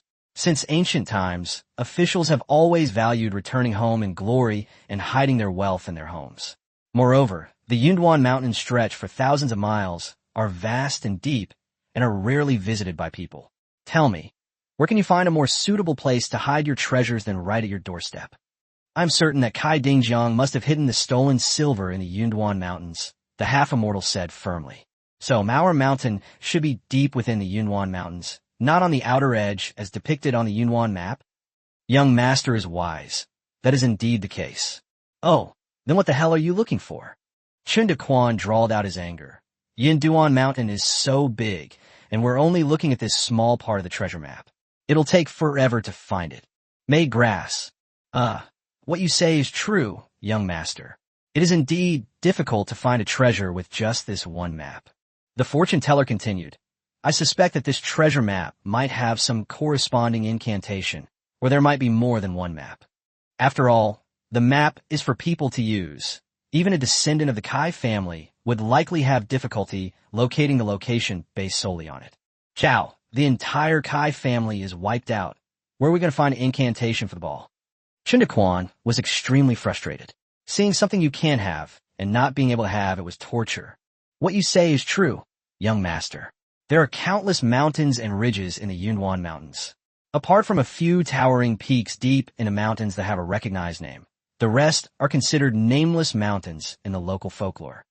Even the cloud-broken map that the young master brought back was only privately named by generations of hunters after their exploration. Furthermore, the deeper one goes into the Cloudfall Mountains, the more dangerous it becomes, which is why the hunter's map only includes the outer areas. Chen Daquan sat down abruptly on the small stool and said quietly, "Boss, I've sent it. Old Han told me that the area is dangerous and hunters are unwilling to go there, so he drew part of it. He also said that the picture was not a big secret, and many wealthy families had one." Something seemed to suddenly flash through Chen Daquan's mind. Deep within, dangerous, nameless. Chen Daquan was rambling on when suddenly his eyes lit up. Since it's deep in danger, Mauer Mountain can't be in the deepest part of the area. It's probably not far from the outer mountainous region. Many mountains are nameless, but the Kai family named them Mauer, meaning hat, which is mostly based on the shape of the mountains. This mountain, in terms of its appearance, should resemble the shape of a hat. Other powerful families possessed maps of the Cloudfall Mountains, and the Kai family naturally had one as well. Since they intended to hide treasure within the Cloudfall Mountains, they couldn't bypass the map. The Kai family likely used the map to choose a location deeper within the mountains to hide their treasure, so the two maps should be related. What you say makes sense, young master. The half-immortal was somewhat moved and quickly stacked the two pictures together to compare them. "That's not how it works," Chen Daquan said after looking at it for a while. "Just piece the edges of the two pictures together." The two compared the side of the cloud-broken map closest to the deep mountains with the outer side of the treasure map, checking if the terrain along their edges matched. According to their speculation, since the Kai family hid their treasure deep in Yunduan, they must have passed through the outer area, and the only reference point for the outer area was the Yunduan map. Now I need to find the connection between the two. Screw it, I quit. The two stared at each other until their vision blurred, but they still couldn't figure out the connection. Chen Daquan rubbed his dry eyes, grumbling as he walked away. Only the half-immortal remained, still lying there, observing with rapt attention. Outside the cave, Chen Daquan stood dejectedly on the low wall, letting the mountain wind blow through him. "Blow, blow, my pride and indulgence. Let the wind blow, let it rage. What cannot be destroyed is my vision at the end." The donkey hadn't finished eating yesterday's food, and now Donkey Dabao was arguing with the fortune teller over who got to use the stone table. He wanted to use the stone table to cut donkey meat, but unfortunately, the fortune teller was occupying the stone table and picking at two pieces of paper. Seeing that the fortune teller was ignoring him, Donkey Dabao swung his tail and sent the fortune teller flying. The fortune teller was caught off guard and tripped. Just as he was about to get up and lash out, he saw Donkey Dabao also curiously fiddling with the two pictures. He couldn't help but chuckle at Dabao's serious expression. "You can't even read. You're useless. I'll give you the table." The fortune teller was no longer annoyed. He got up, dusted himself off, and walked back to the table. Just as he was about to take the map away, he suddenly showed a puzzled expression. "Young master, we've matched up." The immortal rushed out of the cave and shouted excitedly to Chen Daquan. Chen Daquan was taken aback, then jumped down from the wall and ran back to the stone table. Before Chen Daquan could ask any questions, the fortune teller spoke first. "This treasure map should be read upside down. We've fallen into a misconception. The Kai family's treasure map wasn't drawn according to the direction the text was written. Quite the opposite. The text should be read upright, but the map should be read upside down." "You've won?" Chen Daquan asked in a trembling voice. "It's on par with Wanmu Mountain." The half-immortal pointed to a mountain peak adjacent to the two maps. Chen Daquan looked in the direction the fortune teller was pointing. The fortune teller continued. "Mount Wanmu, the mountain closest to the deepest point depicted on the cloud-broken map, is the deepest place that hunters have ever been to. When the treasure map is turned upside down, the inconspicuous little hill below, though not marked with a name, has a few crooked strokes drawn on it. It seems unintentional, but it is actually deliberate. It represents a tree that has grown crooked. The description of Wanmu Mountain on the Yunduan YouTube map is, the mountain is covered with trees, and its shape is unusual. Most of them are sloping, and those who enter the mountain often get lost and trapped by the forest, never able to get out. Therefore, no one can enter the inner part of the mountain.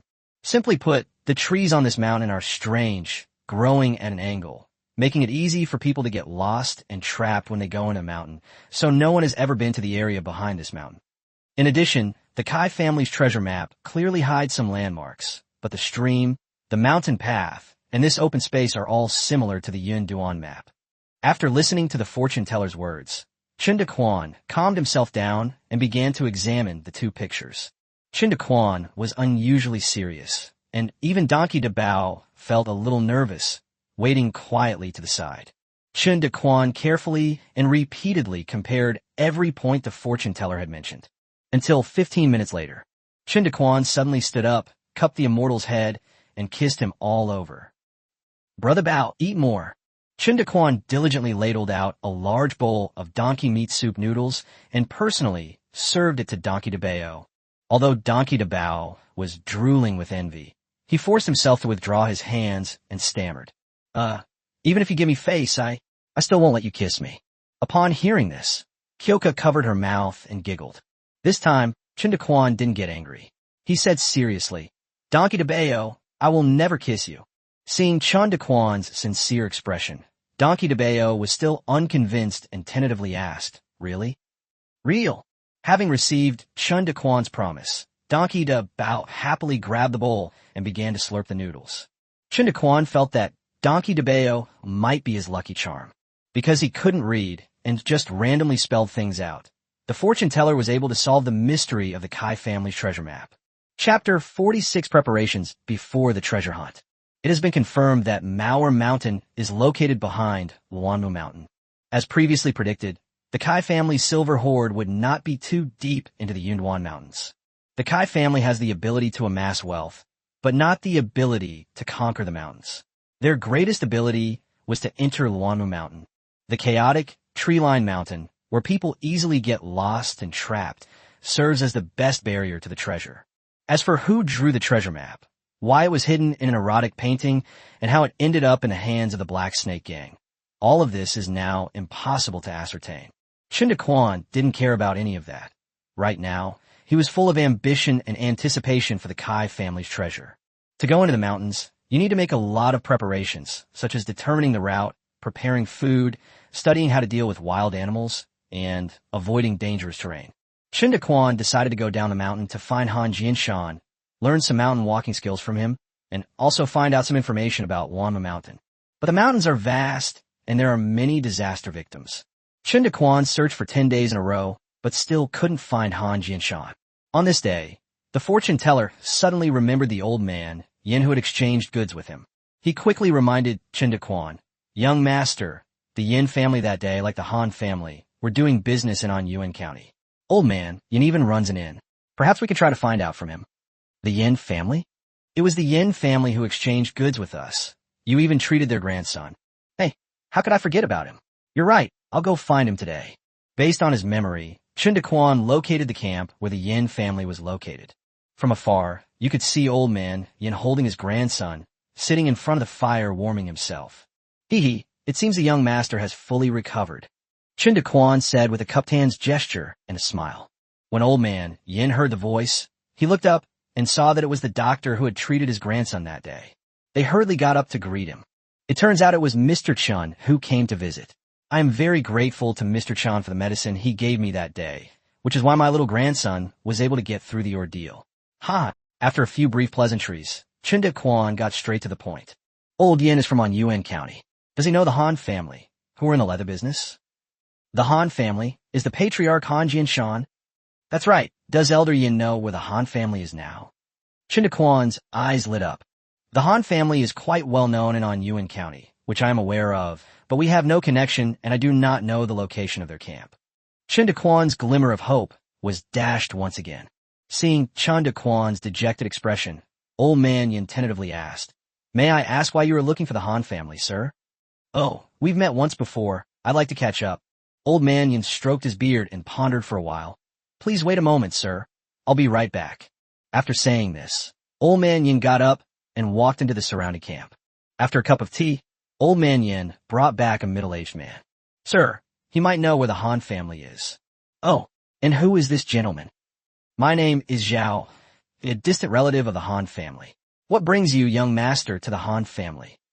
Zhao, he asked with a hint of wariness. Brother Zhao, do not worry. I am a friend, not an enemy. In fact, I am a benefactor of the Han family. I'm only looking for the Han family to find out some information about this mountain. Yes, Brother Zhao, don't worry. Mr. Chun is a doctor and a good man. I can vouch for Mr. Chun. Old man Yin quickly tried to smooth things over. Upon hearing what the two said, Zhao Yi's expression softened, and he cupped his hands in greeting. Please don't be offended, young master. The world is in chaos. I was just overthinking it. It's all right. I'm not entirely sure of the exact location of the Han family. Perhaps you could try searching for them at Nujialing, young master. Old man Yin asked, Where is this Oxhorn Ridge? I've never heard of it before. Zhao, he smiled helplessly and said, I don't know the exact location either, but I heard a relative of the Han family mention it before. Chen Daquan thought to himself, Niujiao Ridge must be the mountain range depicted on the Yunwan map. It's normal that these two don't know it. I can go back to the mountain and check the map. Thinking of this, he quickly cupped his hands in return and said, Thank you, Brother Zhao and Elder Yin. I will go and look for it myself. Farewell. After saying that, Chen Daquan left in a hurry. Zhao, he didn't linger, cupped his hands in greeting, and turned to leave. Only old man Yin remained standing there, staring fixedly as Chen Daquan's figure disappeared into the distance. Chen Daquan and LV DeBeo stood at the foot of a pointed mountain, each holding a map. DeBeo, doesn't it look like a cow's horn? They do look somewhat alike. Dabon, give ya short. What are you shouting for? Just call him Han Jianshan. Han Yianshen. DeBao's voice was strong and resonant, carrying far and wide. Keep shouting. After shouting several times, Donkey DeBao became unwilling. Young master, why don't we just go up the mountain? What do you know? What if this is the Han family's camp? With Han Jinshan's methods, he might have set up traps. It's not advisable to take the risk. As the two were talking, several figures suddenly appeared out of nowhere. Haha, I was wondering why those voices sounded so familiar. It turns out to be Brother Chun and Brother Donkey. Chen Daquan looked in the direction of the voice and saw that the person was Han Jianshan, followed by two young men. Chen Daquan still remembers one of them. He thinks it's Han Jianshan's eldest son, Han Li. Brother Han, I apologize for disturbing you. Brother Chun, you're too kind. You're a benefactor of the Han family. I'm eager for you to come. Please come up the mountain for a get-together. Each family's location was private, and Han Jianshan did not ask Chen Daquan how he found Nujialing. He knew that Chen Daquan had maps, and if he was determined, he could always find out about the Han family. Chen Daquan looked up at Nujialing, politely declined, and directly stated his purpose. Although I have a map, I'm not very familiar with the mountains. I would be grateful if Brother Han could teach me so that I can find a place to settle down. Han Jianshan was taken aback upon hearing this, but did not ask any further questions. It's nothing, Brother Chun, you're too kind. So the two sat down at the foot of the mountain and started talking, with Chen Daquan asking questions and Han Jianshan answering most of the time. Although Han Jianshan has rarely gone into the mountains in recent years, he has dealt with hunters for decades and knows the Yunwan Mountains very well. Chen Daquan carried pen and ink with him, which allowed Han Jianshan to add many annotations, including the shape of the mountain, its location, dangerous places, and water sources. And I learned a lot of survival skills in the mountains and wilderness. Most importantly, Chen Daquan pretended to select several mountain ridges and had Han Jianshan draw out the route in detail. One of them naturally leads to Luamu Mountain. Han Jianshan was a straightforward and shrewd man. He answered all of Chen Daquan's questions carefully without ever asking for the reasons. 2 hours later, Chen Daquan put away the map with satisfaction, cupped his hands, and thanked Han Jianshan. Thank you so much, Brother Han.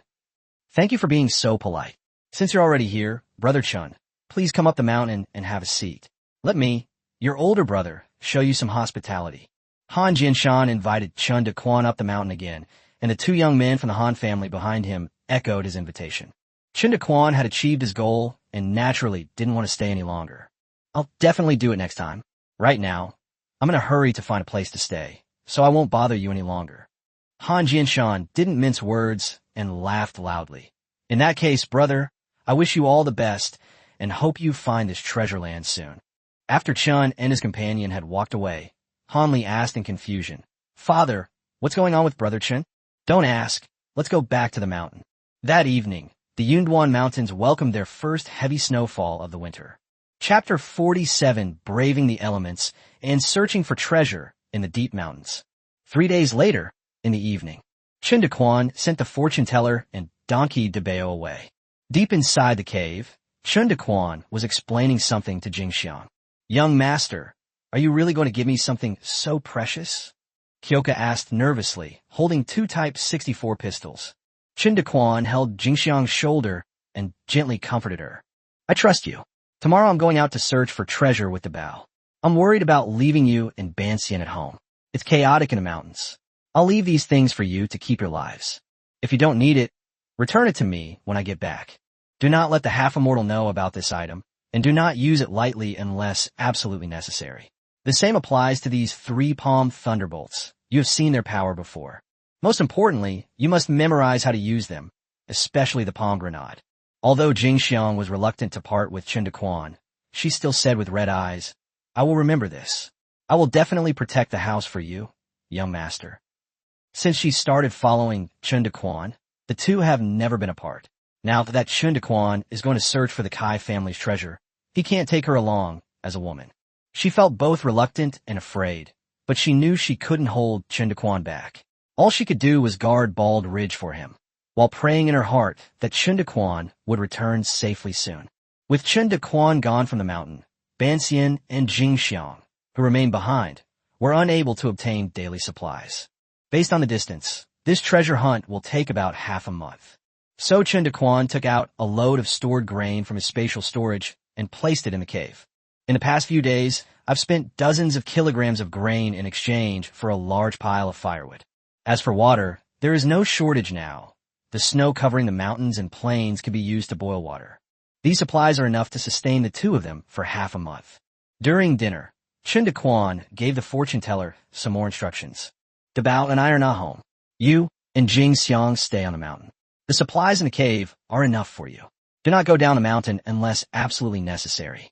If bandits attack, just repel them. Do not pursue them. We will discuss everything when I return." The fortune teller nodded solemnly and replied, "Please rest assured, young master, I know what is important." Having spent so much time together, the two needed no further explanation. Nothing was said that night. The next morning, after a brief farewell, Chen Daquan and LV Dabeo hurriedly descended the mountain and rushed towards Luanmu Mountain along the planned route. Having been in the mountains for nearly a month, many disaster victims had run out of food, and the two witnessed many fights over food along the way. Adding to the heavy snow a few days ago, the weather has become even colder, and now the most scarce resources in the mountains are food and firewood. The cloud-broken mountains have gradually entered a state of fierce fighting, with supplies basically being snatched away, and whoever has the biggest fist can grab supplies and survive. Those who were thin and weak could only try to hide, to survive in places where they could not be discovered. The line between being a citizen and a thief has blurred.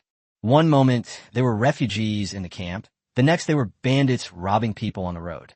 Everything is for food, for survival. Chen Daquan couldn't help but recall a saying, "Losing humanity means losing a lot. Losing animality means losing everything." Today, the most common wild animal in the Yunduan Mountains is called human. Along the way, Chen Daquan, with his donkey Dabeo, tried to avoid the disaster victims and chose quiet places with few people to travel. Even so, the two encountered several interceptions in just half a day, all by groups of 3 or 5 disaster victims. They carried sticks and even farm tools as weapons, intending to rob these two seemingly wealthy passersby. Chen Daquan could see their fear. They were afraid of the strong donkey Dabeo and the two men's gleaming machetes. But hunger forced them to take the risk because they still had a bottom line, not to eat people. Not wanting to cause any more trouble, Chen Daquan ordered donkey Dabeo to easily knock them down with the back of his knife before leaving. A group of starving disaster victims, barely able to walk, were no match for donkey Dabeo. At noon, they arrived at a remote campsite. This is not a good place to camp. The terrain is flat all around, offering neither shelter from the wind nor any defense. The surrounding area is barren, with hardly any weeds. Yet even in such a place, there are still 5 shacks. The entire camp was quiet. There was no campfire, no sound, and no one in sight. Chun and LV exchanged a glance, drew their knives, and cautiously crept into the camp. In front of the nearest shack, Chen Daquan used his knife to pry open the tattered cloth hanging on it and saw a figure huddled inside. Chen Daquan called out twice, but there was no response. Upon closer inspection, he saw a thin, middle-aged woman. Dead. The two men checked the other shacks and found that all the inhabitants were dead. Whether they starved or froze to death, they died silently. Young master, all of these people are dead. Sigh. Let's go find a secluded place to start a fire and cook. The two of them each carried a package containing daily necessities, and Donkey Dabao also carried a small bundle of firewood. Chen Daquan simply cooked a pot of porridge to eat. Young master, we brought meat, didn't we? I want to eat meat. No, eating meat here is too ostentatious and might attract unnecessary trouble. Chen Daquan didn't dare to delay and urged Donkey Dabao to finish his meal quickly so they could continue their journey. They remained silent the entire way. In the evening, the two found a secluded, windproof spot and set up a simple tent.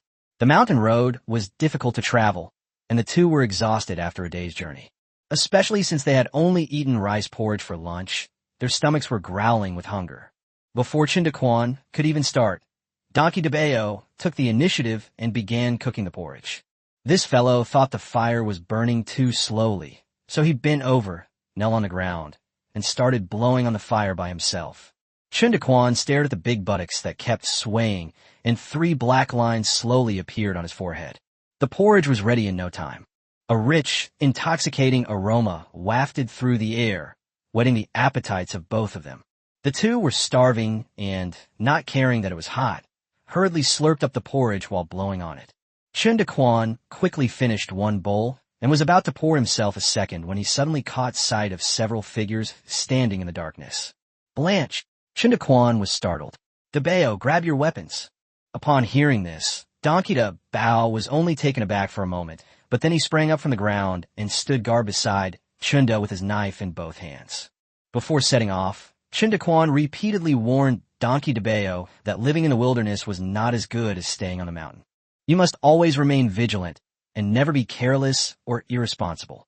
Finally, after being promised 5 packets of Tianxiang noodles, this guy solemnly promised not to hold anyone back.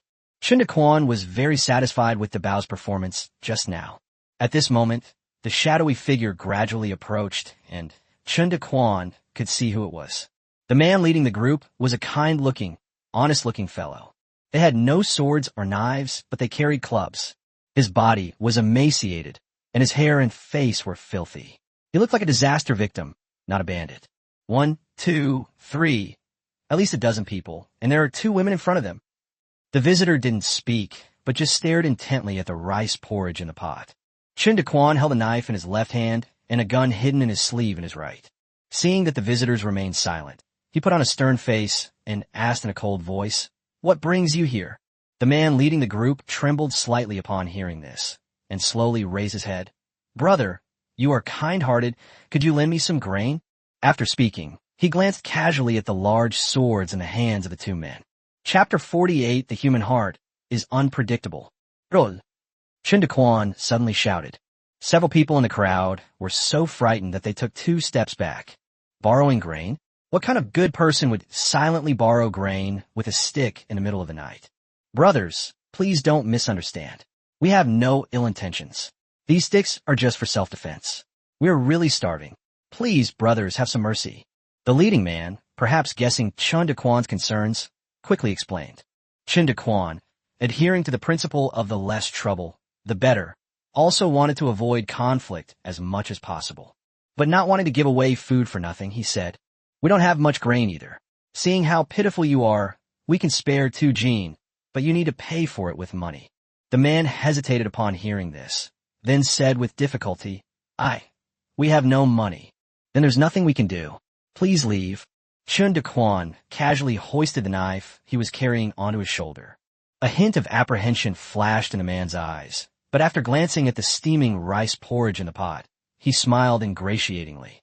Suddenly he turned and walked into the crowd, pushing the 2 women out. "If I give this to the 2 young masters for piling, can I exchange it for 2 caddies of grain?" the man asked tentatively. Chen Daquan looked at the 2 women, who appeared to be in their 20s, with ordinary-looking faces and pale complexions. The 2 women were casually sent out like that, and they were unmoved, instead looking at Chen Daquan and his companion with expectation. What's their relationship with you? We found them. Their husbands are both dead, and now they're living with us to make a living, the man said bluntly. Is what he said true? Chen Daquan asked the two women. The two women didn't speak, but simply nodded slightly. Damn it, what a godforsaken world. Chen Daquan saw the boy in the crowd, about half a year old, leaning on a wooden stick in one hand and holding a chip bowl in the other. He was dressed in tattered clothes and looked like a beggar. All right, I'm kind-hearted, so I'll just give you a bowl of rice. Hey kid, come here. Yes, the one with the bowl. The child was overjoyed upon hearing this and hurriedly went to stand in front of Chen Daquan. Chen Daquan took his bowl, scooped a bowl of rice from the grain bag, and handed it to him. The child abandoned the stick and carefully took the bowl with both hands. After bowing silently to Chen Daquan several times, he retreated back into the crowd. That's a good attitude. He's a polite person, Chen Daquan remarked. As soon as he got back, he was surrounded by several people. Is it really rice? It's polished rice. This is polished rice. We're going to have something delicious tonight. Chen Daquan cleared his throat and said in a deep voice, the grain is here. Now, go. What about those two women? Don't want. Chen Daquan waved his hand impatiently, signaling them to leave quickly. The man was straightforward. He bowed, thanked them, and left with his men. Chen Daquan stared at them as they walked away, then said coldly to Donkey de Bao, follow them. Donkey de Bao had just taken a sip of porridge when he asked, his words muffled. Why? Everyone's gone. There were more than a dozen of them, and 2 kilograms of rice was barely enough to fill their teeth. Stop talking nonsense and follow orders. Chen Daquan hurriedly extinguished the fire and hid the half-eaten pot of rice porridge behind a rock. The two carried their packs and stealthily chased after the group of people who had left. The two followed the crowd at a distance for a quarter of an hour until they rounded a bend at the foot of a mountain and found the group's camp. 3 campfires were lit in the camp, and 7 or 8 people remained behind. Chun and LV chose a secluded spot and secretly observed them. As soon as they returned to the camp, the group of people eagerly gathered around a broken pot to cook porridge.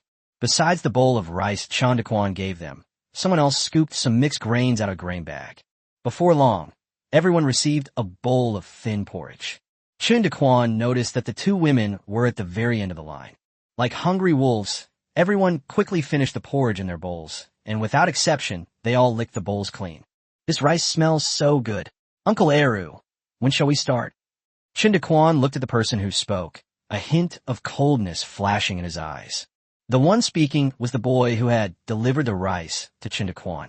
The Uncle Eru the child mentioned was the honest-looking man who had just led the group. Blackie, don't rush. We have to wait until the middle of the night, until they're sound asleep, before we can make our move. They must have even more polished rice. We're so lucky, the teenager exclaimed excitedly.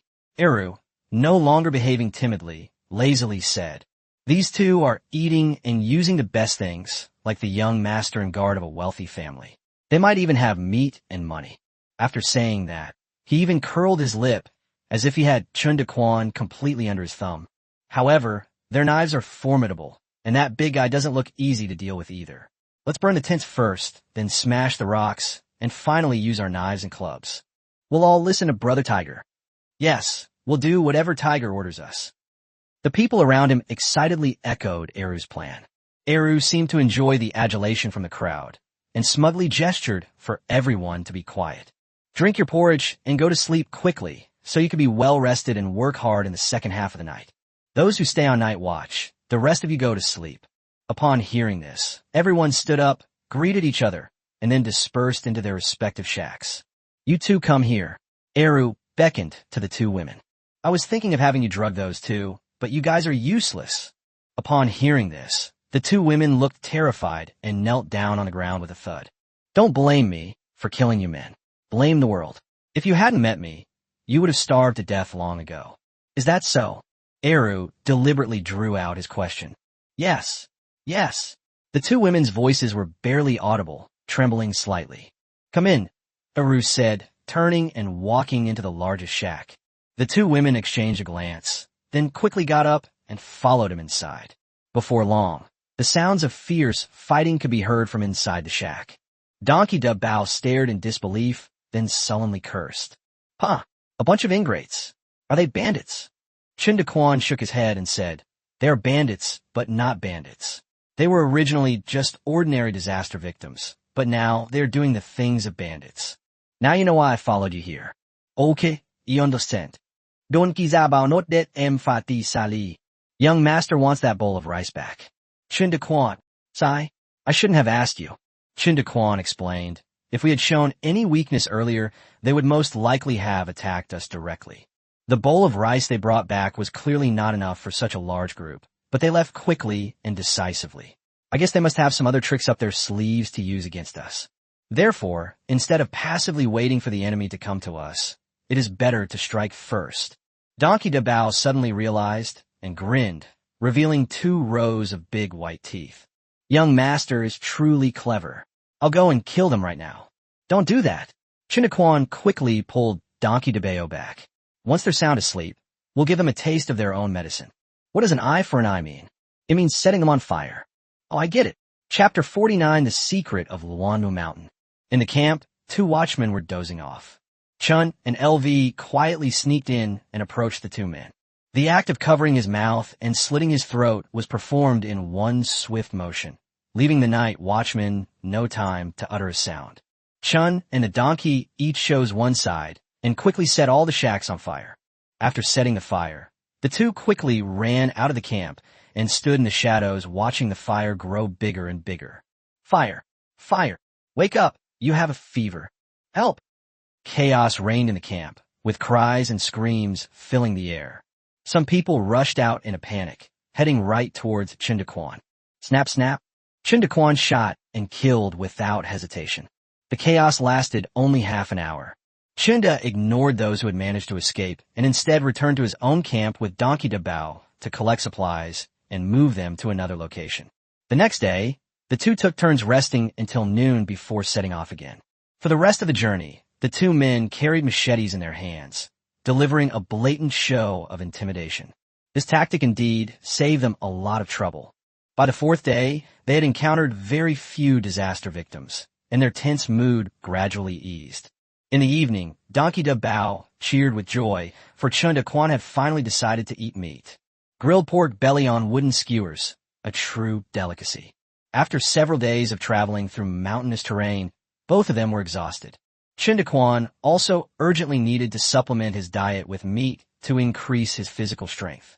Young master, the roast meat is especially delicious today. Hee, you think so too, young master. After eating his fill, Chen Daquan felt much better and took out the map to examine it carefully again. According to the map, we should be able to reach Luanmu Mountain by noon tomorrow. Nothing was said that night. The next day, after traveling for half a day, the 2 arrived at the foot of Luanmu Mountain as scheduled. Chen Daquan gasped. Luanmu Mountain is estimated to be about 1,000 meters high, and it is covered with crooked trees that look as if they have been forcibly broken. The whole mountain gave off a very uncomfortable feeling, gloomy and overcast. Ugh, what an ugly mountain, Donkey Dabao said disdainfully. Chen Daquan completely agreed with Donkey Dabao this time. This Luanmu Mountain did indeed look strange and ugly.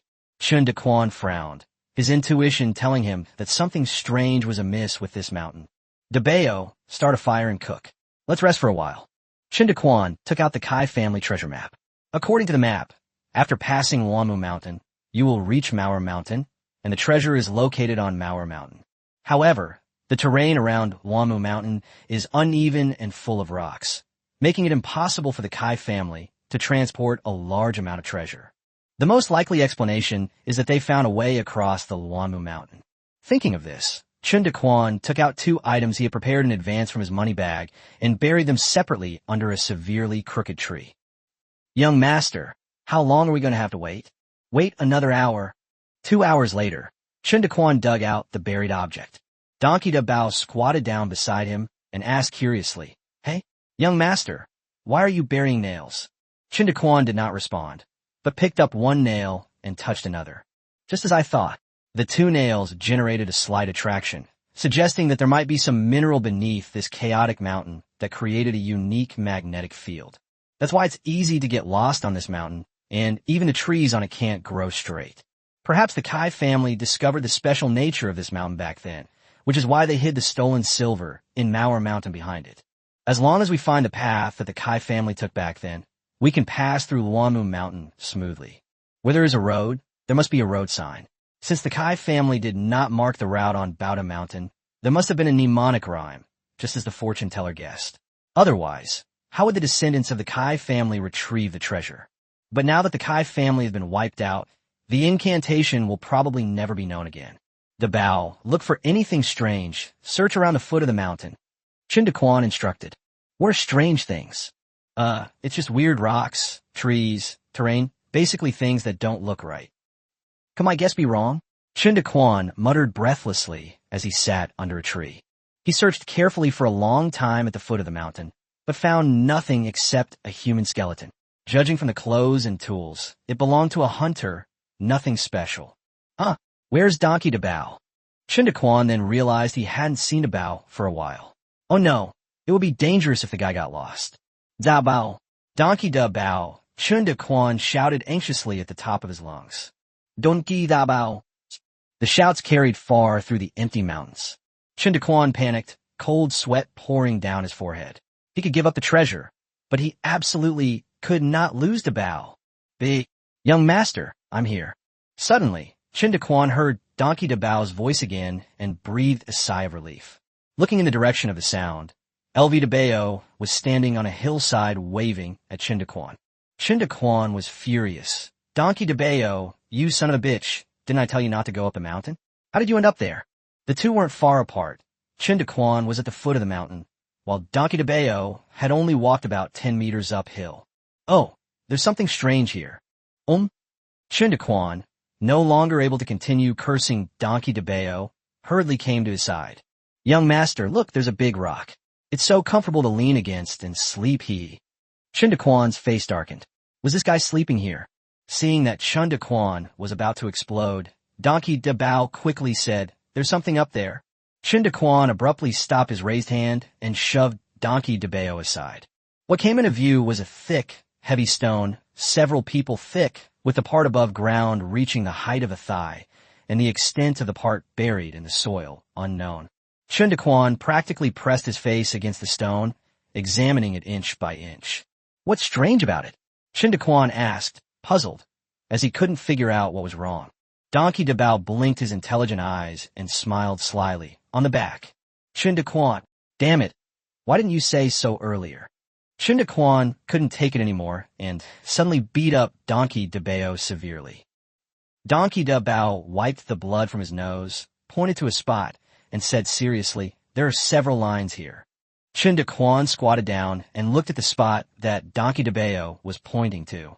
Near the ground behind the stone, there are 3 short, crooked horizontal lines. These are not naturally formed cracks, but rather carved by people. If you don't look carefully, no one will be able to find it. What is this? 3 lines, and they're not even straight. Dabao is right. It is indeed a bit strange. How could there be any human traces in a place like this? Who would be so bored as to climb up a mountain of chaotic trees and carve 3 lines on the base of a boulder? Chen Daquan gently touched the engraved lines, his fingers tracing the grooves again and again. This line, could it be water ripples? Water ripples. Gai ding diang. Jiang. Water ripples, damn it. Could these 3 horizontal lines mean the character Jiang, river? A thought flashed through Chen Daquan's mind, and he hurriedly took out the treasure map and stared at it intently. For a long time, "Ha, Brother Bao, you've done a great job." Chen Daquan suddenly burst into laughter, jumped up, and patted Donkey Dabao's shoulder affectionately. Chapter 50, The Cicada Waits. Donkey Dabao didn't understand, and just kept laughing foolishly. The map depicts a mountain of chaotic trees, with a tiny, inconspicuous ink that, upon comparison with the actual site, is located precisely on this stone. The crooked strokes representing trees begin at the ink. If things go as expected, starting from this stone, there should be similar road signs following the direction of the strokes in the diagram. The road signs lead to the road the Kai family used to pass through Luanmu Mountain. Hee. Chen Daquan laughed incessantly. Young master, I'm hungry. Chen Daquan came to his senses and realized that it was getting dark and evening. Elbow, let's go down the mountain. Young master will grill some meat for you. That evening, Chen Daquan was very attentive and personally fed the donkey de bao meat. The next day, just as dawn was breaking, Chen Daquan urged Donkey de Bao to get up. Following their plan, the two began their exploration of the mountains, starting with the boulder and using the strokes of the rock as their direction. Got it. A dozen steps away from the boulder, on a rock that had just emerged from the ground, 3 water ripples were also subtly carved. The two were thrilled and followed the same method, finding stones with water ripple patterns carved in secluded spots almost every 10 or 20 steps. They continued searching and walking, gradually bypassing the chaotic wood mountain. When the two found a last marker stone, they were already on the other side of the mountain. Turns out, you don't need to climb mountains. The entire route is a semicircular arc, and it stays close to the foot of the mountain the whole way, without going deep into the mountains. The Kai family somehow discovered a path that bypassed Luanmu Mountain. They used mountain stones or buried new stones and carved water ripple patterns to create a stone path. Chen Daquan looked up and exclaimed, "What a huge hat!" As its name suggests, Mauer Mountain truly resembles a large hat placed upside down on the ground. Donkey de Bao was also amazed, exclaiming how realistic it was. Chen Daquan cheered and ran down the hillside first. The two of them encountered no obstacles and arrived at the foot of Mauer Mountain. He now knows that the Kai family's treasure map, though seemingly simple, has a pattern, and those inconspicuous places are often the key. Following the red circle on the treasure map, Chen Daquan discovered a special indentation. Located at the foot of the mountain, the hollow was overgrown with withered vines and weeds. After Chen and the donkey cleared it away with their machetes, a huge rock was revealed, clinging to the mountain wall. Chen Daquan's heart was pounding, because he also found 3 water ripples on the stone. This is it. Behind the stone lies the Kai family's treasure. De Bao, we found it. Chen Daquan threw his head back and laughed loudly. Huh. Congratulations, Brother Chen. It hasn't been easy for you on this journey. Hey, De Bao, don't be so polite. Chen Daquan waved his hand. Young master, it wasn't me. Donkey de Bao looked behind him with a solemn face, and before he knew it, the machete on his back was in his hand. With a whoosh, Chen Daquan's hair stood on end, and he turned around abruptly. Several figures stood not far away, holding bows and arrows and aiming them at the two. Upon closer inspection, the leader stood with a long sword at his waist and his hands behind his back. It's you? Chen Daquan asked, surprised and uncertain. It's me. Han Yin San Smi Liet. Han Jinshan stood there with 7 or 8 members of the Han family, all smiling. Among them was his eldest son, Han Li. Seeing this situation, Chen Daquan could easily understand that he had been outmaneuvered. I never expected it to be Han Jinshan. Chen Daquan shook his head and smiled bitterly. Brother Han, I saved your Han family's life. That's right. So I will leave you with a complete corpse, and I won't let you rot in the wilderness. I'll have my sons dig your grave themselves as a sign of respect. Dig deeper for Brother Chen later, so that wild animals don't dig him up and gnaw on him. He's our family's benefactor. Han Jinshan solemnly instructed his 3 sons. Chen Daquan was displeased. This old bastard not only repaid kindness with enmity, but also made fun of him here. However, circumstances were beyond their control. Han Jinshan was highly skilled in martial arts, and the men he led were also trained fighters. Chen Daquan thought to himself, I have to admit defeat. Smack! Chen Daquan slapped Donkey de Bao on the head. Put down the knife. Don't you understand respecting the elderly and caring for the young? Brother Han is an elder. Donkey de Bao stared blankly at Chen Daquan, wondering what he was up to. Chen Daquan winked at him and threw the knife on the ground first. Although Donkey de Bao didn't understand, he followed suit and threw away the knife as well.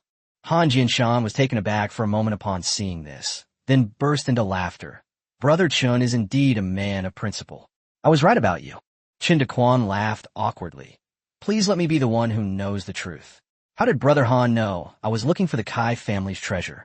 I had my suspicions the day you asked me to annotate the map. But I asked about so many mountains. How did you determine that? Luanmu Mountain. You asked about so many places, and although many of them were remote locations, I really can't forget Luanmu Mountain. Han Jinshan sighed, as if recalling something. Could it be that you also searched for the Kai family's treasure? It was many years ago. I only found a clue in Luanmu Mountain, and then the connection was lost. The skeleton you found was my guide back then, and also my old friend. You killed him? Of course. Even if he doesn't know my true purpose, he will die if he comes with me to Luanmu Mountain. Chen Daquan cursed inwardly. This old bastard is such a hypocrite. What a bastard. He then asked, when did you start following me? After you left Nujieling, I sent my 3 sons to take turns guarding the foot of your tutuling. At first, I couldn't be sure if you were looking for the Kai family's treasure. It wasn't until you and Brother Donkey came down the mountain and headed straight for Luanmu Mountain without any distractions that I realized you had the same goal as me back then. Chen Daquan was filled with regret. He had been followed the whole way without even noticing. He deserved to lose. Brother Han, how did you obtain the clues to the Kai family's treasure? Back then, I went hunting in these mountains on a whim. While chasing a wild deer, I got separated from my guards and unexpectedly encountered a strange group. Pairs of porters, gags in their mouths, struggled to carry heavy boxes into the deep mountains.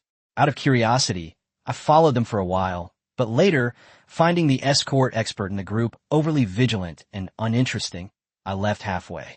Not long after, the Kai family case came to light, and rumors began to spread that the Kai family had left behind a treasure. Only then did I remember that team and guess that it might have been the Kai family's treasure transporting team. Unfortunately, I didn't follow them closely enough back then and could only guess that they had gone to Luanmu Mountain. I searched for them secretly for several years without any results and finally had to give up. I never imagined that the Kai family's treasure would be so destined for me and that Brother Chun would find it. Damn it. Is it fate that's with you? It's fate that's with me. This Han scoundrel has a really thick skin. Chen Daquan was speechless, never expecting Han Jianshan to have such a wonderful encounter. He could only offer his heartfelt greetings in his heart. Seeing Chen Daquan's face twitching, Han Jianshan stopped talking nonsense. He directly ordered, I know that Brother Chun is skilled with hidden weapons. I would like to ask you two to be frank and take off your clothes. After I see the treasure, I will send you off with dignity. Chapter 51, The Complete Collection of Humiliations. Han Jianshan hasn't found the treasure yet and doesn't want to kill Chen Daquan, thinking that if unexpected complications arise, he might still be of use. So Chun and the donkey were forced by the arrows to strip naked, leaving only 2 pairs of underpants hanging on their buttocks, shivering from the cold. You need to take off your underwear too. You fucking went too far. Swish. Several arrows were aimed at Chen Daquan's crotch. Mr. Han, you're absolutely right. I'll take it off right away. Without hesitation, Chen Daquan became a complete bachelor. Seeing that Donkey Dabao was still fidgeting beside him, Chen Daquan kindly tugged at him. Wow. The Han family members stared at Donkey Dabao, and gasps of surprise rippled through the crowd. TCH, a young member of the Han family, suddenly let out a disdainful laugh. The others were curious and saw him staring at Chen Daquan's penis. They followed his gaze and then burst into laughter. Chen Daquan closed his eyes in anguish, and 2 lines of tears slid down his cheeks. Laugh all you want. If others throw mud at me, I'll use the mud to plant lotus flowers, and after I've finished planting the lotus flowers, I'll dry you out. Nobody has an advantage standing next to Donkey Dabao, okay? I'm not angry. I have a special skill. Chen Daquan comforted himself. Han Jianshan sent men to tie up Chun and Lu and take them aside. The 2 sat naked on the ground, their buttocks aching from the sharp objects.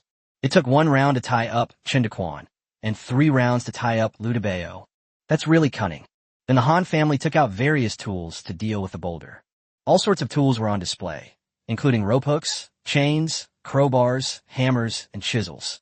Chen Daquan couldn't help but admire Han Laozhi's foresight and thorough preparation.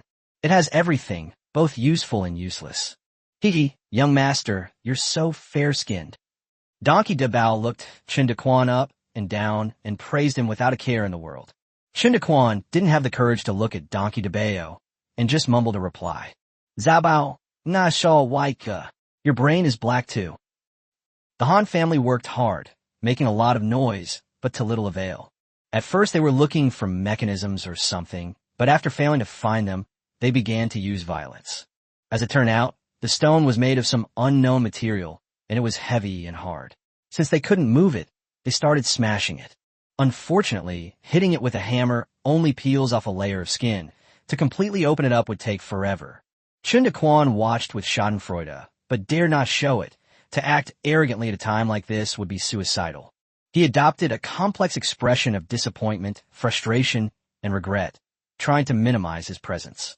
2 hours later, Han Jianshan went from being calm and composed to becoming anxious and restless. He was afraid that things would change if time dragged on. After all, he himself was the variable of the previous person. Suddenly, he drew his sword and walked towards Chen Daquan. "Young brother Chen, I am kind-hearted and cannot bear to see you suffer in the cold, so I will send you on your way first." Chen Daquan was startled by what he heard. "Wait, Master Han, didn't you want to leave me a complete corpse?" "I've changed my mind. Farewell." Han Jianshan raised his sword to strike. "Grandpa, please wait. I have a way to deal with that stone." Chen Daquan shouted hurriedly. The blade stopped above Chen Daquan's head. "Tell me, what's the plan?" Han Jianshan asked with a playful smile. "Damn, this old scoundrel is trying to scare me." Chen Daquan rolled his eyes and cursed inwardly. In fact, Han Jianshan's intention to kill was half murderous and half a test. He guessed that since Chen Daquan could find this place, he might also have a way to get in. If Chen Daquan had only begged for mercy after that stab, he would be a corpse by now. First burn it with fire, then pour cold water on it, and repeat this process continuously, Chen Daquan said, feigning reluctance. "Fire? Cold water?" Han Jianshan pondered, head down. "That seems like a solution. I remember now. I've heard people say that this method can break stones." Han Jianshan's eyes lit up, and he said happily, "Thank you very much, Brother Chen. I'll have Lear dig your pit even deeper later so you can sleep comfortably. Let's get going." Han Jianshan raised his knife to strike again. "Grandpa, please wait. This stone is incredibly hard. If this method doesn't work, I can think of another way. Please spare my life." Chen Daquan rattled off a string of words at breakneck speed, so fast that if it were written down, there wouldn't even be any punctuation. The blade stopped above Chen Daquan's head once again. Han Jianshan told everyone the method and sent 2 people out to dig 2 pits next to Chen and the donkey. He kept his promise. Chen Daquan's pit was much deeper than Donkey DeBeo's. In the evening, the Han family members gathered around the campfire, chatting and laughing. Donkey DeBeo watched them eat, his mouth watering with envy. "Young master, I'm hungry. Please bear with me for one night. I'll treat you to a good meal tomorrow." "Real. Chen Daquan stared coldly at the Han family members not far away, a murderous glint in his eyes. As night deepened, everyone in the Han family fell asleep in their tents. 2 night watchmen sat by the campfire, dozing off. As the campfire died down, the orange flames made their faces look red, as if they were smeared with blood.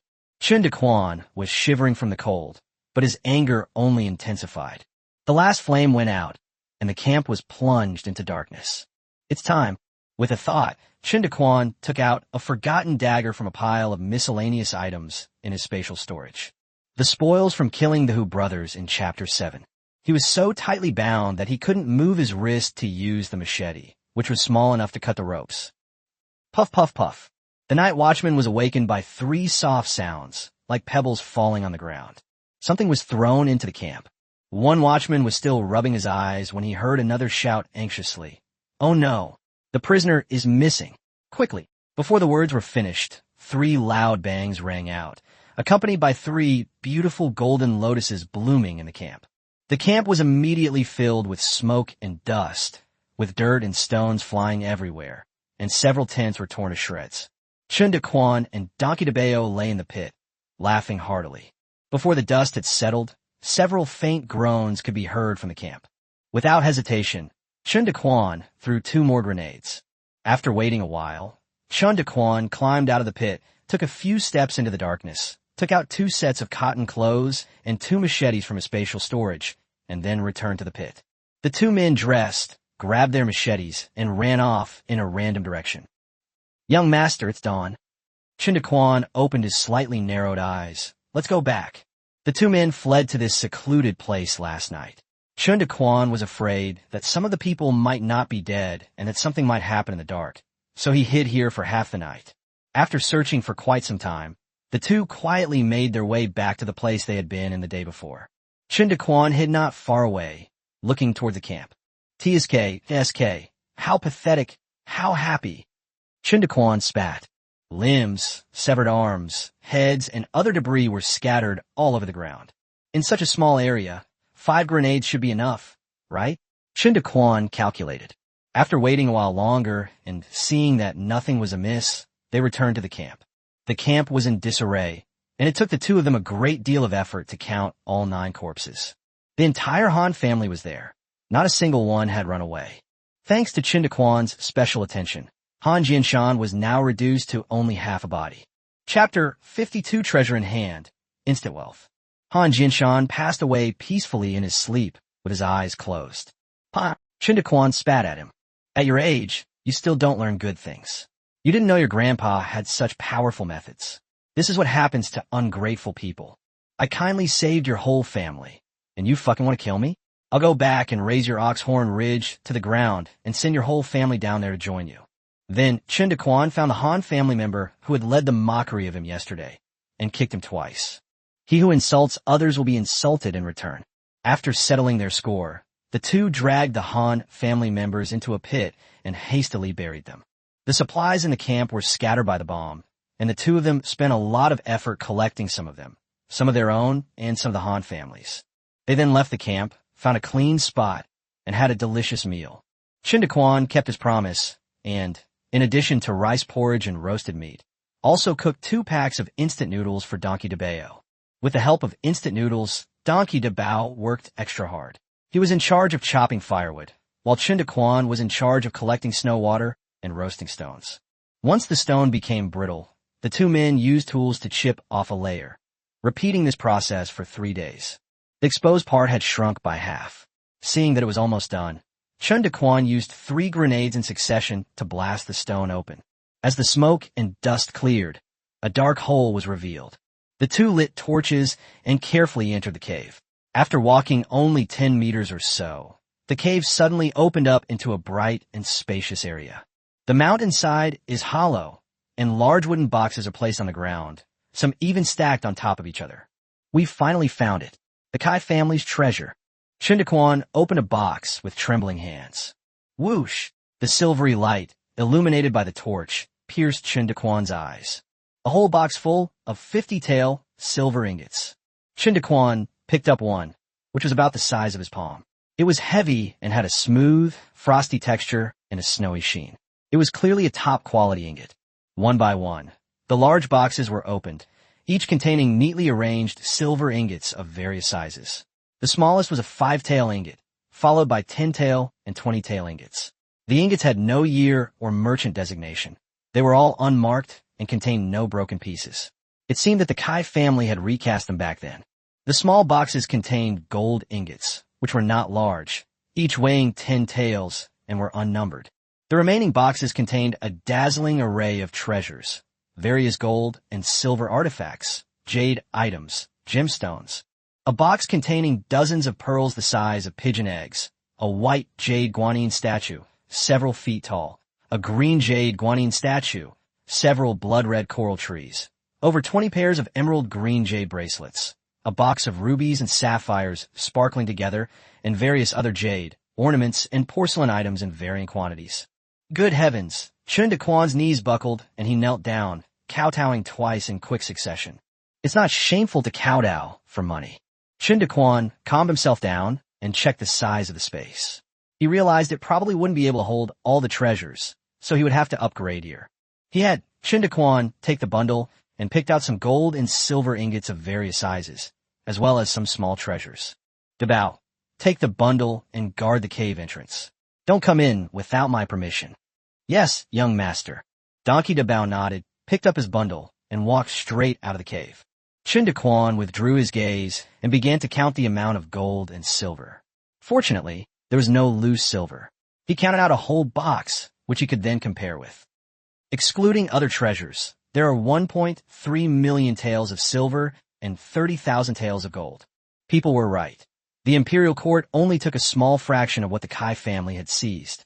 The treasure they had been longing for ultimately ended up in Chen Daquan's hands. Upgrade begins. Starting with the 50-tael ingots, Chen Daquan placed his palm on the box and thought collect. In the blink of an eye, several large boxes of silver ingots disappeared from the spot and were stored in the space. System, I want to recharge. This upgrade requires 100,000 coins. Do you wish to recharge? Yes. Ding. Recharge amount 100,000 taels. System upgrade. Current level 5. Items of the current level are available for purchase. The next upgrade requires a recharge of 200,000 taels. We look forward to your upgrade. Chen Daquan quickly went to check the low-income assistance mall. Lamb, 2 caddies, 70 coins, Colt pistol, 6 tails, bullets, 7 rounds, compatible with Colt pistol, 35 coins. Ding. Host has leveled up to level 5. Reward.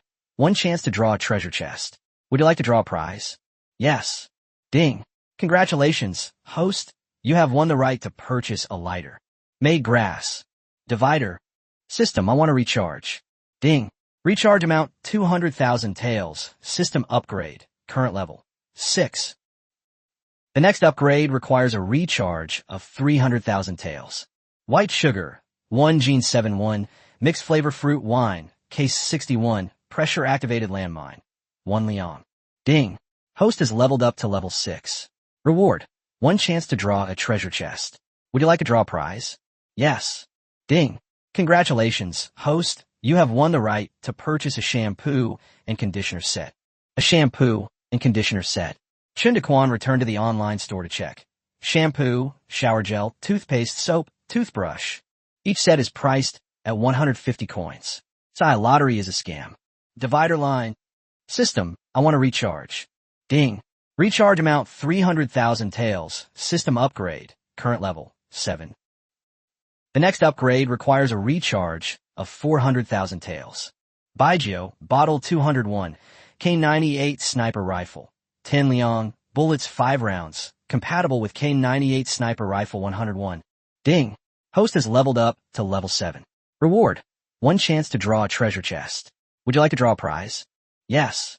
Ding. Congratulations, host. You have won the right to purchase hot pot base. Hee hee, system. You're really something. Chen Daquan decided to stop upgrading. He had spent 600,000 taels of silver to upgrade 3 levels, leaving him with 700,000 taels of silver and 30,000 taels of gold. The supplies I received this time were a mixed bag. On the one hand, the pistols, landmines, and sniper rifles were good, as they would provide better protection. The only things I'm worried about are lighters, shampoo and conditioner sets, and hot pot base. They're better than nothing, but not very useful. The other mutton, sugar, liquor, and fruit wine are all practical survival supplies, and I am quite satisfied. The storage space has also been greatly expanded with the upgrade, reaching more than 100 cubic meters, enough to hold the remaining treasure. Chen Daquan got up and touched each box, putting them into his spatial storage. After checking carefully once more and confirming that nothing had been missed, they left the cave. Donkey Da Bao squatted at the entrance of the cave, idly fiddling with straw sticks, with a bundle full of valuables in front of him. Da Bao, let's go home. Chen Daquan kicked his butt and laughed. Great. I wanted to go back for ages. Donkey Da Bao jumped up excitedly, grabbed his bundle, and was about to leave. Da Bao, go away, I'll block the entrance. Donkey Da Bao nodded and ran off into the distance. After throwing 2 grenades into the cave entrance, Chen Daquan also hid to the side. Bang! Bang! The cave entrance was blown up, and rubble blocked it completely. After urinating at the Han family's grave, Chen Daquan left Mauer Mountain without looking back. The journey home went smoothly, except for the occasional dealing with a few groups of petty thieves. Finally home, the two exclaimed as they stood at the foot of Bald Ridge. Chapter 53 Victory, Celebration Banquet, Opening a Restaurant. Whoosh. A large bag of gold and silver treasures was poured on the ground, gleaming with precious light. Kyoka and the fortune teller were dumbfounded. Such a huge silver ingot, and a gold ingot. This is a ruby. The fortune teller exclaimed as he examined it. Kyoka only glanced at him a few times before taking Chen Daquan's arm and asking him about his well-being. Chen Daquan felt satisfied. She's someone who knows how to care for people. Young master, is this all the treasure the Kai family possesses? The half-immortal asked doubtfully. Of course, there was more than that. There was too much. We only brought these back. What does the young master mean? Chen Daquan stood with his hands behind his back, slightly raising his head, his eyes clear, looking every bit like a hermit sage. People should not be obsessed with getting something for nothing. They should create wealth with their own hard work. Although there may be a lot of gold and silver, it is not what I desire.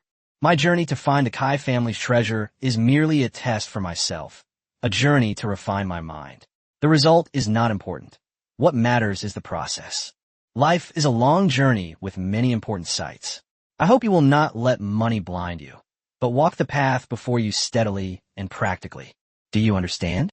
After Chen Daquan finished speaking, he felt guilty and unconsciously swallowed. Don't know. Chen Daquan waved his hand dismissively. It's not important. Anyway, we know the location of the treasure. We can take it if we need to in the future. The fortune teller froze on the spot, his mind going blank as he looked at Chen Daquan's nonchalant attitude. Chen Daquan decided to hold a celebration banquet. The treasure hunt had taken more than 10 days and nights, and the harvest was huge, so he deserved to be rewarded. So he instructed the fortune teller to build 2 more fire pits, one to cook rice porridge and the other to cook ham and instant noodles. DeBeo, the mutton jelly is ready. Bring it in. Thinner, thinner. That's right, cut it like this. Chen Daquan directed Donkey DeBeo to cut the frozen mutton. The temperature outside the cave was below -20 degrees Celsius, which quickly froze the mutton solid. With a serious face and wide eyes, Donkey DeBeo nervously sliced the meat into thin slices, one by one. Around the original fire pit, strings of pork belly were skewered in a circle, sizzling and dripping with oil, their surfaces slightly charred. Chen Daquan smiled mysteriously, and under the curious gazes of the three, he took out the spicy beef tallow, hot pot base, and put it into the boiling pot with a plop. Instantly, a rich aroma filled the air, and the strong fragrance wafted into their noses, whetting their appetites. The 4 of them squatted in a circle around the pot, greedily inhaling the aroma emanating from the broth. Chen Daquan suddenly felt that the lottery system wasn't so bad after all. After traversing the great abyss for so long, the most varied flavors he had ever tasted were instant noodle packets, and his mouth had long since grown tired of them. Donkey DeBeo greedily took a big gulp, coughing repeatedly from the choking, and asked curiously, "Young master, what kind of soup is this? It smells so good." Chen Daquan smiled and said, "This is called spicy hot pot. It's my exclusive recipe, one of a kind in the world." Kyoka's eyes lit up upon hearing this, and she said happily, "Young master, let's open a restaurant in the future. The business will definitely be booming." Well, it's not that it's impossible. The fortune teller, who was standing too close, choked on his breath and his eyes watered. He quickly said, "Excellent. I can be your accountant, young master." "Hee, then I'll be your waiter, young master," Donkey DeBeo said with a chuckle, scratching his head. Chen Daquan was momentarily moved, thinking that opening a restaurant might be a good idea.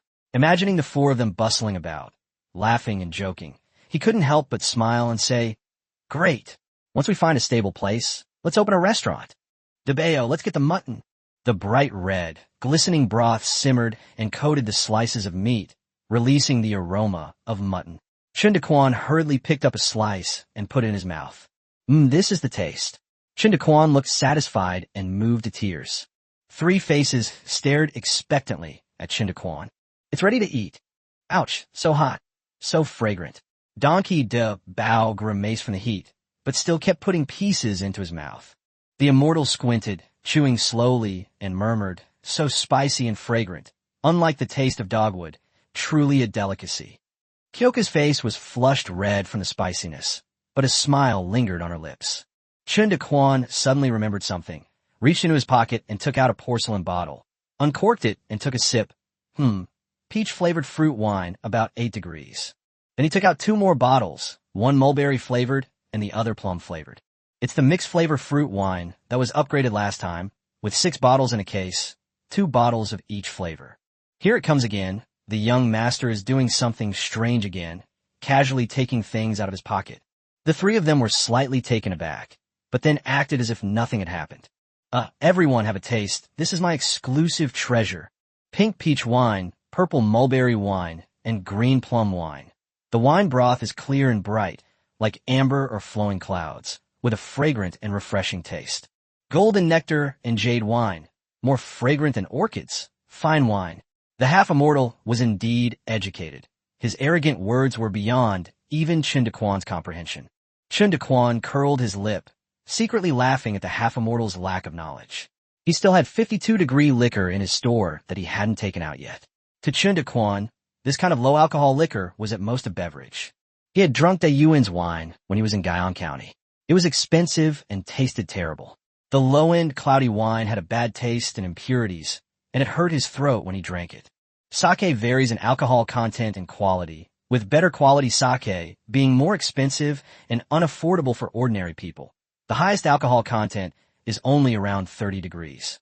Hey, this wine is perfect for opening a restaurant. Donkey Dabao, perhaps never having tasted fine food, tilted his head back and drank it all in one gulp, smacked his lips, and said, tasteless. Then he buried his head in showing off the meat. Kyoka held the bowl with both hands and sipped the wine soup slowly. It's peach-flavored, so delicious. It's not spicy at all and doesn't irritate my throat. I only knew that grains could be used to make wine, but I didn't know that fruit could also be used to make wine. Young master, you are truly amazing. Chen Daquan suddenly remembered that he didn't seem to have seen any fruit wine Indian, so he turned to ask the fortune teller, "Fortune teller, have you ever drunk wine made from fruit?" The fortune teller quickly swallowed the wine, held the bowl, and shook his head thoughtfully, saying, "Not only have I never tasted it, but I've never even heard of it. I guess that only you, young master, have the skill to brew wine from this fruit." Chen Daquan sighed inwardly. This world seems even more backward than I thought. 2 pounds of mutton was just enough to satisfy their cravings, but the rich flavor of the spicy hot pot completely delighted their taste buds. They then enjoyed skewers and noodles, the 4 of them raising their glasses, chatting and laughing, having a wonderful time. Dabao, there's no meat left in the pot. What are you still staring at? Seeing that Donkey Dabao was standing motionless guarding the hot pot, Chen Daquan asked curiously. Donkey Dabao looked up at Chen Daquan and said seriously, "It's cooled down, drink the soup." Donkey Dabao, you fucking can't drink. Donkey Dabao looked aggrieved. Why? Drinking it will make you pregnant. Chen Daquan was too lazy to explain to him, because even if he did, he wouldn't be able to explain it clearly. This guy's obsession with food far exceeded Chen Daquan's imagination. The noodle soup was one thing, but even a tough guy like Donkey Dabao couldn't handle the spicy broth. Upon hearing this, Donkey Dabao's face twitched in shock, and he exclaimed, "I don't want to get pregnant. I won't drink it." He hurriedly ran away. Chapter 54, The Arrogant Neighbor. The table was covered with the valuables brought back this time. Chen Daquan cleared his throat. Everyone contributed to this treasure hunt, so you 3 can divide the spoils among yourselves. The 3 looked at each other, unsure what to do. They have only survived to this day because of Chen Daquan. It seems that as long as they follow the young master, money is not so important anymore. Kyoka chuckled and said, "I'll just follow you, young master. I don't need these gold and silver things." Donkey Dabao immediately went to bite the gold ingot after finishing the silver ingot, seemingly ignoring Chen Daquan's words at all. Looking at the large teeth marks on it, he chuckled and said, "It's soft." Chen Daquan sighed and face-palmed. "Don't bite silver anymore, it's disgusting." The fortune teller waved his hand and said, "Our lives were saved by you, young master. We only wish to follow you. This little bit of money is useless to us. Please accept it." Chen Daquan thought for a moment, and without being pretentious, "In that case, each of you should carry a bag of gold and silver with you, and leave the rest with me." The 3 of them stopped refusing and took some gold and silver ingots of 10 or 20 taels each and put them into their money bags. Chen Daquan then picked out some valuable items such as pearls, gemstones, and jade and distributed them to the group. In addition, he specially selected 2 pairs of jade bracelets and several exquisite gold and silver jewelry pieces to give to Kyoka. Kyoka preferred the gifts Chen Daquan gave her to money. That night, Kyoka secretly returned a small cloth bag to Chen Daquan, inside which lay 2 small firecrackers and 3 hand grenades. Sun rises and sets, time flows on. In the following days, a light snow fell again in Yunduan Mountain. The group of people on Bald Ridge lived a peaceful and comfortable life. In addition to eating, drinking, and playing around every day, they added a new activity, studying. Chen Daquan took some time to sort through the money pouches he had seized from the bandits, and found only a little over 100 taels of loose silver and copper coins. Chen Daquan naturally didn't care about these coins anymore. They were better than nothing. Then he remembered the martial arts novels and miscellaneous books in a box. So he asked the fortune teller to read to the group every day. Firstly, it adds some fun and makes the days less boring. Secondly, It would also allow Chen Daquan to become more familiar with the language and writing system of Dayuan. At the same time, Chen Daquan asked Banxian to teach Donkey Dabao martial arts, referring to the nameless secret manual of the evil wolf gang. The secret manual contained a sword technique. Since Donkey Dabao was illiterate and Chen Daquan couldn't understand the difficult incantations, they could only ask the fortune teller to instruct Donkey Dabao. Unfortunately, Donkey Dabao was initially very enthusiastic, but he gave up after just 2 days. "I'm not practicing anymore. It's all so fancy." Donkey Dabao sat on the ground, fuming. Chen Daquan could only threaten him by cutting off the hot pot, which made him reluctantly attend martial arts classes every day. The fortune teller thoroughly enjoyed himself. Every day after meals, Chen Daquan and the other two would sit upright on small stools, waiting for the lecture to begin, which greatly satisfied his vanity. Whenever he gets to an exciting part, he squints his eyes, shakes his head, and acts like an old scholar. Then Shun and LV will attack with small stones. These past few days, Kyoka has been listening to audiobooks while making a wolfskin vest. She had originally intended it for Chen Daquan, but Chen Daquan insisted that she keep it for herself. Kyoka couldn't refuse, so she happily accepted it and wore it every day, treasuring it terribly. That day, Chen Daquan was leisurely flipping through a storybook in the cave. The fortune teller hurriedly walked in and whispered something to him. Chen Daquan listened with a frown and walked to the stone wall with a sullen face. Donkey Dabao, carrying 2 machetes on his shoulders, was warily watching the 4 figures not far away outside the wall. According to the fortune teller, the visitors were new neighbors from Erjuoling next door, and this group of people claimed to be from the Wu family of Guyang County. Just 2 days after Chen Daquan left to search for treasure, the Wu family suddenly attacked Erjuoling next door, killing all 30-odd disaster victims who had originally occupied the mountain. Later, the Wu family sent a few people to visit once, claiming that they wanted to get to know their new neighbors and look out for each other. Although the Wu family members from Banxian Temple were polite on the surface, their expressions were arrogant and their tone was perfunctory, unlike those who were easy to get along with. Fortunately, the Wu family did not visit again after that incident, until Chen Daquan returned to the mountain. This Ear Ridge is the closest mountain ridge to Bald Ridge. Although it is only a dozen meters higher than Bald Ridge, the mountain is wide enough to accommodate many people. The disadvantages are that the slopes are gentle and difficult to defend, and the mountaintop is bare, requiring the construction of shelters and houses for warmth. The reason why the Wu family was able to take Erdwa Ridge was twofold. Firstly, they had the advantage of having more people, and secondly, Erdwa Ridge had a gentle slope and was easy to attack. Having lived in Bald Ridge for so long, Chen Daquan had naturally met the previous disaster victims from Ear Ridge. They were all honest people. Once, Chen Daquan and Donkey Dabao were passing by when they saw several people peeling bark from trees at the foot of the ridge.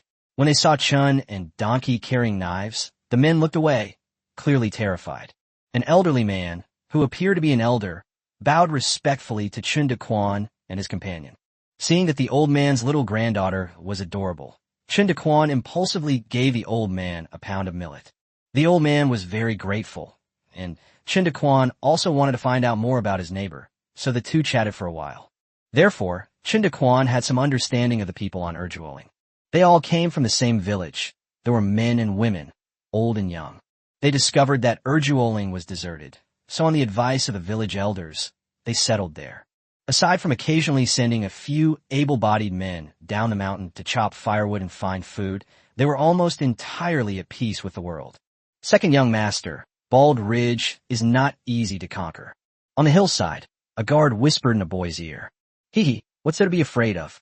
My Wu family has so many skilled fighters, and I think this Bald Ridge is short-handed. It's perfect to take it over and use it as a second camp. If it weren't for the losses at Dareduo Ridge and my father forbidding me from taking action, this Bald Ridge would have been ours long ago." The boy was like an arrogant rooster, with a haughty expression on his face. The guard hurriedly nodded and bowed, flattering him. "What you say is true, young master. If you can conquer this Bald Ridge, you will surely surpass the eldest young master." Of course. The boy listened to the guard's flattery, a satisfied smile playing on his lips. The Wu family of Guyang County is the third largest family in the city. The family was quite powerful, with numerous businesses and fields, a large number of male members, and countless servants, henchmen, and shop assistants. After receiving news that Guyang and Anyuan counties had been captured by the rebels, they, like other prominent families in the city, decisively chose to flee into the mountains. Originally, the people of Shoan County entered the Yunduan Mountains from another valley, which was some distance from where Tutu Ridge was located. However, the Wu family was ostracized by the other two major families in Shoan County and had to leave their residence to find another place to settle down. Unfortunately, most of the mountains have been occupied, and the few remaining ones are uninhabitable. Finally, they discovered Ear Ridge. Finding its defenses weak but sufficient to house the Wu family, they decisively attacked and captured it. Moreover, the Wu family was ruthless. When the disaster victims on Erdwar Ridge begged to give up the mountain to save their lives, they still slaughtered them all. The person visiting Bald Ridge at this moment was none other than Wu Run, the second young master of the Wu family. Chapter 55, Seeking Death. Jumping across Chen Daquan's bottom line. Hey, is this how you treat your guests in Bald Ridge? Let our young master stand here on this wild hill and enjoy the breeze. Hurry up and invite our young master inside. A young servant shouted in a hoarse voice. Why do you look like a eunuch? Chen Daquan said sarcastically, picking his ear in disgust. He didn't lower his voice intentionally.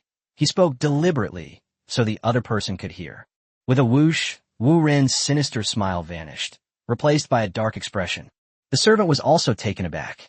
He never expected that someone would dare to mock him in front of the young master. He was the second young master's personal servant, and all the servants and waiters in the family gave him face. Moreover, he had personally killed an enemy in the Battle of Erjuoling a few days ago, which was a time when he was being favored. You! How dare you! You actually dared to humiliate me. Young master, humiliating me is humiliating you. You must not let that scoundrel get away with it. Ugh! Chen Daquan looked at the servant boy and shook the young master's arm in a coquettish manner. I almost threw up from the disgusting hot pot.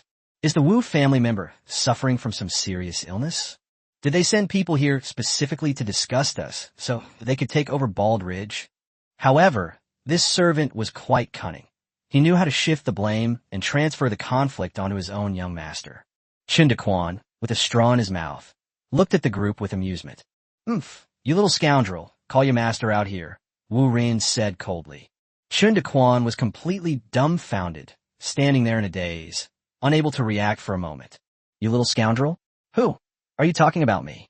He pointed to himself in disbelief, and the fortune teller nodded awkwardly. Yes, it's you. Wu Ren continued his self-destructive act. Chen Daquan's face darkened, turning as black as the bottom of a pot. Although this body is only 18 years old, the soul is 30. I've been in the great abyss for so long, killing so many people. Have I just been wasting my time? No tempe. Chen Daquan spat out the straw, and with a thought, the Colt pistol was in his hand. Young master, what's wrong? Jingxiang happened to come to Chen Daquan's side. Before Chen Daquan could speak, a surprised exclamation rang out. What a beautiful young lady! Since following Chen Daquan, Jingxiang has been well-fed and warmly dressed every day, and has never had to do heavy work. It has been completely changed by being raised. At this moment, her cheeks were rosy and she was full of energy. Her figure was also becoming more voluptuous and shapely, with perfect curves. Wearing a clean and decent cotton coat, he was dressed with a smooth and shiny wolfskin vest, which subtly added a touch of nobility. Compared to the women who fled to the mountains, they were like hibiscus and wild grass. Wu Ren couldn't help but exclaim when he saw Kyoka's pretty face. If he had lived in the city before, Wu Ren would have frequented brothels every day and never lacked women. But now that the whole family has moved into the mountains, they can hardly find any clean-looking women, let alone beauties. I haven't eaten meat in a while, and I'm starving. At this moment, he was brazenly plunging into Kyoka's gaze. This woman must be captured and taken back to be thoroughly enjoyed. Chen Daquan is on the verge of spiraling out of control. In his previous life, when he was preparing to become a hoodlum, his position was that of a petty thug. How could one not see through Wu Ren's intentions? Hearing the noise, Kyoka also saw the man on the slope. Seeing him staring at her with a lewd look, she quickly hid behind Chunda. Young master, don't be afraid. Chen Daquan gently patted Jingxiang's hand, offering words of comfort. I'm the head of the household. What brings you gentlemen here? Chen Daquan suppressed his temper and gave the other party one last chance. The Wu family members opposite, who had been laughing and joking, were all taken aback upon hearing this, especially Wu Ren.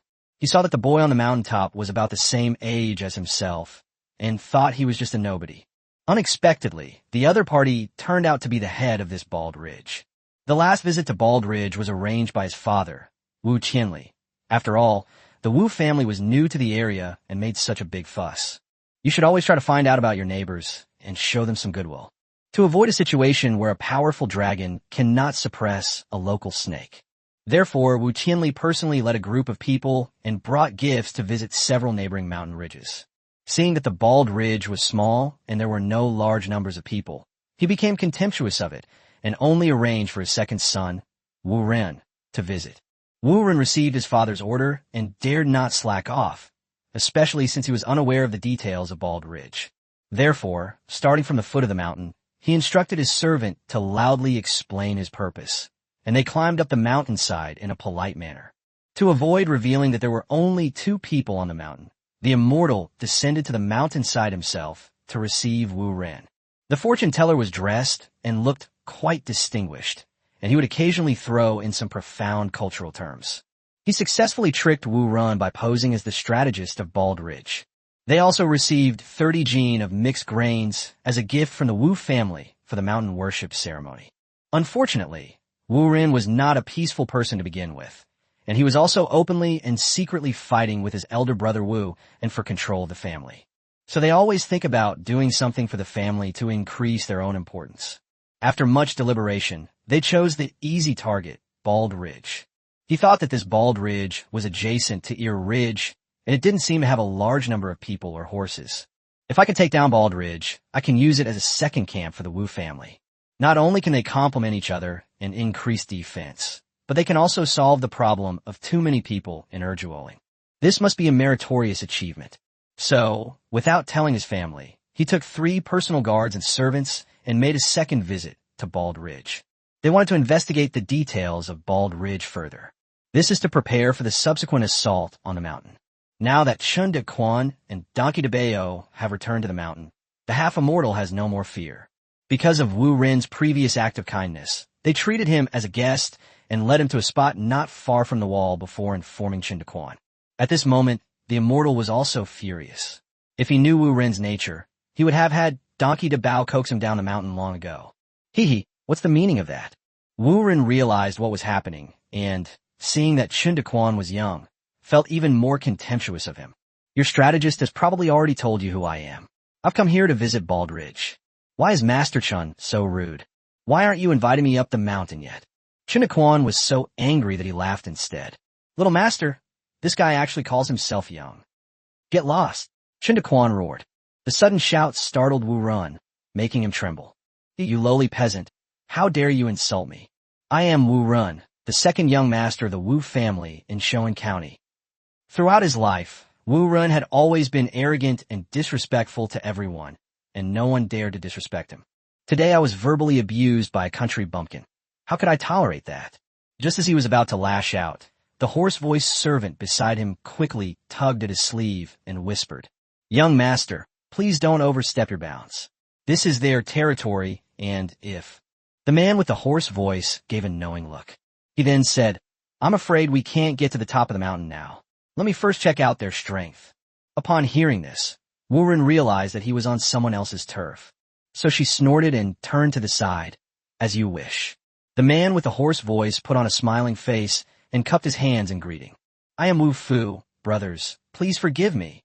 My second son is visiting your mountain today to see if there's anything my Wu family can do to help. After all, living next door is a matter of fate, especially in this world where people are short of food and clothing. If your mountain is short of food or other supplies, our Wu family may be able to help. Of course, food is precious right now, so please inform us of your daily needs. This will allow us to make plans. Chen Daquan narrowed his eyes, thinking to himself, a little bit clever, but not much. Chapter 56, I'll grant your wish. Is there a demon on Bald Ridge? There are only 4 of us, and we have enough food. After saying that, he stared at Wu Fu and sneered, waiting to see his reaction. Wu Fu was taken aback upon hearing this, and then a hint of joy flashed in his eyes. I never expected that not only are there few people in this Bald Ridge, but the leader is also an idiot. Wu Ren was clearly not as shrewd as Wu Fuxian, and he could hardly contain his gloating. It was as if Bald Ridge was already in their hands. Thinking of this, he glared greedily at Kyoka again. Chen Daquan was aware of Wu Fu's ulterior motives, but he didn't care.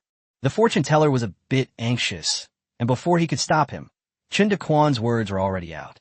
He could only stand there and give Chen Daquan a frustrated look.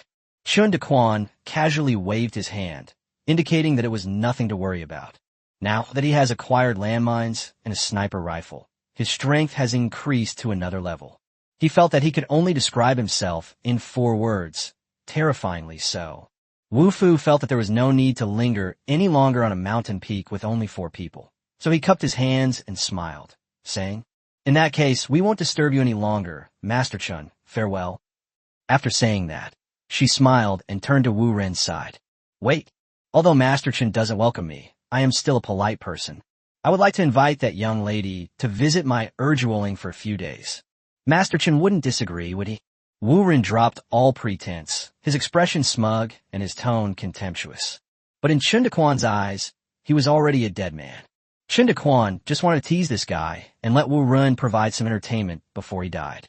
Kyoka, who was feeling uneasy, was suddenly kissed by Chen Daquan. While she was still in a daze, Chen Daquan whispered a few words in her ear. Kyoka listened intently, and suddenly her face flushed red all the way to the roots of her neck. Young master, I can't do it," Kyoka stammered. "Just do it for me, okay? Make a sacrifice like this." Upon hearing this, both Banxian and Lu Debao stared wide-eyed at Chen Daquan, their eyeballs almost popping out of their sockets. Wu Ren was overjoyed and clapped his hands, laughing loudly. "Haha, at least he knows what's good for him." Kyoka nodded with difficulty, then lowered her head and went back into the cave to retrieve a small wooden stick. Then he dug out a small piece of fine, dry grass from the ground. She took 2 steps forward, stood by the wall, and mustered her courage to say, "This is my young master." As he spoke, he raised the wooden stick in his right hand. "And you are this." After saying that, he raised the grass scraps in his left hand. Wu Ren didn't react for a moment, still staring intently at Kyoka's left hand. "My beauty, what are you holding in your hand? I can't see clearly." Suddenly, Chun Xianbao and his 2 companions on the mountaintop burst into loud laughter. The Wu family's guards were also amused and twitched. "Hold it in, don't laugh." Wu Fu pursed his lips tightly, pinching his right hand with his left. Even Wu Ren, who was slow to react, finally realized what was happening. Just as things were about to erupt, Chen Daquan waved his hands to stop Banxian and Lu Debao. Kyoka looked at Chen Daquan with difficulty and continued, word by word. "Eat shit. Young master, am I right?" Jing Xiang threw away the wooden stick and shyly tugged at Chen Daquan's sleeve. "Haha, that's right, you pronounced it very well." Chen Daquan covered his stomach with his left hand, laughing so hard he could barely stand up straight. "You bastard, you dare to call me a kid? I, Chen Yi, hold a grudge." "Ha ha." Chen Daquan realized that he was the only one laughing out loud, like a lunatic. Everyone else looked at him, puzzled. He could only awkwardly straighten up, touch his nose, and mutter. "They wouldn't understand if I forgot this joke. It's just that Jackie Chung's imagery is too vivid. It's time." Chen Daquan abruptly stopped smiling and put on a cold expression. Snap, snap, snap, snap. Without saying a word, he suddenly made his move. The group of people on the hillside were about to yell at Chen Daquan. The next moment, he was suddenly sent flying backward, a blood-red lotus blooming from his chest. Wow, the Colt pistol is that powerful. Chen Daquan was shocked. The old Type 64 pistol could shoot a bloody hole, but the Colt pistol can blast out a bloody lotus. TSK. The recoil is a bit strong, though. Chen Daquan didn't have time to think it through and looked up at the hillside.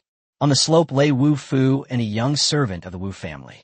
Wu Ren and another guard rolled down the mountain, their blood staining the barren hillside.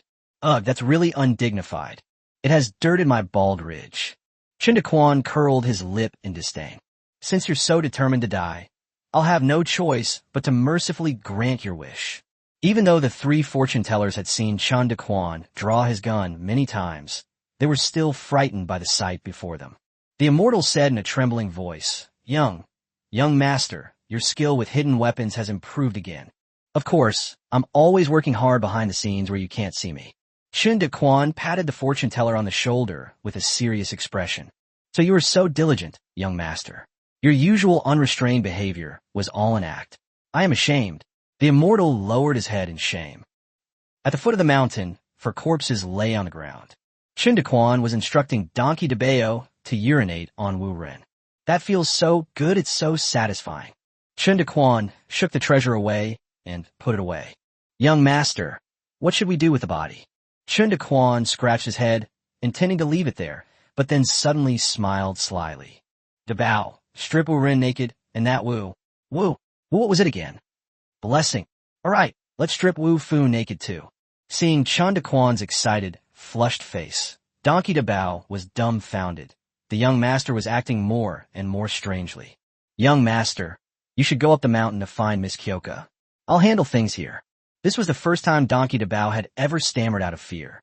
Wow, Dabao has learned to care about others now. It's all right, young master. I'm happy to. Hurry up and dig it out. Donkey Dabao was almost in tears. He so wished the fortune teller were here.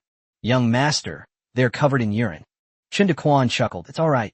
Are you going to dig it out or not? You're so slow. I won't strip him. Then you shouldn't eat mutton hot pot. Young master, are you still keeping your underpants? Not leaving. Donkey Dabao used violence to strip the two naked, then turned away, unable to look back. Oh dear, you're all adults now, Dabao, don't be shy. You have to help me. As Chen Daquan spoke, he went to pry open Donkey Dabao's clothes. Donkey Dabao suddenly burst into tears, with snot and tears streaming down his face. Young master, no. If you're into men, you can consult a fortune teller. This is a corpse. What? Crack. Chen Daquan looked as if he'd been struck by lightning. Donkey Dabao, you son of a bitch. Chen Daquan suddenly jumped up and gave Donkey Dabao a severe beating. No, Wu Fu is down there. No, turn over, face up. That's right. The posture is still wrong. Wu Fu is in starfish shape. Donkey Dabao wiped the blood from his nose. I can't read. Chen Daquan quickly grabbed a small stick and drew on the ground. Just like this. Yes, that's right now. Put this Wu Run on top of Wu Fu and arrange them in a stick shape. Donkey Dabao wiped the blood from the corner of his mouth. What's a stick shape? Chen Daquan then used a small stick to draw a vertical line on the ground. That's all. Hey, that's it, it's right. Chen Daquan clapped his hands in satisfaction. Donkey Dabao pleaded with a mournful face. Young master, let's go back to the mountain. Chen Daquan ignored Donkey Dabao and instead grinned slyly. He squatted down next to the Renfu statue. He carefully wrote several large characters with a small stick. All right, Elbow, let's head back up the mountain. After saying that, he put his hands behind his back and strode up the mountain. Donkey Dabao, following timidly beside him, asked, Young master, are you a devil? You're kidding me. Then why did you write an inscription? You don't understand. That's called adding the finishing touch to a painting. Chapter 57, the second young master died. Enjoying it? Young master, if we just kill the second young master of the Wu family like this, I'm afraid. The fortune teller said with concern. Chen Daquan held the storybook, reading with great interest, waving his hand without even looking up. If the head of the Wu family has any brains, he will wait until tomorrow at the earliest to make a move. That's enough. The fortune teller opened his mouth, but then quietly walked away. He couldn't figure out Chen Daquan. Chen Daquan pretended to read a book, but his mind was actually exploring his spatial storage space, taking stock of the supplies. 10 days have passed since the last system upgrade. 10 pressure-activated landmines, 10 sniper rifles with 50 rounds of ammunition, 10 Colt pistols with 66 rounds of ammunition remaining, more than 10 hand grenades, and enough Type 64 pistols and ammunition. That should be enough to deal with the Wu family, right? My son. Evening, at the foot of Bald Ridge. A burly old man lay prostrate on the ground, wailing. It was Wu Tianli, the head of the Wu family. The mountain wind mercilessly ruffled the white hair on his forehead, making his resolute face seem to age considerably in an instant. After he had been crying for a long time, a guard whispered a reminder. Master, there are words here. Wah, my child, I think of you. Are you fucking mute? Speak louder. Awesome, so awesome, the guard exclaimed. The air suddenly became quiet. A large group of servants and guards were present, and a few busybodies at the back were already whispering among themselves. Did the second young master die from pleasure? With whom? It seems to be Wu Fu. TSK. The second young master has quite the unique taste. Sure, are you all crazy? The second young master is injured.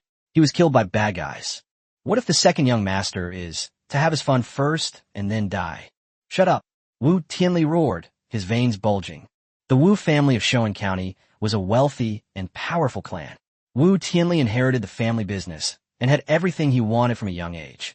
Unlike the typical tale of a spendthrift son, Wu Tianli became even more diligent and hardworking after growing up. Through strategy and tactics, they managed to double the size of the Wu family's business. Alas, the moon is not always full, and love is hard to last. Wu Tianli had few children. Those important figures of his own rank often had 7 or 8 children. He had only 4 sons and 1 daughter in his lifetime, but 2 of his sons and 1 daughter died in infancy. Now in his 50s, only his eldest son Wu and second son Wu remained by his side. Wu Tianli valued his 2 sons highly and raised and educated them carefully from a young age, without favoritism. They even intentionally or unintentionally downplayed the rule that the eldest son should inherit the family business.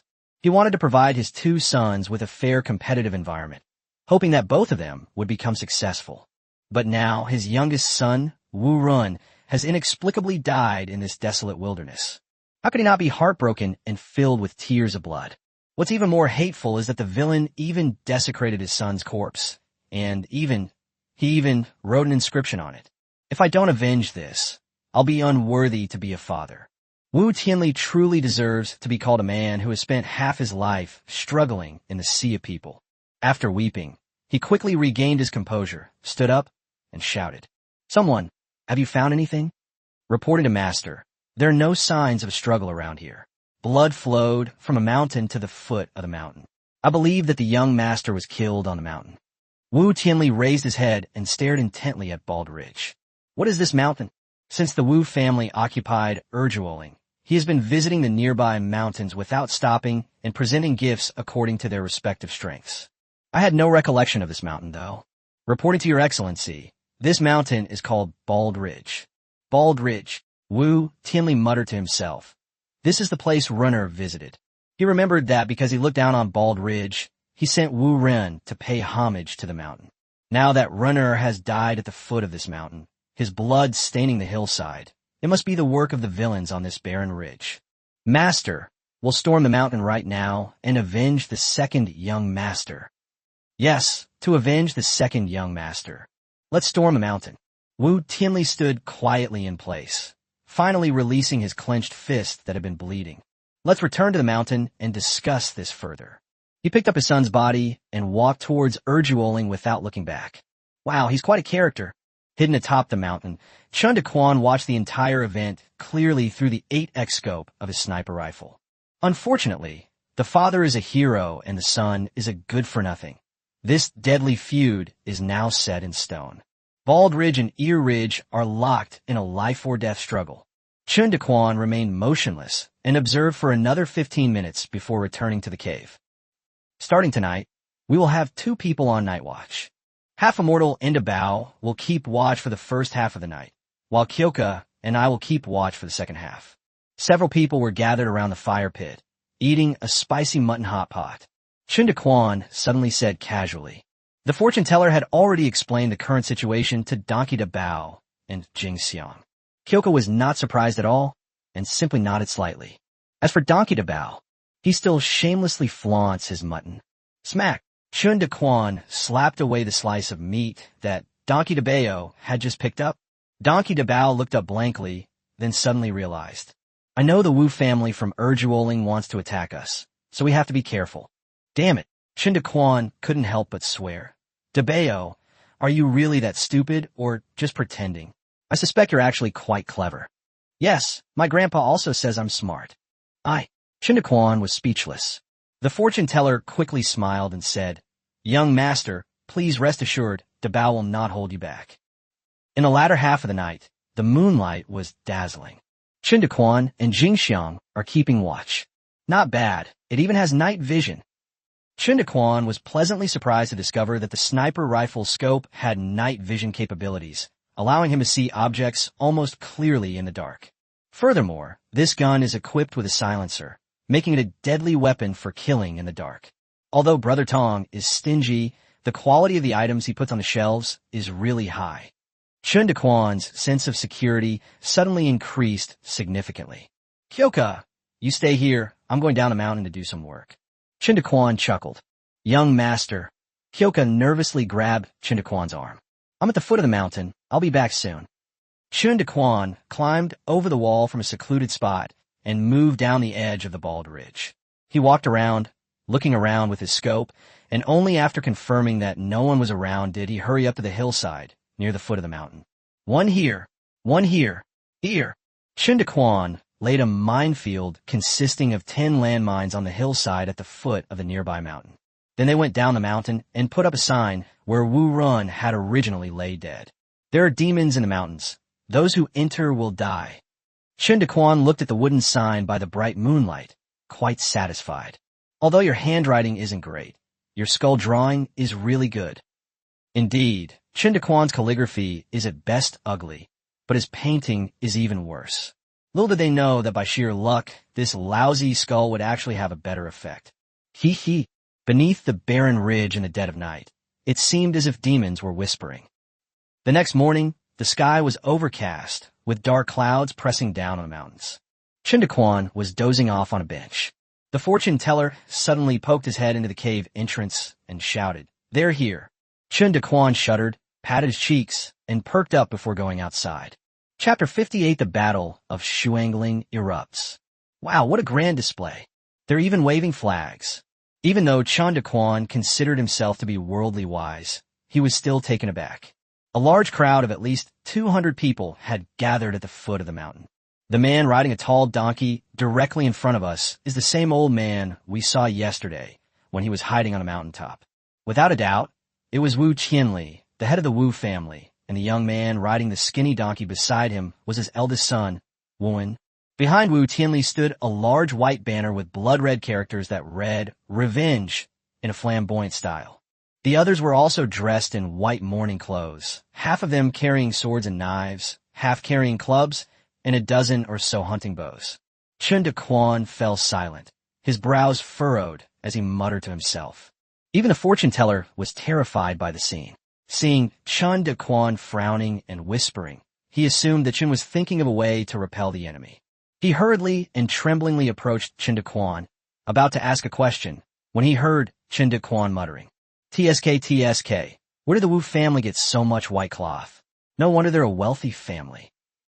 The fortune teller, rarely so angry, suddenly grabbed Chen Daquan's shoulders with both hands and shook him violently, saying, "Young master, stop with the white cloth, look down the mountain." After saying that, he suddenly pointed at Wu Tianli, who was riding a donkey. Chen Daquan was shaken so badly he saw stars, and hurriedly broke free from the fortune teller's clutches. I see it. Are you asking whether the blood flag was written with red ink or human blood? To tell you the truth, even I don't know." Chen Daquan thought the half-immortal referred to the flashy flag. Upon hearing this, the immortal's mind went blank. He stood there, stunned, his eyes vacant. "Young master, are you giving up?" "That's it. With over 200 people surrounding 4 people, even if you, young master, possess extraordinary abilities, you are powerless to turn the tide. Today I, Yang Wenyuan, will die alongside you all." Seeing the half-immortal rambling on in a daze, Chen Daquan felt it was time to bring out the real deal. He suddenly shouted, "Come on, put on your helmets and bulletproof vests." Kyoka, who was already prepared, hurriedly ran out carrying a large package. Chen Daquan took out a steel helmet and put it on his head, then put on a bulletproof vest made from straw mat. These supplies were made by Kyoka and Chen Daquan after dinner last night. The steel helmet was a modified pot from the system. Fortunately, it was a high-walled soup pot with 2 handles. Although it was large in size, Chen Daquan had to take apart a cotton quilt. After filling it with dry grass and cotton and compacting it, tie straw ropes to the handle of the pot, and a steel helmet is complete. Not bad. The size is just right. Chen Daquan adjusted the angle with satisfaction. The bulletproof vest was made of straw mats, and due to time constraints, only a few wooden strips were woven into one piece. This unique, deluxe, bulletproof vest naturally belongs to Chen Daquan. Kyoka and the other two were dressed as bulletproof vests made entirely of straw mats. Donkey Dabao was very satisfied with his new equipment, banging on his steel helmet with great joy. Because the immortal was resigned to death, he mechanically followed the crowd in dressing. While the three were putting on their gear, Chen Daquan had a sudden thought. Loyalty check. Kyoka, loyalty 100. Donkey Dabao, loyalty value 100. Yang Wenyuan, loyalty value 100. Not bad. Next, Chen Daquan put on a serious face and said in a deep voice to the three men, "Today, I will pass on my ancestral hidden weapons to you. I hope you will join me in killing the bandits and protecting Bald Ridge." The half-immortal came to his senses, his eyes widening instantly. "Young master, are you going to teach us those hidden weapons?" The gleam in his eyes was almost as bright as a light bulb. "Dream on. I'm just lending it to you. You'll have to pay it back," Chen Daquan said with a crooked smile. "That's enough. I, Yang Wenyuan, have no regrets in this life, having been able to slay enemies with such a divine weapon." "Stop babbling." The fortune teller kept excitedly muttering, spouting cultural terms and segments. Chen Daquan quickly stuffed a stick into his mouth to stop him. Chen Daquan took out the Type 64 pistol and hand grenades that he had prepared beforehand. Each person was given 2 pistols, 2 grenades, and a bag of bullets. Chen Daquan carefully taught them how to use them and the precautions to take. Fortunately, the Type 64 pistol is easy to use, has low recoil, is easy to aim, and is beginner-friendly. Hand grenades are simple to throw. Just know how to fire them, how far to throw them, and be careful to dodge them. Chen Daquan, on the other hand, had 2 Colts strapped to his waist, 5 grenades hanging from his waist, and a sniper rifle slung over his shoulder. You should hide behind the wall, 3 steps apart. If the thief rushes up the hillside, place him within 50 steps and fire your hidden weapon. Pay attention to each other, coordinate, fire crossfire, form a fire network, and sustain attacks. The palm grenade should be used selectively, thrown as far as possible into crowds. Stein. We didn't understand the last sentence, the 3 said in unison.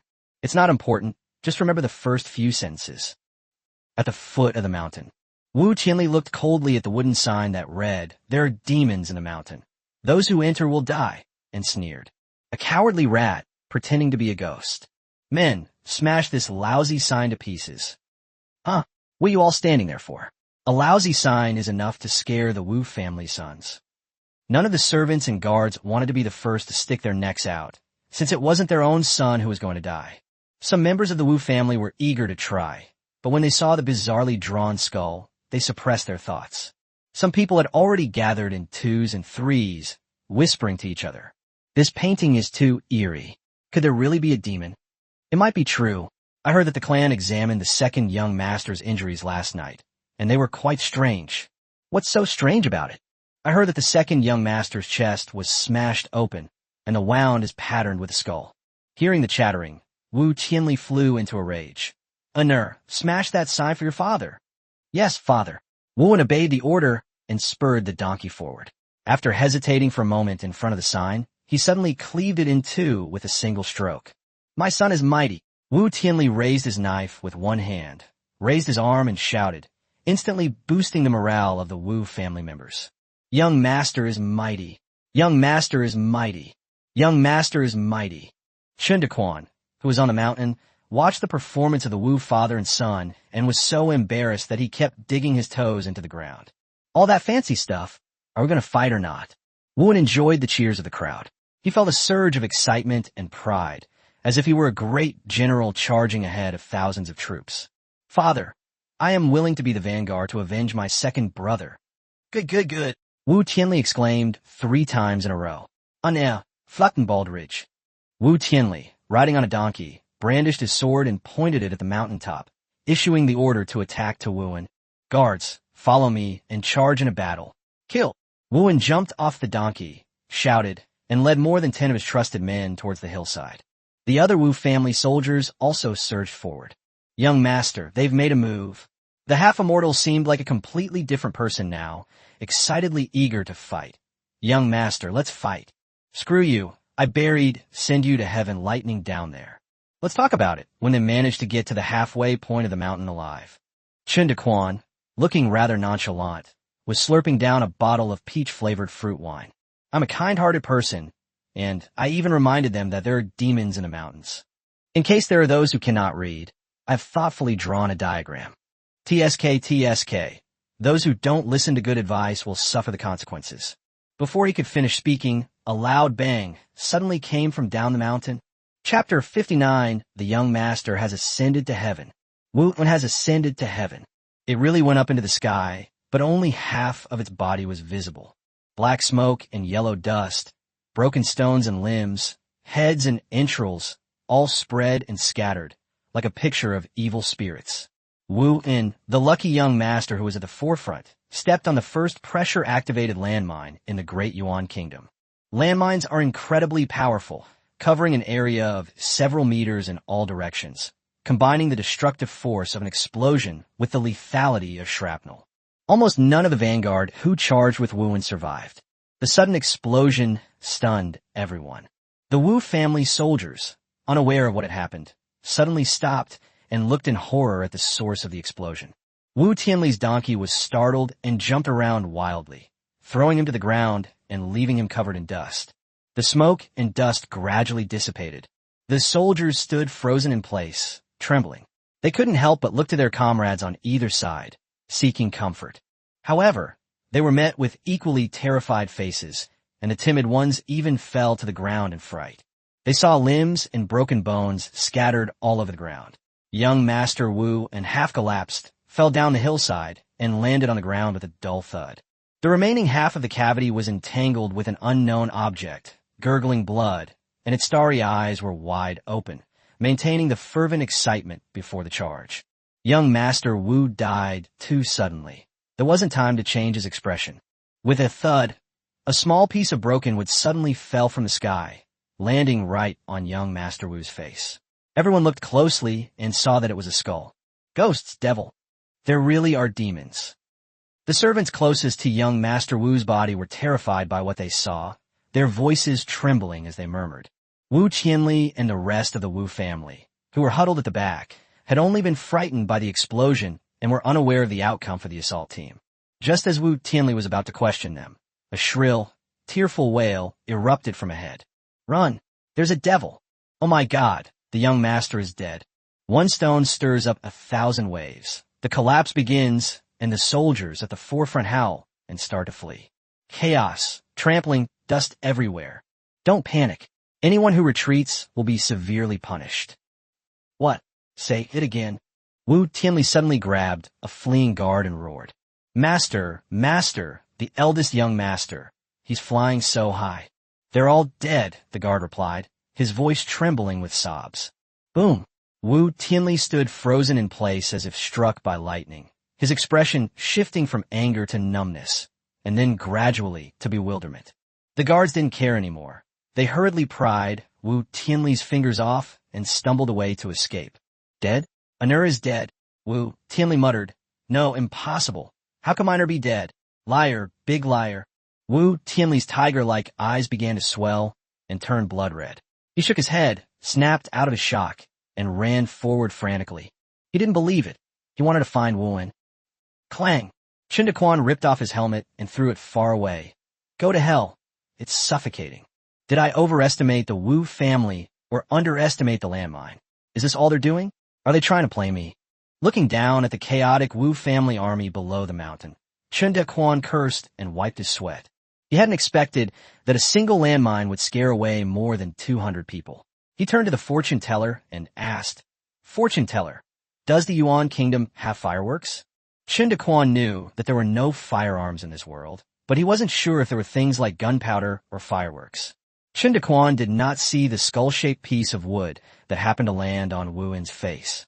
Little did they know that their own casually drawn masterpiece had inadvertently amplified the enemy's fear. He felt that Wu Jiejun's reaction was a bit excessive. The three immortals were still reeling from the shock of the explosion when they heard Chen Daquan's question and stared at him in disbelief. Hey, fortune teller, young master, I have a question for you. Chen Daquan pulled the fortune teller back from his shock. Ah, what flower? What kind of flower are you talking about, young master? I've never heard of it before. Where's the gunpowder? I've read medical books and pharmacopoeias, but I've never heard of gunpowder. Chen Daquan glanced at the other two, both of whom shook their heads blankly. No wonder the Wu family reacted so strongly. They didn't even have fireworks or gunpowder, let alone firearms. Chen Daquan chuckled wickedly as he thought about it. Young master, what is gunpowder used for, and what kinds of difficult and complicated diseases can it cure? The immortal asked curiously. He believed that a medicine that even the young master cared about must be extraordinary. Treatment for infertility. Young master, I'm hungry. Shall we fight again? Donkey Da Bao asked idly, picking at his hands as if nothing was wrong. Chen Daquan quickly turned his attention to the view and looked down the mountain. Through the scope, Chen Daquan located Wu Tianli, who had just been pulled up from Wuhan by several trusted guards and was being escorted away. This is completely different from his previous demeanor, which was both imposing and dignified. At this moment, Wu Tianli was disheveled, looked like a madman, his chest stained with Wu En's blood, and was howling wildly. Most of Wu's army had already fled. Chen Daquan smirked and set up his sniper rifle to aim at Wu Tianli. The sniper rifle with a silencer made a dull sound as it fired the first bullet, hitting Wu Tianli in the shoulder. Chen Daquan was unfamiliar with using a long spear for the first time, and Wu Tianli was constantly struggling in the crowd, so he lost his aim. Wu Tianli, who was down the mountain, screamed and turned his head to look. He found that his shoulder was injured for some reason, and a sharp pain shot through him. The guard beside him was shocked. How did the patriarch suddenly get injured? The group looked up warily, observing their surroundings, but apart from the panicked crowd, there was no one suspicious. Quickly, surround the master and return to the mountain at once, a guard leader ordered. The guards surrounding Wu Tianli were all loyal and skilled assassins raised by the Wu family. Most importantly, they were fearless.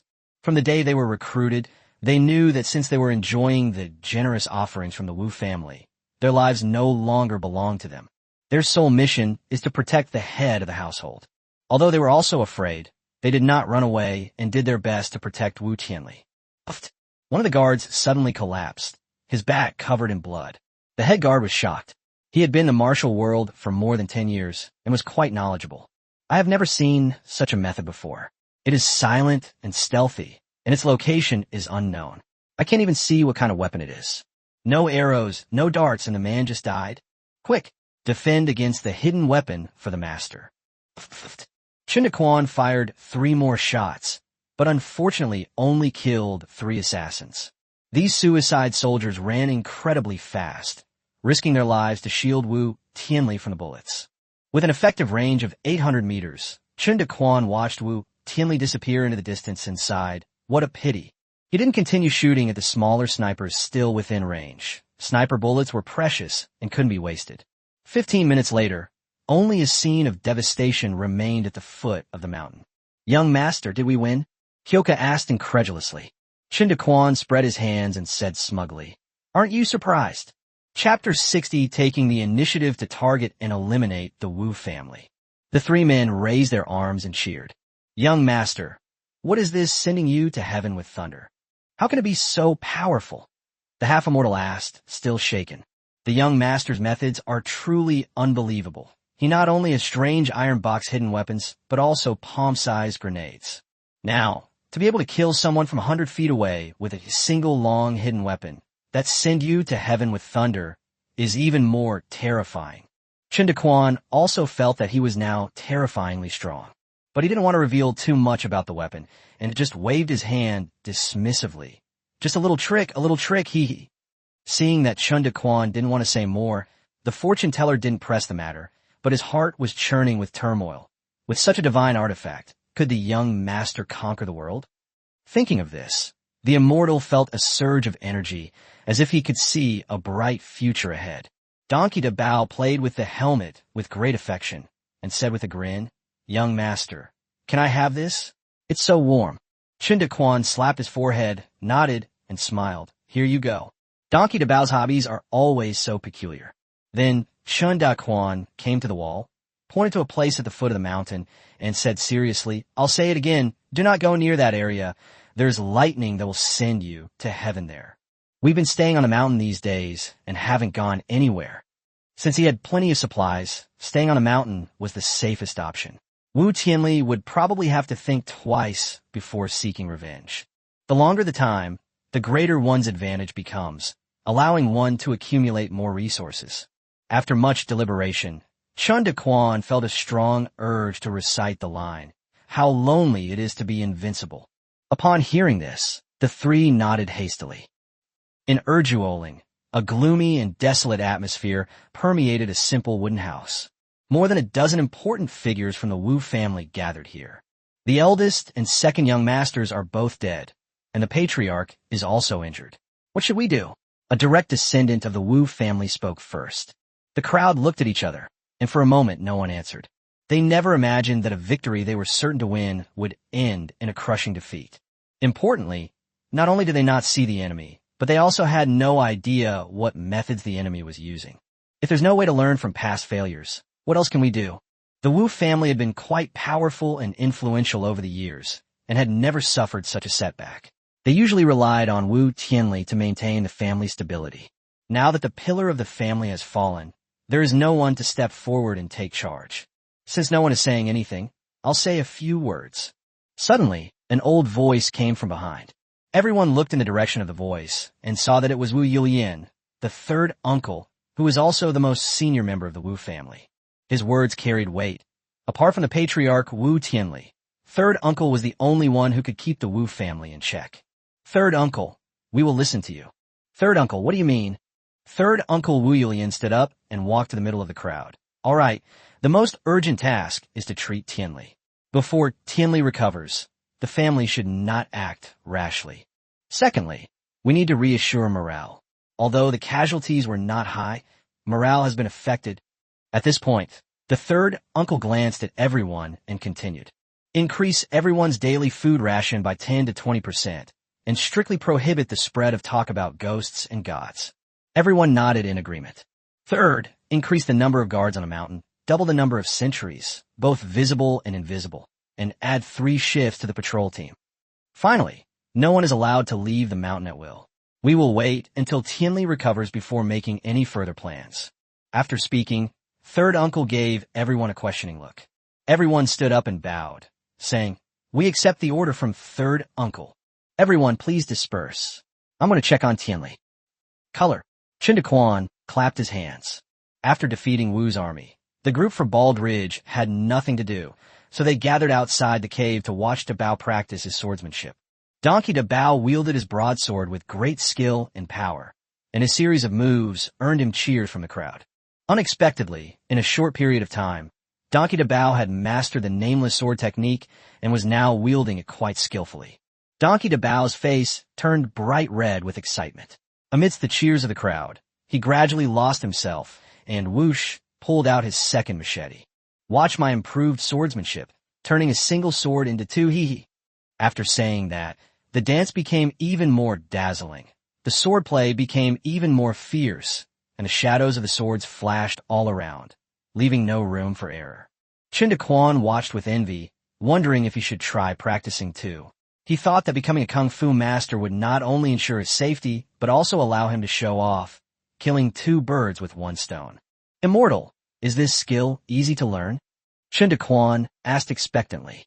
The immortal chuckled and said, "Young master already possesses astonishing abilities. Why bother learning martial arts?" Chen Daquan was displeased after hearing this, and patted the half-immortal on the shoulder in a serious manner. Learning has no end. No wonder you only passed the county-level exam. The immortal looked embarrassed and said awkwardly, "Young master, please don't make fun of me.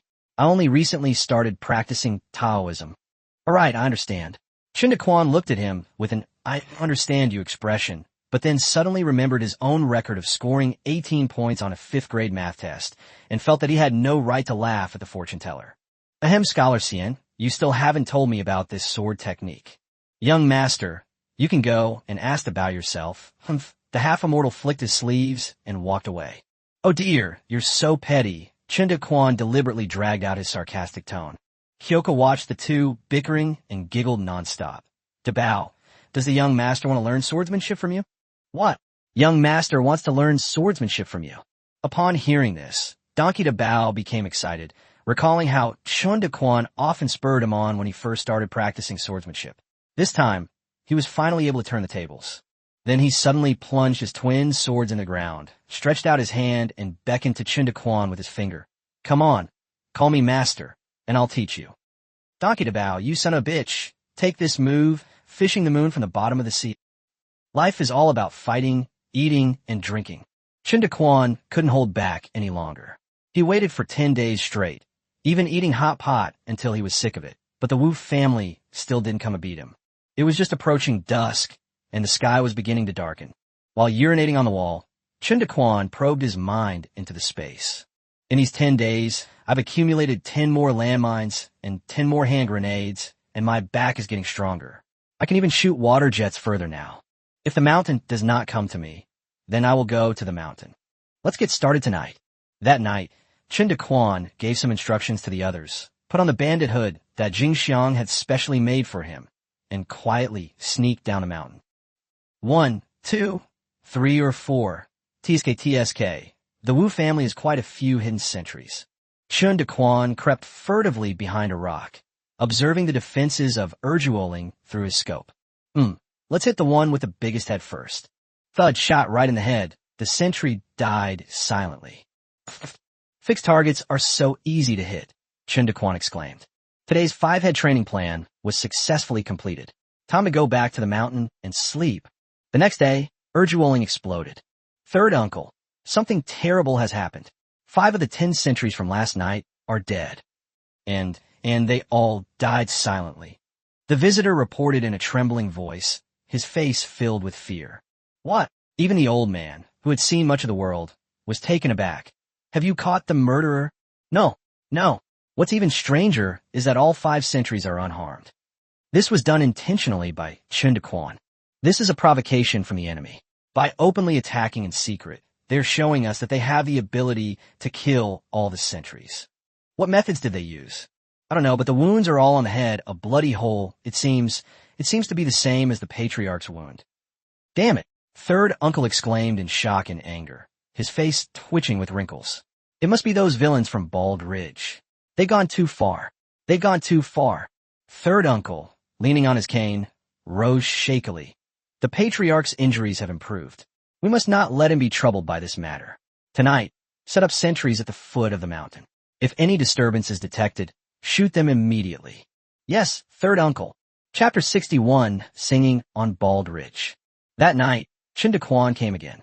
Hey, they're trying to take me down. Before even reaching Bald Ridge, Chen Daquan spotted several sentries through his scope. He then concealed himself and quietly found a suitable spot. Why does this look so strange? Through the scope, I saw a large, bald head with a rather peculiar shape. After staring at him for a while, Chen Daquan finally realized that the man was wearing half a clay pot on his head when he turned his head. 3 black lines slowly appeared on Chen Daquan's forehead. What a talent. I'll kill you last then. The 5-headed training plan was completed on the 2nd day, and they returned to the mountain to sleep. The next day, Uncle Wu was almost insane, and the atmosphere of fear on Urjuoling became even more intense. Rumors circulated among the people that a demon truly lived on Bald Ridge, and that the Wu family had angered the demon, who was now seeking revenge. The rumors grew increasingly bizarre, with some saying the demon was a mountain spirit that could shoot hidden weapons from its navel. Some say it is the reincarnation of a carpenter who died unjustly, holding a hammer in one hand and a copper nail in the other, who specializes in smashing people's heads and sucking out their brains. Even more outrageous, some people said that the copper ore had become a spirit, and that it had transformed into a girl, who was then abandoned by the second young master, which is why he killed her. Every time she killed someone, she would spit at them, and the spit would turn into copper nails that would kill them. In all the versions, the carpenter's version ultimately gained the approval of the majority, because the Wu family discovered strange copper nails in the brains of the deceased servants during the autopsy, the same ones that were taken from the shoulder of the family head, Wu Tianli. The girl from the copper mine was rejected because her story was too bizarre. Although the stories vary wildly, everyone agrees on one thing. The devil's name is Bald Demon. Third uncle calmed himself down. He didn't believe in ghosts and gods because he knew that humans were more terrifying than ghosts. The thieves are cunning. Tonight, Gather all guards around the mountaintop. Do not attempt to engage them until Tianli has fully recovered. Just guard the mountaintop. Third uncle waved his hand weakly, as if he had aged even more. On the third night, Chen Daquan became even more furtive. We walked for a while, looking at the mountain from a distance until we reached its foot. Is the Wu family scared, or are they playing tricks? Chen Daquan wondered, and after a moment's thought, he quietly moved up the mountain. As they approached the summit, Chen Daquan discovered the sentry post, which was actually manned by 2 sentries. That's cunning enough. This is on the other side's territory, and killing one doesn't guarantee that the other will issue a timely warning. The Wu family must hate me now. If they were to surround me with deadly force without any regard for the consequences, I'm afraid I'd be doomed. Thinking of this, Chen Daquan wanted to give up, but then he remembered how much effort he had put into climbing up here, and he felt somewhat unwilling to give up. After a moment's thought, a wicked smile crept onto his lips. He then quietly retreated down the mountain, secretly buried a few send-to-heaven bombs, and disappeared into the night. Grandchildren, enjoy Grandpa's gifts. In the days that followed, Chen Daquan stopped implementing the 5-head training plan, even though he had originally intended to kill 5 members of the Wu family every day. It can both kill enemies and practice shooting. But last night, I sensed a dangerous atmosphere, so I decisively gave up and chose to continue hibernating in Bald Ridge. What Chen Daquan didn't know was that the Wu family had indeed begun setting traps on Erdwa Ridge. However, the scales of fate are never fair. Chen Daquan narrowly escaped death. The Wu family, however, were lucky enough to step on 2 Sendu Mountain thunder bombs, and several more of them were sent flying into the sky. The horrific deaths and injuries were once again displayed before the Wu family's eyes, frightening everyone into retreating back to the mountaintop. The rumors about the bald demon are even more bizarre. Achoo! Why am I sneezing so much lately? Who's thinking about me? Chen Daquan wiped his nose, turned a page of the storybook, and read it with great interest. The wind blew as the sun rose, and the clouds carried the moon as it set. The days passed uneventfully for many days. Chen Daquan completely lost hope in the quiet Wu family and nicknamed them Eggless Wu. If they don't come to attack the mountain, there will be no human-shaped fireworks to watch, which is quite boring. Today, heavy snow has blanketed the mountains again, and Chen Daquan has been enthroned on Bald Ridge. Kyoka plays a palace maid, the Immortal plays a prime minister, and Donkey Da Bao plays a general. Chen Daquan sat smugly on the dragon throne, legs crossed, shouting orders.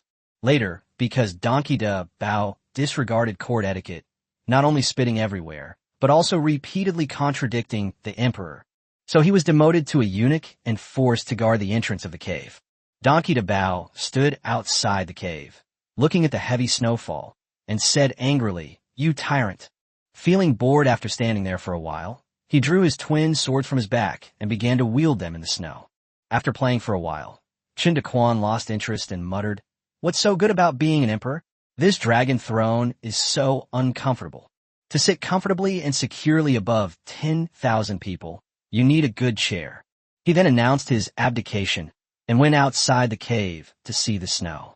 Donkey Da Bao was already holding his breath, and seeing the 3 people watching made him dance even more energetically.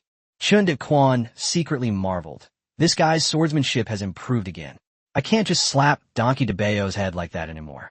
Then Chen Daquan looked up in one direction, a hint of murderous intent flashing in his eyes, and whispered, "If it weren't for the Wu family causing trouble, the Han family would have been dealt with long ago." Seeing that Chen Daquan seemed absent-minded, Jingxiang tugged at his arm and whispered, "Young master, what's wrong?" "It's nothing. I was just thinking about an old friend," Chen Daquan said with a smile. Let me teach you to sing." Chen Daquan suddenly remembered something and said with great interest, "Singing? Young master, please don't tease me. How could I possibly sing?" Kyoka said in surprise. Upon hearing this, the fortune teller suddenly stepped forward, offering his song like a treasure. "Young master, I can also sing a few verses." "Hey, get out of the way. Who wants to listen to a man sing?" Before the fortune teller could finish speaking, Chen Daquan disgustedly pushed him aside. Chen Daquan pulled Jingxiang up. "Give it a try, young master. My tune is very beautiful." "Okay." Kyoka covered her mouth and chuckled. "This piece is titled Spring Snow in the Courtyard. The pear blossoms in the courtyard have faded once again. Standing in the clear night, the moonlight spills onto the empty steps, and in my dream, the sheng and xiao play old melodies. In the courtyard, the pear blossoms have faded once more. I stand through the quiet night. Kyoka learned very quickly, and soon she had mastered most of it. After a little practice, she could almost sing it. Please, Chen Daquan gestured invitingly. Another year has passed. The pear blossoms in the courtyard have faded. Standing in the clear night, the moonlight spills onto the empty steps. In my dream, the sheng and xiao play old melodies. When I wake, tears stain my rouge-stained face. Little Chong Shan, I recite it again and again. Wonderful. This melody is truly unique. I have never heard such a tune before. May I ask, young master? I don't know, I'm not sure. I dreamed about it. Chen Daquan quickly cut off the fortune teller's words. Otherwise this guy would start spouting nonsense again. Quiet. Listen to the music. Observe the sword. Chen Daquan made a shushing gesture. In the desolate wilderness, amidst the pattering snow, heroes wield their swords and beauties offer their songs. Deep in the clouds, bald and bald, spring courtyard with its long sword. Kyoka sang it twice, and Chen Daquan listened to it quietly twice. From now on, let's rename this song the Song of Bald Ridge. Chen Daquan smiled with satisfaction. Many years later, these men had achieved prominent status and no longer needed to sleep in the mountains. Yet I often think back to that heavy snowfall years ago and hum this Song of Bald Ridge. Chapter 62, Chen Daquan's Worries. Pear blossoms in the courtyard, huh? Donkey de Bao, stop singing, the three of them pleaded in unison. This fellow, Donkey de Bao, unexpectedly liked singing songs. That day, after listening to the Song of Bald Ridge, he then pestered Chen Daquan to teach him. After receiving 2 merciless flicks on the forehead, he then pestered Kyoka, who couldn't stand the nagging, so she taught the Donkey de Bao how to use it. So this guy started to torture the 3 of them's ears every day, and even the good-natured Kyoka couldn't stand it anymore. Faced with the 3's criticism, Donkey de Bao claimed to be innocent. I think I sang just as well as Kyoka. He continues to do things his own way. Finally, after being forced to drink rice porridge for 3 days, this guy gave in. Life on Bald Ridge is back on track. Time flew by, and more than 10 days passed. For the past few nights, Chen Daquan has been wearing the bandit's hood again. After investigating for 3 days, Chen Daquan came to a conclusion. It seems that the Wu family has moved away. That night, Chen Daquan, along with Donkey de Bao, cautiously made their way to Urjuoling. They stealthily observed the surroundings. Not a single person. By this time, the 2 were not far from the mountaintop. The entire Wu family camp was quiet, with no sentries or patrols. The Wu family has suffered such a great loss. They should be my sworn enemy. Could it be that my nickname, Eggless Wu, is right? Chen Daquan pondered the matter, unable to make up his mind. So he quietly changed positions a few more times to observe more closely. De Bao threw this palm-sized grenade to the top of the mountain. Chen Daquan took out a grenade and handed it to Chen de Bao. Okay. Donkey de Bao got up, stretched his left leg forward and bent it halfway, and pushed off the ground with his right leg. Following the posture taught by Chen Daquan, he swung his arms and threw the grenade into the Wu family camp. De Bao was strong and threw it far enough. The grenade landed right in the camp. Boom! A golden lotus exploded on the mountaintop. There was no chaos as I had imagined. The smoke and dust cleared, and everything remained quiet. Keep throwing. Donkey de Bao threw 2 more in different locations in the camp. Keep throwing. 5 more were thrown in. Young master, if we wait any longer, it will be dawn. After throwing the grenade, the 2 lay prone on the hillside for half a night. Chen Daquan looked away from the scope. Let's go get close. Donkey de Bao had long been impatient and got up to head towards the top of the mountain. Chen Daquan quickly pressed him down, cursing in a low voice. Are you stupid? Have you forgotten about crawling? The 2 of them, like 2 large black maggots, scurried forward on the ground. The east was beginning to lighten, and the sky was just beginning to brighten. Chen Daquan stood in an empty wooden cabin on the mountaintop with a dark expression, his mood not very good. The camp was empty. The Wu family had abandoned Urjuoling and left. Chen Daquan had been waiting for them to attack the mountain, intending to take out the upper echelons of the Wu family with a combination of bombs and snipers. But he hadn't expected them to be so patient. Seeing Chen Daquan frowning, Liu Debao asked in confusion. Isn't it a good thing that the Wu family left? Let the tiger return to the mountain. Chen Daquan sighed. Let's go to Nujialing. Once bitten, twice shy. It's time to take action against Nujialing. We can't delay any longer. Han Jianshan is cunning and shrewd. He always leaves a backup plan when he goes out. Now that he has not returned, his family must know that something has happened to him. The two hurried along and arrived at the foot of Nujialing, where they saw a large group of refugees walking up the mountain, the procession stretching out in a long line. The two hid behind a rock. Chen Daquan pondered for a while, then gestured with his chin toward Donkey Debao. Without any hesitation, LV Debao grabbed a lone man with a knife and brought him to Chen Daquan. The man trembled with fear, not daring to look up, and said in a trembling voice, Sirs, I have no food. Who are you people, and why are you going up the mountain? Chen Daquan asked in a stern voice without wasting words. I am Zhao San from Shichiao Village, Guyang County, 24 years old, and a bachelor. Smack! Chen Daquan gave him a flick on the forehead without any hesitation. You're here on a blind date? I'm asking you all why you came up the mountain and where you came from, Chen Daquan said angrily. The man said with a sob in his voice, Grandpa, these are all my fellow villagers from Shichiao Village. There's no one here on the mountain, so we want to move up there. When did you realize that there was no one on this mountain? 3 days ago. I don't know about before that. Chen Daquan stared intently at Zhao San, remaining silent, then suddenly drew his knife and held it to Zhao San's neck. Terrified, Zhao San fell to his knees with a thud, repeatedly kowtowing and begging, Sir, spare my life. How dare you lie to me? You're asking for it. Chen Daquan raised his knife and pretended to slash at Zhao San. Zhao San fell to the ground, fainting from fright. Seeing that he didn't seem to be faking it, Chen Daquan gave LV Debao a look, and the two of them followed the group of refugees up the mountain. In the evening, Chen Daquan had just finished catching up on his sleep. He got up and sat down at the stone table, frowning and deep in thought, his fingers tapping incessantly on the tabletop. He didn't sleep well at all. He hadn't felt like this in a long time. The Wu family ran away, and the Han family disappeared too. Was it a coincidence or a collusion? Logically speaking, the two families were not acquainted and did not become enemies over a single incident, so they should have had no interaction. But Chen Daquan always felt inexplicably uneasy, and the more he thought about it, the more agitated he became. We can't just sit here and wait to die.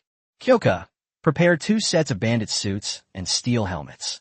Then Chen Daquan went outside the cave and pulled the fortune teller, who was relieving himself, inside. The fortune teller, clutching his pants in terror, asked, Young master, what are you going to do? Chen Daquan glanced at it casually and revealed a smug smile. He immediately put on a serious face and said in a deep voice, You already know about the Wu and Han family's affairs. We need to go down the mountain to investigate. Half a mortal, come with me. The fortune teller hurriedly fastened his pants and said worriedly, Going down the mountain now might not be a good idea. Be careful of an ambush. Chen Daquan rubbed his temples and slowly said, Wu Rin and a few others from the Wu family who had seen our faces are dead, and the others do not recognize us. The Han family only recognizes me and Debao, so I need to disguise myself. Debao's unique physique makes him easy to identify, so you and I should go down the mountain. After a moment's thought, the immortals said, We should sneak down the mountain quietly when it is late at night. Indeed, there's no time to lose. Let's go down the mountain in the middle of the night.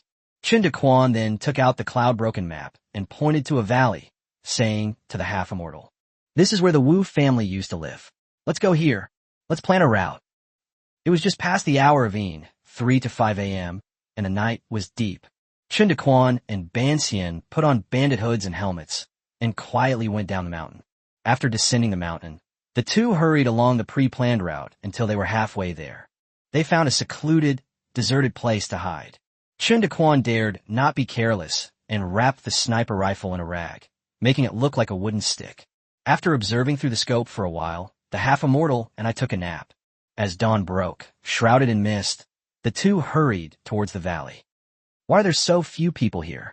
Chen Xian and his companion were squatting on a large rock at the edge of the valley. The immortal smiled and said, This valley has a flat terrain that leads directly out of the mountains. There are no natural defenses. If the rebels were to attack, the consequences would be unimaginable. Our bald ridge is adjacent to a mountain stream, which is narrow and undulating, and the rocks are jagged. Although it is difficult for people to walk, it is a barrier to hinder the rebels, so there are naturally more people here. The victims must have dispersed to the nearby mountains. Chen Daquan turned his head, blinked his big eyes behind his bandit mask twice, and said quietly, "Oh, I understand what you're saying. I was just testing you." After saying that, he patted the fortune teller on the shoulder with satisfaction. The fortune teller. Chapter 63. Young Master, they call you Bald Demon. Suddenly, a middle-aged woman emerged from a tent not far away. The woman yawned and rubbed her sleepy eyes. She looked up casually and met Chen Daquan and the fortune teller squatting on the rock. The woman was startled, rubbed her eyes twice, and her expression gradually changed from bewilderment to terror. "The bald demon," the woman suddenly yelled. "The bald demon is here." He then abruptly turned around, crawled into the tent, dragged out a sleeping man, and ran frantically into the distance. Chen Daquan and Banxian looked at each other and subconsciously turned their heads to look behind them. "What demon?" "Bald Demon. This name seems familiar." "Young Master, let's stay at Bald Ridge." "Is there a demon on Bald Ridge?" No, right?" The fortune teller was stumped. The woman had dragged the man more than 10 feet away, still shouting "Bald Demon" over and over. Chen Daquan found it somewhat jarring. "Wow, that's really strong, like lifting a chick." This woman is quite sentimental. She didn't forget to take her husband with her when she ran away. "How do you know it's yours? Is it inscribed with something?" The immortal paused, his face contorted in pain, unsure how to answer, and silently lowered his head. He thought to himself, "Here we go again. The young master's focus is always so strange. Hey, look, that guy's pants are ripped off. They're so white." Chen Daquan excitedly patted the fortune teller. The fortune teller said angrily, "Young master, stop joking around. We should get down to business." Then the fortune teller roused himself, jumped off the rock, and stomped forward angrily. Chen Daquan was puzzled as to why the fortune teller had suddenly become angry. He squatted there, still wondering to himself. The fortune teller took a few steps and turned around to call out to Chen Daquan, but was startled. In a hazy fog, one could vaguely see a pair of eyes peeking out from Chen Daquan's dark face. He wore a strange steel helmet on his head and was huddled up on a large black rock, looking rather terrifying. "So that woman misunderstood us," the fortune teller sighed. Immediately, Chen Daquan jumped down and came to the side of the fortune teller. "Young master, we overdid it a bit. That woman was scared away by us." The fortune teller didn't bother with any explanation, but went straight back, climbed onto the rock, and squatted down. Holy crap! Chen Daquan was startled. They were so focused on safety and disguise that they overlooked the fact that the outfit was a bit intimidating, especially in the misty morning light. If it were a sunny day, the woman would at most be frightened, but she certainly wouldn't mistake them for ghosts. "Where's the bald demon?" "He's squatting on the rock right in front of me." The woman's voice echoed back, and a group of disaster victims carrying sticks appeared faintly in the morning mist. The two exchanged a glance, then ran. 1 hour later, Chun Xian and his companion, along with a young couple, were squatting in a patch of grass. Chen Daquan scooped a bowl of millet from the grain bag he carried with him and handed it to the man, nodding to him. "Is it okay now?" The man quickly took the millet, grabbed a handful, and started chewing it dry. He turned to his young wife and muttered, "Go ahead and say it." The young woman stared at the rice and swallowed hard, then said softly, "I only heard it from my cousin, and I don't really know the details." "It's all right, just tell us what you know," Chen Daquan said anxiously. "My cousin was originally a contracted guard for the Wu family." "What is a contracted guard?" Chen Daquan interrupted. "A contract of service is... Seeing that she couldn't speak clearly, the fortune teller took over and explained. "There are 2 types of guards, slave contracts and servant contracts. A slave contract is a contract of servitude. They are called guards but are actually slaves, and their lives are in the hands of their masters. Slave contracts are divided into dead contracts and live contracts. A dead contract means that the slave will be enslaved for life, while a live contract has a time limit, which is usually 3, 5, 10, or 20 years.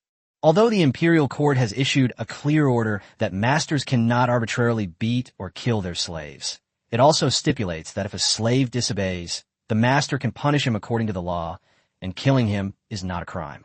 But the decision of whether it is insubordination rests with the master, so the master can find any pretext to beat or kill the servant, and then file a case with the yamen.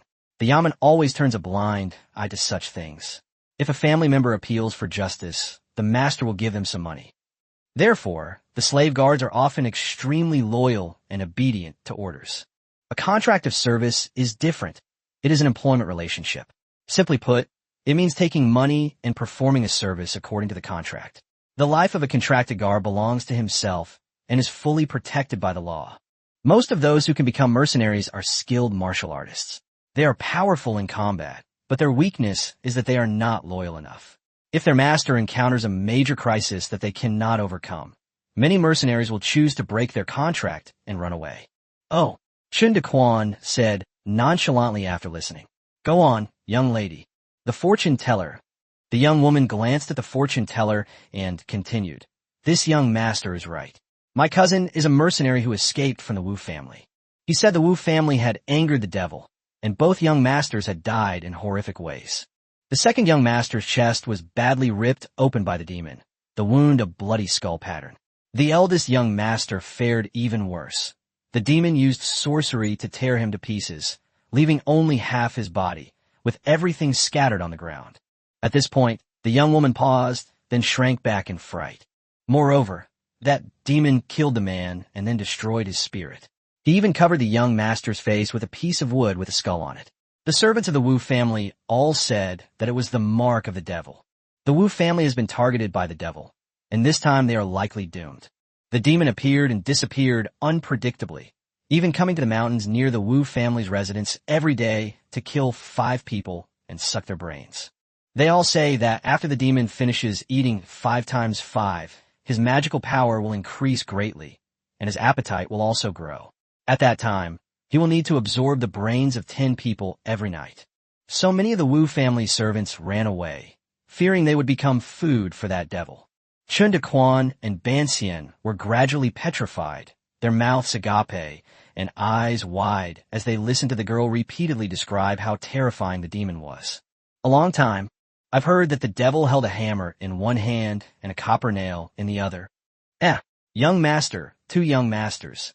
Chen Xian was forcibly awakened, and they looked at each other in disbelief. The young wife, seeing their expressions, assumed they too had been frightened by the devil. So he kindly reminded them, "Young masters, please remember that the demon is called Bald Demon, and he lives on Bald Ridge. If you encounter him, be sure to go around him." The information was too overwhelming. Chen Daquan and Ban Xian's brains were still rebooting, and the two remained quietly squatting on the ground. Chen Daquan, being the better behaved, was the first to react. He rubbed his face vigorously. So, the young lady's cousin ran away on his own, rather than acting with the Wu family? The young wife nodded awkwardly. In this way, Chen Daquan would have no way of knowing when the Wu family left Erjuoling, let alone finding out where they went. "On what day did your cousin come see you?" 7 days ago. Chen Daquan investigated Erjuoling 3 days ago, meaning the Wu family moved away 4 days in between. This information was of little use to Chen Daquan. "What else did your cousin tell you?" "Anything about the Wu family is fine." The young woman thought for a moment, then shook her head. "No. You really don't know where he went?" "I don't know. My cousin only left us some money and told us that the Bald Demon is extremely ferocious, and we must stay away from Bald Ridge." Chen Daquan had already guessed that the Wu family must have been disturbed by the devil's rumors. Some of the subordinates fled, others panicked, and they voluntarily withdrew in order to prevent the group from falling apart. As for when they left and where they went, nothing is known. Fortunately, the reason was deduced from the young wife. Having thought this through, Chen Daquan realized he wouldn't get any more information, so he got up to take his leave. Unexpectedly, the man suddenly called out to the two of them, as if he had something to say but hesitated. Could it be that he and his brother-in-law have a secret that's only between men? Seeing that he was staring at his grain bag, Chen Daquan understood and ladled out another bowl for him. The man hurriedly took the rice, looked around, and said mysteriously to Chen Daquan, "My brother-in-law told me a secret that only he knows. Oh, that Bald Demon transforms into a young girl every night of the full moon and goes out to find a man. Screw you." Chapter 64. Encountering thieves on the road, soldiers and bandits enter the mountains. The two search the area around the valley, but found no useful information. I've heard quite a few more rumors about the bald demon. The legend of the bald demon has spread far and wide since the Wu family servants fled, and the versions have become increasingly outrageous, causing the mountain refugees to turn pale at the mere mention of the demon. Chen Daquan walked back with a resentful look on his face, kicking a pebble as he went. That Wu family scoundrel, he's ruined my reputation. Now that the Wu family has disappeared, Chen Daquan feels uneasy. Moreover, Bald Ridge is too conspicuous now. Those powerful families have the cloud-broken map and know its location. The Wu family servants who had fled also knew that, as their numbers spread, the location of Bald Ridge would soon become known to everyone. We need to get back to the mountain as soon as possible to make some preparations. With that thought, Chen Daquan quickened his pace. The two kept their heads down and hurried on their way. When they reached a narrow spot, 3 men carrying knives suddenly jumped out from the side. Although the 3 men were dressed in tattered clothes, they held knives in their hands and looked at Chen Xian and his companion with a mocking expression.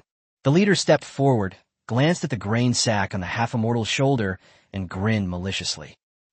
Finally we found 2 decent guys. We'd like to borrow some money and food from you guys. Leave your stuff behind. After saying that, he glanced at the 2 men up and down, then raised his chin and said, "Take off their cotton-padded coats, too." Chen Daquan sniffed and smelled a strong stench of blood on the 3 of them. He was still fuming, and these 3 petty thieves were like a godsend to him. He quietly tucked his hand into his sleeve, and just as he was about to raise it, the fortune teller suddenly leaned close to his ear and whispered a few words. Chen Daquan's eyes widened, and he showed a look of surprise. "Hey, what are you 2 whispering about? Hurry up." Bang, bang, bang. Asterisk Chen Daquan, his face dark, suddenly raised his hand and fired 3 shots. The 2 thieves opposite them instantly fell backward, crashing to the ground and convulsing, blood gurgling from their mouths, their wide eyes staring in disbelief. The one in the lead was rolling on the ground, howling and clutching his calves. Chen Daquan curled his lip in disdain, blew on the muzzle of his gun, as usual, and then walked forward with a wicked smile. After the 2 men kicked the injured thief in the circle for 15 minutes, the fortune teller quickly stopped Chen Daquan. "Young master, don't kick my face. You've knocked out 2 of my front teeth. They'll be asking me questions later." Chen Daquan was still immersed in his emotions when he heard this, and he realized what was happening. Feeling that he was getting a little carried away, he abruptly pulled his leg back from where he was stepping on it. By this time, the thief's head was swollen like a pig's head, his face was covered in bruises and red marks, and he was sobbing with tears streaming down his face. It turned out that the fortune teller had noticed that the 3 men were carrying standard military knives and, out of suspicion, had spared one of their lives. Chen Daquan wiped the sweat from his brow, squatted down, pressed the gun against the thief's mouth, and said in a sinister tone, "I have a few questions for you. Think carefully before you answer, or I'll smash your head in." After saying that, he suddenly shoved the gun down and twisted it around the thief's throat. Cough, cough, cough. "My 2 valiant grandfathers, I was blind and didn't recognize the true Buddha. I have offended you. Please spare my life." The thief, barely managing to stay upright, knelt on the ground and begged for mercy. Chen Daquan walked to the side, sat down on the ground casually, and asked in a deep voice, "Who are you people?" We are refugees from these mountains." The little thief stammered. Chen Daquan chuckled at his guilty look and slowly raised the muzzle of his gun. "Grandpa, spare us. We're soldiers," the young thief cried, looking at the dark muzzle of the gun. Chen Daquan and the fortune teller exchanged a glance, thinking to themselves that something was definitely fishy. "Go on." "Yes, we were originally." After some questioning, Chen Daquan learned the whole story. It turned out that these 3 petty thieves were deserters, soldiers sent by the state capital to quell a rebellion.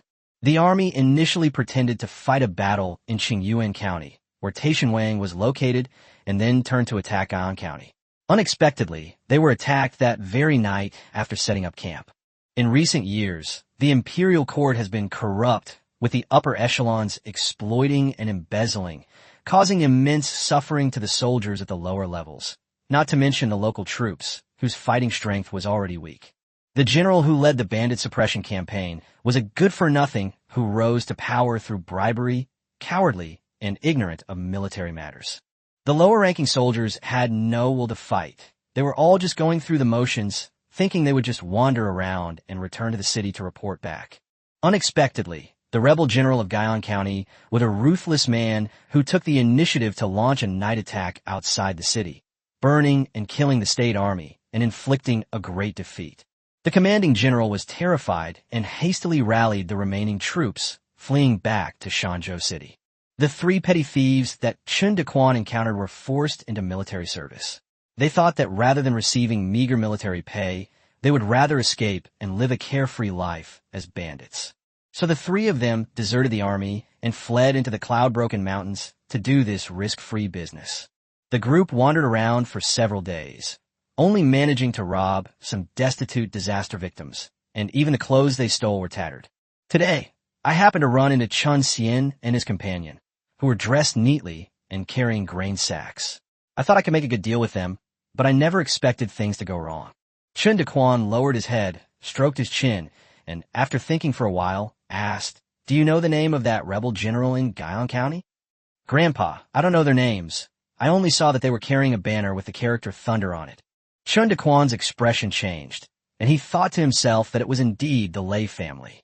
He had killed the Lei family patriarch, and the two had a blood feud. After further interrogation, they learned that there were quite a few deserters hiding in the Yunduan Mountains like the little thief, and the rebel army also sent a small team of soldiers into the mountains to search for them. "I've told you everything I know. Please spare my life, sir." With that, the bandit began to kowtow repeatedly. Chen Daquan stared coldly at him, then raised the muzzle of his gun. At the top of Bald Ridge, Chen Daquan sat by the stone table in the cave, tapping his fingers on the stone. "Now, many scattered deserters have entered the mountains, and the rebels have also sent troops in. As the rumors about the bald demon spread, they will probably reach the Lei family's ears. Using the same methods and sustaining the same injuries, the Lei family would surely guess that Baldy Demon was the one who assassinated Lei Yu. According to that thief, the rebel army in Guyang County claimed to have 8,000 men. Thinking of this, Chen Daquan couldn't help but shudder. After a long while, Chen Daquan looked up and shouted, "Immortal, bring me the cloud-splitting map."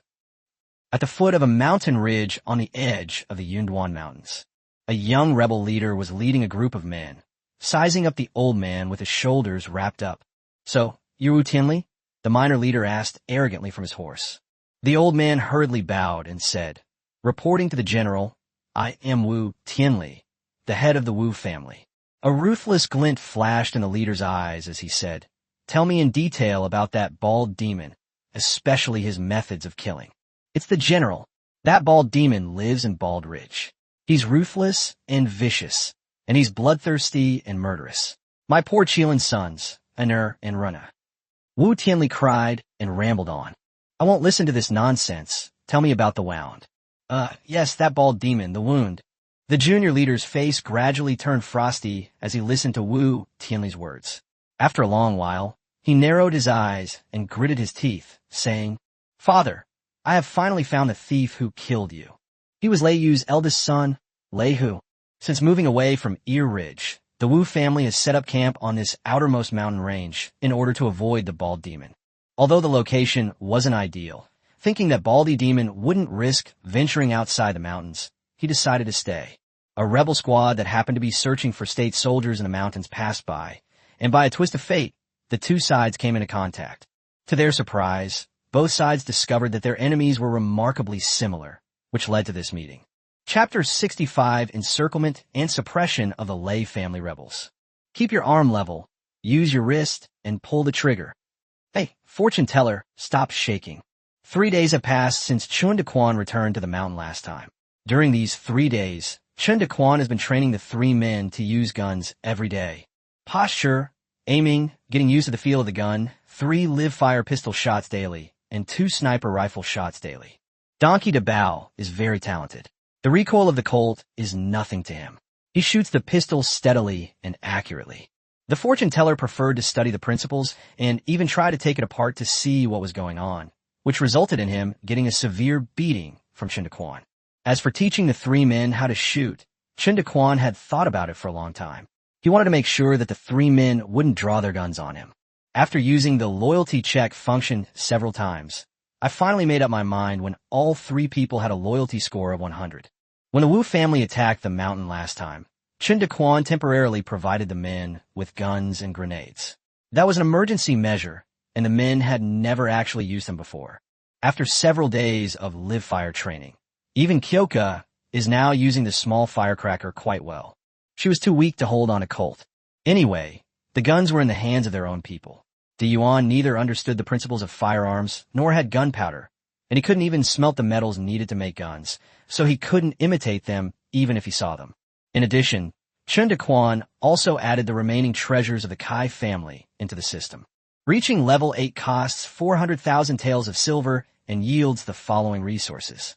Canned yellow peaches, 7 coins, gasoline, 10 liters 95 coins, smoke bombs, 3 ounces. Raffle, backpack, 30 coins. Reaching level 9 costs 500,000 taels of silver and yields the following resources. T1 caddy 100 coins, whole chicken, 20 coins, bulletproof vest, 7 taels. Raffle, appreciation of classical Chinese poetry, 25 articles. After deducting the portion given to the 3 immortals, nearly 600,000 taels of silver, 30,000 taels of gold, and some treasures remained after the last upgrade. 1 tael of gold is worth 10 taels of silver, plus a golden Buddha statue. This upgrade cost 900,000 taels of silver, which just used up all the remaining gold and silver in the treasure. As for non-gold and silver treasures, Chen Daquan discovered that the system did not accept them, and he could not recharge them. Now there are only a little over 1,000 taels of silver and some copper coins left in the space. The next morning, just as Chen Daquan was about to get up, Donkey DeBayo, who was on night watch, suddenly poked his head into the hole. "Young master, someone has come down from the mountain." Chen Daquan's spirits lifted, and he quickly grabbed his sniper rifle and ran out of the cave, with Ban Xian and Jingxiang following closely behind. In the distance, there were countless heads. Chen Daquan quickly set up his sniper rifle and saw the thunder flag through the scope. And the Wu family, too. Chen Daquan saw the servants wearing clothes with the Wu family crest, but he did not see Wu Tianli. At this moment, Wu Tianli and the Lei brothers, Lei Hu and Lei Bao, were hiding at the rear of the group with several guards. They knew that the bald demon could kill people from a distance, so Lei Hu sent his men to lead the army, and Wu Tianli also sent his Wu family slave guards to help. The Lei brothers brought 500 rebel soldiers, including 30 in iron armor, 50 in leather armor, 100 archers, and 50 iron shields. The Wu family had 50 loyal slave guards. Both families have made thorough preparations and are determined to capture and kill the bald demon to avenge their loved ones. "Young master, let's run while the enemy is still some distance away," Kyoka asked in a trembling voice. Chen Daquan remained silent with a sullen face, only observing the situation at the foot of the mountain through the scope. It's too late. Through his scope, he saw that no fewer than 30 enemy soldiers had infiltrated the foot of the mountain. They were all armored, carrying crossbows or bows, and hiding in concealed places. Chen Daquan turned to look at Donkey DeBayo and asked quietly, "Brother Bao, did you fall asleep on watch last night? You didn't even notice when the enemy sneaked up to your doorstep?" Donkey DeBayo waved his hands frantically. "No, I've been awake the whole time and haven't noticed anything unusual." The fortune teller quickly tried to smooth things over. Many of these rebels are former mountain bandits, so it's not surprising that some of them are good at stealth and hiding. Plus, it's dark, so it's normal that DeBao couldn't find them. Right now, we should focus on defending against the enemy. Chen Daquan didn't scold Donkey DeBayo, but instead called him over, and they quickly ran back to the cave. Then Chen Daquan carried 4 steel helmets in his hand and a bundle on his back, while LV DeBayo carried 4 backpacks. "Quick, we can't stay in Bald Ridge anymore. Let's escape." 500 men might be able to hold the mountain for a while, but if the enemy surrounds it or sends in a large number of reinforcements, the daily allowance won't be enough to withstand the subsequent attacks as the stockpiled ammunition is depleted. Chen Daquan opened the bundle. Inside were 4 bulletproof vests. He had collected 3 in the past 3 days, and the other one was secretly bought when he went into the cave just now. The 4 of them dared not delay and quickly dressed themselves, each carrying a backpack. The backpack contained Chen Daquan's empty fruit wine bottle, a 30-liter gasoline-made Molotov cocktail, and some hand grenades. Chen Daquan kept talking and his hands were busy, giving orders and distributing equipment to the men.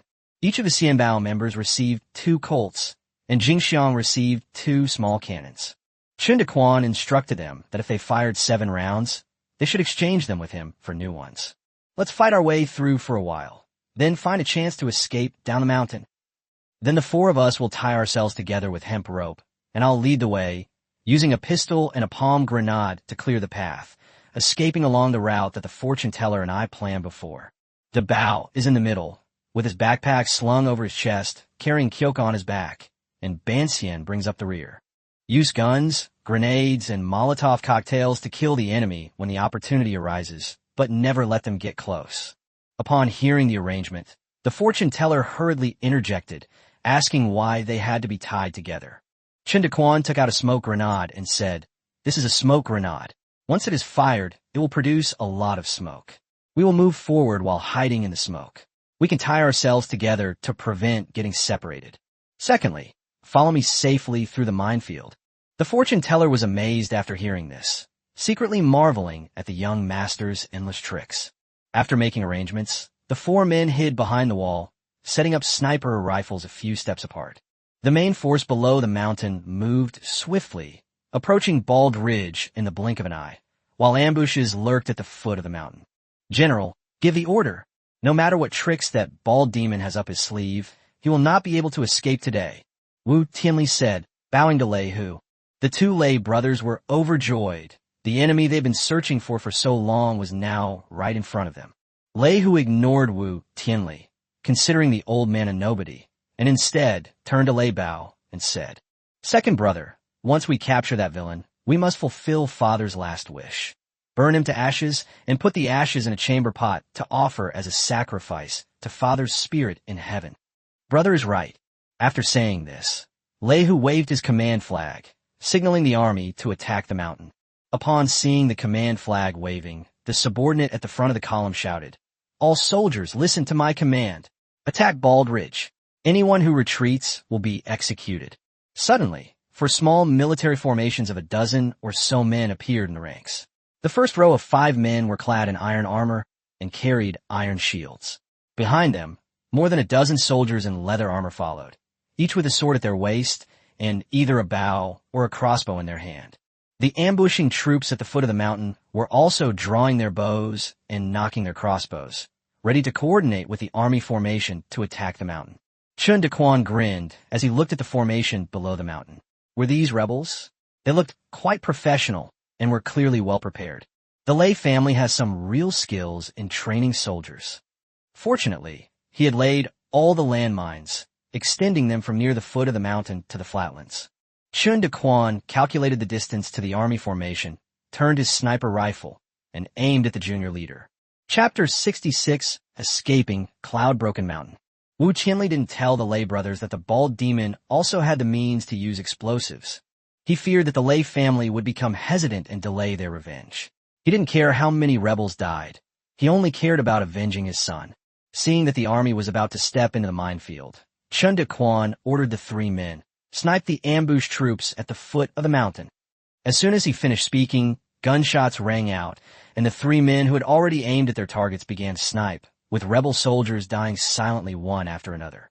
At this moment, the 4 military formations were separated and advanced at a constant speed in a line, with 1 foot already stepping into the minefield.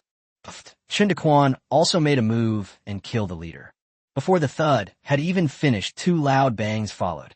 The 2 military formations almost simultaneously stepped on landmines, instantly blasting corpses into the air and splattering blood everywhere. The soldiers were horrified as they watched the flying corpses, their eyes filled with fear. The soldiers in the remaining 2 formations stopped in their tracks, standing frozen in place, trembling with fear that they would die a gruesome death like their comrades. A soldier looked at his leader, wanting to ask him something, only to find that he had already fallen to the ground, his chest covered in blood. The rebels were leaderless for a time, and the soldiers stood there in fear, at a loss. Meanwhile, soldiers kept falling to the ground at the foot of the mountain and in the army camp, dying silently. The 4 people on the mountaintop searched for targets to kill through the billowing smoke and dust. The Lei brothers, hidden behind the main army, were also utterly shocked, exchanging bewildered glances.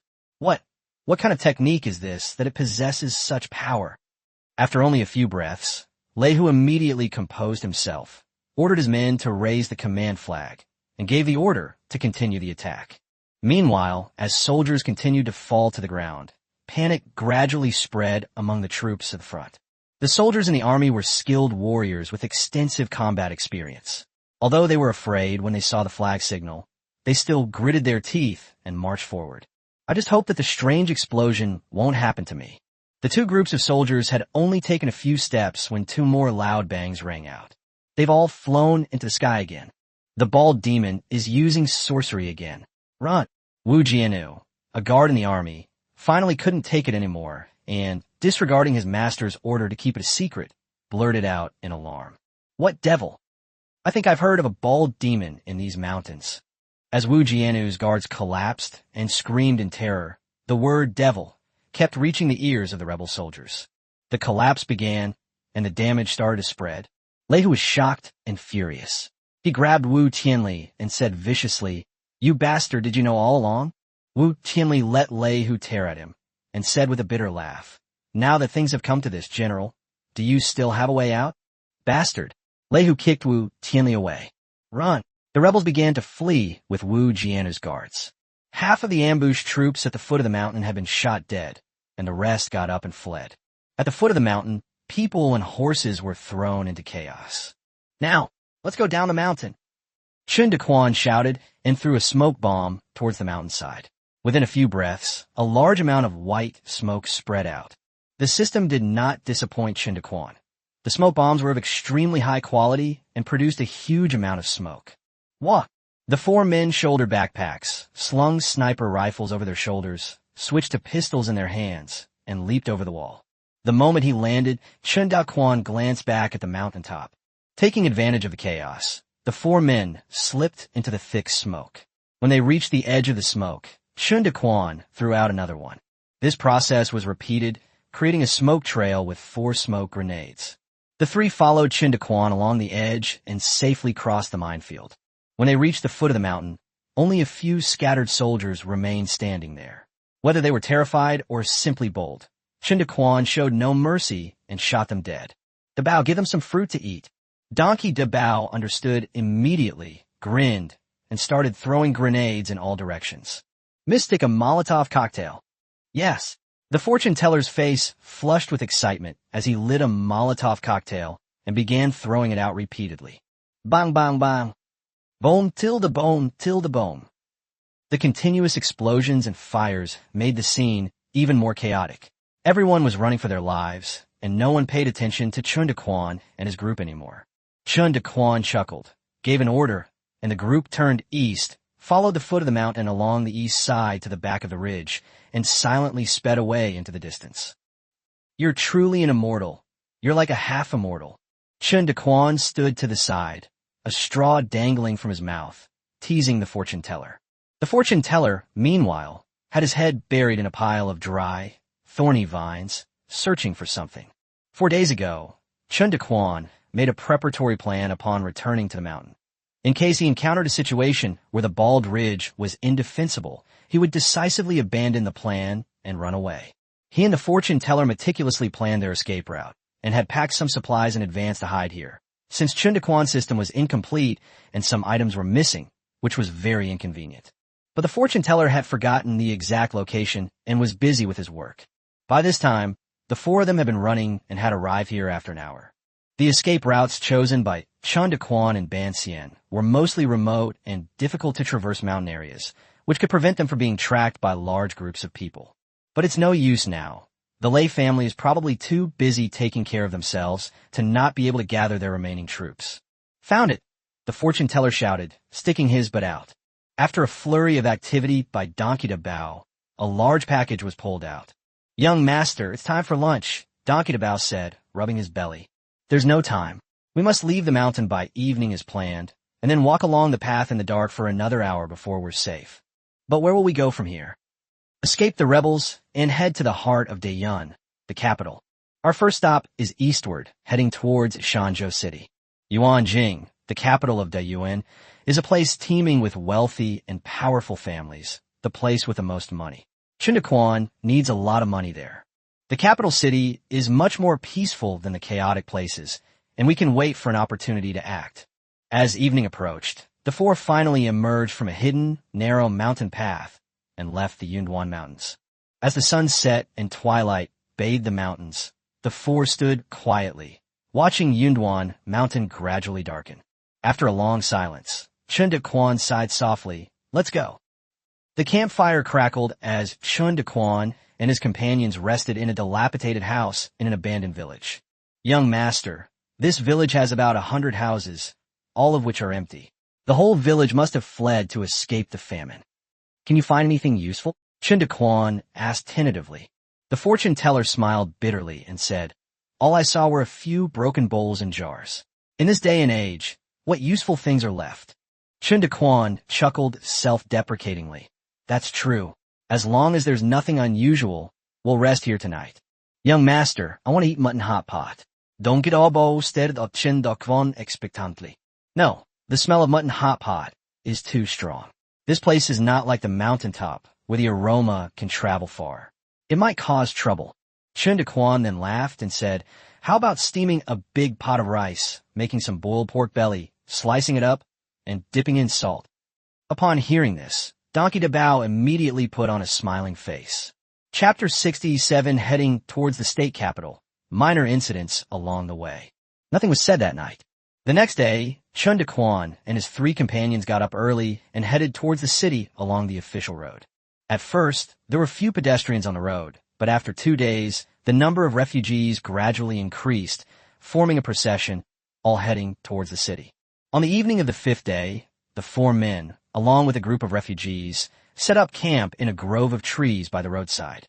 The bark on the tree trunks had been stripped off, and the entire forest was sparse, with half of it cut down, presumably the work of the refugees.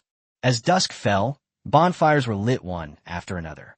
Families with surplus grain carefully took out some to cook some thin porridge. Some took out a piece of dark brown bread, and each person took a small piece to chew slowly. As for those without grain, they could only endure the hardship. There were some wealthy families who mostly owned donkey carts and horse-drawn carriages and were protected by servants with sticks around them. These families ate relatively better.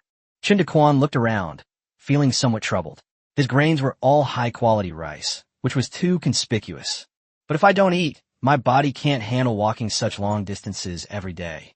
But the official road was lined with refugees as far as the eye could see, leaving no place to hide. After hesitating for a moment, Chen Daquan said in a low voice, "Draw out all the machetes and stick them into the ground. If anyone has ill intentions, just attack them. Kyoka, make some steamed rice. We won't be eating meat tonight." Upon hearing this, Donkey Dabao's eyes widened like a cow's. "What? My stomach has been growling for a while now. I want to eat meat. This is not a place for eating meat. I want to eat meat." Donkey Dabao is clever when it comes to fighting, but he becomes stubborn when it comes to food. Chen Daquan sighed and picked up a small stick from the ground, handing it to him. "Here, break it." Snap! The stick broke in response. Chen Daquan handed him another dry blade of grass. "Here, keep breaking." Donkey Dabao tried to break the grass, but had no way to use his strength. Frustrated, he said, "The grass is so soft. How can you break it?" "That's right." Chen Daquan clapped his hands. "A true man can bend and stretch, and a hero can endure shame and humiliation. You have to be flexible in your approach. It could be a stick or a blade of grass. If you insist on eating meat, what if someone tries to take it from you? Just chase them away." Donkey Dabao said with a disdainful expression. "Everyone else is starving, but we're the only ones eating meat. What if someone in the forest calls out and they all gang up on us? Even if you're a stick, we can break you. Just chase them away." Donkey Dabao looked at Chen Daquan as if he were an idiot. "Donkey Dabao, you son of a bitch." Chen Daquan shrugged, adopting an indifferent expression, and said sarcastically, "Brother Bao, look around. Can you really take on all these people? Are you going to start a massacre?" Donkey Dabao got up and looked around. Everywhere he looked, there were bonfires and shadowy figures. He grinned, then quickly squatted down and said, "I'll just eat rice." Chen Daquan, even this guy has his moments of fear. Soon the rice was cooked, and the four of them devoured it. Chen Daquan kept sneaking glances to his left and right. As expected, the rich aroma of rice attracted many eyes. Curiosity, envy, ill intentions. Some people even got up to peek, but when they saw the large knife stuck in the ground, a hint of fear flashed in their eyes. As long as they didn't make a move, Chen Daquan didn't bother with them and just kept shoveling rice into his mouth. Even after the four of them had finished eating, there were still subtle glances coming from all around them. Chen Daquan narrowed his eyes and said with a grin to Donkey DeBeo, "DeBeo, how's your swordsmanship coming along? Show me." "Hee, it's great. I'll show you, young master." With that, Donkey DeBao got up and pulled out a machete. "Zabao, na waiting do swat." Swish, swish, swish. Donkey DeBao began practicing his unknown sword technique beside the camp. The orange-red firelight reflected off the silver-white blade, flickering as it was wielded, creating a flurry of blade shadows and flashes around camp. Suppressed gasps could be heard from the surroundings from time to time. "They're all unfortunate people. I just hope no one will try to kill themselves." Chen Daquan sighed inwardly. "Young master, wake up." The fortune teller on night watch anxiously woke up Chen Daquan, who was leaning against a tree stump. Chen Daquan slowly opened his eyes. He hadn't been asleep and knew what had happened. From the woods not far away came shouts and sounds of fighting, but Chen Daquan, adhering to his principle of not causing trouble, ignored them. He was puzzled as to why the immortal had awakened him. "Young master, I think I recognize those people over there." The fortune teller hesitated for a moment, then said, "I would like to go and take a look." "Oh." Chen Daquan got up and glanced in the direction of the fight, vaguely seeing more than a dozen thugs attacking someone. The fortune teller quickly said, "Just now I heard the person who was surrounded call out Liang Qingping's name. I happen to know a friend named Liang Qingping." After saying this, the half-immortal's eyes darted away. He knew that the world was in chaos, and it was better to avoid trouble. But if it really is his friend Liang Qingping, how could he stand by and watch him die? Seeing his troubled expression, Chen Daquan thought to himself that it was rare for a fortune teller to speak up, and he couldn't let his subordinates down. He chuckled and said, "In that case, let's go take a look." The fortune teller was overjoyed. "Thank you, young master." The two woke up Donkey DeBao and Jing Xiang and explained the reason. The group had only one bag of luggage, which DeBao carried on his back, and the four of them headed towards the scene of the fight. By this time, many people in the woods had been awakened. Some got up out of curiosity to see what was happening, while others remained asleep, indifferent to the situation. When the four arrived at the scene of the battle, they saw more than a dozen ragged refugees besieging a family's house. Beside a donkey cart in the center, 3 women huddled together, shivering. In front of the cart, a young master, a servant, and a middle-aged man in his 40s were fighting with the refugees. These refugees didn't know any martial arts, and the weapons they carried were all sorts of things. Some carried sticks, some carried stones, and a few even carried tree branches as thick as a wrist. At this point, the servant boy and the middle-aged man who were surrounded were gradually unable to hold on and were hit every now and then, cursing loudly in pain. The young master, however, was quite skilled. He wielded a long staff that reached his eyebrows with impressive technique, managing to hold off 7 or 8 refugees. But he was panting heavily and slowly fell into a disadvantageous position. Finally, after being hit on the shoulder, he cried out with a miserable expression, "I'll give you the food. Just please spare my family." "Qingping, it really is Qingping," the immortal exclaimed. "Huh? Is he really your friend?" The fortune teller said anxiously, "Young master, the one wielding the staff is none other than my good friend Liang Qingping." Upon hearing this, Chen Daquan nodded and said solemnly, "DeBeo, use the back of the knife." Having spent a long time with Chen Daquan, Donkey DeBao, and Chen Daquan naturally developed a tacit understanding. Without saying a word, he silently put down the package, twirled his twin swords, and strode towards the battle. Like a wolf among sheep, Donkey DeBao brandished his double swords and easily defeated the group of refugees in less than a quarter of an hour. More than a dozen refugees lay on the ground, groaning in pain, while DeBao stood there with his 2 swords on his back, looking proud. "Qingping, how are you?" The immortal rushed forward. Liang Qingping was already in despair and wanted to hand over the grain to save his life, but a sudden change occurred. He was stunned and unable to react.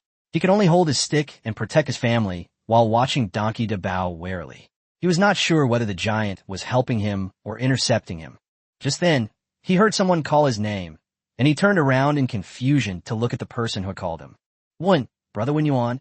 Upon seeing the newcomer's appearance, Liang Qingping's worry turned to joy. Chapter 68, Traveling Together, Killing the Good and Claiming Merit. The fortune teller hurried over to Liang Qingping and happily shook him by the shoulders. Qingping, it is indeed your elder brother, haha. Overjoyed, Liang Qingping threw down the wooden stick and hugged the fortune teller, sobbing uncontrollably. Chen Daquan was both amused and exasperated by what he saw. Just as Chen Daquan was about to step forward, he suddenly noticed a refugee on the ground who quietly picked up a stone and stared at Donkey DeBao with resentment. DeBao, carrying 2 swords on his shoulder, was as smug as a rooster, completely oblivious to the danger. Chen Daquan sighed. DeBao still needs to practice. He then drew his knife, his face cold, and strode quickly to the refugee, kicking him in the stomach with a loud thud. The refugee hunched over and let out a miserable scream. Then Chen Daquan stepped on the wrist of the man who was gripping the stone and crushed it twice, causing the refugee to scream in pain and release his grip. You shouldn't look at him like that. Chen Daquan squatted down, held the knife to the refugee's neck, and said in a sinister tone. The refugee was terrified. His face turned deathly pale, and he stammered, "Spare me." Too late. Before he could finish speaking, Chen Daquan suddenly stood up, swung his arm, and struck him with the back of his knife, breaking one of his legs. Screams echoed through the woods. I am Liang Qingping, and I greet young Master Chen. Liang Qingping bowed respectfully to Chen Daquan. Chen Daquan gestured with his hand. Young Master Liang, there's no need for that. At this time, Chen Daquan had already dismissed the refugees, and the 2 groups were exchanging pleasantries in the Liang family's camp. When Liang Qingping learned that the half-immortal had recognized Chen Daquan as his master, he was quite surprised. He knew that his elder brother was truly talented, but he had neglected the imperial examinations because he was obsessed with Taoism. Therefore, he was especially respectful to Chen Daquan, and then thanked Donkey DeBao for subduing the enemy. Donkey DeBao wasn't good with words. He just kept scratching the back of his head and chuckling sheepishly. I am Liang Goe. I am very grateful to the righteous men for their chivalrous help. Otherwise, my Liang family would not have been able to escape this calamity. Please accept my bow. Liang Qingping's father actually wanted to perform a deep bow.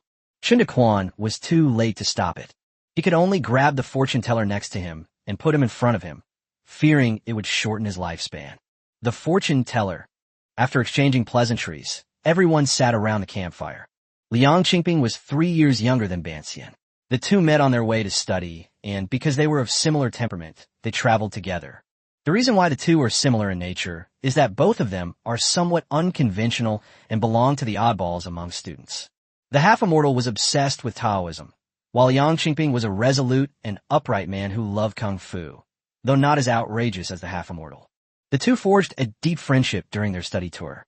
Once, when Banxian fell into the water, it was Liang Qingping who risked his life to save him. For Banxian, Liang Qingping was a savior. Therefore, when he heard Liang Qingping's name tonight, the fortune teller was deeply moved and decisively woke up Chen Daquan. Guyang County belonged to Guangping Prefecture, while the Liang family lived in Dingchang Prefecture in the south. They owned more than 100 mu of fertile land and could be considered small landowners. The group consisted of 6 people: the parents, a younger sister, the mother's personal maid, and a servant. Half a month ago, the rebel army of Dingchang County broke through the neighboring county town. Liang Qingping sensed the danger and decisively persuaded his parents to take their valuables and choose to flee to the state capital for refuge. Unexpectedly, due to their wealthy family background, they were attacked by villains tonight. On Chen Daquan's side, the fortune teller stepped forward and gave a brief introduction. The fortune teller was very perceptive and only mentioned Chen Daquan briefly. Although Liang Qingping was a scholar, he had the spirit of a young knight-errant and was straightforward in his dealings with others. His parents were kind and approachable, and the servants were well-behaved and respectful, which shows that the family had a good tradition. The 2 groups got along well and decided to travel together to the city. Young master, we'll arrive in the city tomorrow, the fortune teller said happily to Chen Daquan. Since that day, when I traveled with the Liang family, we have had a safe journey. Several groups of foolish thugs were easily dealt with by Liang Qingping and Donkey DeBao. After several fights, the 2 actually developed a mutual respect for each other. Liang Qingping was only a mediocre kung fu practitioner, but seeing Donkey Dabao's superb swordsmanship, he was full of admiration and kept calling him Hero Donkey. Donkey Dabao was very happy and, in return, called Liang Qingping, young Master Liang. The two talked about heroes and chivalrous figures all the way, making Chen Daquan's eyelids twitch. Two half-baked individuals huddled together for warmth. At noon that day, the group rested at the foot of a large earthen slope. This place is located on the outskirts of the refugee movement and is relatively remote. Suddenly, Donkey Dabao and Liang Qingping hurriedly ran down the slope. "It's terrible, Brother Wen Yuan, young Master Chen. There's soldiers over there." Liang Qingping cried out in grief and indignation. "Huh, it's not good to have soldiers around." Chen Daquan didn't understand Liang Qingping's meaning. The fortune teller paused for a moment upon hearing this, then asked in surprise after a brief thought, "Robbery or murder to claim credit? Killing innocent people to claim credit?" Liang Qingping said, his eyes red, enunciating each word clearly. The four men quietly lay prone on the hilltop. Several hundred meters away, a group of 10 mounted soldiers were surrounding more than 20 refugees. Most of the refugees were men, with only a few women and children, some of whom had already fallen in pools of blood.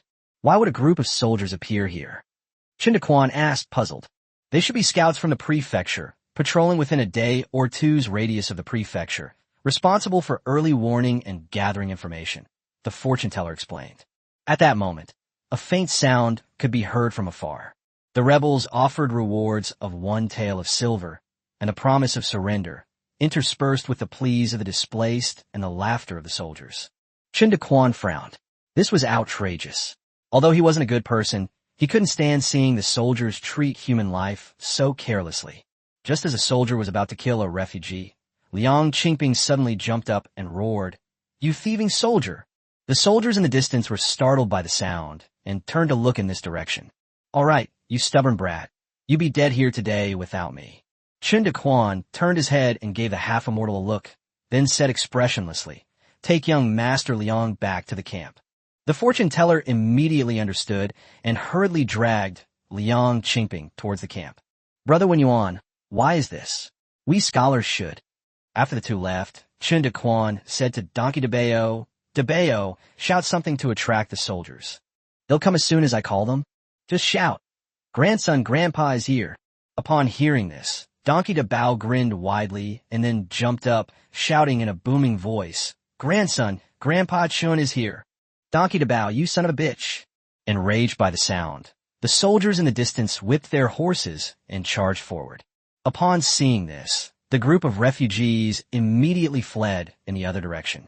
With a thought, Chen Daquan reached into his pocket and took out 2 hand grenades. As the soldiers charged, they cursed, "Damn lowly people. I'll trade your heads for the reward." Chen Daquan aimed at the distance, getting closer and closer. When it was almost time, he and Donkey Dabao decisively threw out 2 instant explosive grenades. 2 loud bangs rang out, and people and horses fell to the ground, some dead and some wounded. After observing for a while and confirming that the soldiers had lost their fighting ability, the 2 men picked up their knives and ran down the slope. They stabbed them in the neck and then began looting the corpses. These soldiers had robbed countless people before, and each of them had 2 or 3 money bags on them. Dabao, take 2 horse legs back. Chapter 69. Complete collection of beatings, plotting to enter the city. The 2 men, laughing and joking, each carried a horse leg back to the camp. Liang Qingping rushed forward in alarm. "Young Master Chen, what just happened?" "Those 2 loud bangs." Chen Daquan laughed and said, "The soldiers were struck by lightning. Heaven has eyes." We found 2 horse legs." Liang Qingping stood frozen in place. "Let's hurry up. There might be thunder in a bit." Outside Shanzhou City, several people stared with dark faces at the vast camp, which was filled with densely packed refugees. Not far away, a city wall over 10 meters high stands there, tall and imposing, exuding a powerful aura. Chen Daquan discovered that the crowd included not only refugees, but also many luxurious carriages, presumably belonging to wealthy gentry and nobles from various regions. Judging from this situation, Shanzhou City has been sealed off. "Damn it." Chen Daquan whispered a few words in LV Dabao's ear, and LV Dabao nodded, drew his knife, and walked into the crowd. Before long, Dabao brought back his two trembling friends. After a friendly exchange, Chen Daquan's mood worsened. 10 days ago, after the rebel army returned from their failed campaign against bandits, Shanzhou City was placed under lockdown. Apart from government officials and soldiers, even those with official tokens from Shanzhou City were not allowed to enter. These days, refugees are constantly pouring in from all over the country, including many wealthy families, and even money can't get them anywhere. Rumor has it that the governor of Shanzhou was extremely afraid of death and feared that rebels had infiltrated the city, so he issued a strict order. No one, regardless of who they were, was allowed to enter the city. Moreover, the war in Shanzhou was unfavorable. The state troops were defeated, and the county and prefectural troops in various places also suffered more defeats than victories. I heard that the governor had already requested troops from the court, but for some reason, the army has been delayed. How the hell can I survive this? How can I survive this? Is there even a decent place left in this great Yuan kingdom? So this transmigration is just to kill me. They might as well just throw a gas cylinder at me.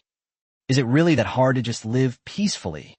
Chen Daquan squatted on the ground in despair, furiously denouncing others, his face contorting and shifting with the linguistic artistry in his mind. The immortals stared blankly at Chen Daquan's grimacing face, completely at a loss for what to do. Oh no, the young master is dirty. Donkey Dabao suddenly let out a cry of surprise and rushed to Chen Daquan's front in 3 steps. Slap! A loud slap echoed through the sky. Chen Daquan was slapped to the ground, his ears ringing. In his dying moments, he vaguely heard Donkey Dabao's anxious voice. Quickly get off the young master! A palm the size of a palm fan came from the opposite direction and slapped at you again. With a second smack, Chen Daquan gradually lost consciousness, murmuring before his eyes closed, "It's better to be dead. At least I won't suffer anymore." Wah! Chen Daquan's head throbbed as if struck by lightning, and he heard a woman sobbing in his ears. Huh, that's the voice of the girl who bought fried noodles when the gas cylinder exploded. Did I travel back to Earth? Chen Daquan tried hard to open his eyes, but could only manage to open them a tiny slit. Young master, you're awake? Kyoka's face was filled with surprise and joy, tears still clinging to it. He glimpsed Kyoka through the crack. I must have misheard. Oops, what's wrong with me? Chen Daquan has lost a segment of his memory and is struggling to reboot his brain. A long time, an invisible killing intent erupted from Chanda's entire body. Fish, fish. Would the young master like to eat fish? Kyoka quickly leaned down and listened intently. Fish. Big Bao, you're such a cat. Chen Daquan's head lolled to the side, and he fainted again. The fortune teller nervously wiped his sweat and looked at Jing Xiang with concern. Miss Xiang, do you know what the young master wants the fish cat for? Kyoka shook her head blankly. Chen Daquan woke up the next morning. I almost got sent away by Donkey Dabao again. Is this guy trying to get me out of the banquet? At this moment, Chen Daquan's head was swollen like a pig's head, his eyes were squeezed into slits, and his mouth was squeezed like a goldfish's mouth, looking pouty. Donkey Dabao's palm was so big that it could cover half of Chen Daquan's head. Dabao was crouching timidly outside the tent, peeking tentatively at Chen Daquan. His face was covered in scratches, and a hint of fear flashed in his eyes when he saw Kyoka. The Liang family's tent is next door. Before breakfast, the Liang family father and son brought over some traditional Chinese medicine to relieve pain and promote blood circulation, wishing Chen Daquan a speedy recovery. Chen Daquan couldn't eat solid food, so Jingxiang cooked a pot of thin porridge.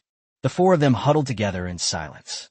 Chen Daquan used a spoon to slowly feed himself rice porridge. His strength was heartbreaking.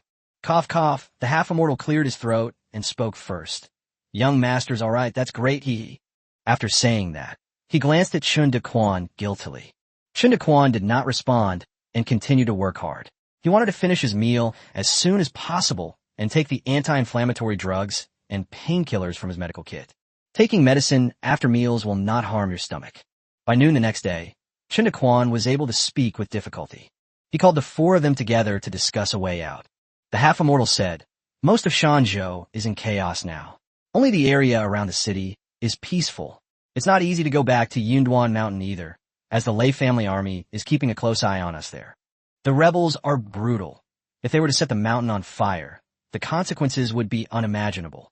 Continuing to flee the famine was fraught with danger. The next safe city was far away, and the outside world was full of refugees, rebels, and even routed government troops. Unless we're determined to kill gods and Buddhas alike. No way, Chen Daquan muttered. He was afraid of death, and it was precisely because of his fear of death that he was able to stay on the path of a hoodlum for so long in his previous life. My good brothers from my youth, Chan, Huang Mao, Pao Tu, are either dead or crippled. The more reckless they are, the worse their fate becomes. Show off now, time to score. Chen Daquan's current arsenal of weapons is enough to kill a few hundred or even 1,000 people. If this were exposed to the imperial court, they would certainly spare no effort to capture me. The thought of being surrounded by thousands or tens of thousands of people terrified Chen Daquan. The surviving members of the Lei and Wu families had never seen their true faces, and by a twist of fate, the ghosts blamed the bald demon. Chen Daquan then muttered, "Try to use as few hidden weapons as possible. Continuing to escape is too risky. First, we need to find a way to hide in the city and wait for the Imperial Army to come and quell the rebellion." After listening, the fortune teller nodded solemnly. Then, with a worried look on his face, he asked, "But the city lockdown order is too strict. No amount of money can break it. There's nothing in this world that money can't buy. If there is, it's because you don't have enough money." Chen Daquan muttered casually. Upon hearing this, the fortune teller's lips moved, but he ultimately remained silent. "Young master, has the evil spirit left?" Donkey Dabao blinked his clever big eyes and looked at Chen Daquan expectantly. The fortune teller and Kyoka's faces immediately fell. They had already tried to teach him a lesson, but it was clearly to no avail. Chen Daquan stared blankly at Donkey Dabao for a long time before muttering, "So be it, a tragic fate, but it's also fate." "Donkey Dabao, huh? Dirty things are called fate." Donkey Dabao nervously rolled up his sleeves, making a move to stand up. "I'll help you chase away Yuan, young master." Chen Daquan was so frightened that he convulsed, his goldfish-like mouth gurgling as he mumbled, Gone, our fate is over." Donkey Dabao laughed upon hearing this. Chapter 70, A Twist of Fate, Senior Brother Captain. "Young master, why don't you wait until you've recovered before going?" The fortune teller looked at Chen Daquan's pig-headed face with concern. Chen Daquan remained silent, first waving his hand, then pointing towards the city gate, before striding away. The fortune teller and Liang Qingping quickly followed. "Qingping, stop laughing." The immortal quietly tugged at Liang Qingping and whispered, "I'm sorry, I couldn't help it." Liang Qingping's face turned bright red. "Stop right there. What are you two doing? And this pig-headed guy too." A soldier guarding the city stood behind the barricades and shouted. The three stood there, Chen Daquan looking utterly hopeless, and raised his chin at the fortune teller. The fortune teller immediately put on a fawning smile, stepped forward with a bow, and said softly, "This student greets Your Excellency. May I ask, Your Excellency, what method is there for me to enter Shanzhou City?" Having said that, the fortune teller lightly flicked his sleeve, revealing a bulging money bag. Upon seeing this, the soldier sneered, "Oh ho, so you're a scholar. Since you can read, go look at the notice over there." After saying that, he picked at his ear dismissively. The fortune teller paused, then said, "Sir, my young master is mentally challenged and urgently needs to enter the city to seek medical treatment. Please show me the way." After saying that, he quietly opened a corner of the money bag, inside which, in addition to several silver ingots, there was also a gold ingot. The soldier glanced sideways, a glint of greed flashing in his eyes, which he quickly suppressed, and said impatiently, Go. This is a restricted area at the city gate. Unauthorized personnel are not allowed to linger." He then assumed a stance as if he were about to draw his sword. Helpless, the three could only walk to the side and squat down under the city wall to think of a solution. In less than an hour, they met more than a dozen groups of people with the same purpose, most of whom were wealthy people dressed in fine clothes. Some tried to bribe officials, some tried to pass notes, and some tried to build connections, but without exception, they all failed. Before long, a long line of people with worried faces squatted down next to the three of them, being fellow sufferers in the same predicament. The group of comrades soon began chatting amongst themselves. Alas, 100 taels is not enough. Even 200 taels won't do. "Brother, how about we try raising it to 300 taels?" Don't bother, gentlemen. I've tried it, it didn't work. Shaw, money's nothing. My 13th cousin is the cook in the governor's mansion. She has such powerful connections. Ah, I have a letter in my own handwriting from the county magistrate's brother-in-law. Huh, this pig. Roll. Inside the tent, the three sat silently in a circle. Chen Daquan scratched at the ground with a small stick, creating a somewhat heavy atmosphere. This ban is so strict. What should we do? Liang Qingping spoke first. The fortune teller sighed and said, the gate guards aren't even sending messages. We can't see the city gate captain. Everything is just empty talk. The gate guards were just lowly soldiers and naturally couldn't let people into the city. The authority belonged to the captains guarding the city gates. Chen Daquan narrowed his eyes at the two of them, threw away the small stick, reached into his pocket, took out a pearl the size of a pigeon's egg, and muttered, let's continue tomorrow. For 5 consecutive days, the price was raised again and again, but the city gate guards still wouldn't budge. Chen Daquan began to doubt his life, wondering if his life experiences were wrong. Little did they know that the soldier was bleeding with heartache at that moment. Who doesn't love money? It's just that his life is more important than money. The governor's office was well aware of the methods used by his subordinates. This time, they exposed the scheme and issued a strict order that anyone who dared to cheat would be executed without mercy. The city gate captain, out of sight, out of mind, almost never showed his face, only sighing in secret, missing out on this great opportunity to make a fortune. On Chen Daquan's side, there was some good news. The swelling had gone down a lot, and he had turned from a pig's head into a steamed bun, and he could speak fluently again. Kyoka, make rice today. I can't stand drinking porridge all the time. All right, I'll steam a big pot. Young master, eat more. Jing Xiang was overjoyed to see Chen Daquan's condition improve. The fortune teller walked in from outside, looking dejected. Young master, it seems we can't enter the city. I just came back from a city gate and saw a wealthy gentleman personally come forward, holding a box, but he still couldn't get anything done.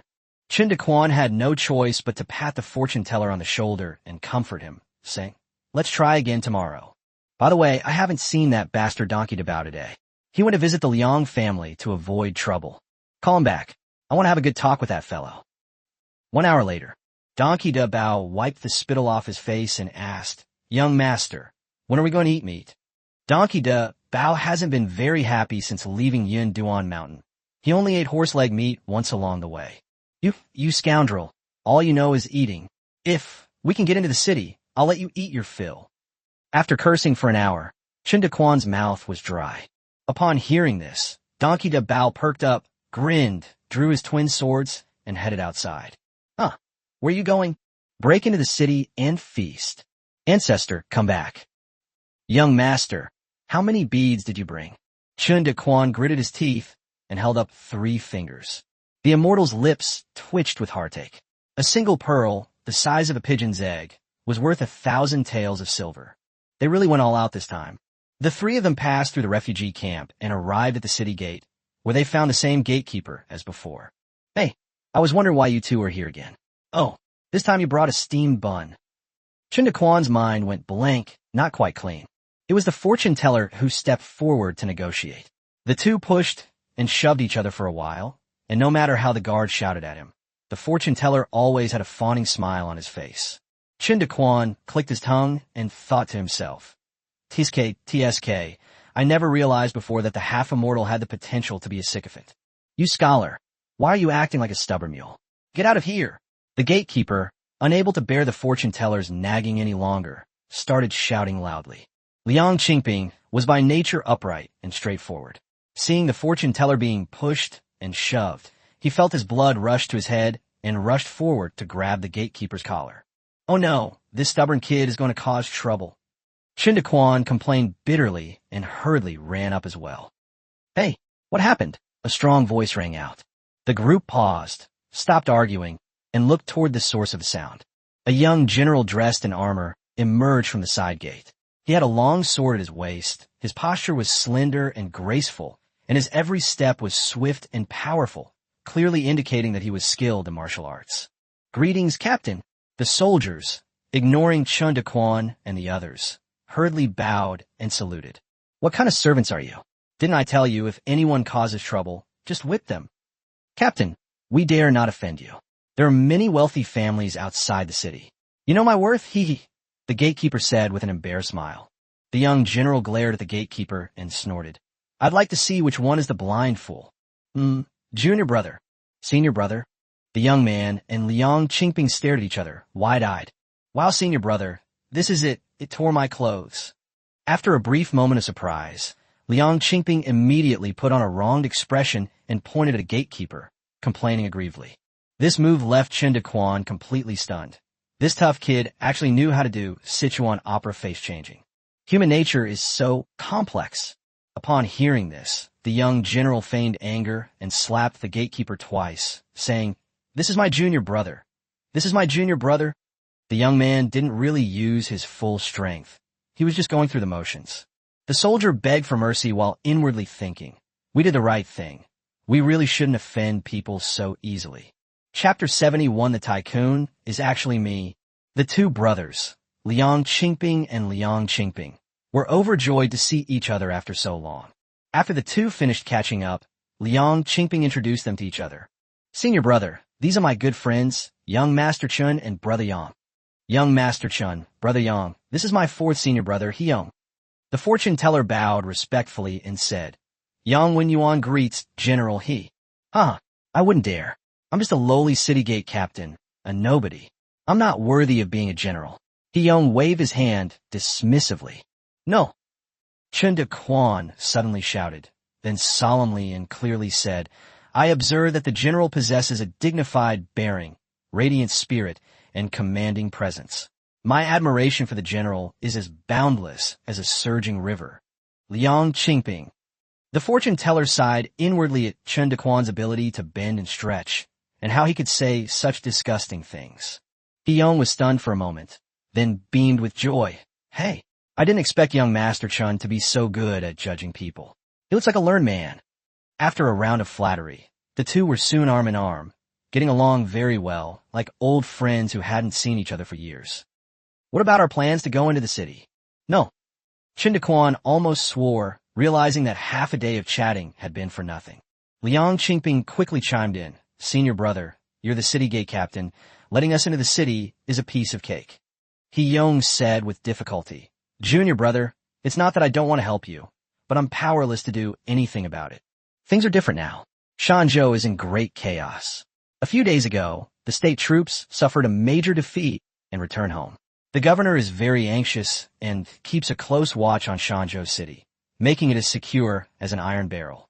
Everyone knows this city gate is a prime target, and I'm just a lowly captain standing in front of it, with more than one pair of eyes secretly watching me.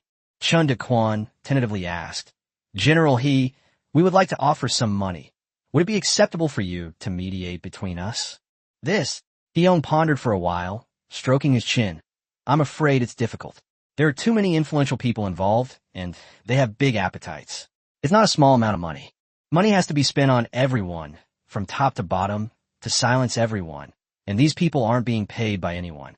Even if young Master Chun has some wealth, it probably won't be enough. After saying that, Hyung glanced at Chen Daquan with a meaningful look. Hey, you bastard. Chen Daquan laughed. He understood perfectly well what Hyung meant. I'm not afraid of spending a lot of money. I'm afraid of not being able to spend it all. General, please look. Chen Daquan presented the pigeon egg-shaped pearl to Hyung, staring at him with a smile. A glint of light flashed in Hyung's eyes. He had never seen such a fine pearl before.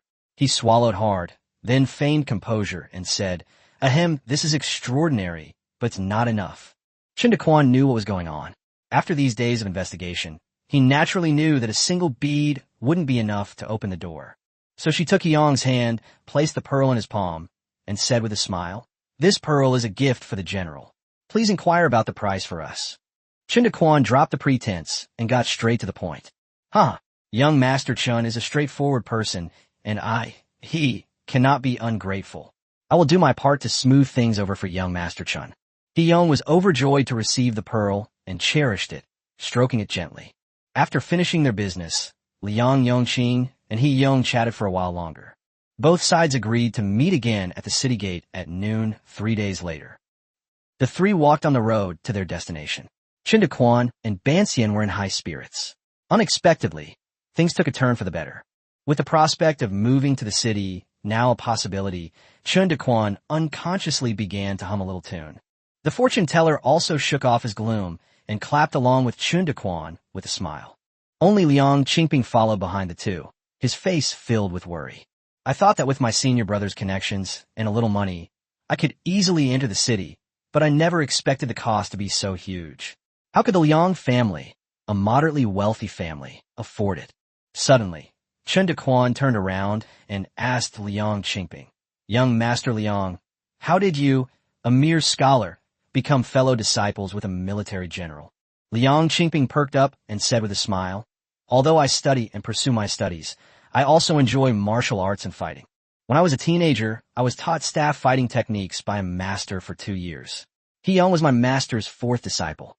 "Oh, where are you ranked?" "5th. I am the youngest disciple."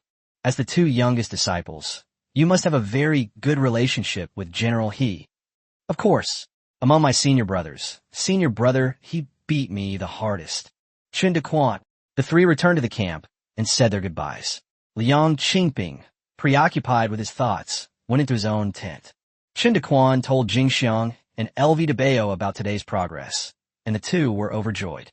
"Master, how deep do you think the bond between Liang Qingping and He Yang's senior brother is?" Without giving it much thought, the fortune teller shook his head and smiled. "There is certainly camaraderie among fellow disciples, but it can't outweigh the cost of entering the city. He Young is both a soldier and an officer. He's cunning and shrewd, far superior to Qingping." Chen Daquan smiled slightly and gave the fortune teller a thumbs up. 3 days later at noon, in front of the city gate, the 4 met as agreed and quietly arrived at the foot of the city wall. Chen Daquan was the first to bow and greet him, saying, "General, you've worked hard. May I ask how things went?" He Young frowned deeply and said hesitantly, "These past few days I've been making connections and asking for favors everywhere. I've been so busy I haven't had a moment to breathe, and I haven't even had a chance to eat. But I've finally made some progress." "Oh, General, please speak." He Young shook his head, then said indignantly, "I gave young Master Chen's pearl to an important person, and after much persuasion and personally vouching for him, I finally secured a spot to enter the city.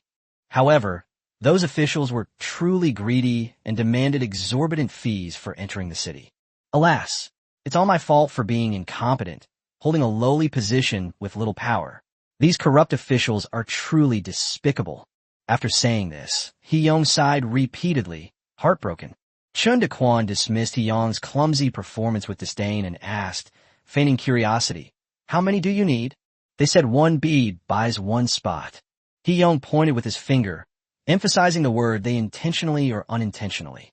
Even though Chen Daquan was somewhat prepared, he was still greatly surprised. "This is outrageous. They're treating me like a rich dog and ripping me off. Damn it. Once we get into the city, we'll have to give He Young and his ilk a piece of our minds.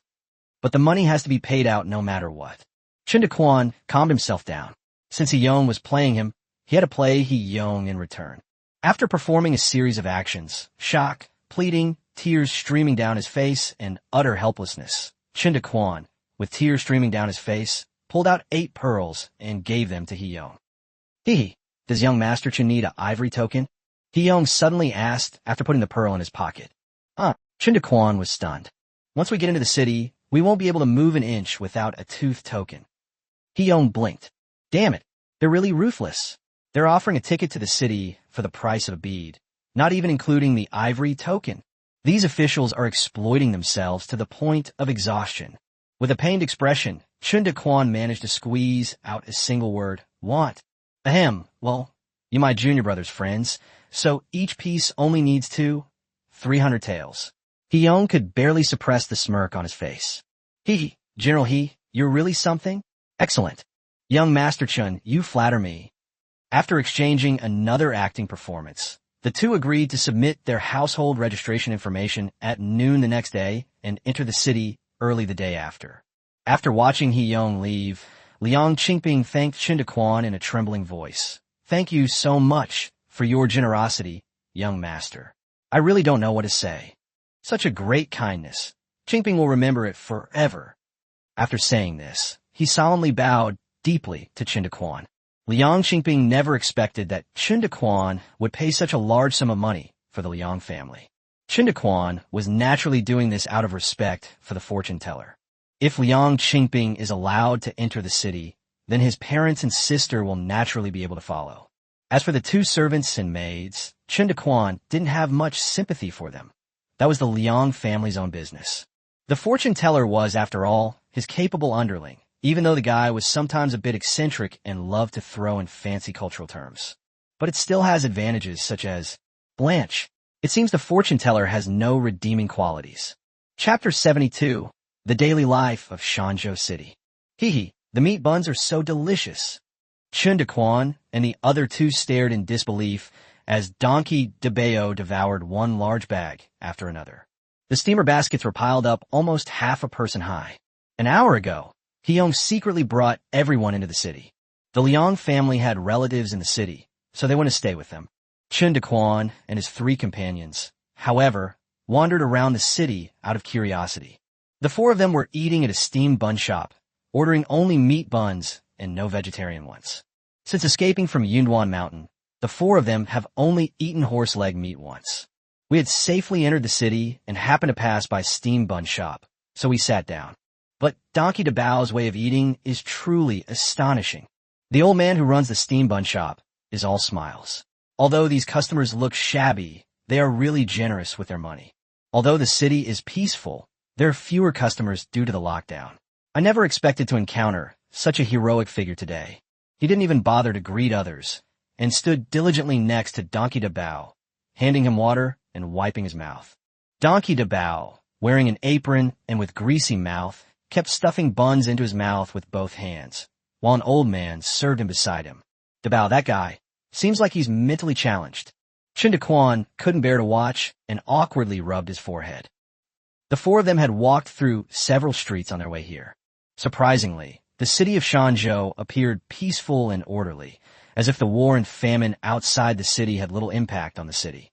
Shops lined both sides of the street, arranged in a pleasing and orderly fashion. The shop signs were dazzling, with everything from cloth shops and restaurants to pharmacies and blacksmith shops.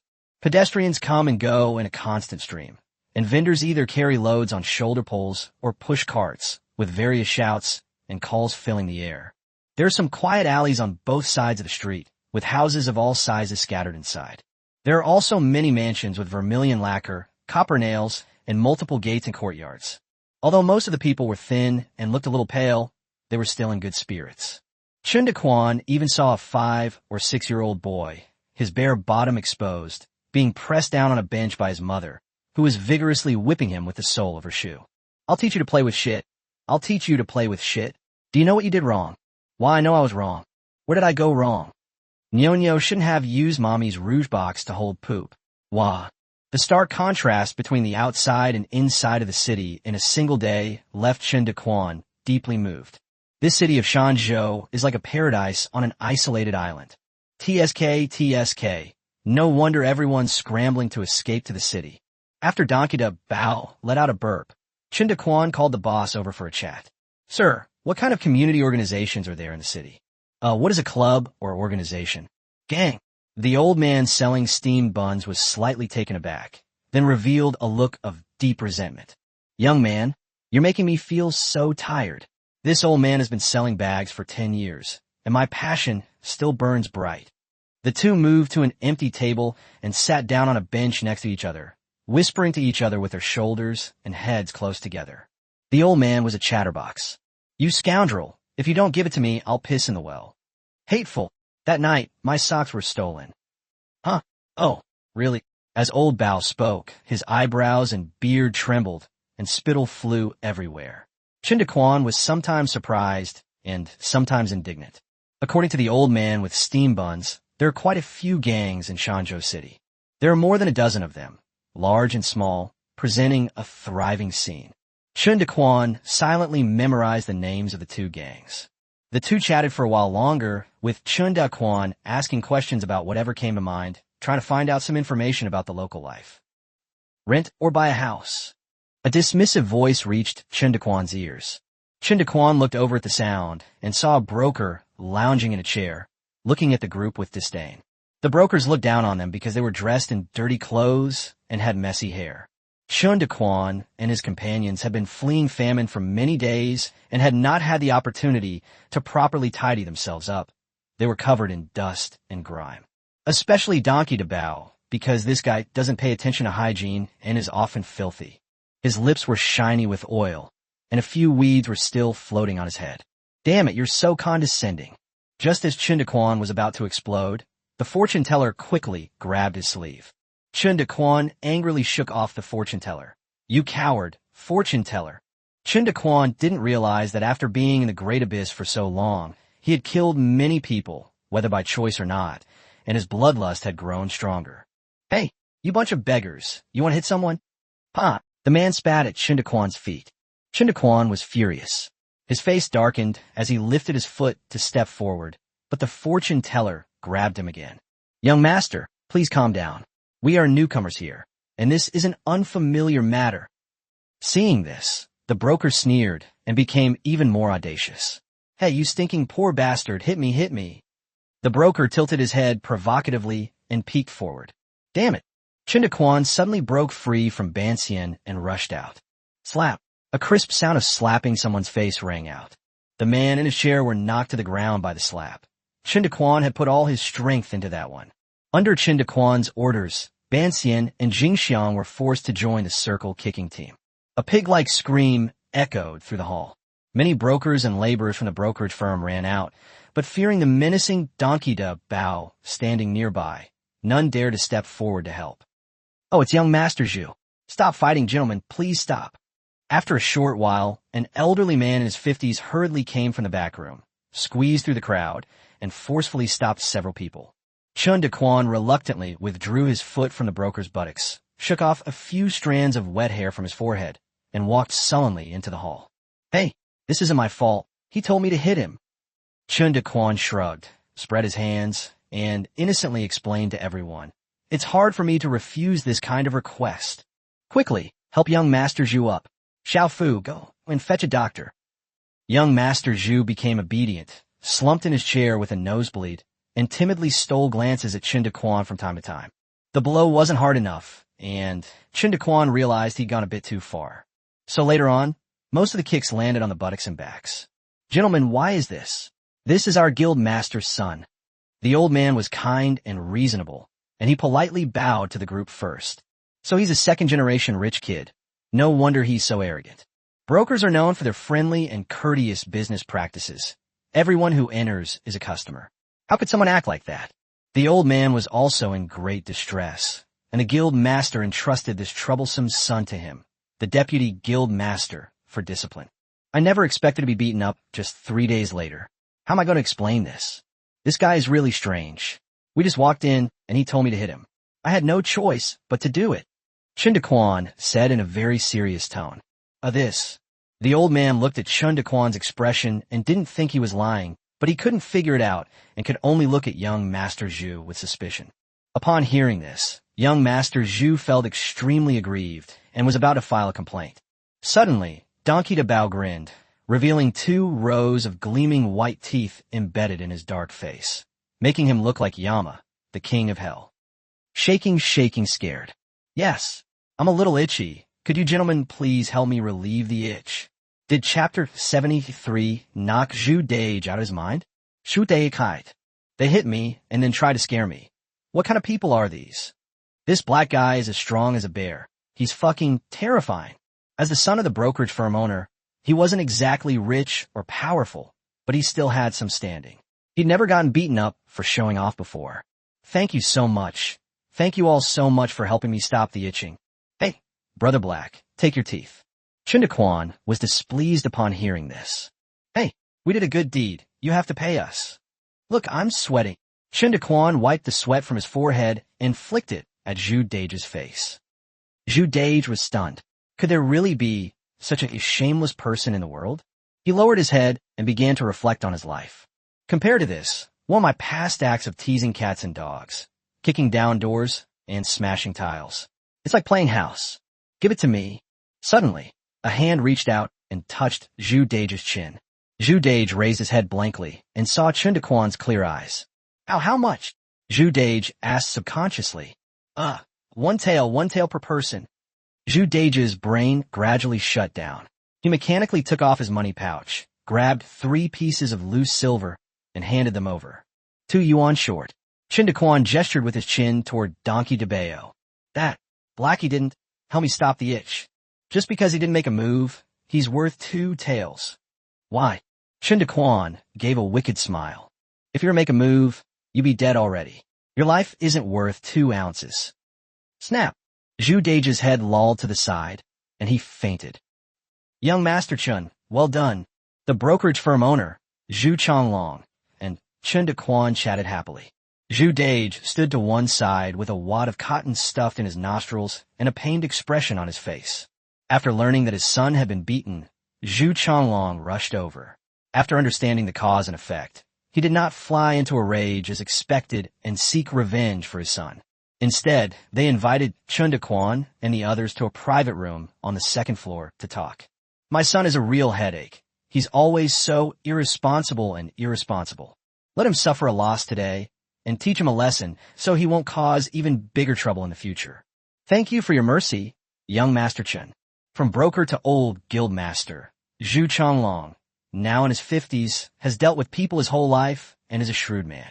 Having seen many different kinds of people, I've developed my own set of skills for judging people and situations. His intuition told him that these people in front of him were not to be trifled with. Moreover, the young master in front of me took out a large pearl as soon as he sat down and started playing with it in his hand. What normal person would stuff a big pearl up their nose for fun? I'm not afraid of bad things. I'm not afraid of ruthless things. I'm just afraid of the strange. Although Zhu Daiji was beaten, his father was unhappy. But he wasn't an arrogant and domineering person who couldn't distinguish right from wrong. He knew what kind of person his son was. So I chose to laugh it off and retreat as a strategic move. Sure enough, Chen Daquan felt embarrassed after hearing this, thinking to himself that the old man had a broad perspective. Instead, he said apologetically, "Please forgive me, Master Zhu. I acted impulsively and scratched your young master a little too hard. I apologize." After saying this, he bowed properly. Zhu Changlong's eyelids twitched, but he still laughed heartily. "All right, let's leave it at that. May I ask, Mr. Chen, are you buying or leasing?" Chen Daquan naturally wouldn't settle down in the state capital. He just wanted to avoid disaster here and make some money along the way, and he didn't know when he would leave. Therefore, there is no need to buy a house. Renting a house is sufficient. Thinking of this, Chen Daquan said seriously, "The young man wants to rent a courtyard house, enough for at least 4 people to live in. The price needs to be cheap. The house should be spacious and comfortable, and it should face the sun and be well ventilated. The furniture must be complete, clean, and tidy, allowing for move-in ready living conditions. There should be a clinic, school, restaurant, and market within a 25-minute walk. It should not be located on a main street, as too much noise would affect rest. It needs to be located in a quiet back alley, yet convenient for travel, and there should be at least 2 carriage spaces in front of the door. The landscaping needs to be, the environment needs to be beautiful with trees, water, and artificial hills. The neighbor's education level, they should be of high moral character, kind and gentle, and friendly and helpful. In addition, there is also, Master Zhu, are you even listening to me?"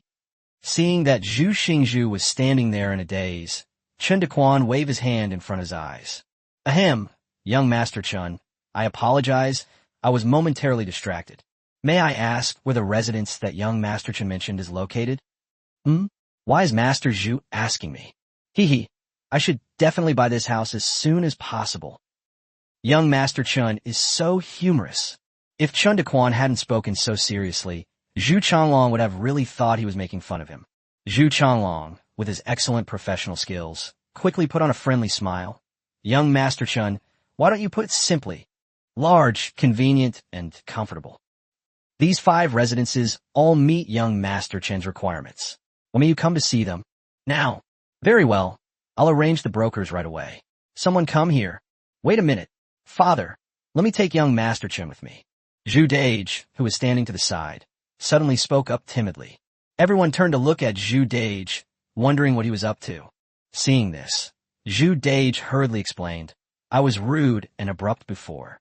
Consider it my way of making amends, and I will make sure young Master Chen is satisfied." Zhu Changlong looked at Chen Daquan questioningly. Chen Daquan thought for a moment, then nodded. Zhu Dage looked much more obedient after being beaten up. Zhu Dage smiled obsequiously when he saw Chen Daquan nod. Chen Daquan. Brother Chun, please get in the car. Slow down. Be careful of your head. Hey, step here. Hey, bend over. Hey, sit here. Zhu Dage's attitude underwent a complete 180-degree change. Not only did they summon 2 luxurious carriages from the brokerage firm, but they also personally and attentively helped Chen Daquan into the carriages. Chen Daquan stared in astonishment at Zhu Dage's fawning expression, his eyelids twitching. Was he beaten into submission, or beaten into stupidity? Young Master Zhu. Big brother, call me Xiao Zhu. Xiao Zhu. Did I hit you a little too hard just now? Did I knock your brain out? Hey bro, what are you talking about? I'm not that smart to begin with. In the first carriage, Zhu Dage was diligently holding the property register and introducing the house in a very detailed manner. Chen Daquan listened attentively from the side and soon got the gist of it. Despite his seemingly carefree demeanor, Zhu Dage possesses surprisingly strong professional skills. Chen Daquan couldn't help but ask curiously, Little Zhu, you look quite young. How come you're so familiar with things related to houses? Zhu Dage said smugly, Of course. I get beaten 3 times a day. How can I not be familiar with it? Chen Daquan couldn't help but burst into laughter. It turns out that Zhu Changlong was also someone who hoped his son would become a dragon, except that the dragon here refers to the position of the ruler. He meticulously taught Zhu Dage every day, covering everything from buying and selling houses to dealing with people and handling affairs. If Zhu Dage made any slight mistake, he would be punished with a bamboo stick. Zhu Dage has been performing consistently well, but he has been beaten up almost every day for the past 3 years. He forgets everything else he learns, but he remembers the information about the houses in this city very clearly. They even know exactly where on the street you can poop without getting beaten up. Chen Daquan took the household register and flipped through it, then asked casually, Little Zhu, I beat you up. Do you resent me? Without a moment's hesitation, Zhu Dage answered directly, I don't resent it. Playing word games with me? If you beat me up, I'll resent it. But if you beat me up and I can't beat you, I won't resent it. Brother, when you delivered that first slap, I sense your murderous intent. I know that if I don't behave, I'll die. Chen Daquan was surprised by Zhu Dage's keenness and admired his insight, so he couldn't help but look at him with new respect. So he patted Zhu Dage on the shoulder earnestly. Little Zhu, you're going to amount to something someday. Chen Daquan had no idea that his words would become a self-fulfilling prophecy. Many years later, Zhu Dage actually succeeded, and quite significantly at that. Chapter 74 City Powers, Viper Spying. Let's do it here. The group stood in the main room of a courtyard house, and Chen Daquan was very satisfied with the place. The residence is located slightly south of the city center, so it can be roughly classified as part of the southern part of the city. Hidden in a small alley behind a bustling main street, it offers a quiet retreat amidst the noise and remains unnoticed. The main street is lined with shops, vendors and pedestrians come and go, and the atmosphere is full of life. The courtyard is of moderate size, neither too spacious nor cramped. The main house, east and west wing rooms, kitchen, woodshed, storage room, all are included. The courtyard wall was brand new and clean, clearly well maintained, without a single scratch. The room was fully furnished and arranged in an orderly manner. The wood used is also quite particular, being hard in texture, with clear grain, and emitting a faint woody fragrance. While not luxurious, it gives a comfortable feeling, and the whole mansion exudes a brand new atmosphere, as if it had just been built. Chen Daquan sighed inwardly. Finally, he had a decent home again, and he hoped that he could live peacefully for a while this time. Brother, you have a good eye? The rent for this house is so cheap. Only 15 taels a year. Zhu Dage chuckled and chimed in. Why is this house almost half the price of the others? Is there something fishy going on? Chen Daquan glanced at Zhu Dage and asked hesitantly. Oh no, it's because a murder happened next door about 6 months ago, someone died, and that's why the family moved away. This is a brand new house that was only built 2 years ago. You're lucky, bro. You got it at rock bottom price. Let's sign the contract quickly. Damn, so the house next door is haunted, and Zhu Dage is dealing with problematic properties. How many died? The entire family. Chen Daquan gasped. You shady real estate agent. The Bao beat him up. Zhu Dage, sporting dark circles under his eyes, put away the contract and a year's rent. Chen Daquan originally planned to pay for 6 months, but Zhu Dage disagreed and insisted on the landlord's requirement of a minimum 1-year lease. He's a responsible, shady middleman. Anyway, Chen Daquan's modern soul doesn't believe in superstitions or strange phenomena. The house was nice and a good deal, so after Donkey DeBao finished beating up Zhu Dage, he still signed the contract. Chen Daquan walked to the threshold of the main room and sat down, patting the person next to him, signaling Zhu Dage to join him. Zhu Dage was puzzled, scratched his head in confusion, and walked over to sit down next to Chen Daquan. Chen Daquan put his arm around Zhu Dage's shoulder and asked with a forced smile, "Dago, as the young master of the brokerage firm, are you familiar with the power and influence of the local gentry in this state capital?" Zhu Dage paused for a moment, then replied, "Brother, you've come to the right person.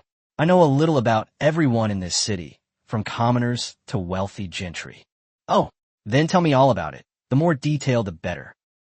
An hour later, the fortune teller saw Zhu Dage off.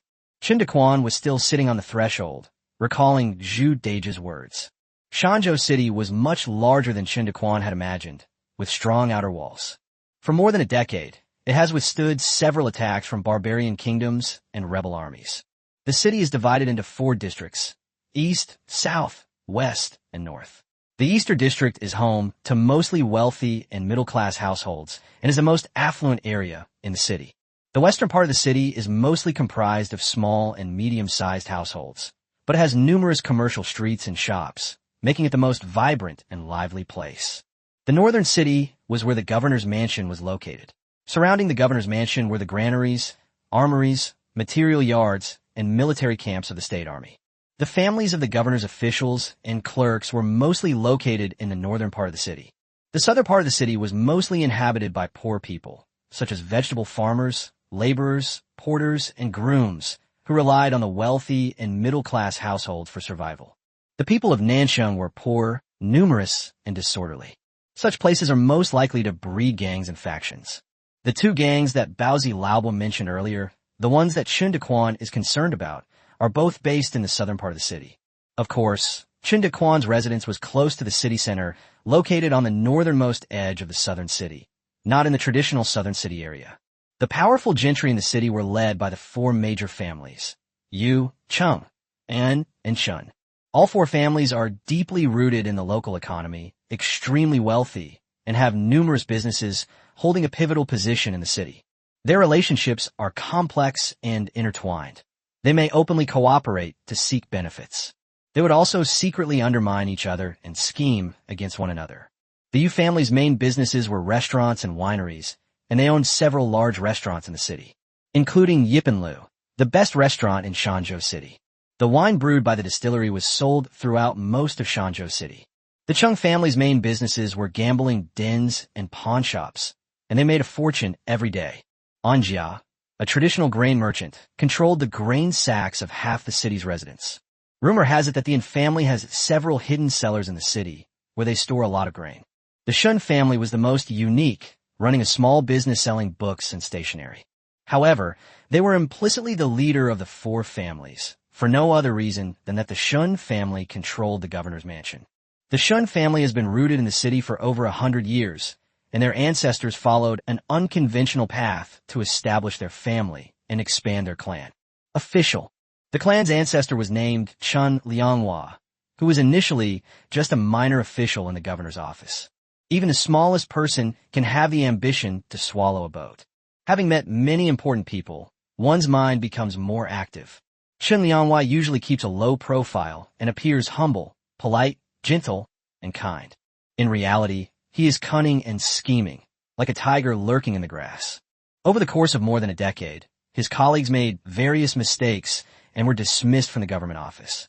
Those who took the place were mostly members of the Shun family or their relatives. Over the generations, most of the officials in the governor's office today have become officials, such as judges, inspectors, accountants, prison wardens, investigators, advisors, etc. Almost all of them were controlled by the Shun family. Even the grooms, cooks, and servants were all arranged by the Shin family. The Shun family members were literate, but none of them ever became officials. They were only interested in becoming officials. The current chief secretary, chief advisor, of the governor's office is none other than the current head of the Shun family. Most of the governor's decrees were carried out through the Shun family's clerks.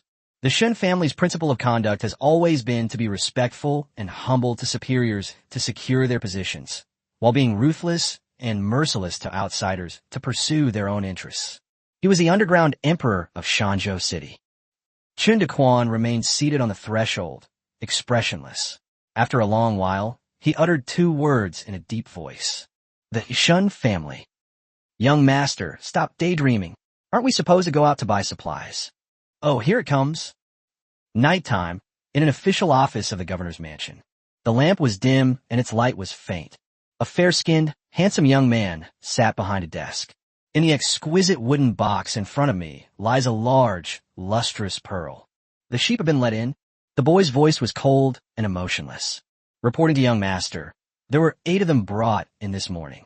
Wrong, there's only 1. Go and find out the details. As for your junior brother's family, they're just an extra addition.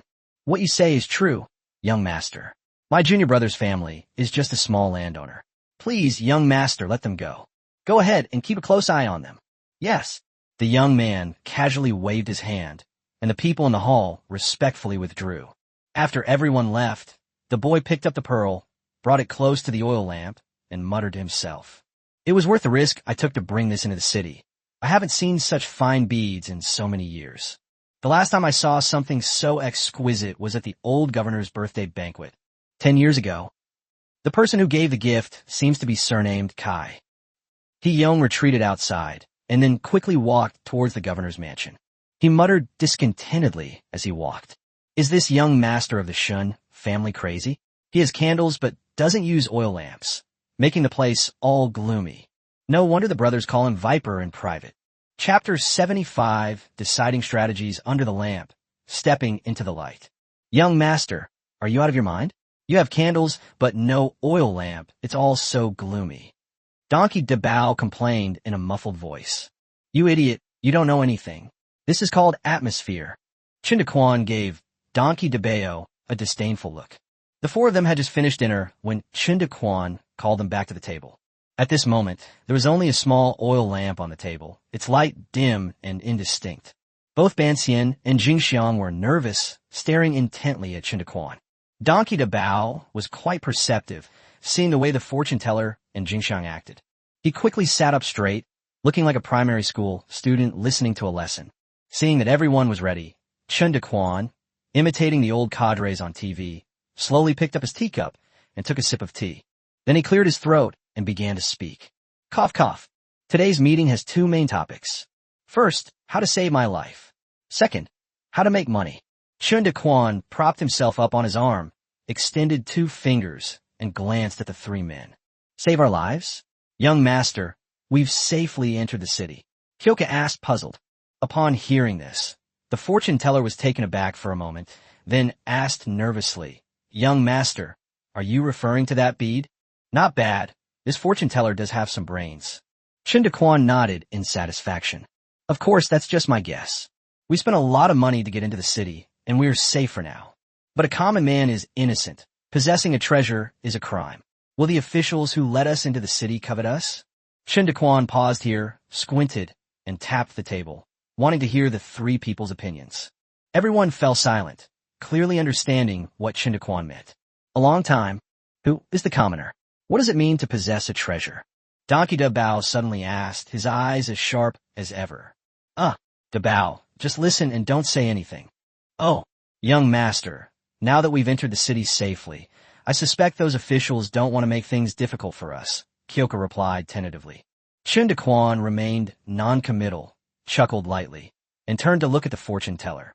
I understand your concerns, young master, but after all, it was senior brother Qingping who made the connection. I'm inclined to believe he will protect us. Yeah, he's got some brains, but not many. The scholar, who had never been beaten, exuded an innocent foolishness.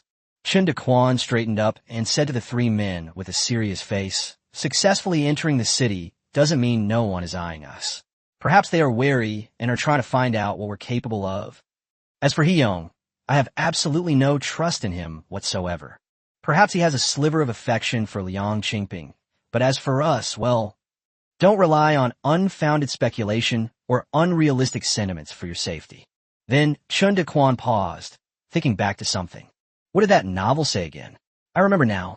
Chen Daquan continued. In dangerous and unfamiliar environments, when you are unsure of the other party's attitude, follow the dark jungle principle. Strike directly and kill the other party first. While we cannot go on a killing spree in the city, we must remain vigilant and not trust anyone. Let's assume, for the moment, that we're being targeted because of the beads. Therefore, once any signs of danger are detected, one must act decisively before the other party. Do you understand? Understood. The three nodded in unison. The fortune teller continued. Then let's try to stay home as much as possible, just like we did in Cloudfall Mountain. No way. Chen Daquan shook his head decisively. This place is different from Yunwan Mountain. There are barren ridges in the mountains where you can hide, but this little courtyard can't hide from danger. To protect oneself, one needs status and reputation. By standing in the open, so that everyone can see you, those lurking in the shadows will be wary. The fortune teller's eyes lit up. I understand. Just like those rich people, they either build free schools, repair bridges, and pave roads, or become clan leaders, all for fame and status. Once you have fame and reputation, others won't dare to mess with you. Yes, the greater the fame and prestige, the more others will fear you. Chen Daquan nodded. Kyoka said with a worried expression, Young master, we came here to escape disaster. We don't have any status or reputation. Chen Daquan smiled faintly. When you're out in the world, your status and reputation are earned through hard work. Don't worry, I already have a plan. Just as the fortune teller was about to ask a question, Chen Daquan raised his hand to stop him. Chen Daquan continued. Next, let's talk about the second point. Making money. Mystic, we're in Shanzhou City. Do you think there's the most money? The governor's mansion and the four great families, the half-immortal replied after a moment's thought. That's right. The next step is to find a way to get involved with these forces, which will make it much easier to gain fame and fortune. What does the young master intend to do? The Yu family. The Yu family that runs restaurants and wineries. They are the weakest of the four major families, often suppressed and easy to approach. Moreover, young master, I possess an excellent stepping stone.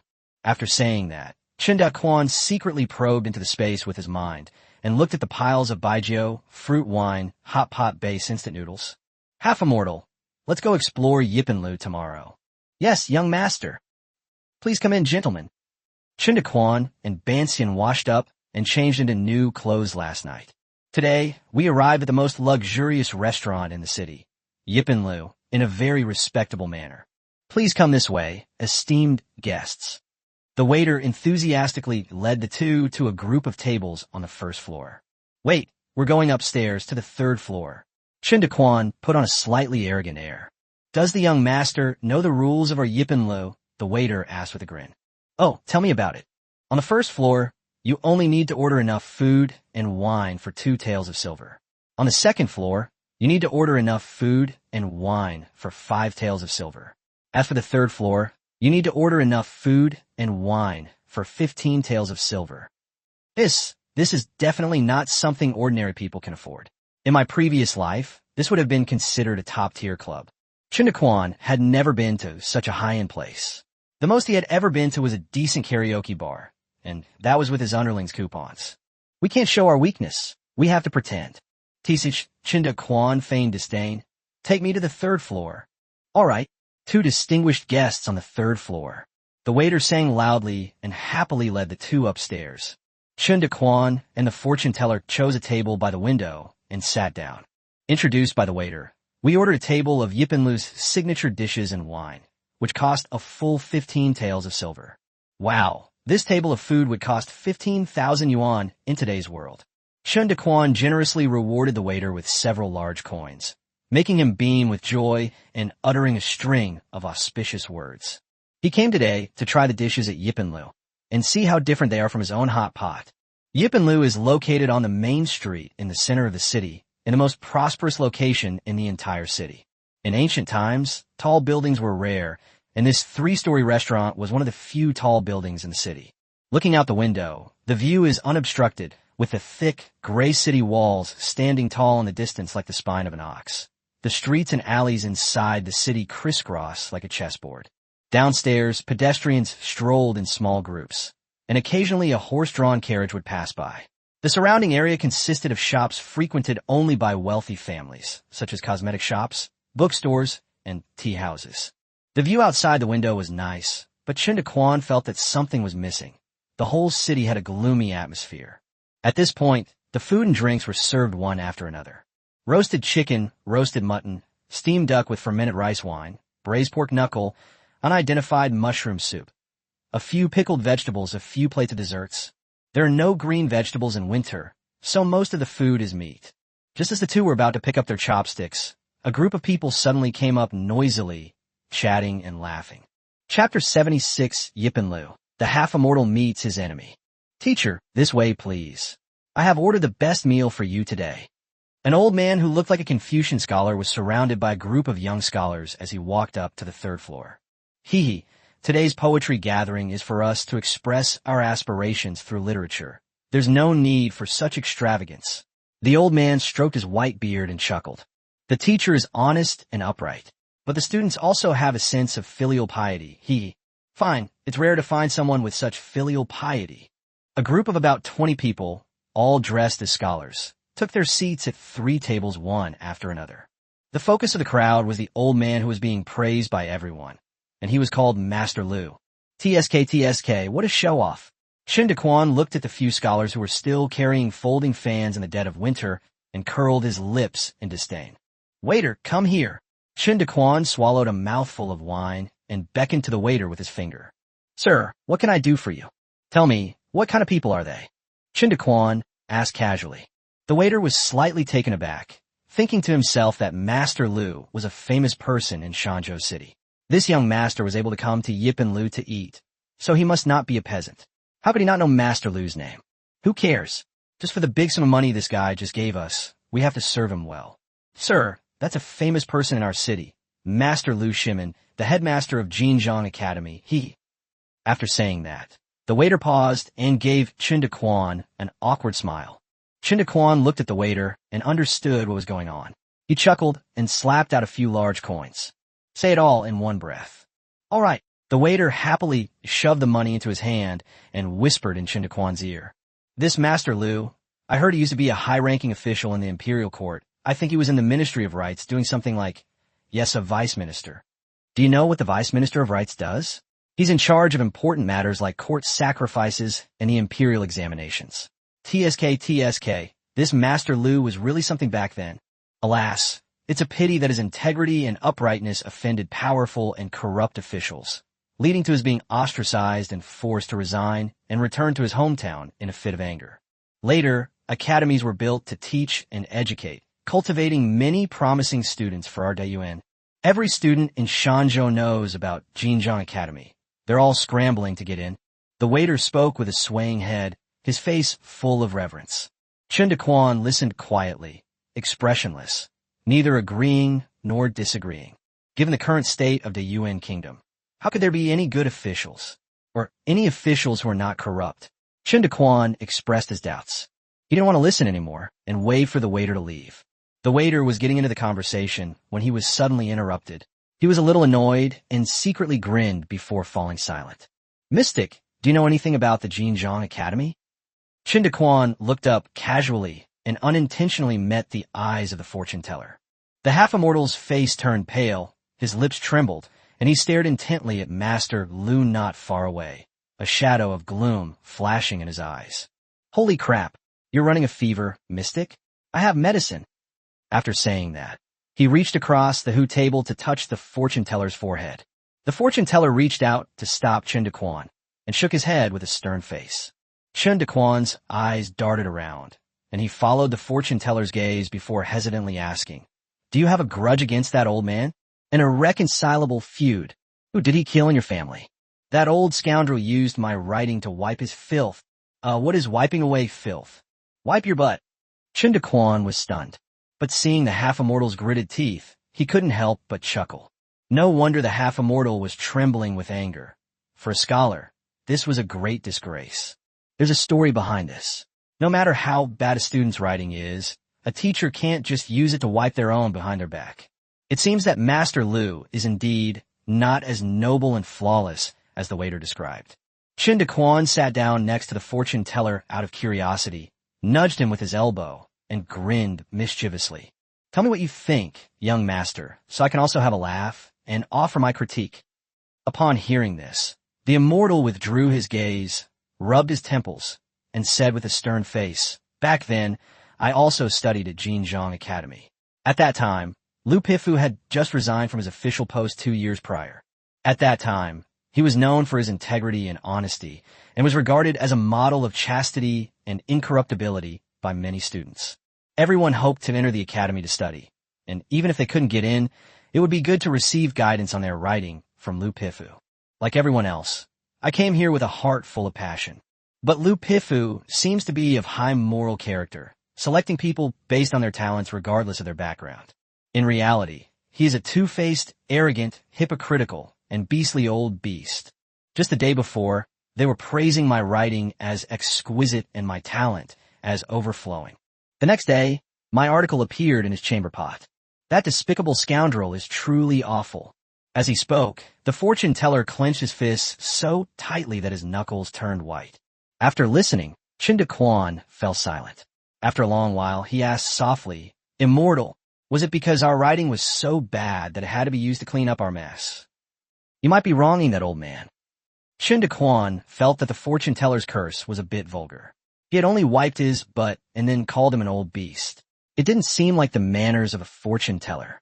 Upon hearing this, the fortune teller turned around abruptly, his face flushed red, and gritted his teeth, saying, "He tried to force himself on me that night, and I resisted to the death." Boom! A bolt of lightning struck Chen Daquan's mind. A scene unfolds in my mind. Late at night, a small house, dim light, a student living alone, a teacher tiptoeing in, a smile and knock on the door. "Damn it, you beastly old beast." Chen Daquan was furious, feeling that the half-immortal's curse wasn't filthy enough. Chen Daquan's values are shattered. This old scoundrel must have ruined a lot of innocent young people. Or is Jinjiang Academy simply a den of iniquity? This old scoundrel actually bullied his own younger brother. How could the elder brother tolerate that? However, we still need to appease the fortune teller first. "My fairy, you've been wrong, but your young master, will not despise you. Debeo and Jingxiang probably won't mind you either." Chen Daquan gently patted the fortune teller's shoulder, looking like a friendly older brother next door. The fortune teller's expression shifted from anger to confusion, staring blankly at Chen Daquan. A moment later, the half-immortal's features contorted in embarrassment and anxiety as he explained, "What do you mean, young master? I blocked it. I didn't succeed. Chen Daquan pressed down on the half-immortal's flailing arms, grasped his hands, and said with heartache, "Understand, young master." Finally, after being comforted by Chen Daquan, the fortune teller burst into tears of grievance. "Why don't you believe me? Wah." On the other side of the restaurant, Master Lu slowly stood up and gently pressed his hand down. The previously noisy students instantly fell silent. Master Lu cleared his throat, coughed twice, and said in a pretentious manner, "Excellent. Your poems and essays were all very good. I am very pleased that you are all diligent in your studies. You are all the seeds of learning for my great Yuan, and you will surely become pillars of a nation in the future, serving the court to share the burdens of His Majesty and benefit the people. Today, with so many distinguished guests gathered here, I, an old man, have also composed a poem to add luster to this poetry gathering and to celebrate the abbot's arrival." After saying that, he glanced at everyone indifferently, putting on an air of profound scholarship. "Wonderful, wonderful. It is truly a blessing for us all that the master has been inspired to write poetry. Indeed, Master Lu's literary talent is unparalleled. It is my great honor to hear your new work today." A group of sycophants showered him with compliments. Master Lu walked to an open space, swaying with each step, and began to recite poetry in a drawn-out, head-shaking manner. "The north wind weeps blood, the wild geese are startled by the bow, and the white bones gleam in the night sky. Iron armor, frosty and bone-chilling, soldiers yearn for their homeland night after night. Looking towards the past." A loud bang. Master Lu was suddenly sent flying sideways. Like a straight radish, it crashed directly onto the wall. Chapter 77, a scene at Yipenlo. Two thugs wearing eerie masks suddenly kicked Master Lu away, then picked up a stool and rushed forward. Bang bang bang bang bang bang flap shalap shalap. Help! Everything happened in the blink of an eye. The scholars had never seen anything like this before and were momentarily stunned, remaining frozen in their seats. Mystic, have you taken your aim? Young master, please open it a little wider. Okay. Snap, the faint sound of the egg breaking came. Master Lu let out a shrill scream. His eyes rolled back, and he fainted. At this moment, one of the scholars finally reacted, screaming as he rushed out. Lu Lang. Upon hearing this, the other scholars shuddered and also stood up, calling out, Master Lu! Master Lu! Holy crap! All of them! Chen Daquan felt a chill run down his spine. He turned around abruptly, and a burly, dark-faced scholar rushed towards him, calling out Lu Lang, as he was already 2 steps away. Chen Daquan was startled and instinctively spat, which went right into the other person's shouting mouth. Gulp, the dark-faced scholar swallowed unexpectedly. Pork knuckle flavor. Disgusting. Ugh. Taking advantage of the opponent's momentary lapse in concentration, Chen Daquan quickly stepped forward with his left leg, bent down, and swept his right leg across the opponent's chest, knocking him to the ground. Seeing the crowd squeaking and surrounding him, Chen Daquan had a sudden thought and was about to take out his pistol, but he stopped himself at the next moment. This is not a place to use guns. He then did a side roll, dodged to the side, and overturned a table with a whoosh. Chen Daquan hid behind the table, and with a thought, he held 2 machetes in his hands. With a flick of his wrist, the blade spun, the back of the blade facing outwards. That familiar feeling is back. Take this from your brother Quan. In his previous life, Chen Daquan often used the back of his knife when fighting. Why not use the front? What a joke. Killing someone like that would get you kicked out. Master, pile up tables to block the stairwell and stand guard there. The other guests on the 3rd floor had already fled downstairs, and the waiters of Yipenlu were running upstairs with sticks in their hands. A group of weak scholars were quickly thrashed to the ground by Chen Daquan, howling like ghosts. I'll teach you to be crooked. I'll teach you to be crooked. Chen Daquan used the blade to slap the buttocks of several of the most boisterous people. Hero, stop hitting him. Stop hitting him. Brother Ching Song, how can you beg for mercy from this thug? We scholars are men of iron will. A scholar with sword-like eyebrows and bright eyes raised his handsome yet stubborn face. Chen Daquan laughed. Still trying to argue with me here. Kid, you've got guts. Chen Daquan said, looking at him mockingly. Bah, you villain and scoundrel. I am a scholar. If you surrender now, I might let the authorities give you a quick death. Chen Daquan seemed to have heard a joke and picked at his ear. Has this guy gone stupid from reading too much? Scared now? Now kowtow and beg for forgiveness, or I'll kill your whole family. Damn it, I can't take it anymore. Chen Daquan suddenly grabbed Jinmei's hairband with his left hand and pulled his face up at a 45-degree angle. He swung the knife in his right hand, slapping it repeatedly at his face with a series of bangs. Kill my whole family? I was blown up by a canister. Do you even know where my whole family is? Chen Daquan continued banging away with a contorted face. Everyone turned pale with fright as they saw Jinmei's teeth flying out one by one. Jinmei's Adam's apple bobbed up and down, his mouth filled with blood foam, his face covered in blood spots. Demon devil. One of the timid ones blurted out in a panic. Young master, we have to go. The fortune teller, blocking the stairwell, shouted anxiously as more and more people gathered. If we don't leave soon, we might attract the authorities.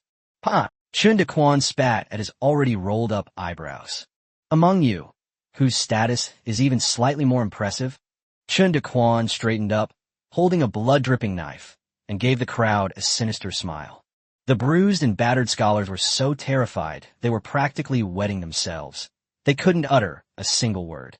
They all lowered their heads, avoiding Chen Daquan's gaze. Since no one's going to speak up, then all of you can die. I was originally planning to let those arrogant people go. Chen Daquan then dragged someone over and pretended to slit their neck. Hero, wait. May I ask what a cow-like person is? Wah, the scholar, who had been grabbed, screamed in terror. How can a person be cow-like? How can a person be cow-like? Hero, spare my life. It means those who have money and connections at home, The more powerful they are, the more awesome they are. Upon hearing this, the scholar cried even harder, "My lord, according to you, all the classmates here are incredibly awesome." Wah! Chen Daquan was embarrassed. Thinking about it, he realized that it made sense, so he decided to just pick one at random. He glanced at them, then pulled out a tiny, terrified scallion. "Scallion, you're the one.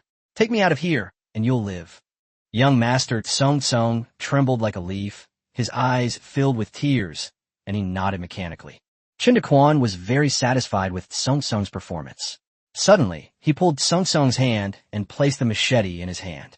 Tsong Tsong looked down at the knife in her hand, then looked up at Chen Daquan and asked in confusion, "Grandpa Hero, what's this?"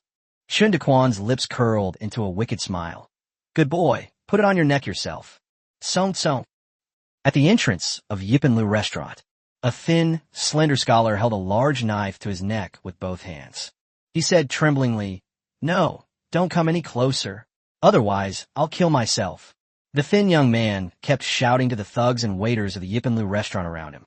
Behind him stood the nervous fortune teller and the nonchalant Chen Daquan. "Fairy, don't be nervous. We're wearing bandit masks. They won't recognize us. Young master avenged you today. Aren't you happy?" Chen Daquan laughed heartlessly. The fortune teller swallowed hard and said with a bitter face, "Young master, things have gotten out of hand. I'm afraid the government officials will be here soon." Chen Daquan's eyes darted around, and he said nonchalantly, "The government won't come, at least not before we escape." "Why do you say that, young master?" the half-immortal asked in confusion. Chen Daquan turned around, looked up at the Yipinlu signboard, and sneered, "The Shun family is hoping something bad will happen to Yipinlu." The fortune teller. "Those two black-haired guys behind. Why don't you release the young master of the academy? Are you really tired of living?" The leader of Yipinlu's thugs shouted a message. "Are you blind? The knife is in his hand. What does it have to do with me?" Chen Daquan retorted confidently. You coerced the young master. "Hey, I'm warning you, don't slander me." Chen Daquan said, clearly dissatisfied. "Tsong Tsong, did I coerce you?" "No, absolutely not. It was the students who volunteered to risk their lives to clear the way for the heroes. Young Master Tsong Tsong has been won over without the slightest hesitation. His strength is almost heartbreaking." The thug leader's head was about to split open. What the hell was going on? "Have the young master and young lady arrived yet?" he asked the underling beside him. "No." Chen Daquan didn't want to waste any more time, so he suddenly leaned close to Tsong Tsong's ear and blew a breath to refresh him. Tsong Tsong shivered suddenly and asked with a mournful face, "Good sir, what's wrong?" Chen Daquan's lips curled up, revealing a devilish smile. "Push harder, draw some blood. I'm in a hurry to get home." Chapter 78, Turning Aquatic Waste into Delicacies. Nanxing's contribution. After the young master, Tsong Tsong drew 2 shallow cuts. The thugs and henchmen were so frightened that they quickly made way for Chun Xian and his companion, who managed to escape safely under Tsong Tsong's protection.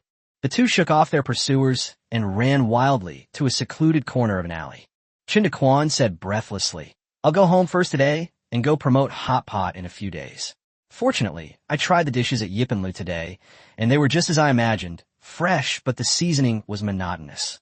The fortune teller, supporting himself on his knees, replied, "Huff huff, as you wish, young master. Thank you for avenging me." The 3rd floor of Yipinlu. Yu Xian and Yu Cheng, the 2 siblings, frowned as they looked at the mess on the ground. "Have Master Lu and the young masters all been taken to the clinic?" Yu Xian rubbed his temples wearily. The manager of Yipinlu followed behind with his hands at his sides and a bow, saying in a trembling voice, "Miss, they've all been sent to the hospital, but Master Lu is seriously injured, and I heard that his manhood was also damaged. I'm afraid he won't be able to make it easy for him." Yu Xian snorted coldly. "It's not like we beat him up. Why should we settle this peacefully? My Yipinlu has been smashed up like this. Who's going to give me a peaceful settlement? Uncle Ning, my siblings and I strongly recommended you to be the manager of Yipinlu. We said many good things about you back then. Now that things have turned out like this, you have to give us an explanation." The shopkeeper, Yu Ning, felt like dying. He was originally from a branch of the Yu family and had worked diligently for the family business for many years. 3 months ago, I finally got the chance to become the manager of Yipinlu, but before I could even show my skills, this happened. "Miss, sister, let's not talk about Uncle Ning for now.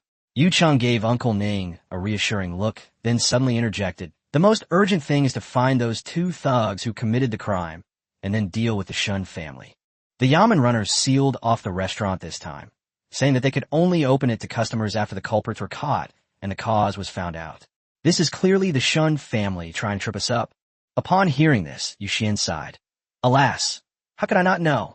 All right, let's first make arrangements with our acquaintances. You personally go and arrange the money with the Shun family tomorrow. They won't be able to hold a grudge over such a small matter. Sister, why does that venomous snake Shen Shuyi keep targeting our family? Yu Xian sighed helplessly. Shen Shuyi is an ambitious man. Right now, father's health is fluctuating, and the Yu family is the weakest of the 3 families, so naturally he will start by targeting us. Then, Yu Xian changed the subject and asked, Brother Chung, have you made any progress on those 2 thugs? Yu Chung shook his head, his face filled with resentment, and said, Those 2 were wearing strange masks. Only their eyes and mouths were showing, and they ran very fast, quickly shaking off our men. We have no clue what to do with them right now. That's truly despicable. What did the waiter who greeted them say? The waiter said he had never seen those 2 people before. They were complete strangers. Strange. Where did these 2 bastards come from? Achu Chen Daquan let out a long sneeze. Come on, try the flavors. This is mild, this is medium, and this is original. In the kitchen of the Chun residence, 3 pots of soup were bubbling away.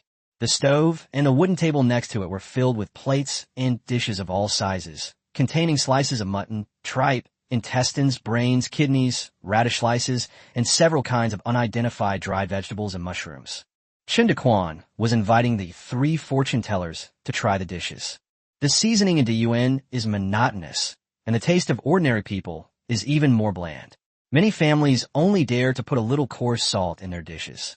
Ordinary people's stomachs probably can't handle hot pot with lots of oil and spice. Just like when Ban Xian and his friends first ate it, they had stomach problems for several days. So Chen Daquan diluted the soup base to reduce the spiciness. Next, we'll be collaborating with the Yu family. If they start off by taking advantage of us, that would be really awkward. Why did you buy so much offal, young master? The offal has a strong, pungent smell that is hard to get rid of. Ordinary people rarely eat this kind of thing. It's mostly used by poor laborers as a treat. The fortune teller washed his hands and asked, puzzled. Chen Daquan only cares about buying things and doesn't care about cleaning them up. The mess is all handled by the fortune teller alone.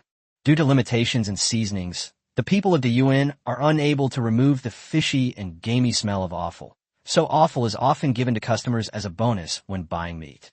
If you buy it with money, it's very cheap. You could buy a big chunk of sheep intestines for just over 10 coins. This is still in a bad year.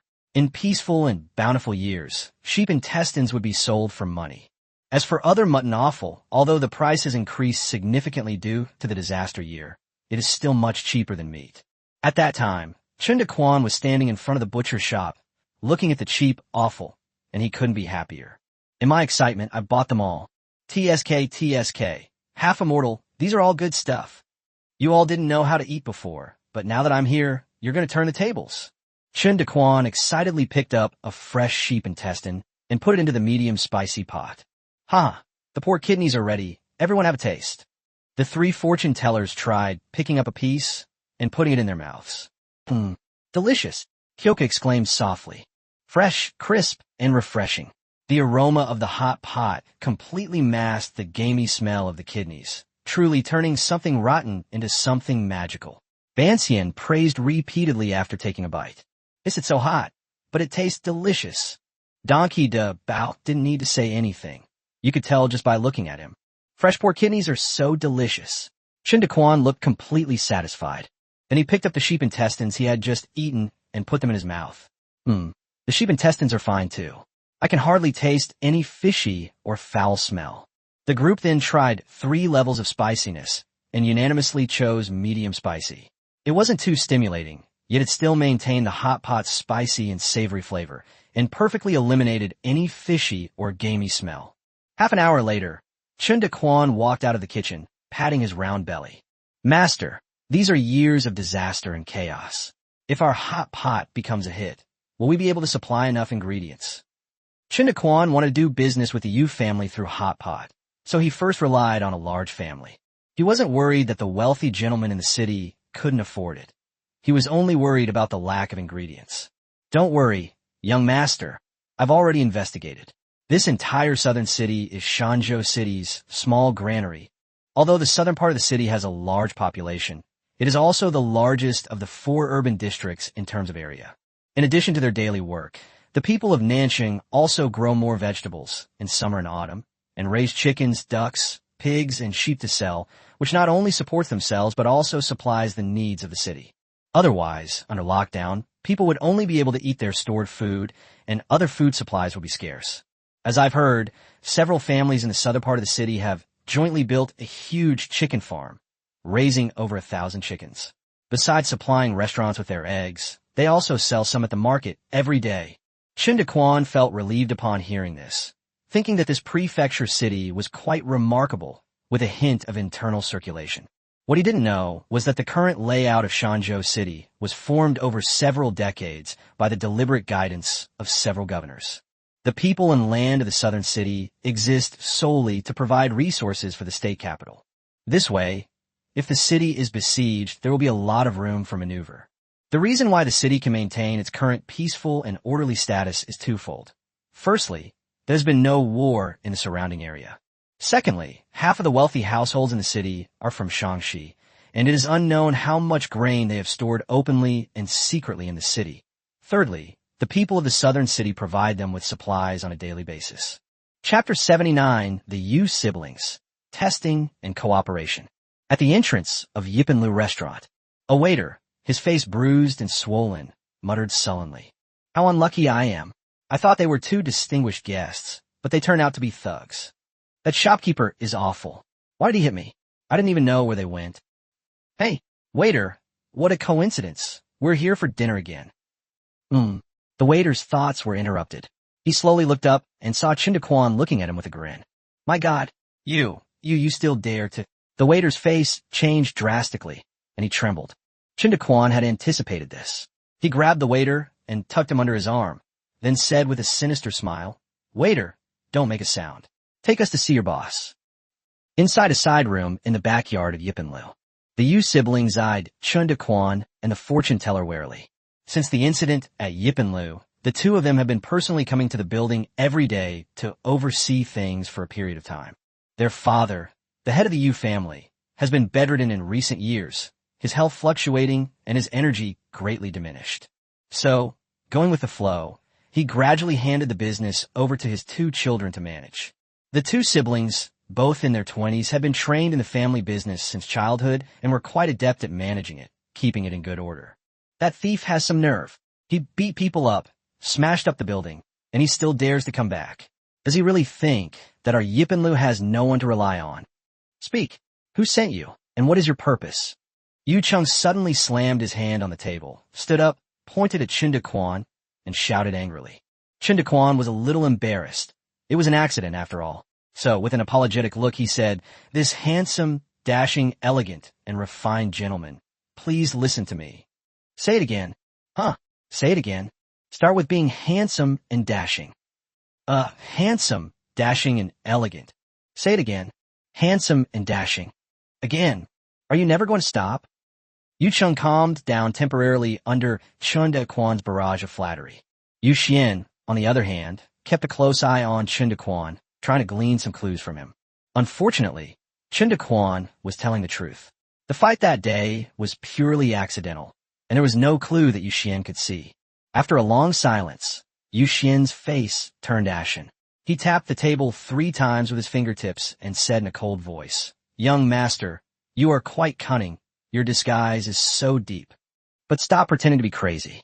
Are you really trying to fool my brother and me? Just tell me what you want." Chen Daquan was speechless. What was this girl imagining? Well, it seems there's no point in explaining further. I should get straight to the point. Your restaurant's food and drinks are terrible.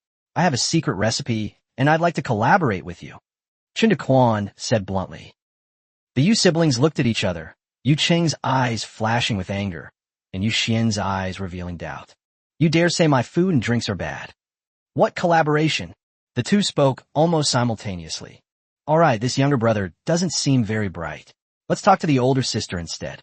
Chen Daquan cleared his throat and said to Yu Xian in a serious tone, I have a magical seasoning from a mysterious country called hot pot base. Cooking ingredients with this base makes them fragrant, spicy, and salty, a true delicacy. Once you've tried it, you'll fall in love with it.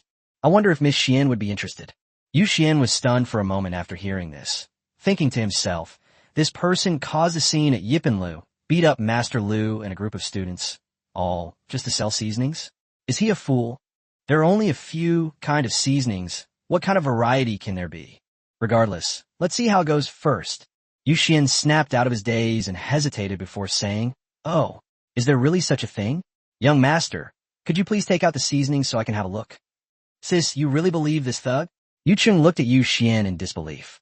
What nonsense about delicious food, and you'll love it after trying it. It's all utter rubbish. He must have been sent by the Shun family to cause trouble. Brother Chung, watch your words. Yu Xian pierced through with a sharp glare. Yu Chung realized he had misspoke and began to stammer. Chen Daquan smiled secretly upon hearing this. Sure enough, the Yu family and the Shun family don't get along. The family I was worried about was the Shun family, who held a position in the governor's office. Having heard Zhu Dage's description of the forces in the city, he guessed that the pearl had ended up in the Shun family's hands. If someone in this city wants to harm or kill me for my money, the most likely culprit is the Shun family. Chen Daquan pretended not to hear Yu Cheng's slip of the tongue and wasn't angry that he had scolded him. He just snapped his fingers. The fortune teller behind him understood immediately and took off the bundle from his back and placed it on the table. Yu Chung was about to continue cursing Chen Daquan, but he stopped himself when he saw the package. Let's see what you're up to. The bundle contains several pieces of hot pot base and 3 bottles of fruit wine. Chen Daquan casually opened a bottle, picked up a teacup, and slowly poured the wine into the cup. What a lovely, refreshing scent. It smells like peach. This is wine. Such a clear wine broth. The siblings gasped softly at the same time and quickly picked up the teacup to examine it. Seeing this, Chen Daquan smiled, picked up the porcelain bottle, and took a sip. Seeing this, Yu Xian hesitated for a moment and then took a small sip. The wine soup slid down her throat and into her stomach, fragrant and smooth, leaving a faint fruity taste on her lips and teeth. Yu Xian's eyes lit up. Good wine. The alcohol content is not high, and the fragrance of peach is just right. It's really refreshing. This wine is perfect for cutting through the richness of other wines, and the pinkish hue of the wine is quite beautiful. Those ladies and young women will surely love it. Chen Daquan then pushed the plum and mulberry-flavored drinks in front of the 2 men, who were both amazed after tasting them and praised them repeatedly. May I ask how this thug is called? My surname is Chun. Chen Daquan rolled his eyes. Young Master Chen, Young Master Chun, may I ask how this wine could be made from fruit? How did you obtain it? Do you know the brewing method? Upon seeing such fine wine, Yu Xian lost his composure and bombarded the audience with a string of questions. Another major business of a Yu family is brewing wine. Over the past century, they have developed their own unique techniques, producing high-quality wine that is sold throughout the city and half of Shanxi province. But none of the sake from a Yu family is as clear and transparent as this, let alone sake made from fruit. I've never even heard of it. Miss Xian, aren't you asking a bit too many questions? Chen Daquan said, feigning displeasure. I misspoke. Please forgive me, young Master Chun, but Yu Xian knew he had lost his composure, but he was still unwilling to give up and wanted to continue asking questions. This wine is not only of extremely high quality, but it is also a unique fruit wine. If we could obtain the brewing method, the Yu family would surely be able to reach a new level. Should we keep this person? A complex expression flashed across Yu Xian's eyes. This is a family secret recipe brewed by me. It's not to be passed on to outsiders. If you try to steal it, I'll kill you. Chen Daquan suddenly changed his expression to one of indifference, exuding a ruthless aura as he coldly spoke. Chen Daquan caught Yu Xian's expression for a fleeting moment. We need to be wary of the Shun family, and the Yu family may not be benevolent either. We need to put them in a strong position. Yu Xian didn't expect Chen Daquan to react so strongly, but Yu Chung, who was next to her, secretly tugged at his sister's clothes. Yu Chung had witnessed murder and felt the aura emanating from those who had taken lives. Sister, you mustn't. Chapter 80 Honorary Manager, somewhat famous. Young Master Chun, Can this hot pot broth really remove the fishy and gamey smell of offal? In the kitchen of Yipanlu, Yu Chung asked suspiciously. Just you wait and see. 15 minutes later, Yu Xian and Yu Chung, the siblings, were eating with their mouths full of oil, making hissing sounds. The two of them didn't care whether the ingredients had been put in water or not. They were busy cooking and scooping them out. This sheep intestine really doesn't taste fishy or foul at all. Young Master Chen, this is so delicious. Whether from the spiciness or excitement, Yu Cheng's eyes welled up with tears, and his attitude towards Chen Daquan improved considerably.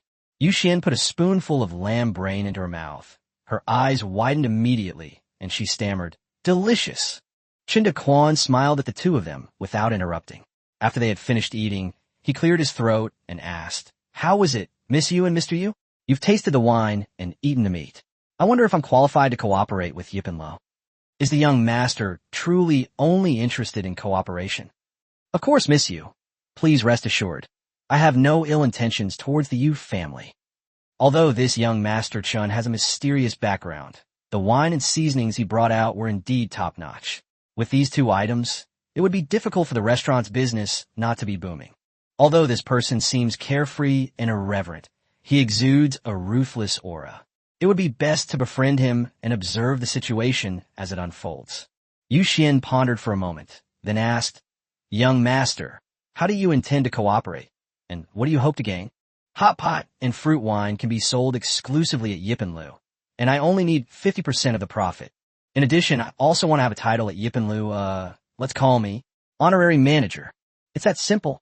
It's that simple." "Then, what does honorary manager mean?" "It's just a title. I won't interfere with the restaurant's accounts or specific operations. I'll only offer suggestions." "If that's the case, then it's not impossible." The atmosphere then eased, and the group discussed the details of the business. As per Chen Daquan's request, the business will be open for sale for 3 days first. Once the business has gained a reputation, the hot pot banquet will be by reservation only, with a limit of 3 tables per day and 6 bottles of fruit wine. The price will be based on the highest standard of the first floor, starting at 30 taels. One base ingredient is used to make 3 soup bases, which is a rip-off for the big, influential people. Young Master Chen, why impose such restrictions? Wouldn't it be a waste to let the money slip by? Anticipation. Don't you understand anticipation? Things are valued for their scarcity. Even the most delicious food will get boring if you let people eat as much as they want. Besides, what kind of place is Yipanlu? It's the most luxurious restaurant, so it has to have a name. From now on, hot pot banquets will be Yipanlu's signature dish. We need to make them scramble to queue up. Even if you have money, you might not be able to get a table. We need to create an atmosphere where it's so popular that people can't get a table. Make them feel that what they are eating is not just money, but also status, position, and face. Any gentleman who hasn't had a hot pot feast at Yipanlu restaurant is ashamed to even step out the door. He's not a real rich man. Chen Daquan spouted nonsense, leaving the Yu siblings stunned and thinking to themselves that this was too much of a bluff. The reason for this restriction is, of course, the constraint that the minimum living allowance system limits purchases to 1 per day. Although Chen Daquan has accumulated a lot of stock in his space, if he were to sell it all, it would probably be sold out in just a few days. Moreover, he didn't expect to make much money from the hot pot restaurant. He just wanted to associate himself with the Yu family and start to stand in the open. The Yu siblings were eventually persuaded by Chen Daquan's excuse of insufficient inventory. Unsurprisingly, the hot pot banquet became a hit. For the first 3 days, the sale was open to the public, and with word of mouth and the secret encouragement from Yipanlu, the sales continued. The fame of the hot pot banquet and the new fruit wine quickly spread throughout the city. For a time, the streets and alleys were abuzz with discussion, and people from all walks of life, from commoners to the wealthy, were all talking about the novelties of Yipanlu. Those who have tasted it marvel at its wonder and find it unforgettable. Those who haven't are filled with curiosity and eager to find out more. However, after 3 days, the hot pot banquet was changed to a limit of 3 tables per day, which made people even more eager to go. TSK, you have no idea that hot pot tasted absolutely delicious. It's truly salty, spicy, and savory. Is it really that delicious? These days, every morning, The entrance of Yipanlu is crowded with customers who have made reservations. With the help of Star Products, Yipanlu is bustling with people every day, and business is booming. There are so many rich people. The polarization into Yuan has become so severe.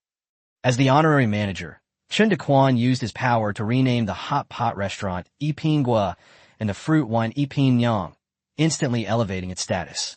He's been spending these days at Yipanlu, trying to make his presence known, and has witnessed many scenes that are both funny and frustrating. Some servants were pulling their hair out over a spot. Some brought wooden buckets to eat hot pot, then filled them with broth to take home. Some couldn't get a spot but came every day, craning their necks to smell the aroma. More than 10 days passed in a flash, and with the introduction of the Yu siblings, Chen Daquan became familiar with many of the guests of the hot pot banquet. Many people know that Yipanlu hired an honorary manager, and they speculate that he is a capable person with close ties to the Yu family. Chen Daquan gradually gained a reputation among the wealthy, and many people would politely address him as Manager Chen. In the study of a young master of the Shun family, Shen Shui, "This wine is quite refreshing," Shen Shui commented casually, her face remaining expressionless. The servant below the hall said with a fawning smile, "Young master, this is the newest premium brew from Yipanlu, and it's very popular." Shen Shui remained non-committal and looked at He Yong, who was standing next to the servant. "Captain He, how is the investigation going?" He Yong hurriedly cupped his hands and said, "Young master, these are all disaster victims from Guyang County. Apart from one scholar named Yang Wenyuan, the other three are ordinary people with nothing special about them. After entering the city, those people rented a house and rarely went out except for young Master Chun and his follower going to Yipanlu. Apart from a Yu family, no other connections are found between them and other forces in the city." After hesitating for a moment, Shen Shui calmly ordered, "Since you have no background, let's make our move." But that guy's surname Chun is now the honorary manager of Yipanlu. He's always welcoming and seeing off guests. His reputation is at its peak. Should we wait a while? Besides, and there are rumors that he has a close relationship with the Yu family. He Yong was a nobody, and he didn't expect Chen Daquan to get close to the Yu family so quickly, so he was wary of him. Upon hearing this, Shen Shui stared at Yu Pinyang for a moment. "In that case, let's do as you say and wait a few more days. When we do, we'll do it cleanly and make sure to pry all the valuables out." Yes, Chen Daquan partnered with the Yu family and obtained the title of honorary manager. Relying on the vague rumors, many people would show him some respect. But this was useless to Shen Shui. As long as Chen Daquan didn't involve the governor's mansion and a few important figures, he didn't care. If a venomous snake sets its sights on someone, it will always bite. Haha, it's been almost a month since we came to the city. Our Master Chun has made quite a name for himself. Young Master is now the head manager. Yes, even Aunt Wong next door knows. The weather was bad today, so Chen Daquan went home early and stayed home with Ban Xian and a few others to eat hot pot and chat. As darkness fell, snow began to fall outside, the snowflakes drifting down like goose feathers, while the north wind howled incessantly. At the corner of the alley, two figures were hidden in the shadows. "I will keep watch here and tell the brothers to make their move in the second half of the night." Yes.